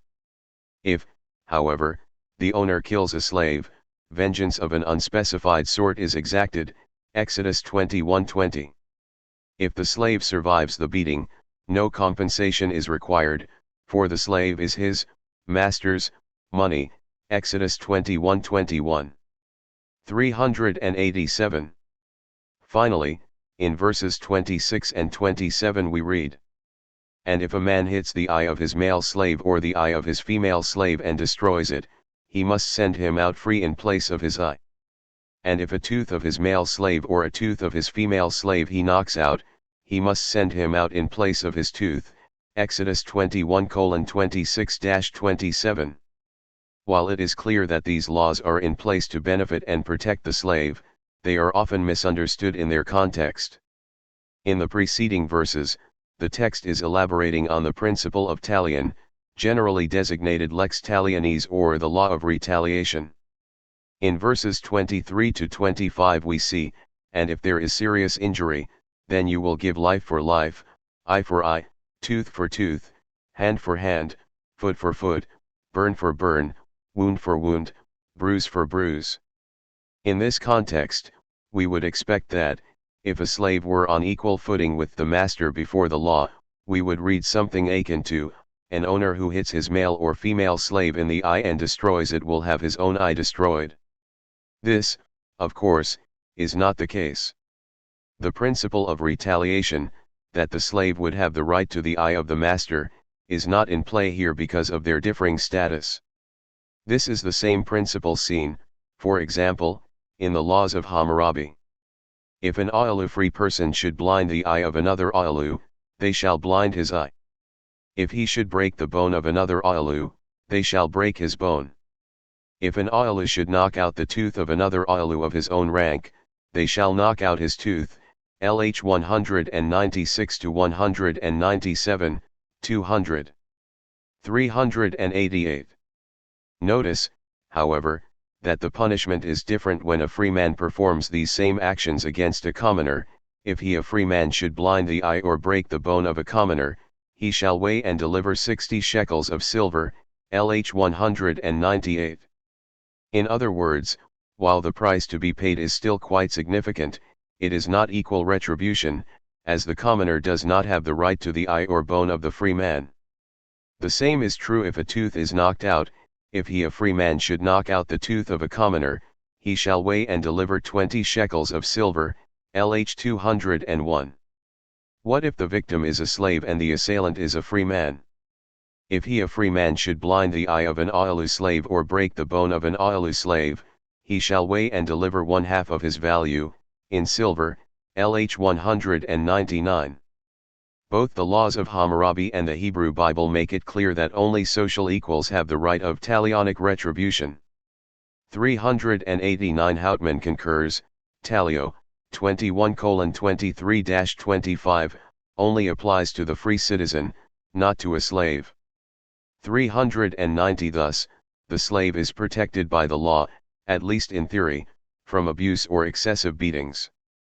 If they are killed as a direct result of a beating, it is considered murder, and the master is likely to be killed. If the master destroys or puts out an eye or tooth, the slave is forgiven their debt and set free. The goring ox, Exodus 21:32. Before we move on to Deuteronomy 15, we will briefly cover the laws concerning the goring ox found in Exodus 21:28-32. And if an ox gores a man or a woman so that they die, the ox will surely be stoned to death and its meat will not be eaten, but the owner of the ox will be blameless. And if a bull has been known to gore, and his owner has been warned, but he has not watched over it, and it kills a man or a woman, the bull will be stoned to death, and its owner will also be killed. If a ransom is imposed on him, then he may give the ransom for his life in accordance with what was imposed on him. Whether it gores a son or a daughter, according to this law it will be done to him. If the ox gores a male or female slave, he the owner will give 30 shekels of silver to his master, and the bull will be stoned to death. Exodus 21:28-32. Again, this passage is laid out in a fairly logical and straightforward manner. If a bull gores a man or a woman to death, the bull is killed, its meat is not to be eaten, but the owner is not held responsible. However, if the bull had done this kind of thing before, and the owner failed to take the necessary precautions to ensure the bull stayed penned up, then the owner is killed. In other words, the living victims of the crime have the right to the life of the bull's owner. The law allows, however, for the owner to compensate the family of the victim if they agree, and the owner must pay whatever they demand. This also holds true if the victim is a son or daughter of a free person. But what about a slave? Does the law consider the life of the slave to be equal to that of a free person in this context? No. Instead, the slave is treated under property law, and the owner of the bull is to pay the master of the slave 30 shekels of silver as compensation. Gurtner writes, the goring of a slave, v. 32, male or female, is treated in terms of property loss. 391 Likewise, Haas concludes if one's ox gores a slave to death, one is required to pay the slave's master an amount of money, likely the value of the slave, ex 21:32. In contrast, if one's ox gores a free Hebrew to death, the penalty is death, ex 21:28-31. 392. Deuteronomy 15:12-18, Developments in Slavery. If your brother, a male Hebrew or a female Hebrew, is sold to you, then he will serve you 6 years, but in the 7th year you must send him out from you free. And when you send him out from you free, you must not send him out with nothing. You will supply him liberally from your flock and from your threshing floor and from your wine vat. That which Yahweh has blessed you with, you must give to him. Now you must remember that you were a slave in the land of Egypt, and Yahweh your God redeemed you. Therefore, I myself am giving you this command today. And if it happens that he says to you, I will not go out from you, because I love you and your house, because it is good for me with you, then you will take the awl and put it into his ear and into the door, and he will be your permanent slave. And also for your female slave you will do this. It will not be considered difficult in your eyes when you send him away from you free, because double the service of a hired worker he has served you in 6 years, and Yahweh your God will bless you in everything that you do. Deuteronomy 15:12-18. As you can see, there are many similarities between what we saw in Exodus 21 and what appears here in Deuteronomy 15. The text speaks of Hebrew slaves who serve for 6 years and are released in the 7th. The slave is also able to voluntarily serve for life, and a similar ritual is performed on that occasion. There are, however, differences between these passages. Notice that the laws here in Deuteronomy pertain not only to the Hebrew man, but also to the Hebrew woman, v12. In this passage, the woman is also to be released, or is allowed to remain a slave for life, verses 12 and 17. More significant is the command for the master to provide a substantial amount of goods to the newly freed slave, verses 13 to 14. The overall tone of the passage is one of encouraging the master not to hold back from his slave. As God has supernaturally blessed and provided for his people, he will continue to do so if they keep his covenant. Deuteronomy 7:12-13, 15:4, 6, 10, 14, 18. In like manner, the master should also give generously to the slave. This concept of supernatural provision for obedience is seen prominently in Deuteronomy 28 and will be a central theme in the next chapter that we will analyze, Leviticus 25. Leviticus 25, contrasting Israelite and foreign slaves. Leviticus 25 is likely familiar to most atheists and apologists who debate the issue of slavery, though probably to a very limited degree. Specifically, verses 44 to 46 are often cited to show the harsh reality of slavery in the Old Testament. And as for your male slaves and female slaves that you may have, from the foreign nations that are around you, from them you may purchase male and female slaves. And even from the tenant foreigners that are living with you, from them you may purchase, even from their families who are with you, whom they have borne in your land, and they will be your inherited property. And you may bequeath them to your sons after you to receive as inherited property, you can make them serve permanently. But as for your brothers, the children of Israel, you must not rule over one another with violence. Leviticus 25:44-46, emphasis mine. Obviously, these verses are incredibly significant to the slavery discussion. However, before we investigate what they mean, it is important to establish the context in which they exist. Let's begin with Leviticus 25 as a whole. The beginning of the chapter, verses 1 to 7, contains God's command to let the land of Israel have a year-long rest from farming every 7th year. In other words, they were allowed to till the ground and produce food for 6 years, but in the 7th year, they were commanded to let the land lie fallow. The next section, verses 8 to 17, commands the people to also hold a year of rest every 50th year. They were have to 7 Sabbath years, totaling 49 years, followed by a jubilee in the 50th year. During this year of the jubilee, people were to be returned to their land and debts were to be cancelled. However, this applied only to the Israelites. Leviticus 25:18-22 returns to the 7th year Sabbath, as God anticipates the very natural concerns that would come from the people. Verse 20 reads, "And if you say, what will we eat in the 7th year if we do not sow and do not reap our produce?" God's response: "Then I will command my blessing for you in the 6th year, and it will produce yield for 3 years. And you will sow in the 8th year, but you will eat from the old produce until the 9th year, until its produce comes in, you will eat the old produce." Leviticus 25:21-22.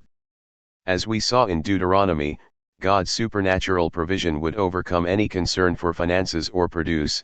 If they would simply obey God's commands, He would provide.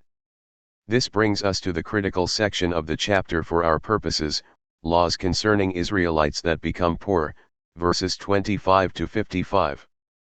There are three scenarios that are discussed in these verses with respect to an Israelite. In the first, verses 25 to 34, we see, if your brother becomes poor and sells some of his inherited property, v. 25. Israelites owned property in the land of Israel, and if they fell into poverty, selling a portion of their land was a viable option.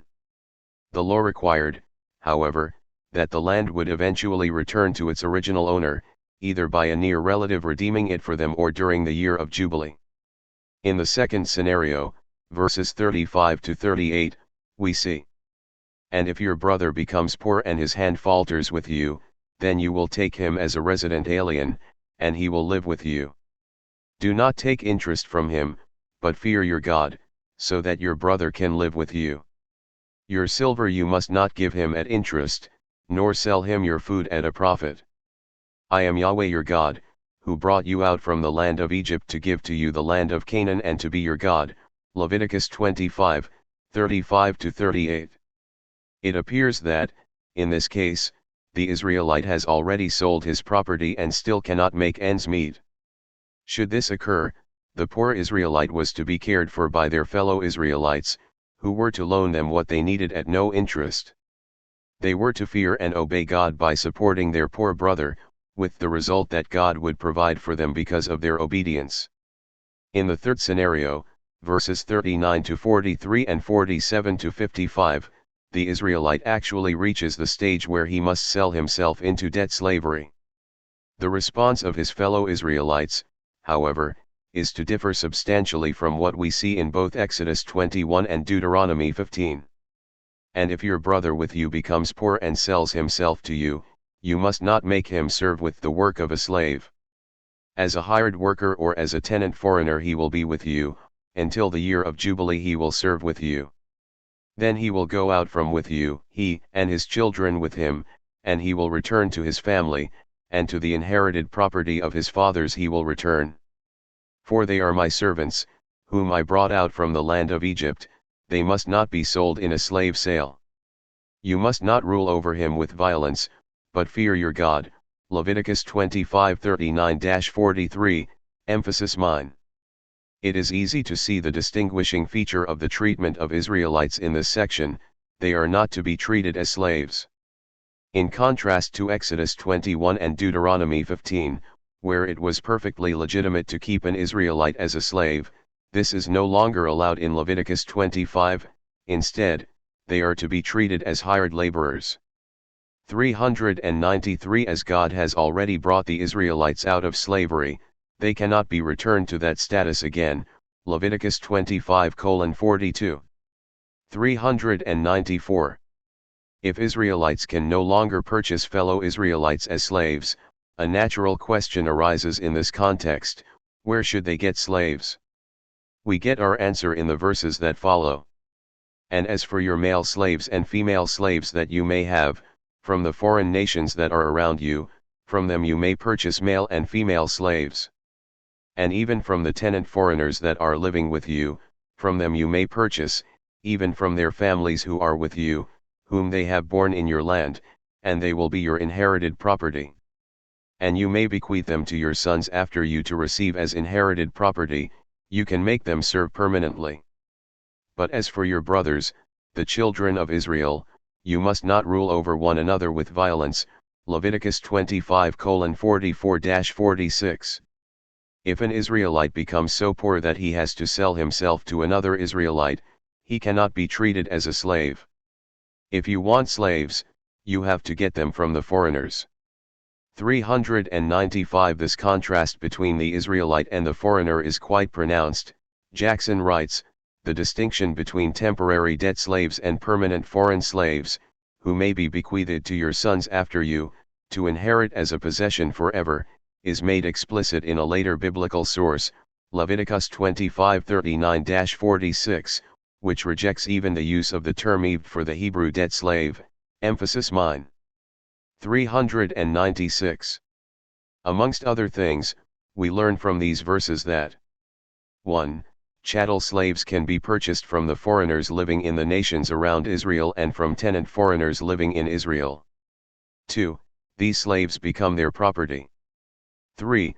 That property can be passed on as inheritance to their children, and 4. They can be made to serve as slaves for life. Dandamov sums this up well. The next source of slavery was obtaining slaves through purchase from neighboring nations. This source was in every possible way encouraged by biblical instructions, left 25:44-46, etc., cf. also Eccle 2:7. Such slaves were legally considered the absolute property of their owners, and their status was permanent, emphasis mine. 397. In the final section of Leviticus 25, verses 47-55, we see another possible scenario in which the Israelite could find himself sold as a slave to a foreigner that is living in Israel. In this case, the foreign tenant farmer has done well, financially speaking, and is so wealthy that he can afford to purchase an Israelite slave. Should this happen, the text states that the Israelite debt slave maintains the right to redeem himself or to be released in the year of Jubilee. In either case, as stated earlier in the text, they are not to be treated as slaves, but rather as hired workers. In short, the Israelites were given special treatment as Yahweh's slaves, because they already had a master, Yahweh himself. They could not be treated as slaves by another master. Instead, they were to be treated as hired workers, whether under the control of an Israelite or foreign master. In contrast to this, foreign slaves were able to be purchased, kept as property, passed on as inheritance, and made to serve for life. Slavery in the Old Testament and the antebellum South. How many times have you been in a discussion or debate about slavery in the Old Testament and heard your opponent begin with, "Now, we know that slavery in the Old Testament was nothing like the slavery that we saw in the antebellum South." While such comparisons ultimately have little relevance to establishing the reality of slavery as portrayed in the Hebrew Bible, they are made often enough by apologists that they are worth investigating. Before I continue, as I very often do, I want to draw to your attention that the history of the antebellum South is absolutely not my field of expertise. I will, nevertheless, do my best to provide a well-researched presentation on this matter. Often, this particular argument does not use comparable data sets. We're not comparing apples to apples, so to speak. In other words, when an apologist argues that we should distinguish between slavery in the Hebrew Bible and in the antebellum South, they often focus on the laws that appear in the Old Testament and the practice that we saw in the antebellum South. Instead, we should be comparing either the laws or the practices from both periods. Ironically, I often hear Christian apologists critiquing atheists for condemning the Bible by citing passages that describe the actions of people in the stories. For example, in Jeremiah 34, we see the people in Jerusalem keeping their slaves past the time allowed in the law, not freeing them in the 7th year, Jeremiah 34:14. They eventually did release them, but after a short period of time, the slaveholders decided to take back their slaves, Jeremiah 34:15-16. If an atheist were to point out such atrocious behavior, their opponent would normally push back, arguing, that is just what sinful people did. It is not what God commanded in the law. You have to look at what the law prescribed, not how people disobeyed it. Interestingly enough, this is not the approach that apologists generally take, in my experience, with respect to slavery in the antebellum South. They often compare the laws in the Old Testament to the practices of slave owners in the South. Here, we will consider details on Southern slavery laws, as well as the legal discussions that surrounded their development, particularly by the presiding judges. It is not, therefore, a comparison between what the laws in the Old Testament called for and what people actually did in the antebellum South. Rather, we will seek to compare the laws governing slave ownership in Old Testament to the laws that governed slave ownership in the southern United States during the antebellum period.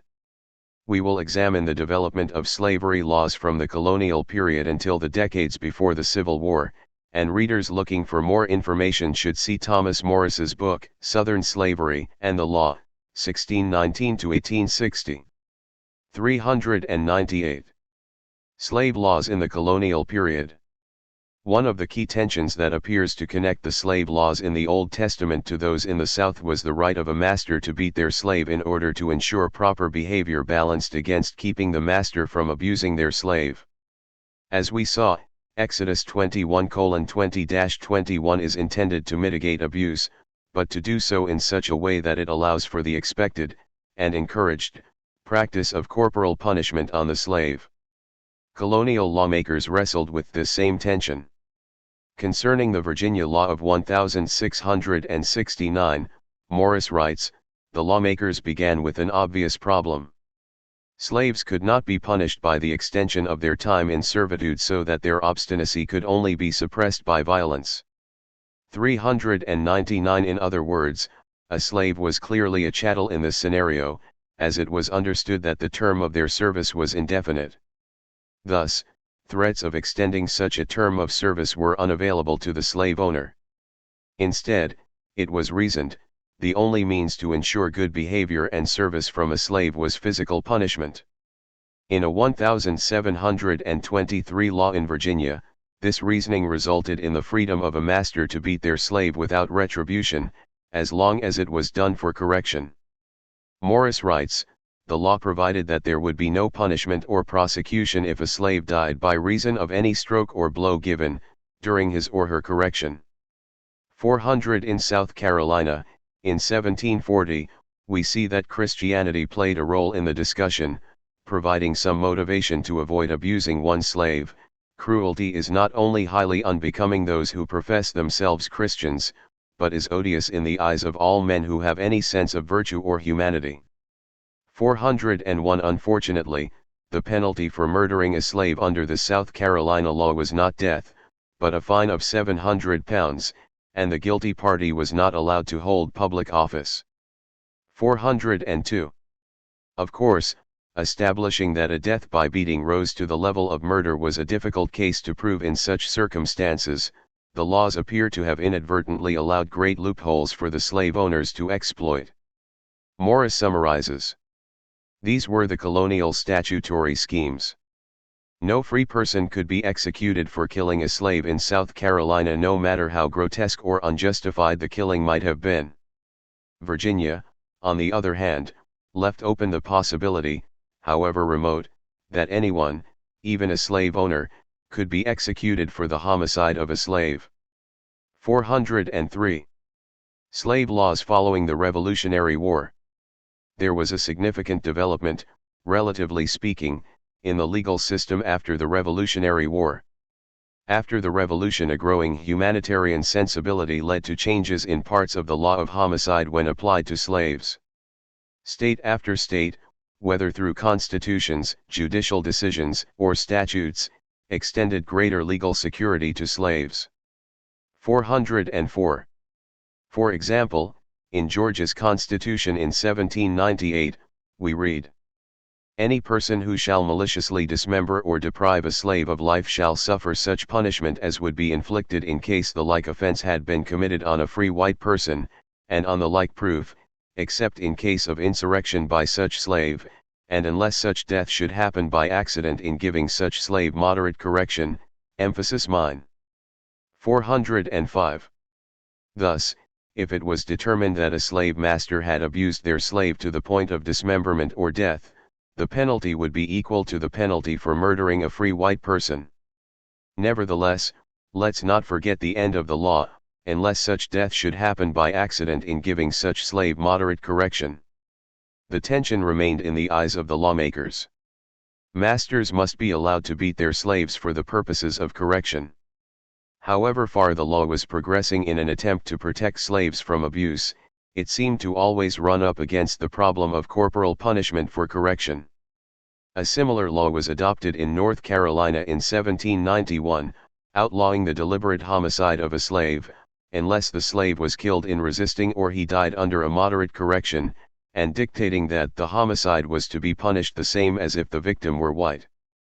406. Concerning this period, Morris concludes that, regardless of variations in specific states, the killing of a slave was legally equivalent to the murder of a white person, unless the slave resisted or died under moderate correction for some misconduct. 407. Let's turn to some of the legal decisions that were made during the early 19th century in order to see what some of the judges considered when ruling on these matters. In North Carolina's 1801 case State v. Boone, Morris summarizes Judge Johnston's determination. Johnston argued that the murder of a slave was the same as the murder of a white person under the right circumstances. It was, in fact, more despicable. It was a crime of the most atrocious and barbarous nature. It is an evidence of a most depraved and cruel disposition, to murder one, so much in your power, that he is incapable of making resistance, even in his own defense. 408. Murdering a slave was considered even more vile than the murder of a free white person, as it took advantage of one who was weak and powerless in the situation. In North Carolina's 1823 State v. Reed, Morris notes Judge Henderson's argument.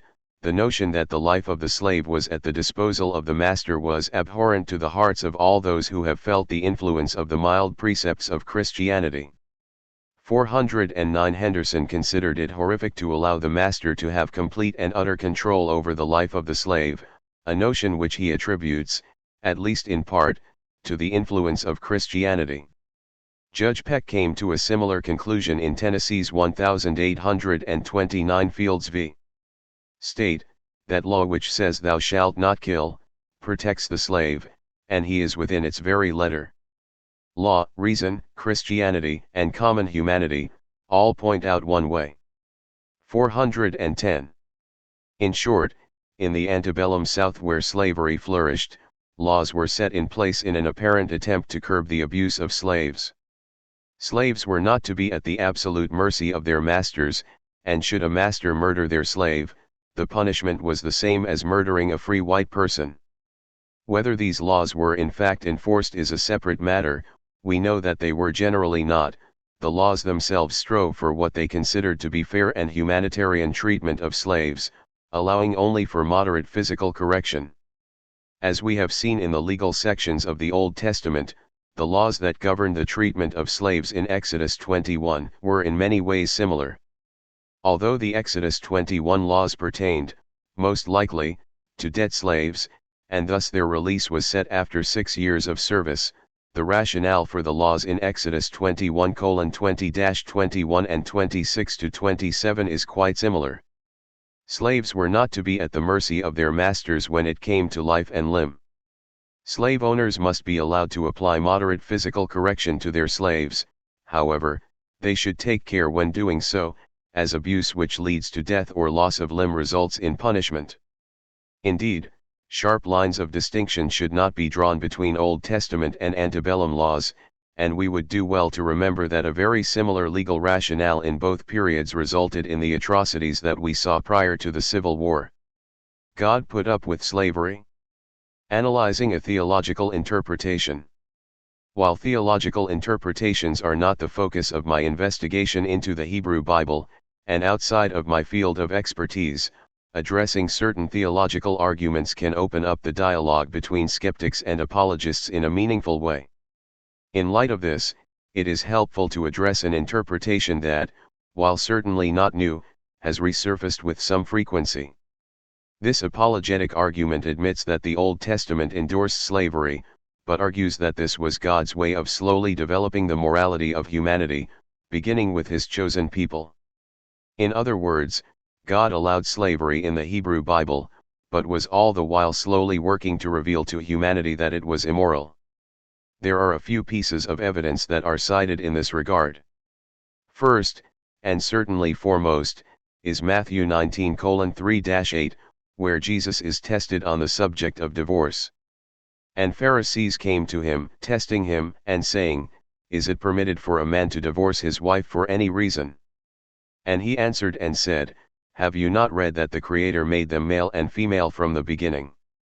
And he said, Because of this, a man will leave father and mother and will be joined to his wife, and the two will become one flesh, so that they are no longer two, but one flesh. Therefore, that which God has joined together, let not man separate. They said to him, "Then why did Moses command to give a certificate of divorce and to divorce her?" He said to them, "Moses, because of your hard-heartedness, permitted you to divorce your wives, but from the beginning it was not so." Matthew 19:3-8. We need not go into great detail in this passage, as the basic principle that it is used to support the argument is relatively clear. 411 Jesus is confronted with a portion of the Mosaic Law, Deuteronomy 24:1-4, which seems to contradict what Jesus had just taught. Jesus responded that Moses had, legally, permitted men to divorce their wives because of their hard-heartedness, Matthew 19:8. This was not God's original intent, however. In other words, in the beginning, God created man and woman to be united for all time. He later allowed for divorce because of the sinfulness of mankind. This passage is then abstracted and applied to slavery, another situation, it is argued, that Jesus and the other New Testament authors were attempting to bring humanity out of. While slavery is not mentioned in the text, the principle of returning to creation can be similarly applied. Immediately following creation, before the fall, people were not enslaved to one another, but rather lived in equality. It was only later, when mankind became sinful and wicked, that God had to regulate their behavior in an attempt to bring them back to the pristine state of creation. Franz comments on Deuteronomy 24:1-4 and Matthew 19:8 in this way. The Deuteronomic legislation is a response to human failure, an attempt to bring order to an already unideal situation caused by human hardness of heart. It was the fact that divorce was taking place in defiance of God's stated intention for marriage that made it necessary for Moses to make appropriate provision. But it should never have been so. The existence of divorce legislation is a pointer not to divine approval of divorce but to human sinfulness. 412. However, in order to effectively demonstrate that Jesus intended to bring about the abolishment of slavery, or even to draw attention to its immoral character, it would seem likely that two things would need to be present in the text or in history. First, Jesus and other New Testament authors would have condemned the practice in some overt way, and second, the early church would have recognized such condemnation. Is this what we see? Jesus and the NT authors condemning slavery? In order to demonstrate that Jesus and the writers of the New Testament spoke out against or condemned slavery, there are several common passages that are cited by apologists. Setting aside general statements about loving one another, example Matthew 7:12, Paul's letter to Philemon often appears early in the conversation. Here, it is argued, the apostle implores Philemon to free his slave Onesimus upon his return.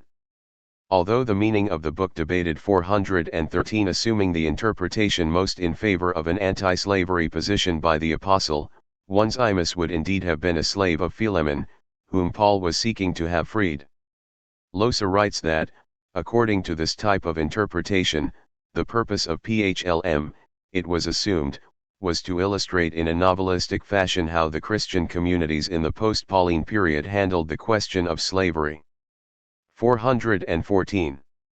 Another text that is frequently cited comes from the so-called pastoral epistles. In 1 Timothy 1:9-10, the writer is speaking on the purpose of the law, listing those for whom it was made.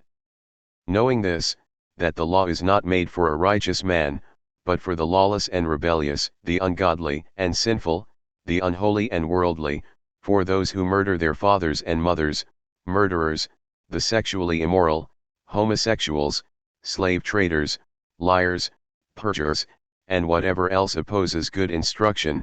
1 Timothy 1:9-10, emphasis mine. In verse 10, the inclusion of slave traders in a list of immoral practices is used to support the New Testament's anti-slavery position. The next verse that is cited in this regard is Galatians 3:28, where Paul writes, "There is neither Jew nor Greek, there is neither slave nor free, there is neither male nor female, for all of you are one in Christ Jesus." Betts summarizes the two ways in which this verse can be understood with respect to slavery. Taken alone, the statement can be understood in two ways: a. as a declaration of the abolishment of the social institution of slavery, or, b. as a declaration of the irrelevancy of that institution, which would include the possibility of its retainment. 415. If the former position is taken, then one could argue that Jesus came to do away with the social institution of slavery. One final set of passages comes up less frequently, but should also be included in this discussion, the parable of the talents found in Matthew 25:14-30 and Luke 19:11-27. The parable speaks of 3 slaves who are entrusted with different amounts of money to invest for their master, who then leaves on a journey. The first 2 slaves invested wisely, earning substantial returns on their investments. However, the third did nothing with the money, but instead hid it away safely until the master's return. While it might seem odd to include this parable in a discussion on the New Testament's condemnation on slavery, it could be argued that providing slaves with such substantial amounts of money, along with the freedom to invest it, suggests a very different slave-master relationship. Calling it slavery, therefore, would simply be inaccurate and inflammatory. Let's deal with each of these arguments in reverse order, beginning with the parable of the talents. While it may seem odd or out of place for a master to entrust sums of money to his slaves, this was common practice during this period. Luce writes, Jesus' hearers would hardly have been thinking of the practice, common in the Middle East, of doing business with borrowed capital, since that was possible only for free persons. Here we are dealing explicitly with slaves. Instead, the parable assumes that among other things clever slaves were to do business with their master's money with the clear understanding that both the money and the profit earned belonged to the slave owner. Roman law designated the money given to slaves for this purpose as peculium. 416. Concerning slavery in the ancient Near East, Westbrook writes, a slave could act as agent for his master. In this capacity, he could make contracts with free persons and litigate. He could also manage property on his own behalf, in the form of a peculium given him by his master. 417. In other words, 2 things are clear in the passage. First, these were slaves, and second, the money they were given was not their own. All of the money and any interest or profit it brought belonged to the master. Turning to Galatians 3:28, we remember that there are 2 ways of interpreting the phrase neither slave nor free. 1. Abolishing the institution of slavery, or 2. Showing it to be irrelevant. Betts notes, the overwhelming evidence in early and later Christianity seems to recommend only the second option viable, a view taken by most commentators, emphasis mine. 418. That the passage is not intended to do away with the social institution of slavery is clear for several reasons. First, the other 2 statements in the verse, neither Jew nor Gentile and, especially, neither male nor female, can hardly be understood as doing away with such distinctions. Whatever one would argue concerning the attitude of the New Testament writers on the role and status of women, another topic entirely, it would be difficult to maintain that passages like 1 Corinthians 14:34-35 would allow the social distinction between men and women to be ignored. The point of Galatians 3:28, it would seem, is to express the unity that members of the body of Christ share by being in Christ. McKnight writes, to be in Christ is to be in spiritual fellowship with Him through God's Spirit. This is one way of defining what a Christian is, one who is in Christ. 419. Although believers are now all untied and equal in the eyes of God, having been baptized into Christ, this does not negate the reality of social and role distinctions between members of the referenced social groups, including slaves. Avalos concludes, Galen 3.28 was clearly meant solely to establish the reckoning of believers as Abraham's seed regardless of their gender, ethnicity, or slave status. Other New Testament authors certainly did not see this passage as incompatible with having Christian slaves or ordering Christian slaves to serve their slave masters, F 5.24 or 6.5.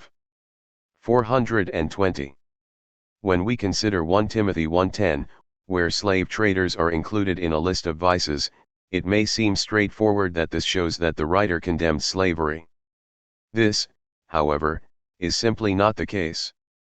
The Greek word andropodistes is translated slave trader and kidnapper in one of the standard New Testament Greek lexicons 421, but only appears one time in the New Testament, here in our passage. Harrell describes slave dealers in this way. Slave dealers displayed vice at every stage of the slave trading operation, from the illegitimate acquisition and the deceptive selling of merchandise to the polluting result such sale had on places and people. In acquiring merchandise when legitimate sources such as war captives did not offer enough supply, they were not above kidnapping free citizens, a criminal act against the law of nations. 422. In fact, this word for slave trader appears in other so-called vice lists outside of the New Testament, clearly demonstrating that the act of stealing or illegally procuring another individual was not only considered immoral in the New and Old Testaments, but also among the other nations. 423. Avalos notes, the fact that slave societies of Greece and Rome condemned an andropodists indicates that pure slave trading cannot be meant. 424. Harrell concurs. Rather than revealing some alleged early Christian condemnation of slavery or the slave trade, the language of 1 Timothy articulates attitudes commonplace among masters in the Roman Empire. The term andropodisti was derogatory only in the sense of the slave traders' exploitation, economic and sexual, of free citizens, and of their proverbial abuse of the law. The ancient world believed in the moral goodness of slavery yet condemned the immorality of slave traders. 425. Finally, let's examine the Book of Philemon. As we discussed above, apologists often turn to Philemon as a, perhaps subtle, statement on the position of Christianity on slavery. However one understands the situation being described in the book, we would be hard-pressed to see it as presenting an overarching declaration on the institution of slavery. Losa writes concerning this view, for good reasons this view has found no acceptance and today is no longer held by anyone. The letter to Philemon is neither the disguise of a general idea nor the promulgation of a generally valid rule about the question of slavery. 426. Assuming that a slave-master relationship existed between Philemon and Onesimus, it seems clear that Paul leaves the decision to free Onesimus up to Philemon. In verses 8-9a, for example, Paul writes, "Therefore, although I have in Christ the confidence to order you to do the right thing, for the sake of love I implore you." Losa comments, it is the intercession of the apostle in a concrete situation in which love, gamma pieta, must be promoted by decision and deed. 427. That the passage lacks of direct command, assuming the immoral character of the act of enslavement, is indeed problematic in the context. In other words, if we were to see a passage like 1 Timothy 1:10 as a direct indictment against the practice of slavery, it is incredibly difficult to imagine a scenario in which Paul would say, "I'm leaving this up to you, I don't want to force you to set him free." Avalos says it this way. Nowhere in the letter do we see Paul saying slavery is a sin, and you must free Onesimus. Nowhere in the letter do we have anything even akin to the strong directive issued by Paul on such things as drunkenness and adultery, 1 Cor 6.8-9, incest, 1 Cor 5, or just not working hard enough, 2 Thess 2.10. 428. At best, it would seem, the Book of Philemon is evidence of Paul encouraging Philemon to forgive and free his runaway slave in order that Onesimus might return to Paul to help him in the ministry. In no way is this a broad directive against owning other human beings as slaves. Now that we've addressed the passages that are cited in support of this argument, let's turn to a few others that seem to show that slavery was not only accepted as a social norm, but was assumed to be the norm for Jesus and his followers. We will begin with Luke 17:7-10 and Jesus's statements about unprofitable servants. But which of you, having a slave who plows or tends the sheep, who, coming in from the field, would say to him, "Come here now and sit down"? Rather, would you not say to him, "Prepare something that I may eat, and get dressed and serve me until I have eaten and drunk, and after these things you may eat and drink. Would he thank the slave because he did what he was commanded? So also you, when you have done all the things you have been commanded, say, we are worthless slaves, that which we were supposed to do, we have done. Luke 17:7-10. While Jesus's story is concerned with the actions and attitudes of his disciples, it also provides us with insight into current attitudes towards slavery. Green writes, Jesus is not so much inviting an allegorical reading of master-servant roles as drawing on a well-known reality of village life to teach something about faithfulness. Envisioned is a small landholder/farmer whose one slave performs the various outdoor and household duties that would be divided between slaves in a larger estate. The household, master/slave analogy has become a regular fixture of the Lucan narrative, providing a basis for important instruction on kinship, faithfulness, and status seeking. Example 1235-48, 16:1-9, cf 22:24-27. 429. The message is that, just as a slave who performs his required duties is due no special thanks or treatment, and thus earns nothing by it, so also followers of Jesus, who perform their required duties, are due no special reward thereby. Fitzmyer writes, in the present Lucan setting Jesus' words stress that the Christian disciple who is a servant or slave, and has well carried out his task, can only regard himself as an unprofitable servant. 430. What is assumed by this story, therefore, is 1. The reality of slavery during Jesus's time. 2. The appropriateness of drawing the analogy based on the details of that reality, and 3. The complete lack of condemnation for the practice as described in the analogy. Throughout the book of Luke, in fact, the parables and stories of Jesus show a reliance on the normalcy and acceptance of the practice of slavery. Charles calls attention to the stories of the slaves in Luke 12, who remain alert while awaiting their master's return in verses 35-46, contrasted with those who receive beatings for improper behavior, verses 47-48, along with depictions seen in chapters 14-16. 431. Far from condemning the practice of slavery, Charles explains that Jesus, as he does throughout the Gospels, relied on a normative portrayal of the slave in antiquity to illustrate his teachings. 432. This pattern can also be seen in Deutero-Pauline writings, as Glancy notes that the Pauline letters speak directly to Christian slaveholders and slaves, indicating the presence within the local Christian community of both slaves and slaveholders. 433. She continues to say that the New Testament epistles consider slaveholding compatible with membership in the Christian body, emphasis mine. 434.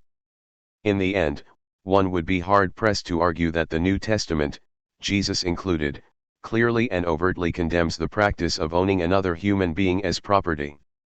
In fact, we see time and again that Jesus utilizes the well-known practice of slavery to teach principles of appropriate behavior and loyalty within the context of discipleship.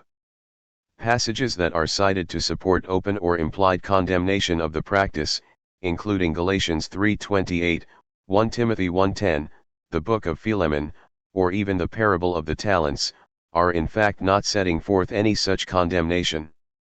Slavery in the early church. If we see no overt condemnation of slavery in the words of Jesus or the other New Testament writers, it is likely that the early church took a similar stance. This is indeed what we see. Glancy writes, every generation of Christians in antiquity included slaveholders. The persistence of slaveholding as a practice among geographically scattered Christians over a period of centuries testifies to the enduring power of the institution of slavery in antiquity. With rare and limited exceptions, Christian authors expressed no opprobrium towards Christian slaveholders. Slaveholding was not considered a sin, emphasis mine. 435. While it is not our intent to provide a detailed analysis and numerous examples of slavery in early Christianity, a few examples to support Glancy's argument will suffice. More information can be found in Glancy 2006 and 2011. Hector Avalos summarizes his section on slavery in late antiquity with these words: "The first millennium of Christianity saw an overwhelming acceptance of slavery by significant theologians, higher clerics, church councils, and the Pope himself." 436 The fact that slaves needed permission from their Christian owners to join various Christian bodies, including their access to religious training in the 3rd and 4th centuries CE and joining a monastery according to the Council of Chalcedon in 451, speaks to this institutional acceptance. 437. The early church fathers also held slaves and saw no problem in doing so. When they spoke against the practice, it was often for reasons that we might not think. For example, Glancy writes, patristic authors objected to ownership of excessive numbers of slaves, not out of concern for the slaves but out of concern for the owners. Owning slaves was associated with gluttony and dissipation, emphasis mine. 438 A similar position was held by John Chrysostom, who spoke against excessive self-indulgence. 439. Furthermore, it was expected that slaves would receive corporal punishment. While abuse of slaves was condemned, as it was in the Hebrew Bible, cf. Exodus 21:20-21, this did not mean that slaves were not to be beaten.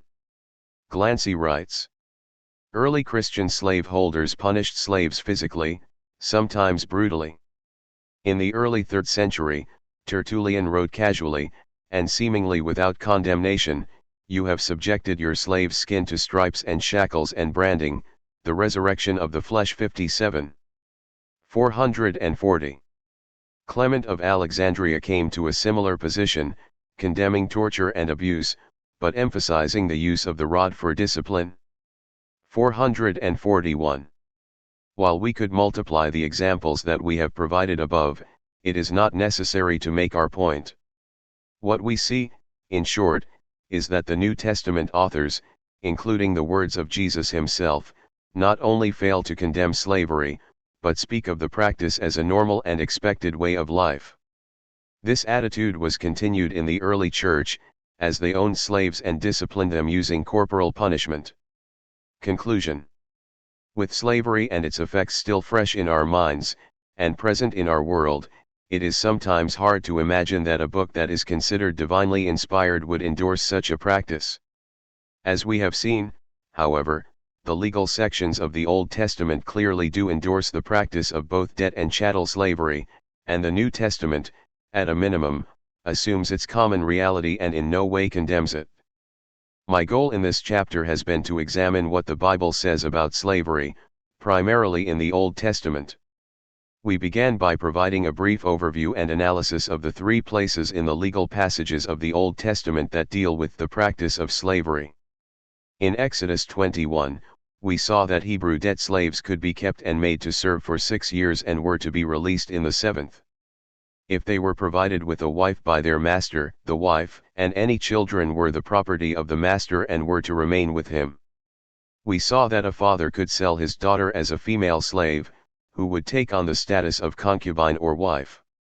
Her status was changed as a form of protection and certain rules then applied to her treatment.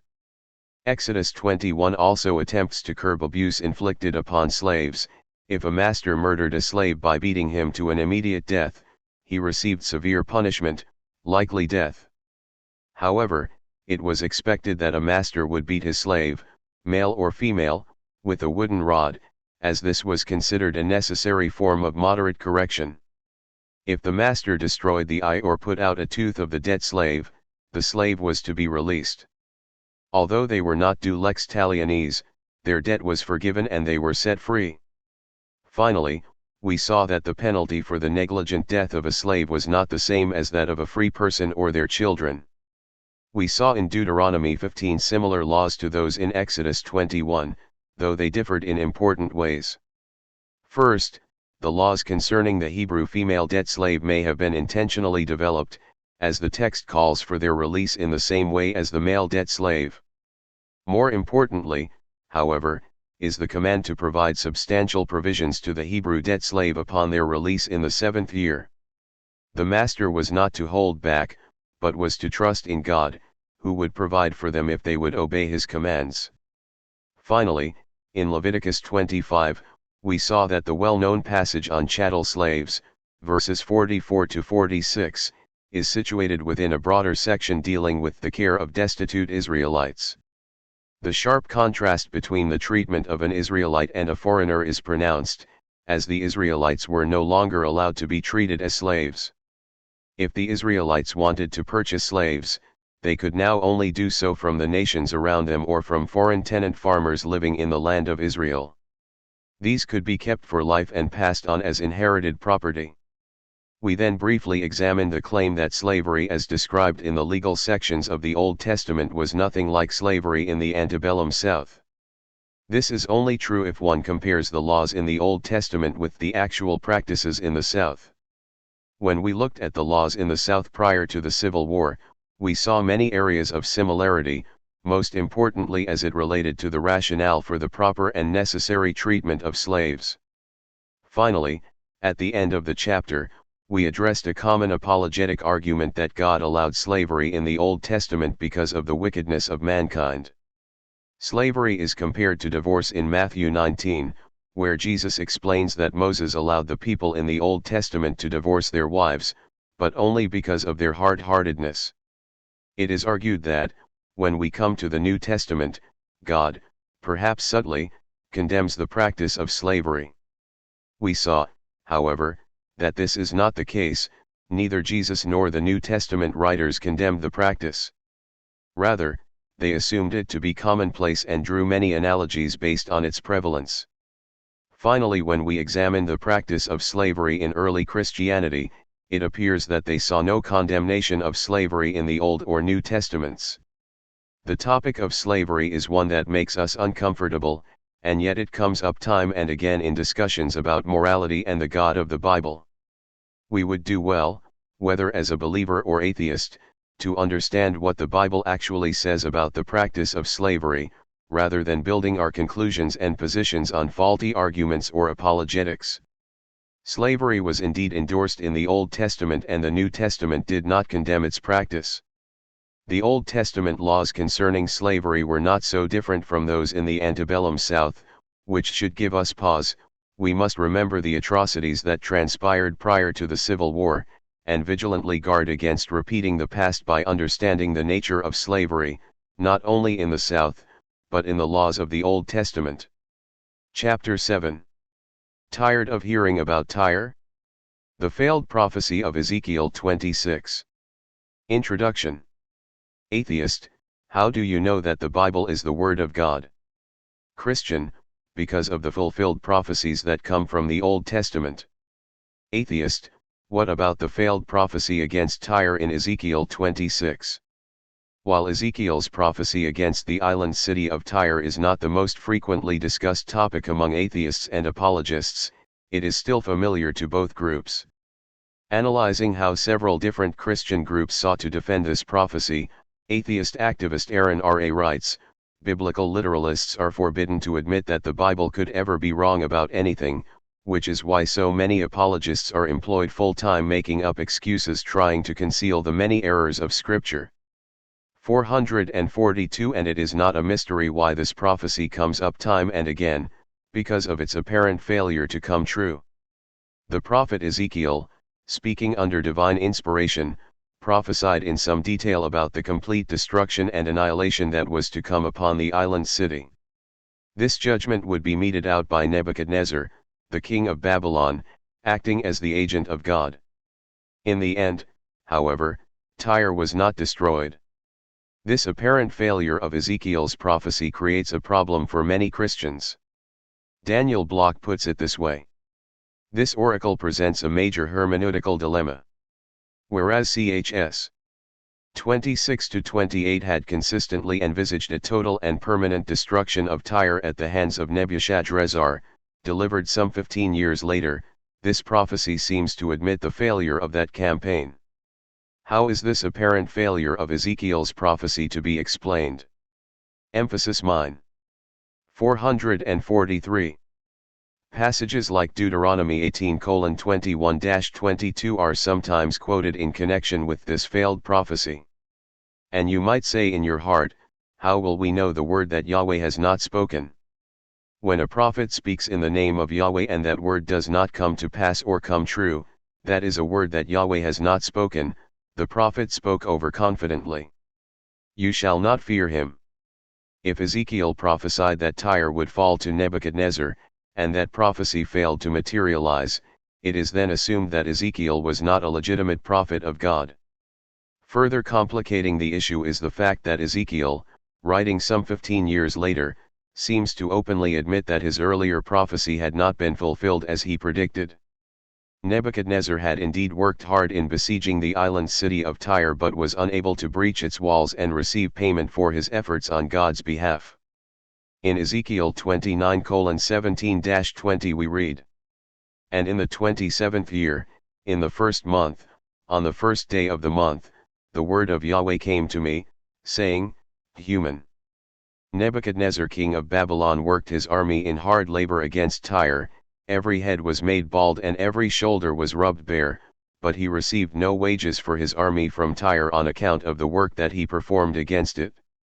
Therefore, thus says the Lord Yahweh, I am about to give to Nebuchadnezzar king of Babylon the land of Egypt, and he will take up its riches and plunder booty and pillage her spoils, then he will have wages for his army. For the work he performed against it, I have given him the land of Egypt, as they did it for me, says the Lord Yahweh. Chris Udd rightly asks, Ezekiel has been acknowledged throughout the history of the church as a true prophet. What are we to make of the fact that, by his own admission, one of his prophecies did not come about? 444. This chapter will address Ezekiel's prophecy against the city of Tyre and its apparent failure to come to pass. We will begin by providing a historical overview of Tyre, particularly during the second half of the Neo-Assyrian period, in the centuries leading up to Ezekiel's prophecy. We will examine the significance of Tyre for these Neo-Assyrian kings, and why the submission of the city was important to their overall military strategies. We will then reconstruct the events surrounding Nebuchadnezzar's siege of Tyre, examining our available sources, noting what they can tell us about the events leading up to the siege itself, and its aftermath.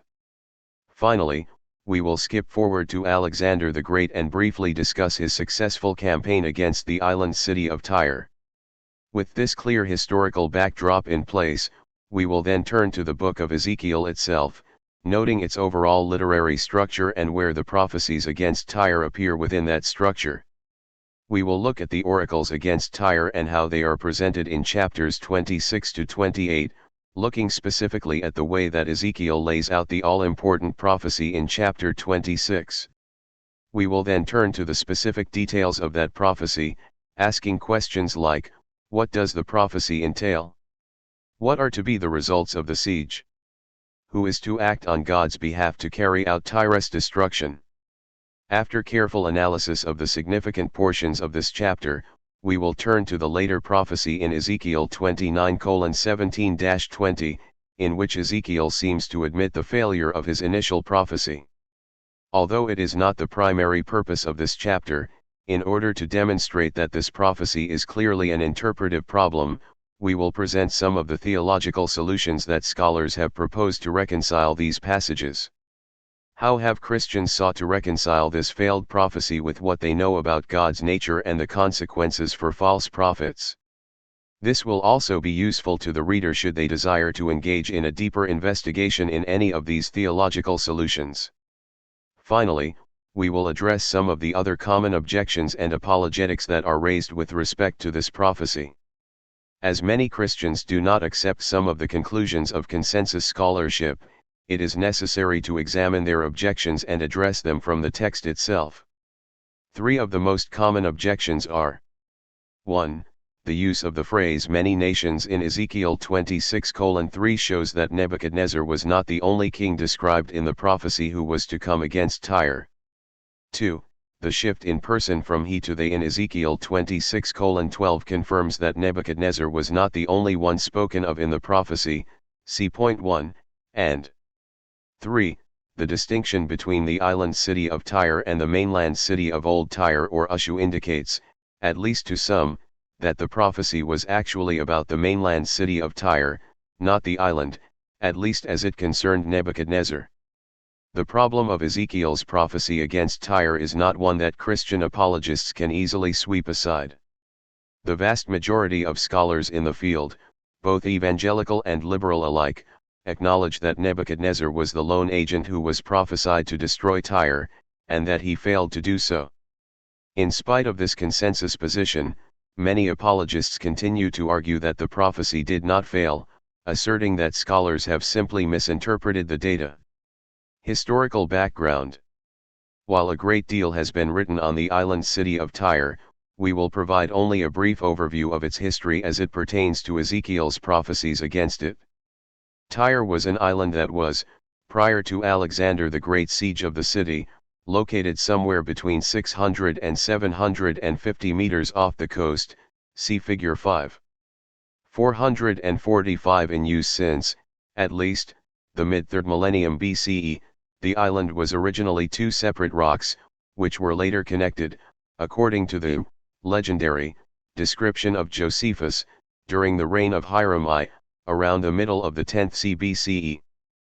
446 Following the siege of Alexander, the island was linked to the mainland by a dike, which has so broadened over the centuries through alluvial deposits that present-day Tyre is built upon a peninsula. 447 In other words, if you look at the island of Tyre on a Google map, the thick land bridge that connects it to the mainland was not always there. Following Alexander's conquest, the causeway that was built out to the island began to gather alluvial deposits and eventually formed what we see today. In addition to the island city of Tyre, there were mainland cities that were often closely associated with it. Most notable of these was Ushu, located somewhere opposite the island close to the shore. We read about Ushu in several ancient sources. For example, during the 14th BCE, the Amarna period, the king of Tyre, Abi-Milku, wrote to the Egyptian pharaoh, asking for his assistance against one Zimreda, who had taken control of Ushu. The king knows whether you installed me as commissioner in Tyre. Still, Zimreda seized Usu from servant. I abandoned it, and so we have neither water nor wood. Nor is there a place where we can put the dead. So may the king, my lord, give thought to his servant. 448. Notice that the mainland city of Ushu is a source for things like fresh water and wood for the city of Tyre. This makes sense when one considers how difficult it was to procure these things on an island founded on a rock. Later sources refer to the mainland city of Ushu as Palatyros, Greek for Old Tyre, noting its particular importance as a source of fresh water for the island. Ushu was located near freshwater springs, and water was ferried from the mainland to the island city in boats. 449. I emphasize the supporting role that Ushu played for the island because of its importance in understanding how kings, both Assyrian and Babylonian, went about attacking the island city of Tyre. As we will see below, because of the difficulties associated with besieging the island city directly, given the amount of water separating the army from the island, kings were often content with simply cutting off its supply lines, making it incredibly difficult to obtain necessities like fresh water. Previous attacks on Tyre. Why attack Tyre? Given its relatively small size and position in the midst of the sea, what was the rationale for expending time and energy attacking it? Two factors stand out in this regard.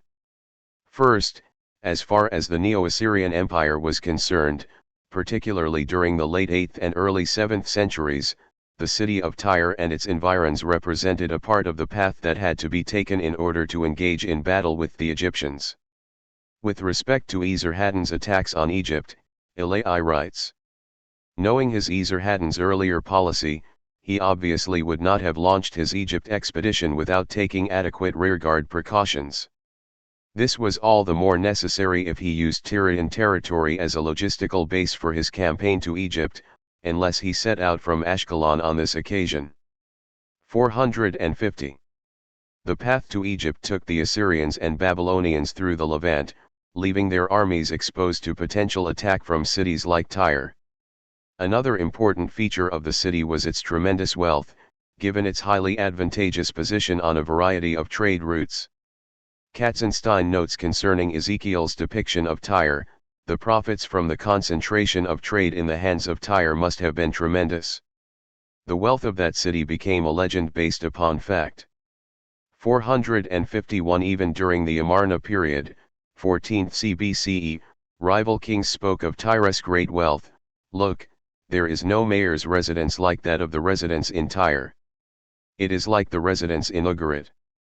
Exceedingly great is the wealth in it. 452 Tyre was ideally situated to maximize its trade and expand its great wealth. It was therefore not only a strategic point to bring under military control during a campaign to Egypt, but it was also a significant source of income through the exacting of tribute. In this section, we will begin with the late 8th C attack on Tyre by the Neo-Assyrian king, Sargon II.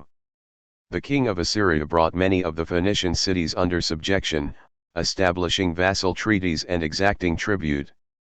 However, King Lulai of Tyre refused to submit to Sargon II. While we cannot be sure of the specific historical details, it appears that Sargon II borrowed a number of ships from his vassal Phoenician cities in order to attack Tyre. However, he was unsuccessful in defeating Lulai and his fleet.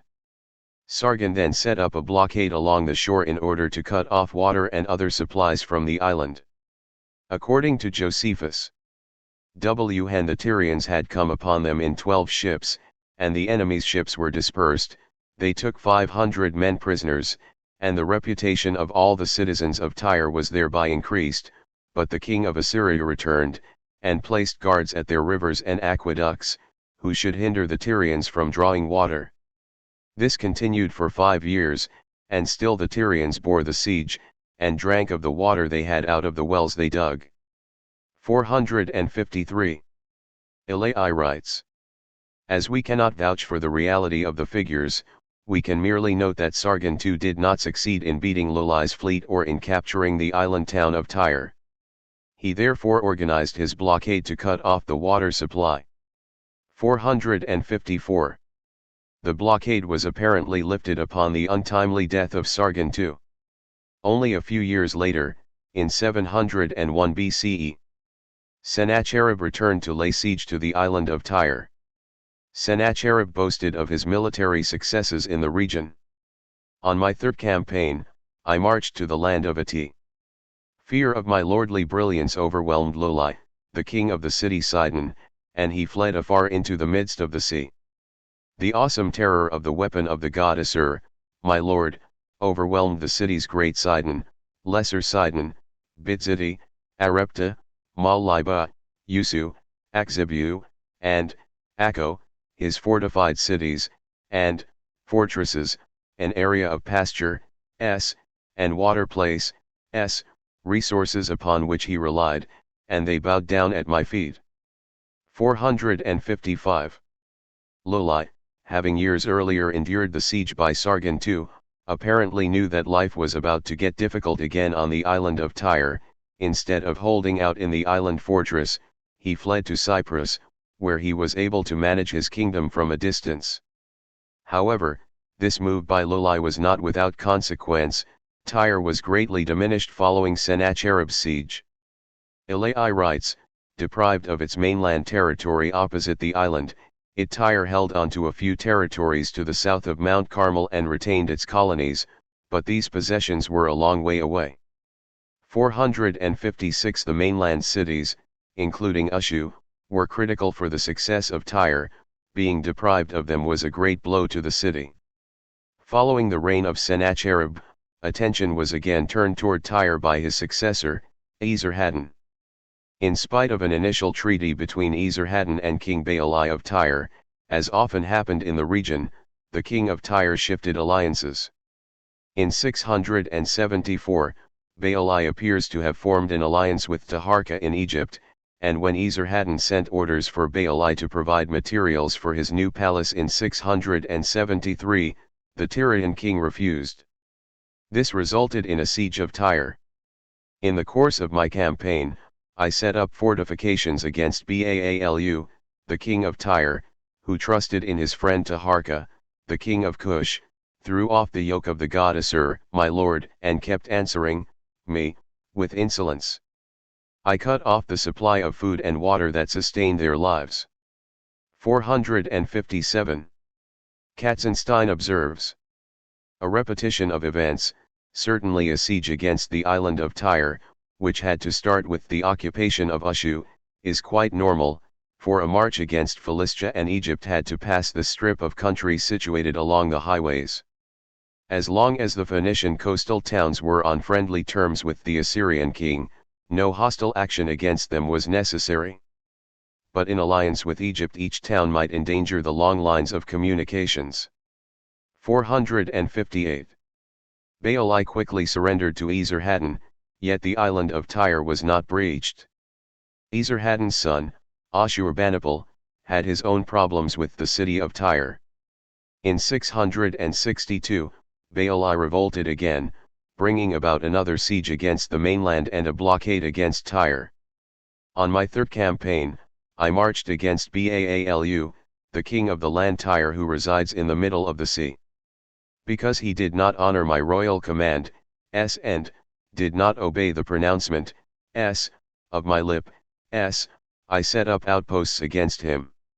To prevent his people from leaving, I reinforced its garrison. By sea and dry land, I took control of all of his routes, and thus cut off all access to him.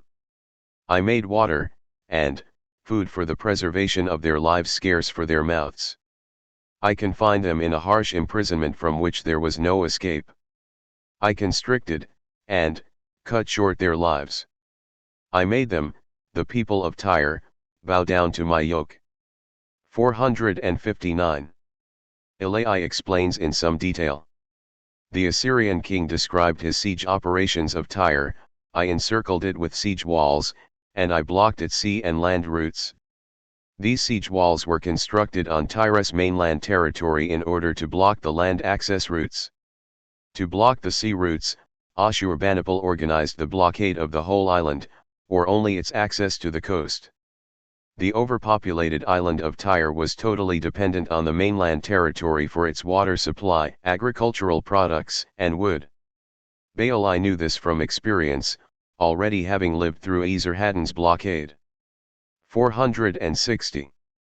The upshot was a quick surrender by Baali, a substantial payment of tribute to the Assyrian king, and some of the mainland sections of Tyre's territory being turned into an Assyrian province. Nearly 2 decades later, the mainland towns of Ushu and Akko rebelled against Ashurbanipal. Katzenstein writes. Sometime later, approximately in 644/43 BCE, Ashurbanipal was campaigning against some northern Arabian tribes for a second time. On his return from that expedition he had to suppress the rebellion of the towns of Ushu and Akko. 461. Ashurbanipal's inscription reads.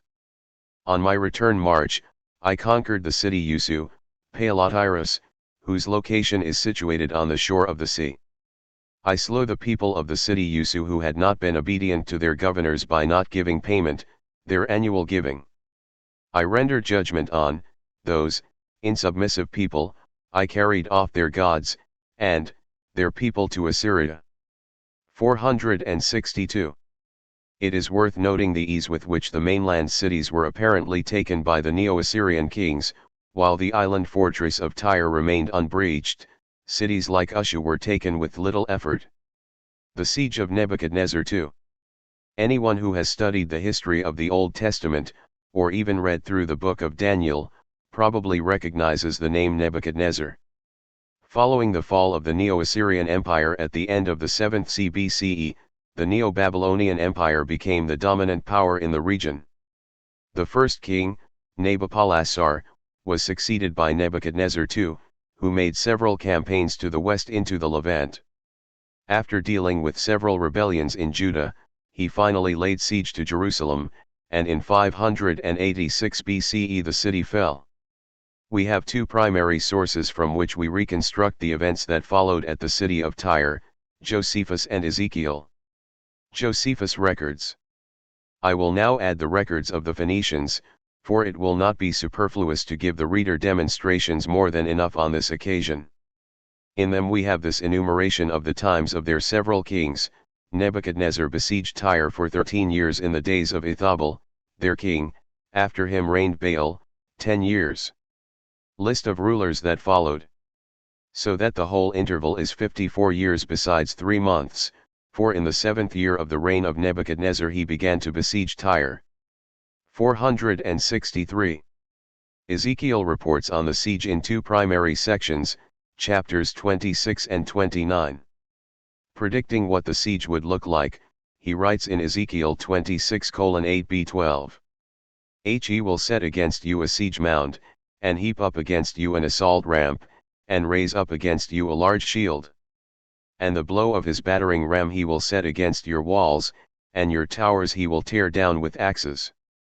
Because of the multitude of his horses, he will cover you with their dust, because of the sound of the cavalry and wagons and chariots, your walls will shake when he comes into your gates as one enters a breached city.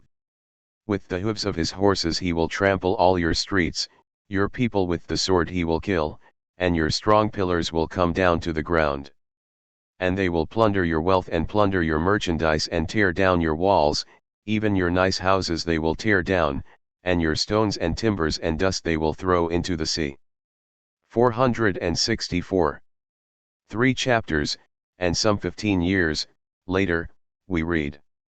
And in the 27th year, in the 1st month, on the 1st day of the month, the word of Yahweh came to me, saying, Human. Nebuchadnezzar king of Babylon worked his army in hard labor against Tyre, every head was made bald and every shoulder was rubbed bare, but he received no wages for his army from Tyre on account of the work that he performed against it. Ezekiel 29:17-18. While we cannot simply take these texts, either Josephus or Ezekiel, at face value, we can reconstruct the primary aspects of these events with reasonable certainty. It would seem that both sources agree that Nebuchadnezzar, having taken Jerusalem, proceeded to lay siege to Tyre. Josephus's statement that the siege lasted 13 years seems to accord well with Ezekiel's 2 prophecies, which appear to be separated by 15 years.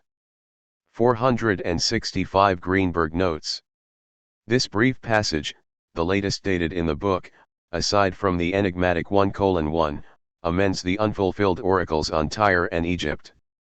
By the 27th year of the exile, 571, the 13-year siege of Tyre by Nebuchadnezzar had ended with the city subjected but intact, contrary to Ezekiel's predictions. Moreover, when 17 years earlier, around the time of Jerusalem's agony, Ezekiel had proclaimed Egypt's fall and devastation, he had expected it to occur imminently. 466.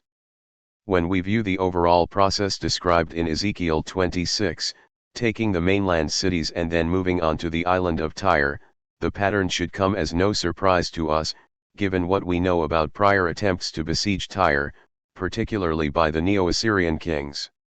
Sargon too attempted to send ships to take the island, but having failed, set up a blockade to cut off supplies from Tyre. Sennacherib besieged Tyre in a similar fashion. Esarhaddon followed suit, taking the mainland cities and cutting off the island, as did Ashurbanipal after him. When only the mainland cities rebelled, Ashurbanipal was able to take them by force with relative ease. In light of the actions of Nebuchadnezzar II and Ezekiel's prediction that he would slaughter the mainland cities and ultimately destroy the city of Tyre, what appears to have transpired fits quite well with historical precedent. Elai summarizes. All the mainland territory of Tyre, including its fortified towns, such as Ushu and Akko, was conquered by the Babylonians, it was plundered and devastated, its populations deported. Just as the Assyrian kings had done previously, Nebuchadnezzar too must have blocked the supplies of drinking water, food, and other resources from reaching the island of Tyre from its mainland territory, without succeeding completely because Tyre's fleet was too powerful. 467. The upshot was the apparent submission of King Ethobbaal III of Tyre, who was replaced by Baal II, a ruler placed on the throne by Nebuchadnezzar II himself. However, The island fortress was not breached and would remain that way until the siege of Alexander the Great more than 200 years later. Alexander the Great. Although the siege and conquering of Tyre by Alexander the Great is mostly outside of the scope of this investigation, it is very frequently cited as the event being prophesied about in Ezekiel 26, therefore, this section will briefly summarize the events as they transpired. Alexander approached the city of Tyre in 333, meeting a delegation from Tyre in the city of Ushu. When Alexander was denied entrance into Tyre, he laid siege to the city. Elai notes that Alexander had the ingenious idea of having a causeway built that would link the island to the mainland, choosing the narrowest and shallowest part of the strait. 468 Although Alexander met significant opposition, both on the causeway and on the sea, in 332, he was able to successfully breach the walls, enter the city, and kill or enslave many of its inhabitants. The city was not destroyed, however, and Alexander appears to have even left Ajmilk on the throne.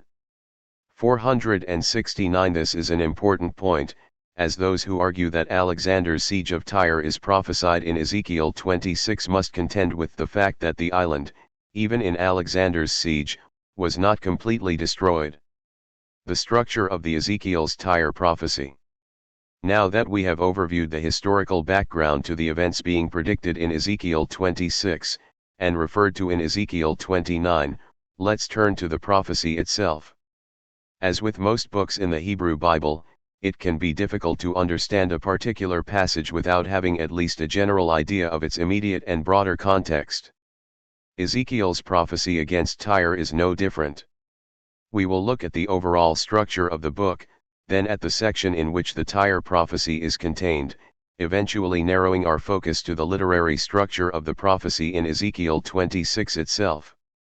Generally speaking, the book of Ezekiel is laid out in three major sections: an initial call and a series of prophecies of destruction against Judah and Jerusalem, chapters 1 to 24, a series of oracles against the surrounding nations, 25 to 32, and prophecies of restoration, 33 to 48. 470 The book initially prophesies destruction to come upon God's chosen people, followed by prophecies against the surrounding nations. Finally, Ezekiel speaks words of encouragement to the people, prophesying their eventual restoration. The prophecy against Tyre, naturally, falls within the second section of the book, the oracles against the surrounding nations, chapters 25 to 32. These types of oracles are not unique to Ezekiel. Examples of similar groupings of prophecies against foreign nations can be seen in passages like Amos 1-2, Isaiah 13-19, and Jeremiah 46-51.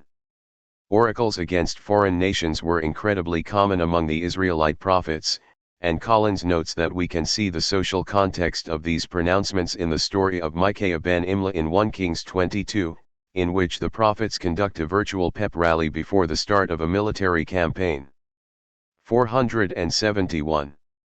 In Ezekiel 25 to 32, the structure of the oracles against the nations appears in this way.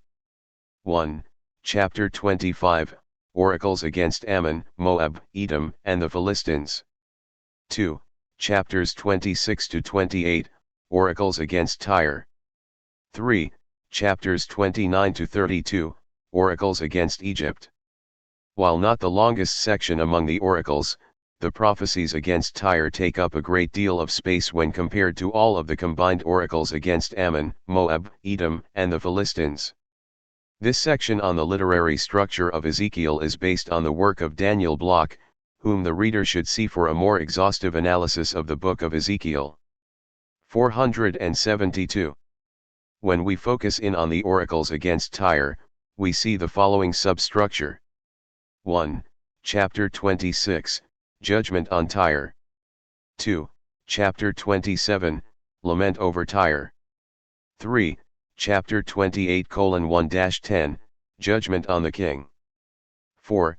Chapter 28:11-19, Lament over the King.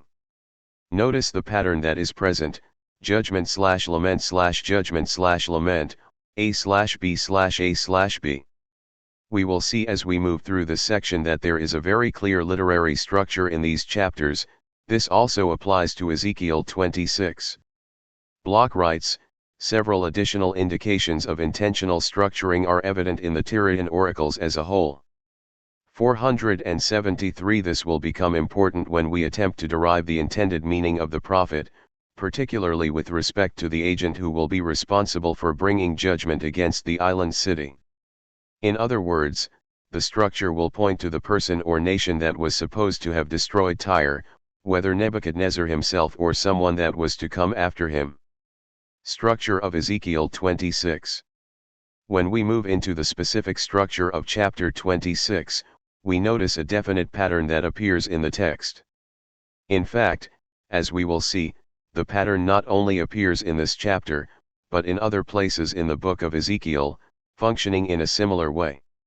The literary pattern is important for our discussion, as it shows the reader not only which sections of the text are connected to others, but allows later texts to interpret or explain those that come before. If that sounds confusing, don't worry, it will become clear as we move through the passage. The prophecy against Tyre in Ezekiel 26 breaks generally into 4 paragraphs, based on their content and the repetition of particular phrases. In the text below, you can see the pattern quite clearly. 1 And in the 11th year, in the first of the month, the word of Yahweh came to me saying, 2 Human. 3 Therefore, thus says the Lord Yahweh. 7 For thus says the Lord Yahweh. 15 Thus says the Lord Yahweh to Tyre. 19 For thus says the Lord Yahweh. The chapter opens with Ezekiel giving the date of the prophecy, followed by the call from God to the prophet in verse 2, Human. The rest of the verse explains why God is about to bring judgment upon the city of Tyre. Subsequent phrases are introduced with either the phrase Thus says the Lord Yahweh, of For thus says the Lord Yahweh. In verse 3, we see the phrase Therefore thus says the Lord Yahweh, a phrase that also appears in verses 7, 15, and 19. However, in verses 7 and 19, the phrase adds the Hebrew word ki for, connecting what comes before to what comes after. Thus, the pattern is as follows. 1. Date of prophecy and human. 2. Thus says the Lord Yahweh, v3. 3. For thus says the Lord Yahweh, v7. 4. Thus says the Lord Yahweh, v15. 5. For thus says the Lord Yahweh, v19. The word for, ki, that appears in verses 7 and 19 acts as a type of connection between the paragraph beginning in verse 3 and the paragraph beginning in verse 7. The same is true with the for, ki, in verse 19, it connects the paragraph beginning in verse 15 with the one beginning in verse 19. Let's label the 4 sections that begin with this phrase sections A, B, C, and D. The resulting structure and content of the passage can be laid out in this way. 474. A. Judgment with Yahweh as the agent, verses 3 to 6. B. Judgment of Yahweh with Nebuchadnezzar as the agent, verses 7 to 14. C. International response to Yahweh's judgment against Tyre, verses 15 to 18. D. Waving goodbye to Tyre, her descent into Sheol, verses 19 to 21. But why is that significant? When we examine the content of sections A and B, we notice that section A contains a more general set of statements or predictions about what is to come. These statements are further developed in greater detail in section B. 475 Allen explains it this way: the second oracle of VV 7 to 14, introduced by for and a messenger formula, gives careful interpretation of the message of judgment in the first oracle. 476. In other words, it would be like me saying to my kids, we are going to have so much fun this weekend. We are going to go out, get some dinner, and see some friends. This would be a general statement about what we are going to do. However, if one of my kids was thinking of doing something else, I might try to persuade her by being more specific.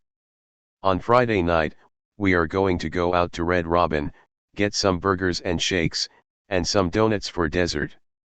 Then we are going to go to the Smith's house, and we will play some games and watch a movie, and afterwards you will spend the night. The first two sentences, section A, give a general description of what we are going to do over the weekend, while the second two sentences, section B, describe the same events, but in much greater detail. This is what we see happening in Ezekiel. Comparing sections A and B. Section A, Ezekiel 26:3-6, reads, Therefore, thus says the Lord Yahweh, I am now against you, Tyre. And I will bring up against you many nations, like the sea brings up its waves. And they will destroy the walls of Tyre and demolish her towers, and I will sweep away her dust, and I will turn her into a bare rock. A drying place for nets will she become in the midst of the sea, for I myself have spoken, declares the Lord Yahweh. And it will be for plunder for the nations. And her daughters, which are in the field, will be killed by the sword, and they will know that I am Yahweh. Ezekiel 26:3-6. Before we compare the content found in these verses with that which is seen in verses 7 to 14, let's take a quick look at what these verses are saying. God is speaking in the first person, I, and declares that he will do things like bring up against you many nations, against Tyre, and sweep away her dust and turn her into a bare rock. In other words, this first section focuses on Yahweh as the one who will bring judgment upon the city of Tyre, describing it in a fairly general way. But what will Yahweh do to judge the city? 1. Bring many nations against Tyre, v3. 2. Destroy the walls of Tyre, v4. 3. Pull down the towers of Tyre, v4. 4. Sweep away the dust to make Tyre a bare rock, v4. 5. Make Tyre a place out in the sea for spreading fish nets, v5. 6. Cause Tyre to become plunder for the nations, v5. 7. Cause the mainland settlements to be ravaged by the sword, v6. When we continue reading into section B, we quickly see that these same judgments are spoken of, often using the exact same words and phrases, yet describing them in greater detail. Let's take a look at verses 7 to 14. For thus says the Lord Yahweh, I am about to bring to Tyre Nebuchadnezzar king of Babylon from the north, the king of kings, with horses and with chariots and with horsemen and an assembly and many people. Your daughters in the field with the sword he will kill, and he will set against you a siege mound, and heap up against you an assault ramp, and raise up against you a large shield. And the blow of his battering ram he will set against your walls, and your towers he will tear down with his axes. Because of the multitude of his horses, he will cover you with their dust, because of the sound of the cavalry and wagons and chariots your walls will shake, when he comes into your gates as men entering a breached city. With the hooves of his horses he will trample all your streets, your people with the sword he will kill, and your strong pillars will come down to the ground. And they will plunder your wealth and plunder your merchandise, and tear down your walls, even your nice houses they will tear down, and your stones and timbers and dust they will throw into the sea. And I will bring the sound of your songs and the sound of your lyres will not be heard any longer. And I will turn you into a bare rock, it will be a drying yard for nets, you will not be built any longer, for I Yahweh have spoken, declares the Lord Yahweh, Ezekiel 26:7-14. One can immediately see the connections, even on a surface level, between sections A and B. Furthermore, it is apparent that the description in section B is far longer and more detailed than that which is seen in section A. The connections between these two sections becomes even clearer when one examines them more closely, see table 3 below. Bloch identifies many of these connections in his analysis, where he explains that the elaborative purpose of section B, Ezekiel 26:7-14, is clear from the substantial links between it and section A, Ezekiel 26:3-6. 477. As you can see, the parallels between sections A and B are clear and numerous, these two paragraphs are intimately connected with one another. Section B is, essentially, a longer and more descriptive version of section A. For example, In 26:4 the text reads, "And they will destroy the walls of Tyre and demolish her towers." The parallel description in 26:8-9 explains in more detail how this will be accomplished, "And he will set against you a siege mound, and heap up against you an assault ramp, and raise up against you a large shield. And the blow of his battering ram he will set against your walls, and your towers he will tear down with his axes." Another example can be seen in 26:4b, "And I will sweep away her dust," which is developed in 26:12b, "and your stones and timbers and dust they will throw into the sea." So, why does any of this matter? Why is it important to know that the second section is essentially restating the predictions of the first section in more detail? Looking at Ezekiel 26:3 and 26:7 provides us with a helpful example. "And I will bring up against you many nations, like the sea brings up its waves." Ezekiel 26:3. "I am about to bring to Tyre Nebuchadnezzar king of Babylon from the north, the king of kings, with horses and with chariots and with horsemen and an assembly of many people." Ezekiel 26:7. These two verses, one from section A, and one from section B, both identify who God is going to use to bring his judgment on Tyre, Nebuchadnezzar. The shorter "many nations" is identified and developed with the longer description of Nebuchadnezzar and his armed forces. 478. The reason that this elaborative structure is important to be aware of is that many apologists will argue that the many nations of verse 3 is not speaking only of Nebuchadnezzar and his armies. However, if we are familiar with the literary structure of the narrative, then we can clearly see that the structure of the passage argues strongly against this interpretation. A similar literary technique, sections A and B, is used several chapters later in Ezekiel 32. In verses 3 and 11 we see the familiar "Thus says the Lord Yahweh" and "For thus says the Lord Yahweh," just as we saw in Ezekiel 26. Comparing verses 3, section A, and 11, section B, directly is again helpful. "And I will spread over you my net with an assembly of many peoples, and they will lift you up in my net." Ezekiel 32:3. "The sword of the king of Babylon will come upon you. With the swords of the mighty men I will cause your multitude to fall." Ezekiel 32:11. The assembly of many peoples referenced in verse 3 is specifically identified in verses 11b and 12 as the king of Babylon. Not only is the plural "many peoples" specifically identified with the king of Babylon, but, as in chapter 26, the general description "many peoples" in section A is specifically identified as the king of Babylon in section B. Hummel explains. The figurative language of the preceding verses is dropped and the message is summarized in literal terms: the imminent Babylonian devastation of Egypt. In the wider context, it is not even the king of Babylon's sword, as such, which is in mind, but Yahweh's, and he merely uses the king as his agent. 479. Having examined the literary structure of the book of Ezekiel as a whole, and more specifically at the oracles against the nations, those against Tyre, and the specific prophecy against Tyre in chapter 26, we can see that there is a clear and consistent literary structure in chapter 26, which breaks the narrative into 4 primary sections. Focusing in on sections A and B demonstrated that they are intimately connected with one another, not only based on their content, but also on their specific words and phrases. Examining sections A and B more closely, we saw that section A speaks in more general terms, while section B describes the same people and events, but in a much more specific and concrete way. For example, "many nations" is specifically identified as Nebuchadnezzar, king of Babylon, from the north, king of kings, with horses and chariots and horsemen, and an assembly and many people. This style of writing appears in other places in Ezekiel, including chapter 32, where it functions in a very similar way.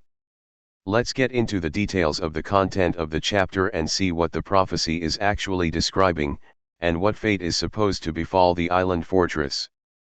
Content of the Ezekiel 26 prophecy. So what is this prophecy actually describing?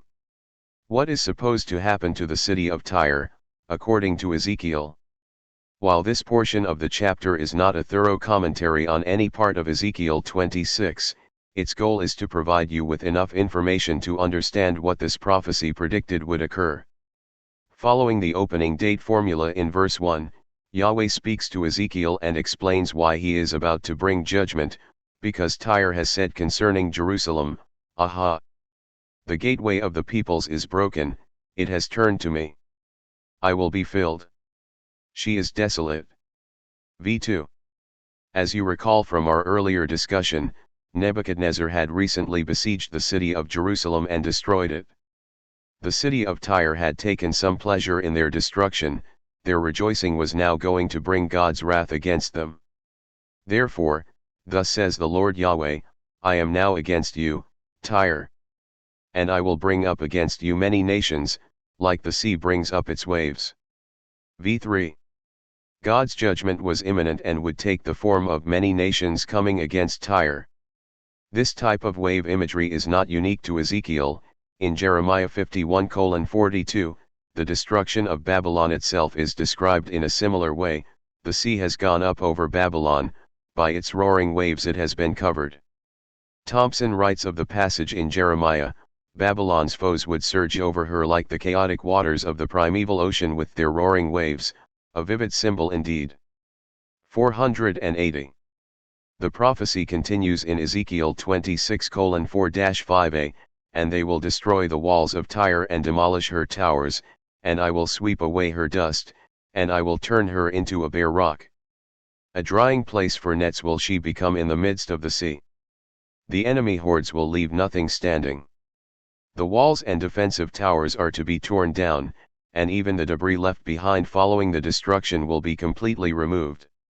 This will leave Tyre as a bare rock, a fitting word play, as the name Tyre, Hebrew tsa'er, comes from a word for rock or flint. 481. In essence, Tyre will be scraped clean, returned to its original state, a bare rock, having value only as a place to spread out fish nets to dry them, v5a. Finally, verses 5b and 6a read, and it will be for plunder for the nations. And her daughters, which are in the field, will be killed by the sword, and they will know that I am Yahweh. A full reversal of the fortunes of Tyre, following their return to a bare rock, would result in the wealthy trade center being reduced to nothing, with their wealth becoming plunder for the nations. The nations that had engaged in commerce with her, who had made her so wealthy, would take from Tyre all that she possessed. 482.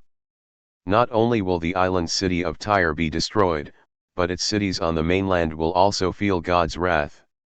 As we saw above, when kings would besiege the city of Tyre, they would inevitably begin by taking control of the mainland cities, particularly Ushu, cutting off the island from its supply source. Ekrod writes, to strike a blow against these satellite cities of Tyre was a very effectual method of weakening the dominion of Tyre, which no attacker failed to strike. 483. As we move into section B, verses 7-14, we see the earlier, more general predictions described in greater detail.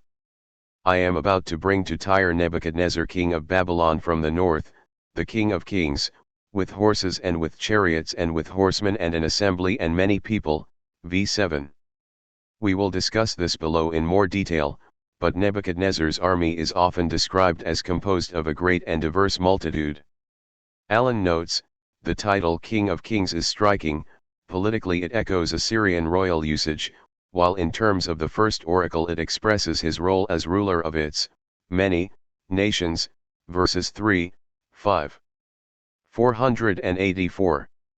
Additionally, Nebuchadnezzar is described as coming from the north, which is fitting from Tyre's perspective. The Levant represents the corridor through which armies would travel between Egypt and Anatolia, Syria and Mesopotamia, see figure 5 above. From that point of view, Nebuchadnezzar would come west out of Mesopotamia and from the north down into the Levant. Verse 8 parallels verse 6, your daughters in the field with the sword he will kill. After taking the mainland cities, where a siege of Tyre would naturally begin, verses 8b-9 continue. And he will set against you a siege mound, and heap up against you an assault ramp, and raise up against you a large shield. And the blow of his battering ram he will set against your walls, and your towers he will tear down with his axes. Ezekiel 26:8-9. Many commentators have noted that Ezekiel's description of the coming siege does not seem to fit with the idea of besieging an island city. We see, however, that Ezekiel has a certain set of words and phrases that he uses to describe attacks on cities.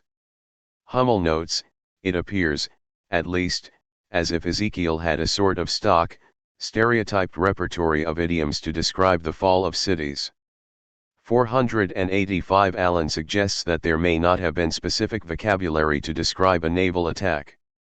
486 There are several descriptions of siege tactics found in the book of Ezekiel, including 4:2, 17:17b, and 21:22, Hebrew text 21:27. These three passages speak of the siege of Jerusalem, and each uses language that is, at least in part, quite similar to what we see in 26:8-9. In other words, Ezekiel had a particular way of describing a siege, and he used that stock language in chapter 26. It was not custom-tailored to the coming siege of Tyre. Nebuchadnezzar is to lay siege to the island fortress and ultimately breach its walls. Because of the multitude of his horses, he will cover you with their dust. Because of the sound of the cavalry and wagons and chariots your walls will shake, when he comes into your gates as one enters a breached city. V10, emphasis mine. Block ties these verses together nicely. The last line of V10 is the key. The enemy will take the sea fortress by storm as if it were an ordinary walled city on the mainland. 487 This is another possible explanation for the use of stock siege imagery here in the passage. Finally, Nebuchadnezzar's forces enter the city. With the hooves of his horses he will trample all your streets, your people with the sword he will kill, and your strong pillars will come down to the ground. And they will plunder your wealth and plunder your merchandise, and tear down your walls, even your nice houses they will tear down, and your stones and timbers and dust they will throw into the sea. Verses 11-12. Nebuchadnezzar's forces will begin by killing the people of Tyre, allowing these soldiers to plunder the great wealth found therein. They will then tear down the walls, destroy the houses, and throw all the debris into the sea, leaving Tyre a bare rock. Notice that it is the debris from the island city that is thrown into the sea, not the debris from the mainland. This is important, as many will argue that this verse describes the actions of Alexander as he threw the mainland debris into the water to form a causeway out to the island. Following a brief statement about bringing an end to their music, v13, the prophecy continues, "And I will turn you into a bare rock, it will be a drying yard for nets. You will not be built any longer, for I Yahweh have spoken, declares the Lord Yahweh." V14. As we saw in section A, God's judgment is supposed to leave Tyre a bare rock, a place for fishermen to dry their nets. In fact, according to the text, the city of Tyre is never again to be rebuilt. Nancy Bowen's summation is fitting. Nebuchadnezzar will grind Tyre to dust, systematically dismantling the city and tossing it into the sea. Tyre is reduced to bare rock, useful only for spreading nets. Tyre's silence is similar to Nebuchadnezzar's silencing of Jerusalem singing, PS 137:1-4, Lam 5:14-15. Unlike Jerusalem, which will sing once again, Isa 42:10, 51:3, 11, 52:9, 54:1, Tyre's silence is permanent. V14, emphasis mine. 488. The majority of the specific judgments to fall upon Tyre are described in sections A and B of Ezekiel 26. Section C, verses 15-18, speaks of the reaction that those who witness Tyre's downfall will have, lamenting the once wealthy and powerful city. Section D, verses 19-21, reiterates the permanent nature of Tyre's judgment, as Yahweh will make Tyre a desolate city, like the cities that are not inhabited. V19. He will also make the deep go up over Tyre.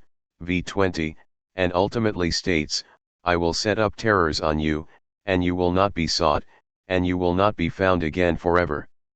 v 21. As Allen notes, the never again of v 21b echoes and intensifies the close of the first half of the overall unit, v 14. This sealing of Tyrus' fate in irrevocable finality is meant to assuage the passionate feelings of Ezekiel's fellow exiles, emphasis mine. 489. Let's quickly review what Ezekiel said would happen. The following list represents what the prophecy in chapter 26 predicts will befall Tyre. 1. Many nations will come against it. 2. Destroy the walls and towers. 3. Scrape the city clean, turning it into a bare rock. 4.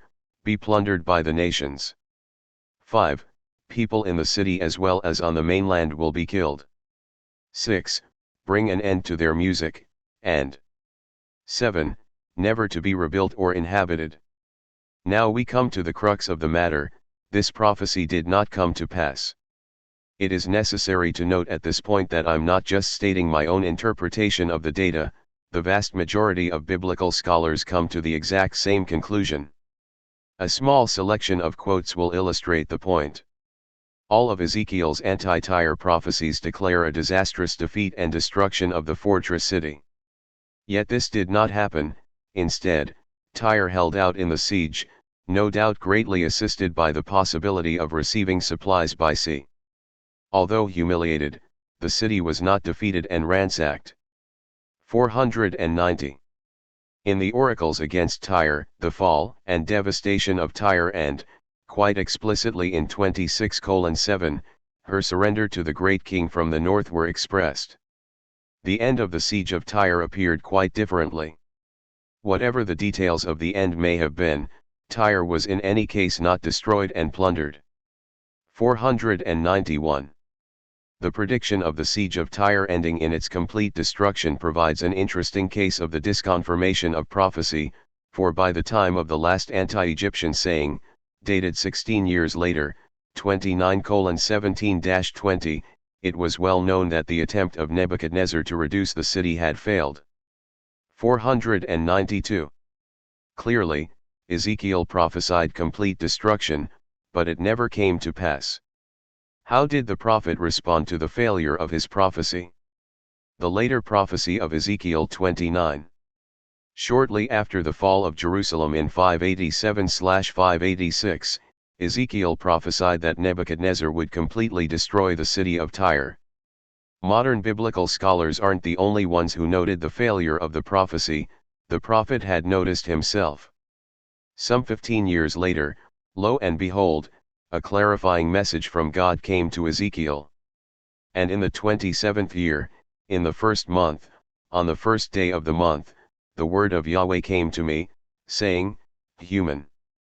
Nebuchadnezzar king of Babylon worked his army in hard labor against Tyre, every head was made bald and every shoulder was rubbed bare, but he received no wages for his army from Tyre on account of the work that he performed against it. Therefore, thus says the Lord Yahweh, I am about to give to Nebuchadnezzar king of Babylon the land of Egypt, and he will take up its riches and plunder booty and pillage her spoils, then he will have wages for his army. For the work he performed against it, I have given him the land of Egypt, as they did it for me, says the Lord Yahweh, Ezekiel 29:17-20. As discussed above, it is likely that the king of Tyre ultimately submitted to Nebuchadnezzar, paying him tribute. However, it seems clear that the prophesied result of the siege did not come to pass. Bloch concurs. But the present prophecy 29:17-21 seems to look on these developments as a failure. To be sure, Nebuchadrezzar would have made off with tribute payments of Tyre jingling in his pockets, but this is a far cry from having conquered the city and confiscated all the precious loot that the merchant state had gathered into its treasure houses, emphasis mine. 493. In short, Ezekiel prophesied Tyre's complete destruction, but some 15 years later, it appeared that the prophet's word had gone unfulfilled. This follow-up prophecy in Ezekiel 29 helped to make sense of the historical developments. God was apparently in control, and was still working through Ezekiel, declaring that Nebuchadnezzar and his soldiers would not receive their compensation from Tyre, but instead from Egypt, another prediction that failed to come to pass. Proposed solutions. If Ezekiel were a true prophet, why does this later prophecy apparently concede the failure of Nebuchadnezzar's siege against Tyre? 494. As you might imagine, there have been several proposed solutions to this dilemma over the years. We will discuss a few of the more popular explanations, but for a more complete discussion the reader should refer to the work of Daniel Block and, more recently, Chris Udd. 495. There are two older views that have been generally disregarded, given what we now know about the history of the period. The first argues that the prophecy was actually fulfilled. This position sees Nebuchadnezzar as God's agent of destruction in chapter 26 and argues that he actually was able to breach the walls of the island city of Tyre and take the city. As we have shown, however, the evidence simply does not support this conclusion. A second interpretation that is similar to the first is that the prophecy was indeed fulfilled, but the wealth of the Tyrians was no longer on the island when Nebuchadnezzar breached it. This would account for Ezekiel's statements in chapter 29 concerning Nebuchadnezzar's failure to be paid for his efforts. One version of this interpretation argues that Nebuchadnezzar successfully took Tyre, but before he could get in, the people were able to ship all their treasures off of the island utilizing their fleet. Another interpretation involves seeing an absolutely precise fulfillment of Ezekiel 26:19-21, where the waters of the sea engulfed Tyre, washing away all its wealth. Unfortunately for Nebuchadnezzar, although he had just breached and destroyed the city, he was unable to plunder it, as the sea beat him to it. Arguing for the latter position, the 19th century Rabbi Malbim concludes, and neither Nebuchadnezzar nor his army received any reward because after he had worked hard to conquer the city, it was destroyed not by him but by the ocean that inundated it. All the plunder was lost, and all the inhabitants were drowned. Hence, the army did not receive any plunder, and Nebuchadnezzar gained neither subjects over whom to reign nor the fear due to one who destroys a country. 496. However, as we have seen, there is sufficient historical evidence to conclude that neither this, nor the former wealth being shipped off the island position, are historically likely. A more recent and popular proposal attempts to reconcile the problem of the failed prophecy by examining the purpose of prophecy itself. Prophecies were intended to do something and often resulted in the recipients of these pronounced judgments turning from their wicked ways. A common example is Jonah and the city of Nineveh. Although Jonah prophesied that the city would be destroyed in 40 days, because the Ninevites turned from their evil ways, God decided not to carry out his plan. If those threatened with a prophetic judgment were to repent, therefore, God was perfectly free to do likewise. If a condemned city changed its behavior, then God could change his judgment. 497. Thus, prophecy was inherently contingent. Block writes, Hoff preserved literary forms of oracles may contain no hint of conditionality, the outcomes announced were often contingent. Prophetic pronouncements did not possess inherent power so that the mere utterance of the word set in motion the events that they predicted, thus leading to an inevitable and mechanical fulfillment. The efficaciousness of the word lay not in the word itself but in the power of the divine speaker to carry out what he had predicted.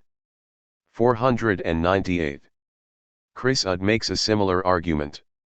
In answer to the initial question of what prophecy really is, there is good evidence to suggest that it is the revelation of what God has planned or intends to do, rather than simply a proclamation of future events based on passive foreknowledge. Ezekiel's God is one who plans and brings things to pass, but is sometimes willing to flex with regard to his intentions, emphasis mine. 499. These represent a few of the ways in which theologians have wrestled with the dilemma that is created by Nebuchadnezzar failing to take the island city of Tyre. However one makes sense of the events, it is important to recognize that Ezekiel indeed prophesied the complete destruction of Tyre and that it failed to come to pass, thus creating the theological problem to be solved. Common apologetic objections. In this final section of the chapter, we'll address some common objections or explanations that Christian apologists provide with respect to this prophecy. As you might imagine, there are many such arguments that are made in defense of Ezekiel 26. This failed prophecy ostensibly presents difficulties for many Christians who hold to a particular view of the inerrancy of the Bible. Because the prophet spoke for God, and God cannot lie or be in error, a failed prophecy, as we have seen, would show the prophet to be false, or God to have been either incorrect or incapable of bringing about his intended result. As noted above, many Christian apologists argue that, if you think the prophecy was not fulfilled as Ezekiel prophesied, then you have fundamentally misread and misunderstood the passage itself. Perhaps the most common argument is that Nebuchadnezzar was only the first agent of Yahweh. He would do his part against Tyre but would be followed by Alexander the Great, who would finish the job against the island city. The arguments often go: 1. The prophecy in Ezekiel 26 speaks of many nations, not simply Nebuchadnezzar.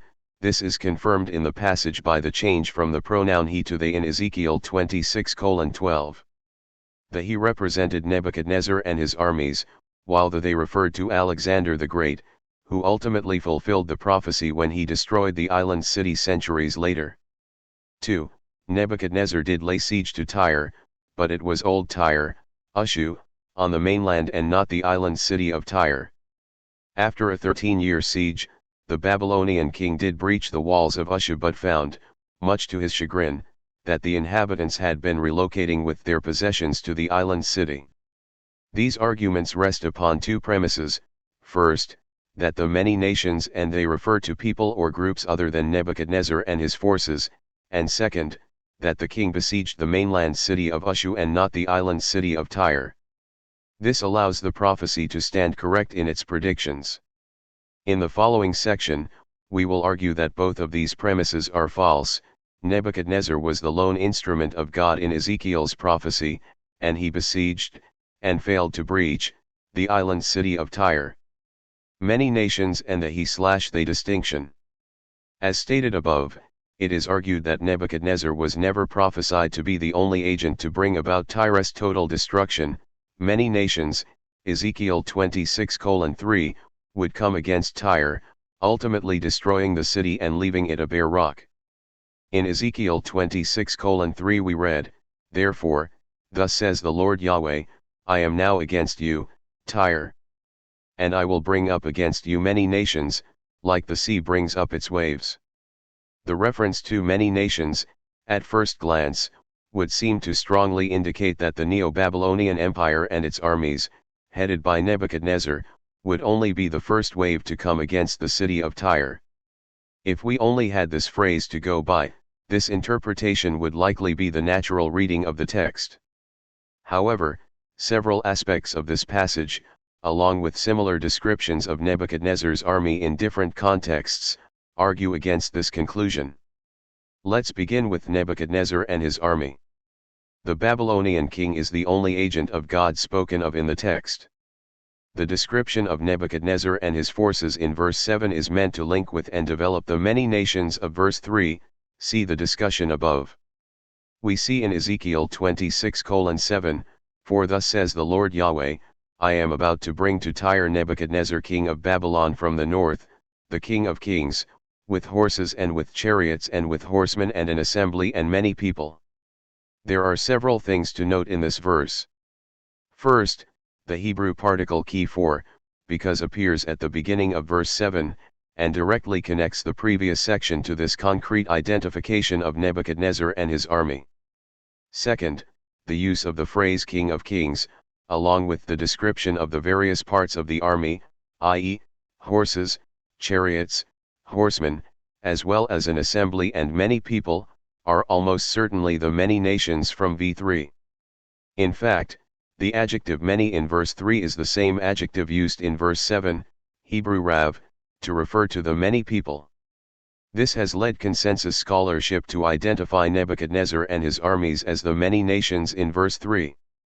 Bloch writes concerning this connection, the Goyim Rabbim portrayed as waves beating on the rock in v3 are identified as Nebuchadrezzar, with his title of Melech Melakim, and his hosts, referred to as Kahal Wiam Rab. 500. Furthermore, Ezekiel's description of Nebuchadnezzar's forces is not unique. For example, in Jeremiah 34:1 we read, "The word that came to Jeremiah from Yahweh, when Nebuchadnezzar king of Babylon and all his army and all the kingdoms of the earth, the dominion under his power, and all the peoples, were fighting against Jerusalem and against all its cities, saying," Jeremiah 34:1, emphasis mine.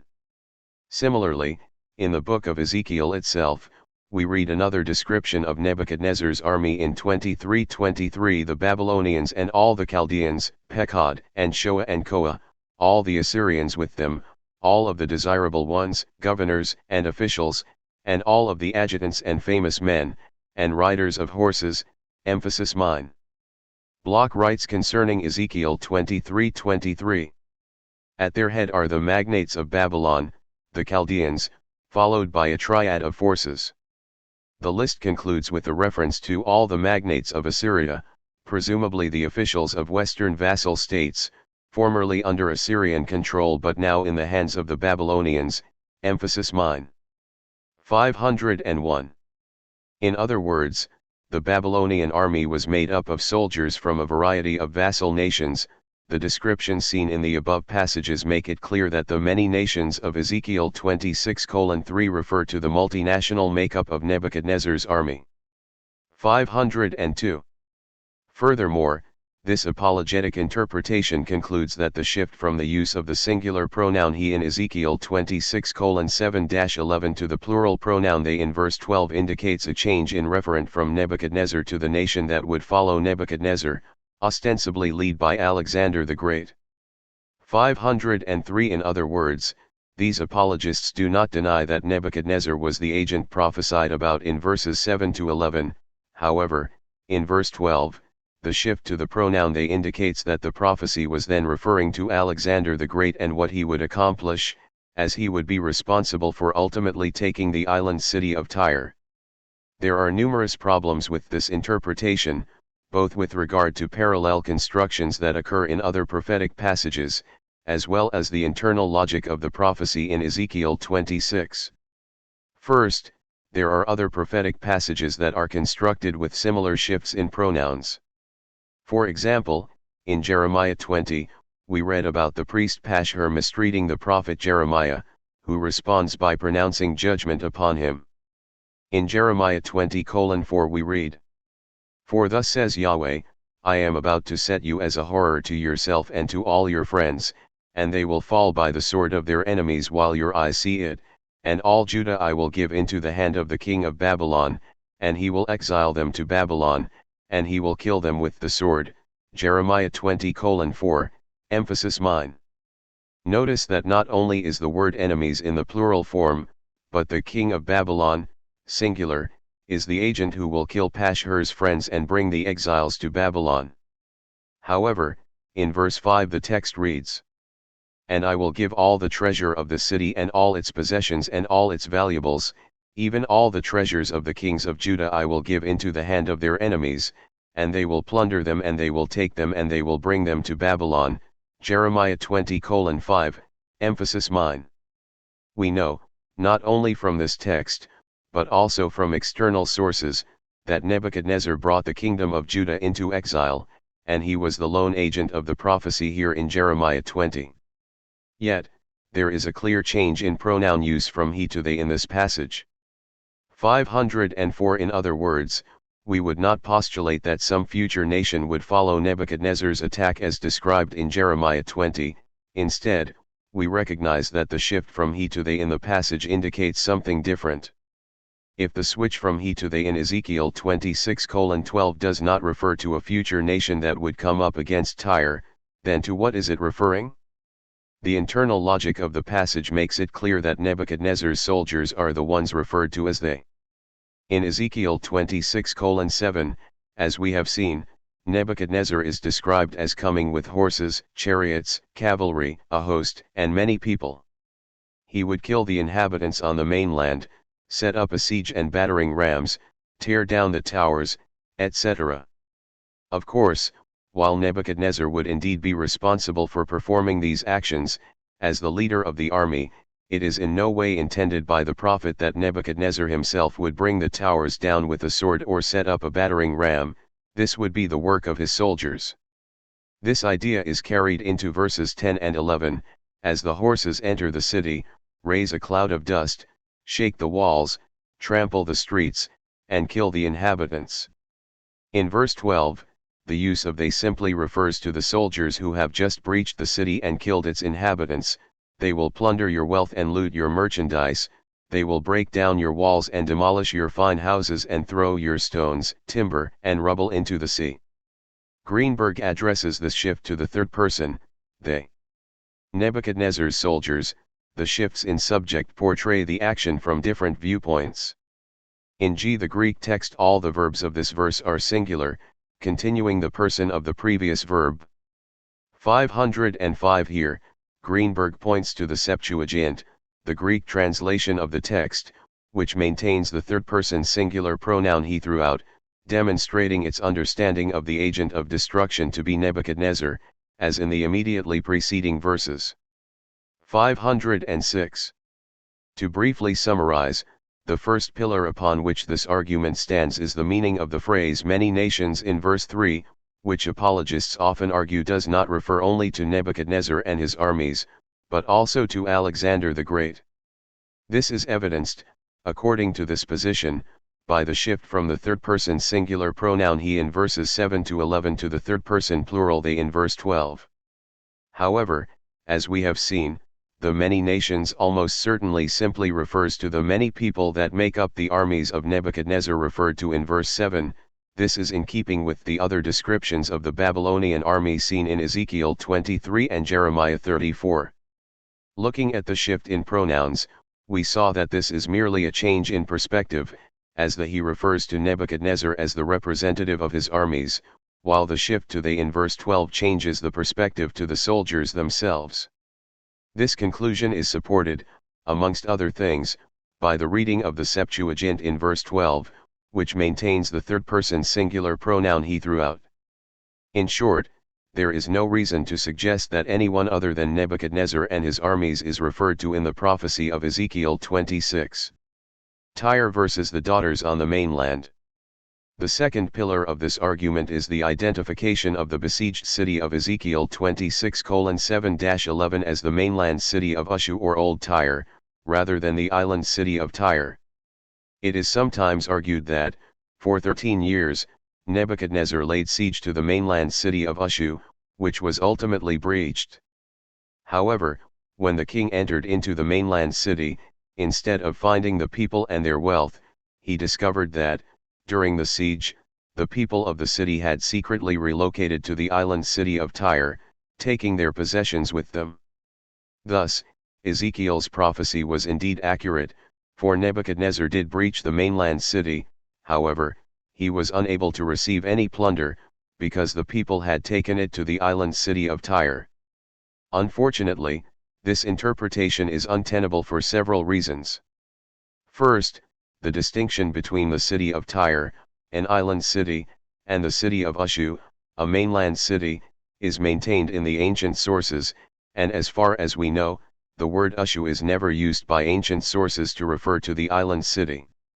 Thus, the judgment prophesied against Tyre by Ezekiel was clearly against the island city, evidenced not only by this ancient distinction, but by the language of the passage in Ezekiel itself. For example, verse 5 speaks of Tyre in the midst of the sea, contrasted with her daughters, which are in the field on the mainland in verse 6. Secondly, we know a fair amount about the mainland city of Ushu and the role that it played in the day-to-day life of Tyre. Although Ushu likely had fortifications of some sort to protect its natural springs, it had been captured and conquered with relatively minimal effort throughout history, even recent history from Ezekiel's perspective. Finally, as we saw earlier in this chapter, the siege of the island city of Tyre was predicated upon cutting off its supply lines, which came from the mainland, particularly Ushu. In other words, the siege of Tyre began with cutting off Ushu from the island city, and the defeat of Ushu did not constitute the defeat of Tyre. Let's examine these points in greater detail. The island city of Tyre was distinct from its vulnerable mainland or daughter cities, including Ushu. Katzenstein writes, situated as it was, on an island in the midst of the sea, Tyre's chief interest was her wide-spreading trade.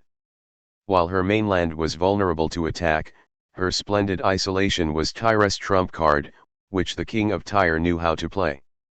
507 As we have seen, not long before Ezekiel's time, the Assyrian army had laid siege to Tyre under several Neo-Assyrian kings, including Sargon II, Sennacherib, Esarhaddon, and Ashurbanipal.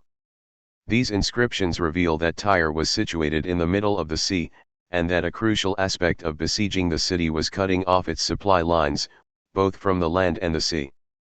Because Ushu represented a significant source of fresh water for Tyre, an invading king would begin a siege of Tyre by cutting off supply lines between the island and Ushu.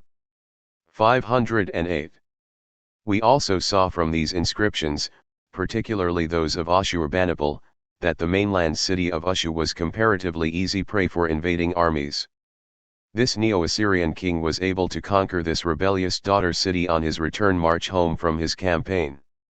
Ashurbanipal maintained the distinction between Tyre in the middle of the sea and Ushu, which was situated on the shore of the sea, see inscriptions above.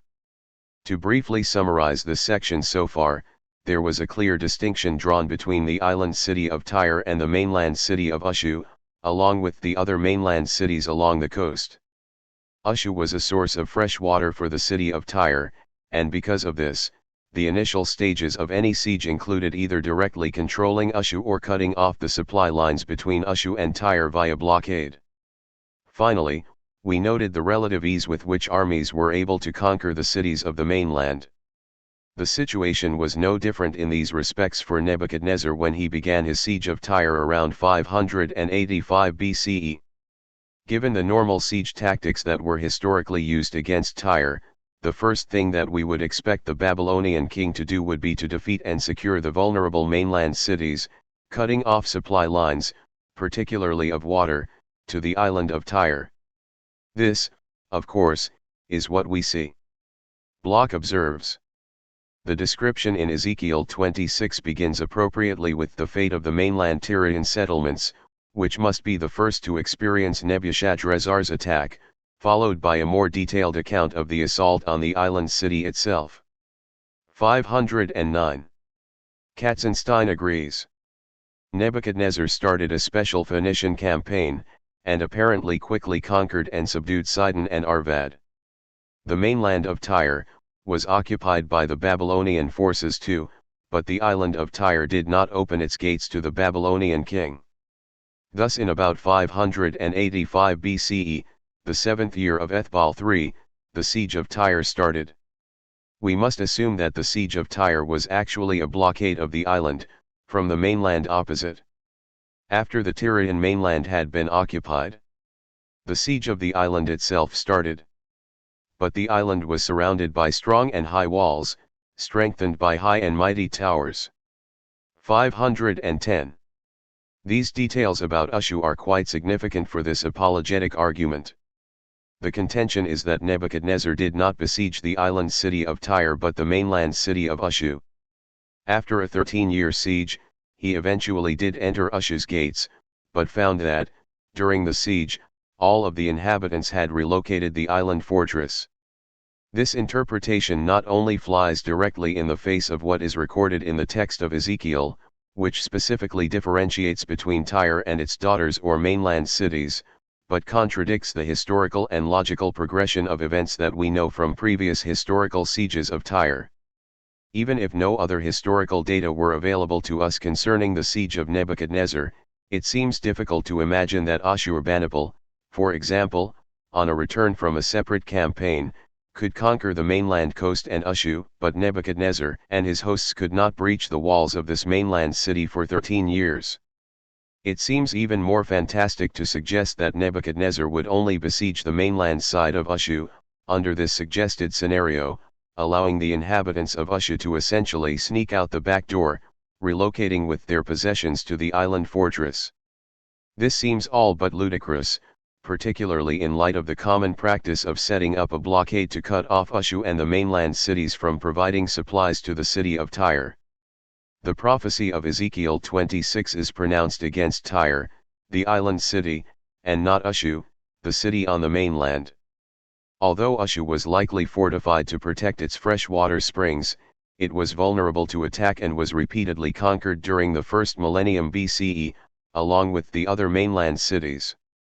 In fact, a siege of the island city of Tyre would begin with either conquering or isolating Ushu and the other cities on the mainland in order to cut off supply lines to Tyre. Thus, in addition to the historical evidence available to us, given that 1. Ushu was weak and repeatedly conquered, and 2. Blockades of Ushu were the norm when laying siege to the island.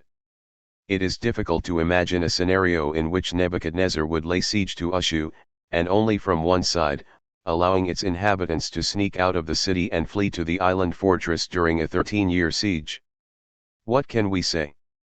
According to some apologists, the prophecy found in Ezekiel 26 against Tyre did not fail, but rather referred to, at least, two separate agents of Yahweh's destruction, Nebuchadnezzar and Alexander the Great.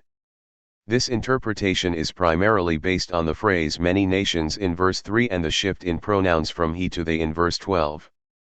Furthermore, it is argued that Nebuchadnezzar did not besiege the island city of Tyre, but instead the mainland city of Ushu, later referred to as Old Tyre. As we have demonstrated, neither of these conclusions are justifiable. First, the agent referred to in chapter 26 is Nebuchadnezzar, and attempting to assign any portion of the prophecy to a later agent is extremely problematic. The many nations almost certainly refers to Nebuchadnezzar and the vast hosts that he was to bring against Tyre, and a similar shift in pronouns can be seen in other prophetic passages, where they refer to only one agent.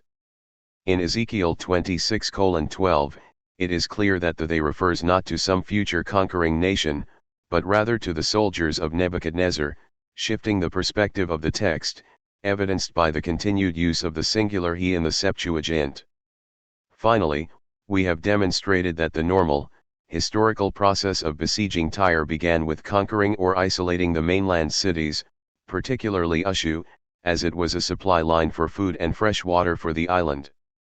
It seems highly unlikely, having been so easily and repeatedly conquered by previous kings, that Ushu would not only hold out during a siege by Nebuchadnezzar for 13 years, but that its citizens would also be able to leave the city undetected to flee to the island fortress of Tyre.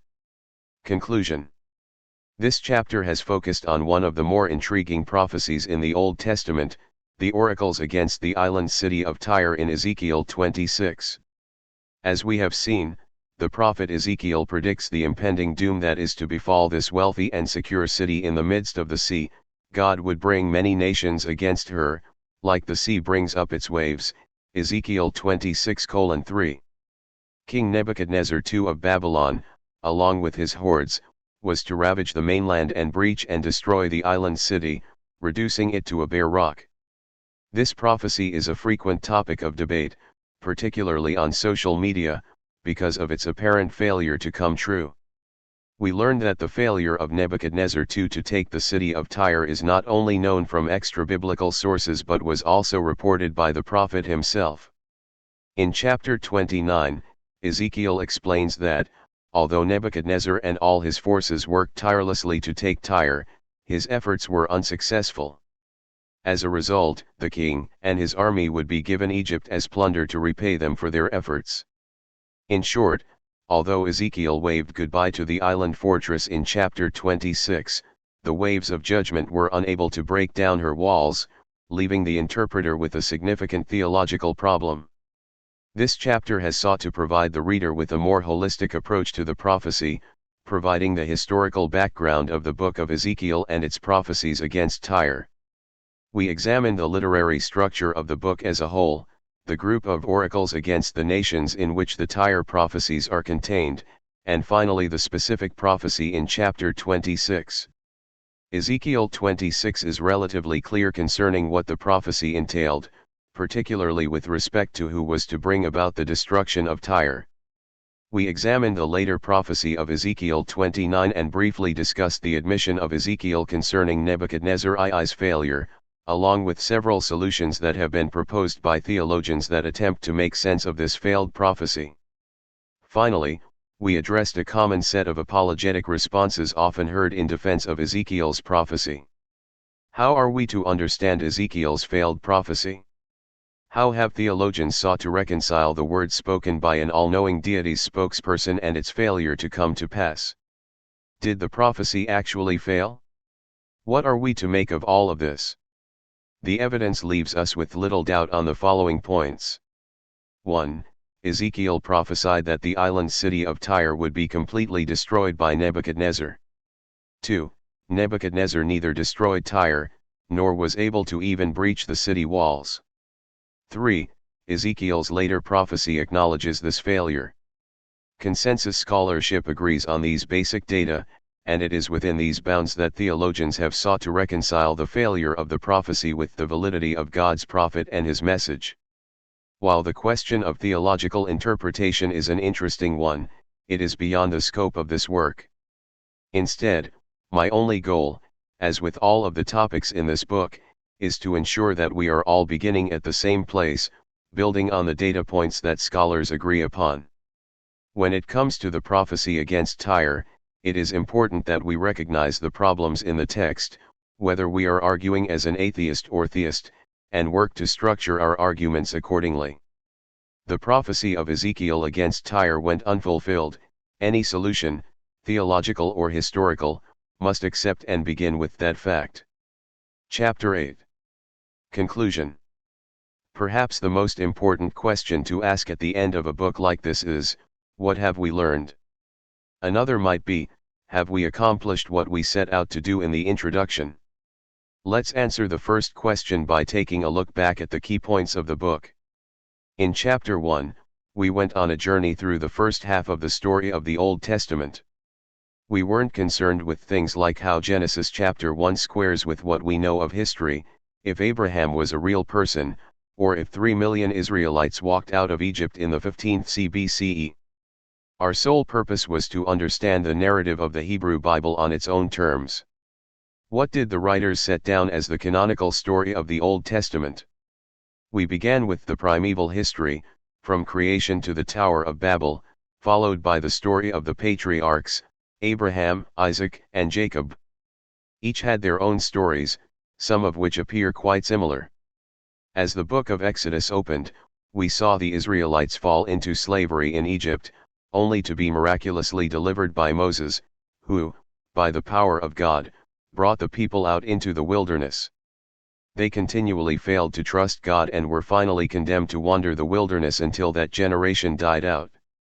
Through the book of Numbers, we saw the wilderness wanderings, and when we came to Deuteronomy, we heard Moses' farewell address, just outside of Canaan, before he died.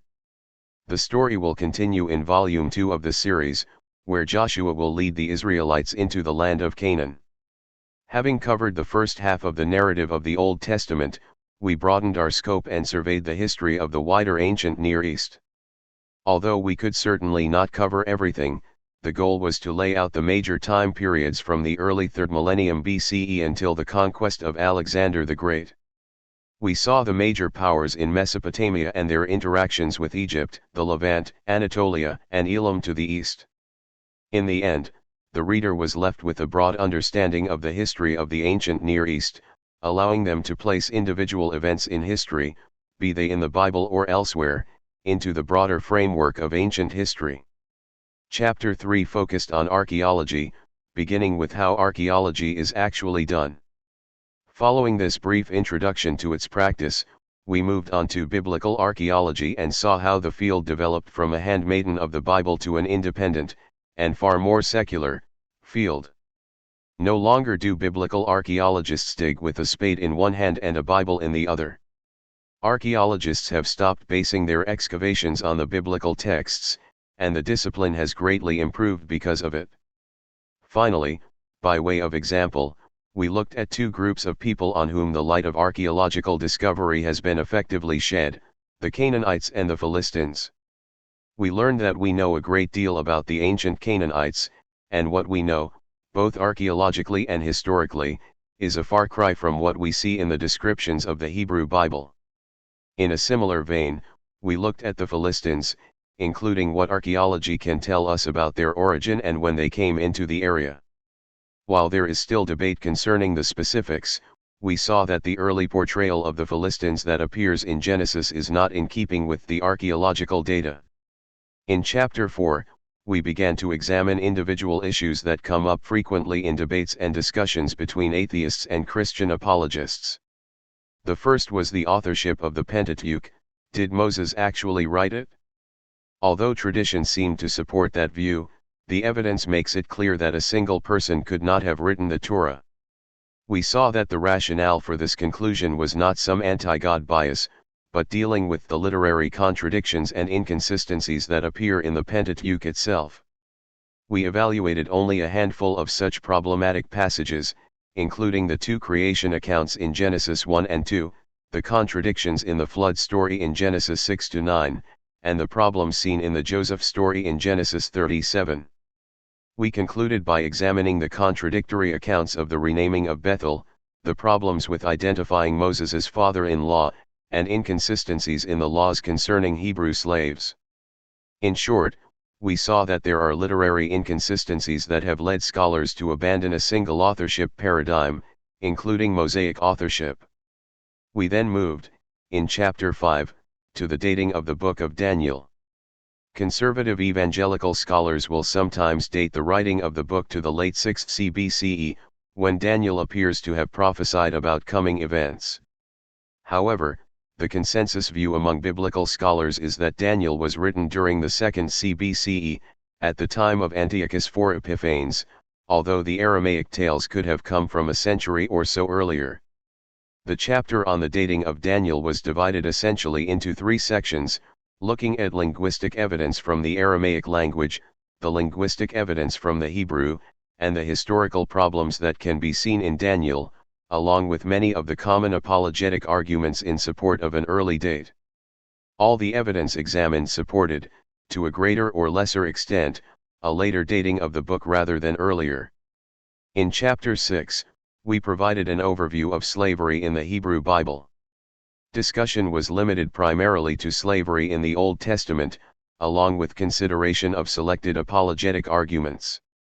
Thus, after providing a general outline of the three major legal passages that discuss slavery, we examined arguments that are used from the New Testament to show that Jesus, the Gospels, and/or Paul implicitly, or even explicitly, condemn slavery.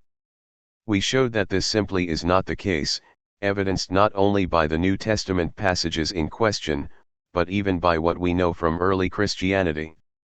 Finally, we briefly examined some of the points of comparison between what appears in the legal portions of the Old Testament and the laws on slavery in the antebellum South. We saw that, while there is not a one-to-one correspondence between the laws from these two periods, there is a significant amount of commonality in the apparent legal rationale used in deciding cases. Finally, we looked at the failed prophecy that can be found in Ezekiel 26, where the prophet predicts the complete annihilation of the island city of Tyre. Because of the overt failure of this prophecy to come true as Ezekiel described, it has been a source of contention and discussion among theologians and apologists for quite some time. We examined the relevant sections of Ezekiel 26 in some detail, noting the literary structure of the passage, and how it reveals that Nebuchadnezzar was the lone agent who was to utterly destroy Tyre, the island city, and not Ushu, the mainland city. We examined historical evidence from the period, seeing how previous rulers had conquered or besieged Tyre and what Nebuchadnezzar did when he attempted to take the city. Finally, we looked at some of the theological attempts that have been made to circumvent this problematic prophecy. Although we have covered a great deal of material in Volume 1, there is a lot left to cover. Volume 2 will continue the story of the Old Testament, covering the conquest of Canaan under Joshua, the period of the Judges, and the run of the united and divided monarchies. We will then show how Judah was taken into captivity by the Babylonians, only to be released approximately 70 years later by the Persians in order to rebuild their city and temple. We will also continue our examination of the ancient Near East, this time focusing on other aspects of their culture, including religion, laws, cosmology, and literature, as well as providing an overview of ancient Egyptian history. We will examine the archaeological and historical data that we have concerning the actual formation of the nation of Israel during the latter part of the 2nd millennium BCE and the different views that scholars hold on this reconstruction. This will lead us to examine the historical and archaeological evidence that we have for both the exodus from Egypt and the Israelite conquest of Canaan. We will then turn to a detailed overview of prophecy in the Old Testament, including ancient apocalyptic concepts, messianism, and specific examination of passages like Psalm 22, Isaiah 7, and Isaiah 53.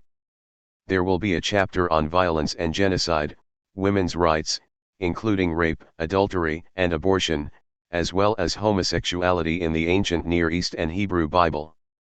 As we conclude this volume, let's answer our second question from above: have we accomplished what we set out to do in the introduction? The primary goal was to provide the atheist and skeptic with a background to the Old Testament narrative, ancient Near Eastern history, and archaeological methods and data. Building on these introductions and general outlines, we could then examine in some detail several of the more contentious topics that atheists encounter in debates with Christians and apologists. Hopefully this book has accomplished that goal. It is my hope that you feel not only grounded and confident in the general frameworks that we have introduced in this volume, but also well informed and equipped with scholarly sources to begin to form your own thoughts and opinions on how to best present this material to those with whom you come in contact. While this book has been predicated on the inherent struggle that exists between atheists and apologists, that struggle need not always find expression in antagonistic or hostile interactions. For example, there is an online group known as the Atheist Roundtable, which hosts debates and discussions with atheists, Christians, and anyone else who wishes to have a civil discourse on difficult biblical issues. Although these interactions can become intense and animated, the intent, and quite often the result, is that the discussion will generate more light than heat. This should be the aim of most of our interactions, in my opinion. Having been armed with the information in this book, it is my hope that you will engage in these discussions honestly and vigorously, but do so with the end result in mind, all of the participants gaining a greater understanding and appreciation of the details of the ancient past. By focusing on leading yourself and others to further clarity of the ancient world, including the Old Testament, we can seek to achieve a higher level of development, both in what we know and how we treat one another.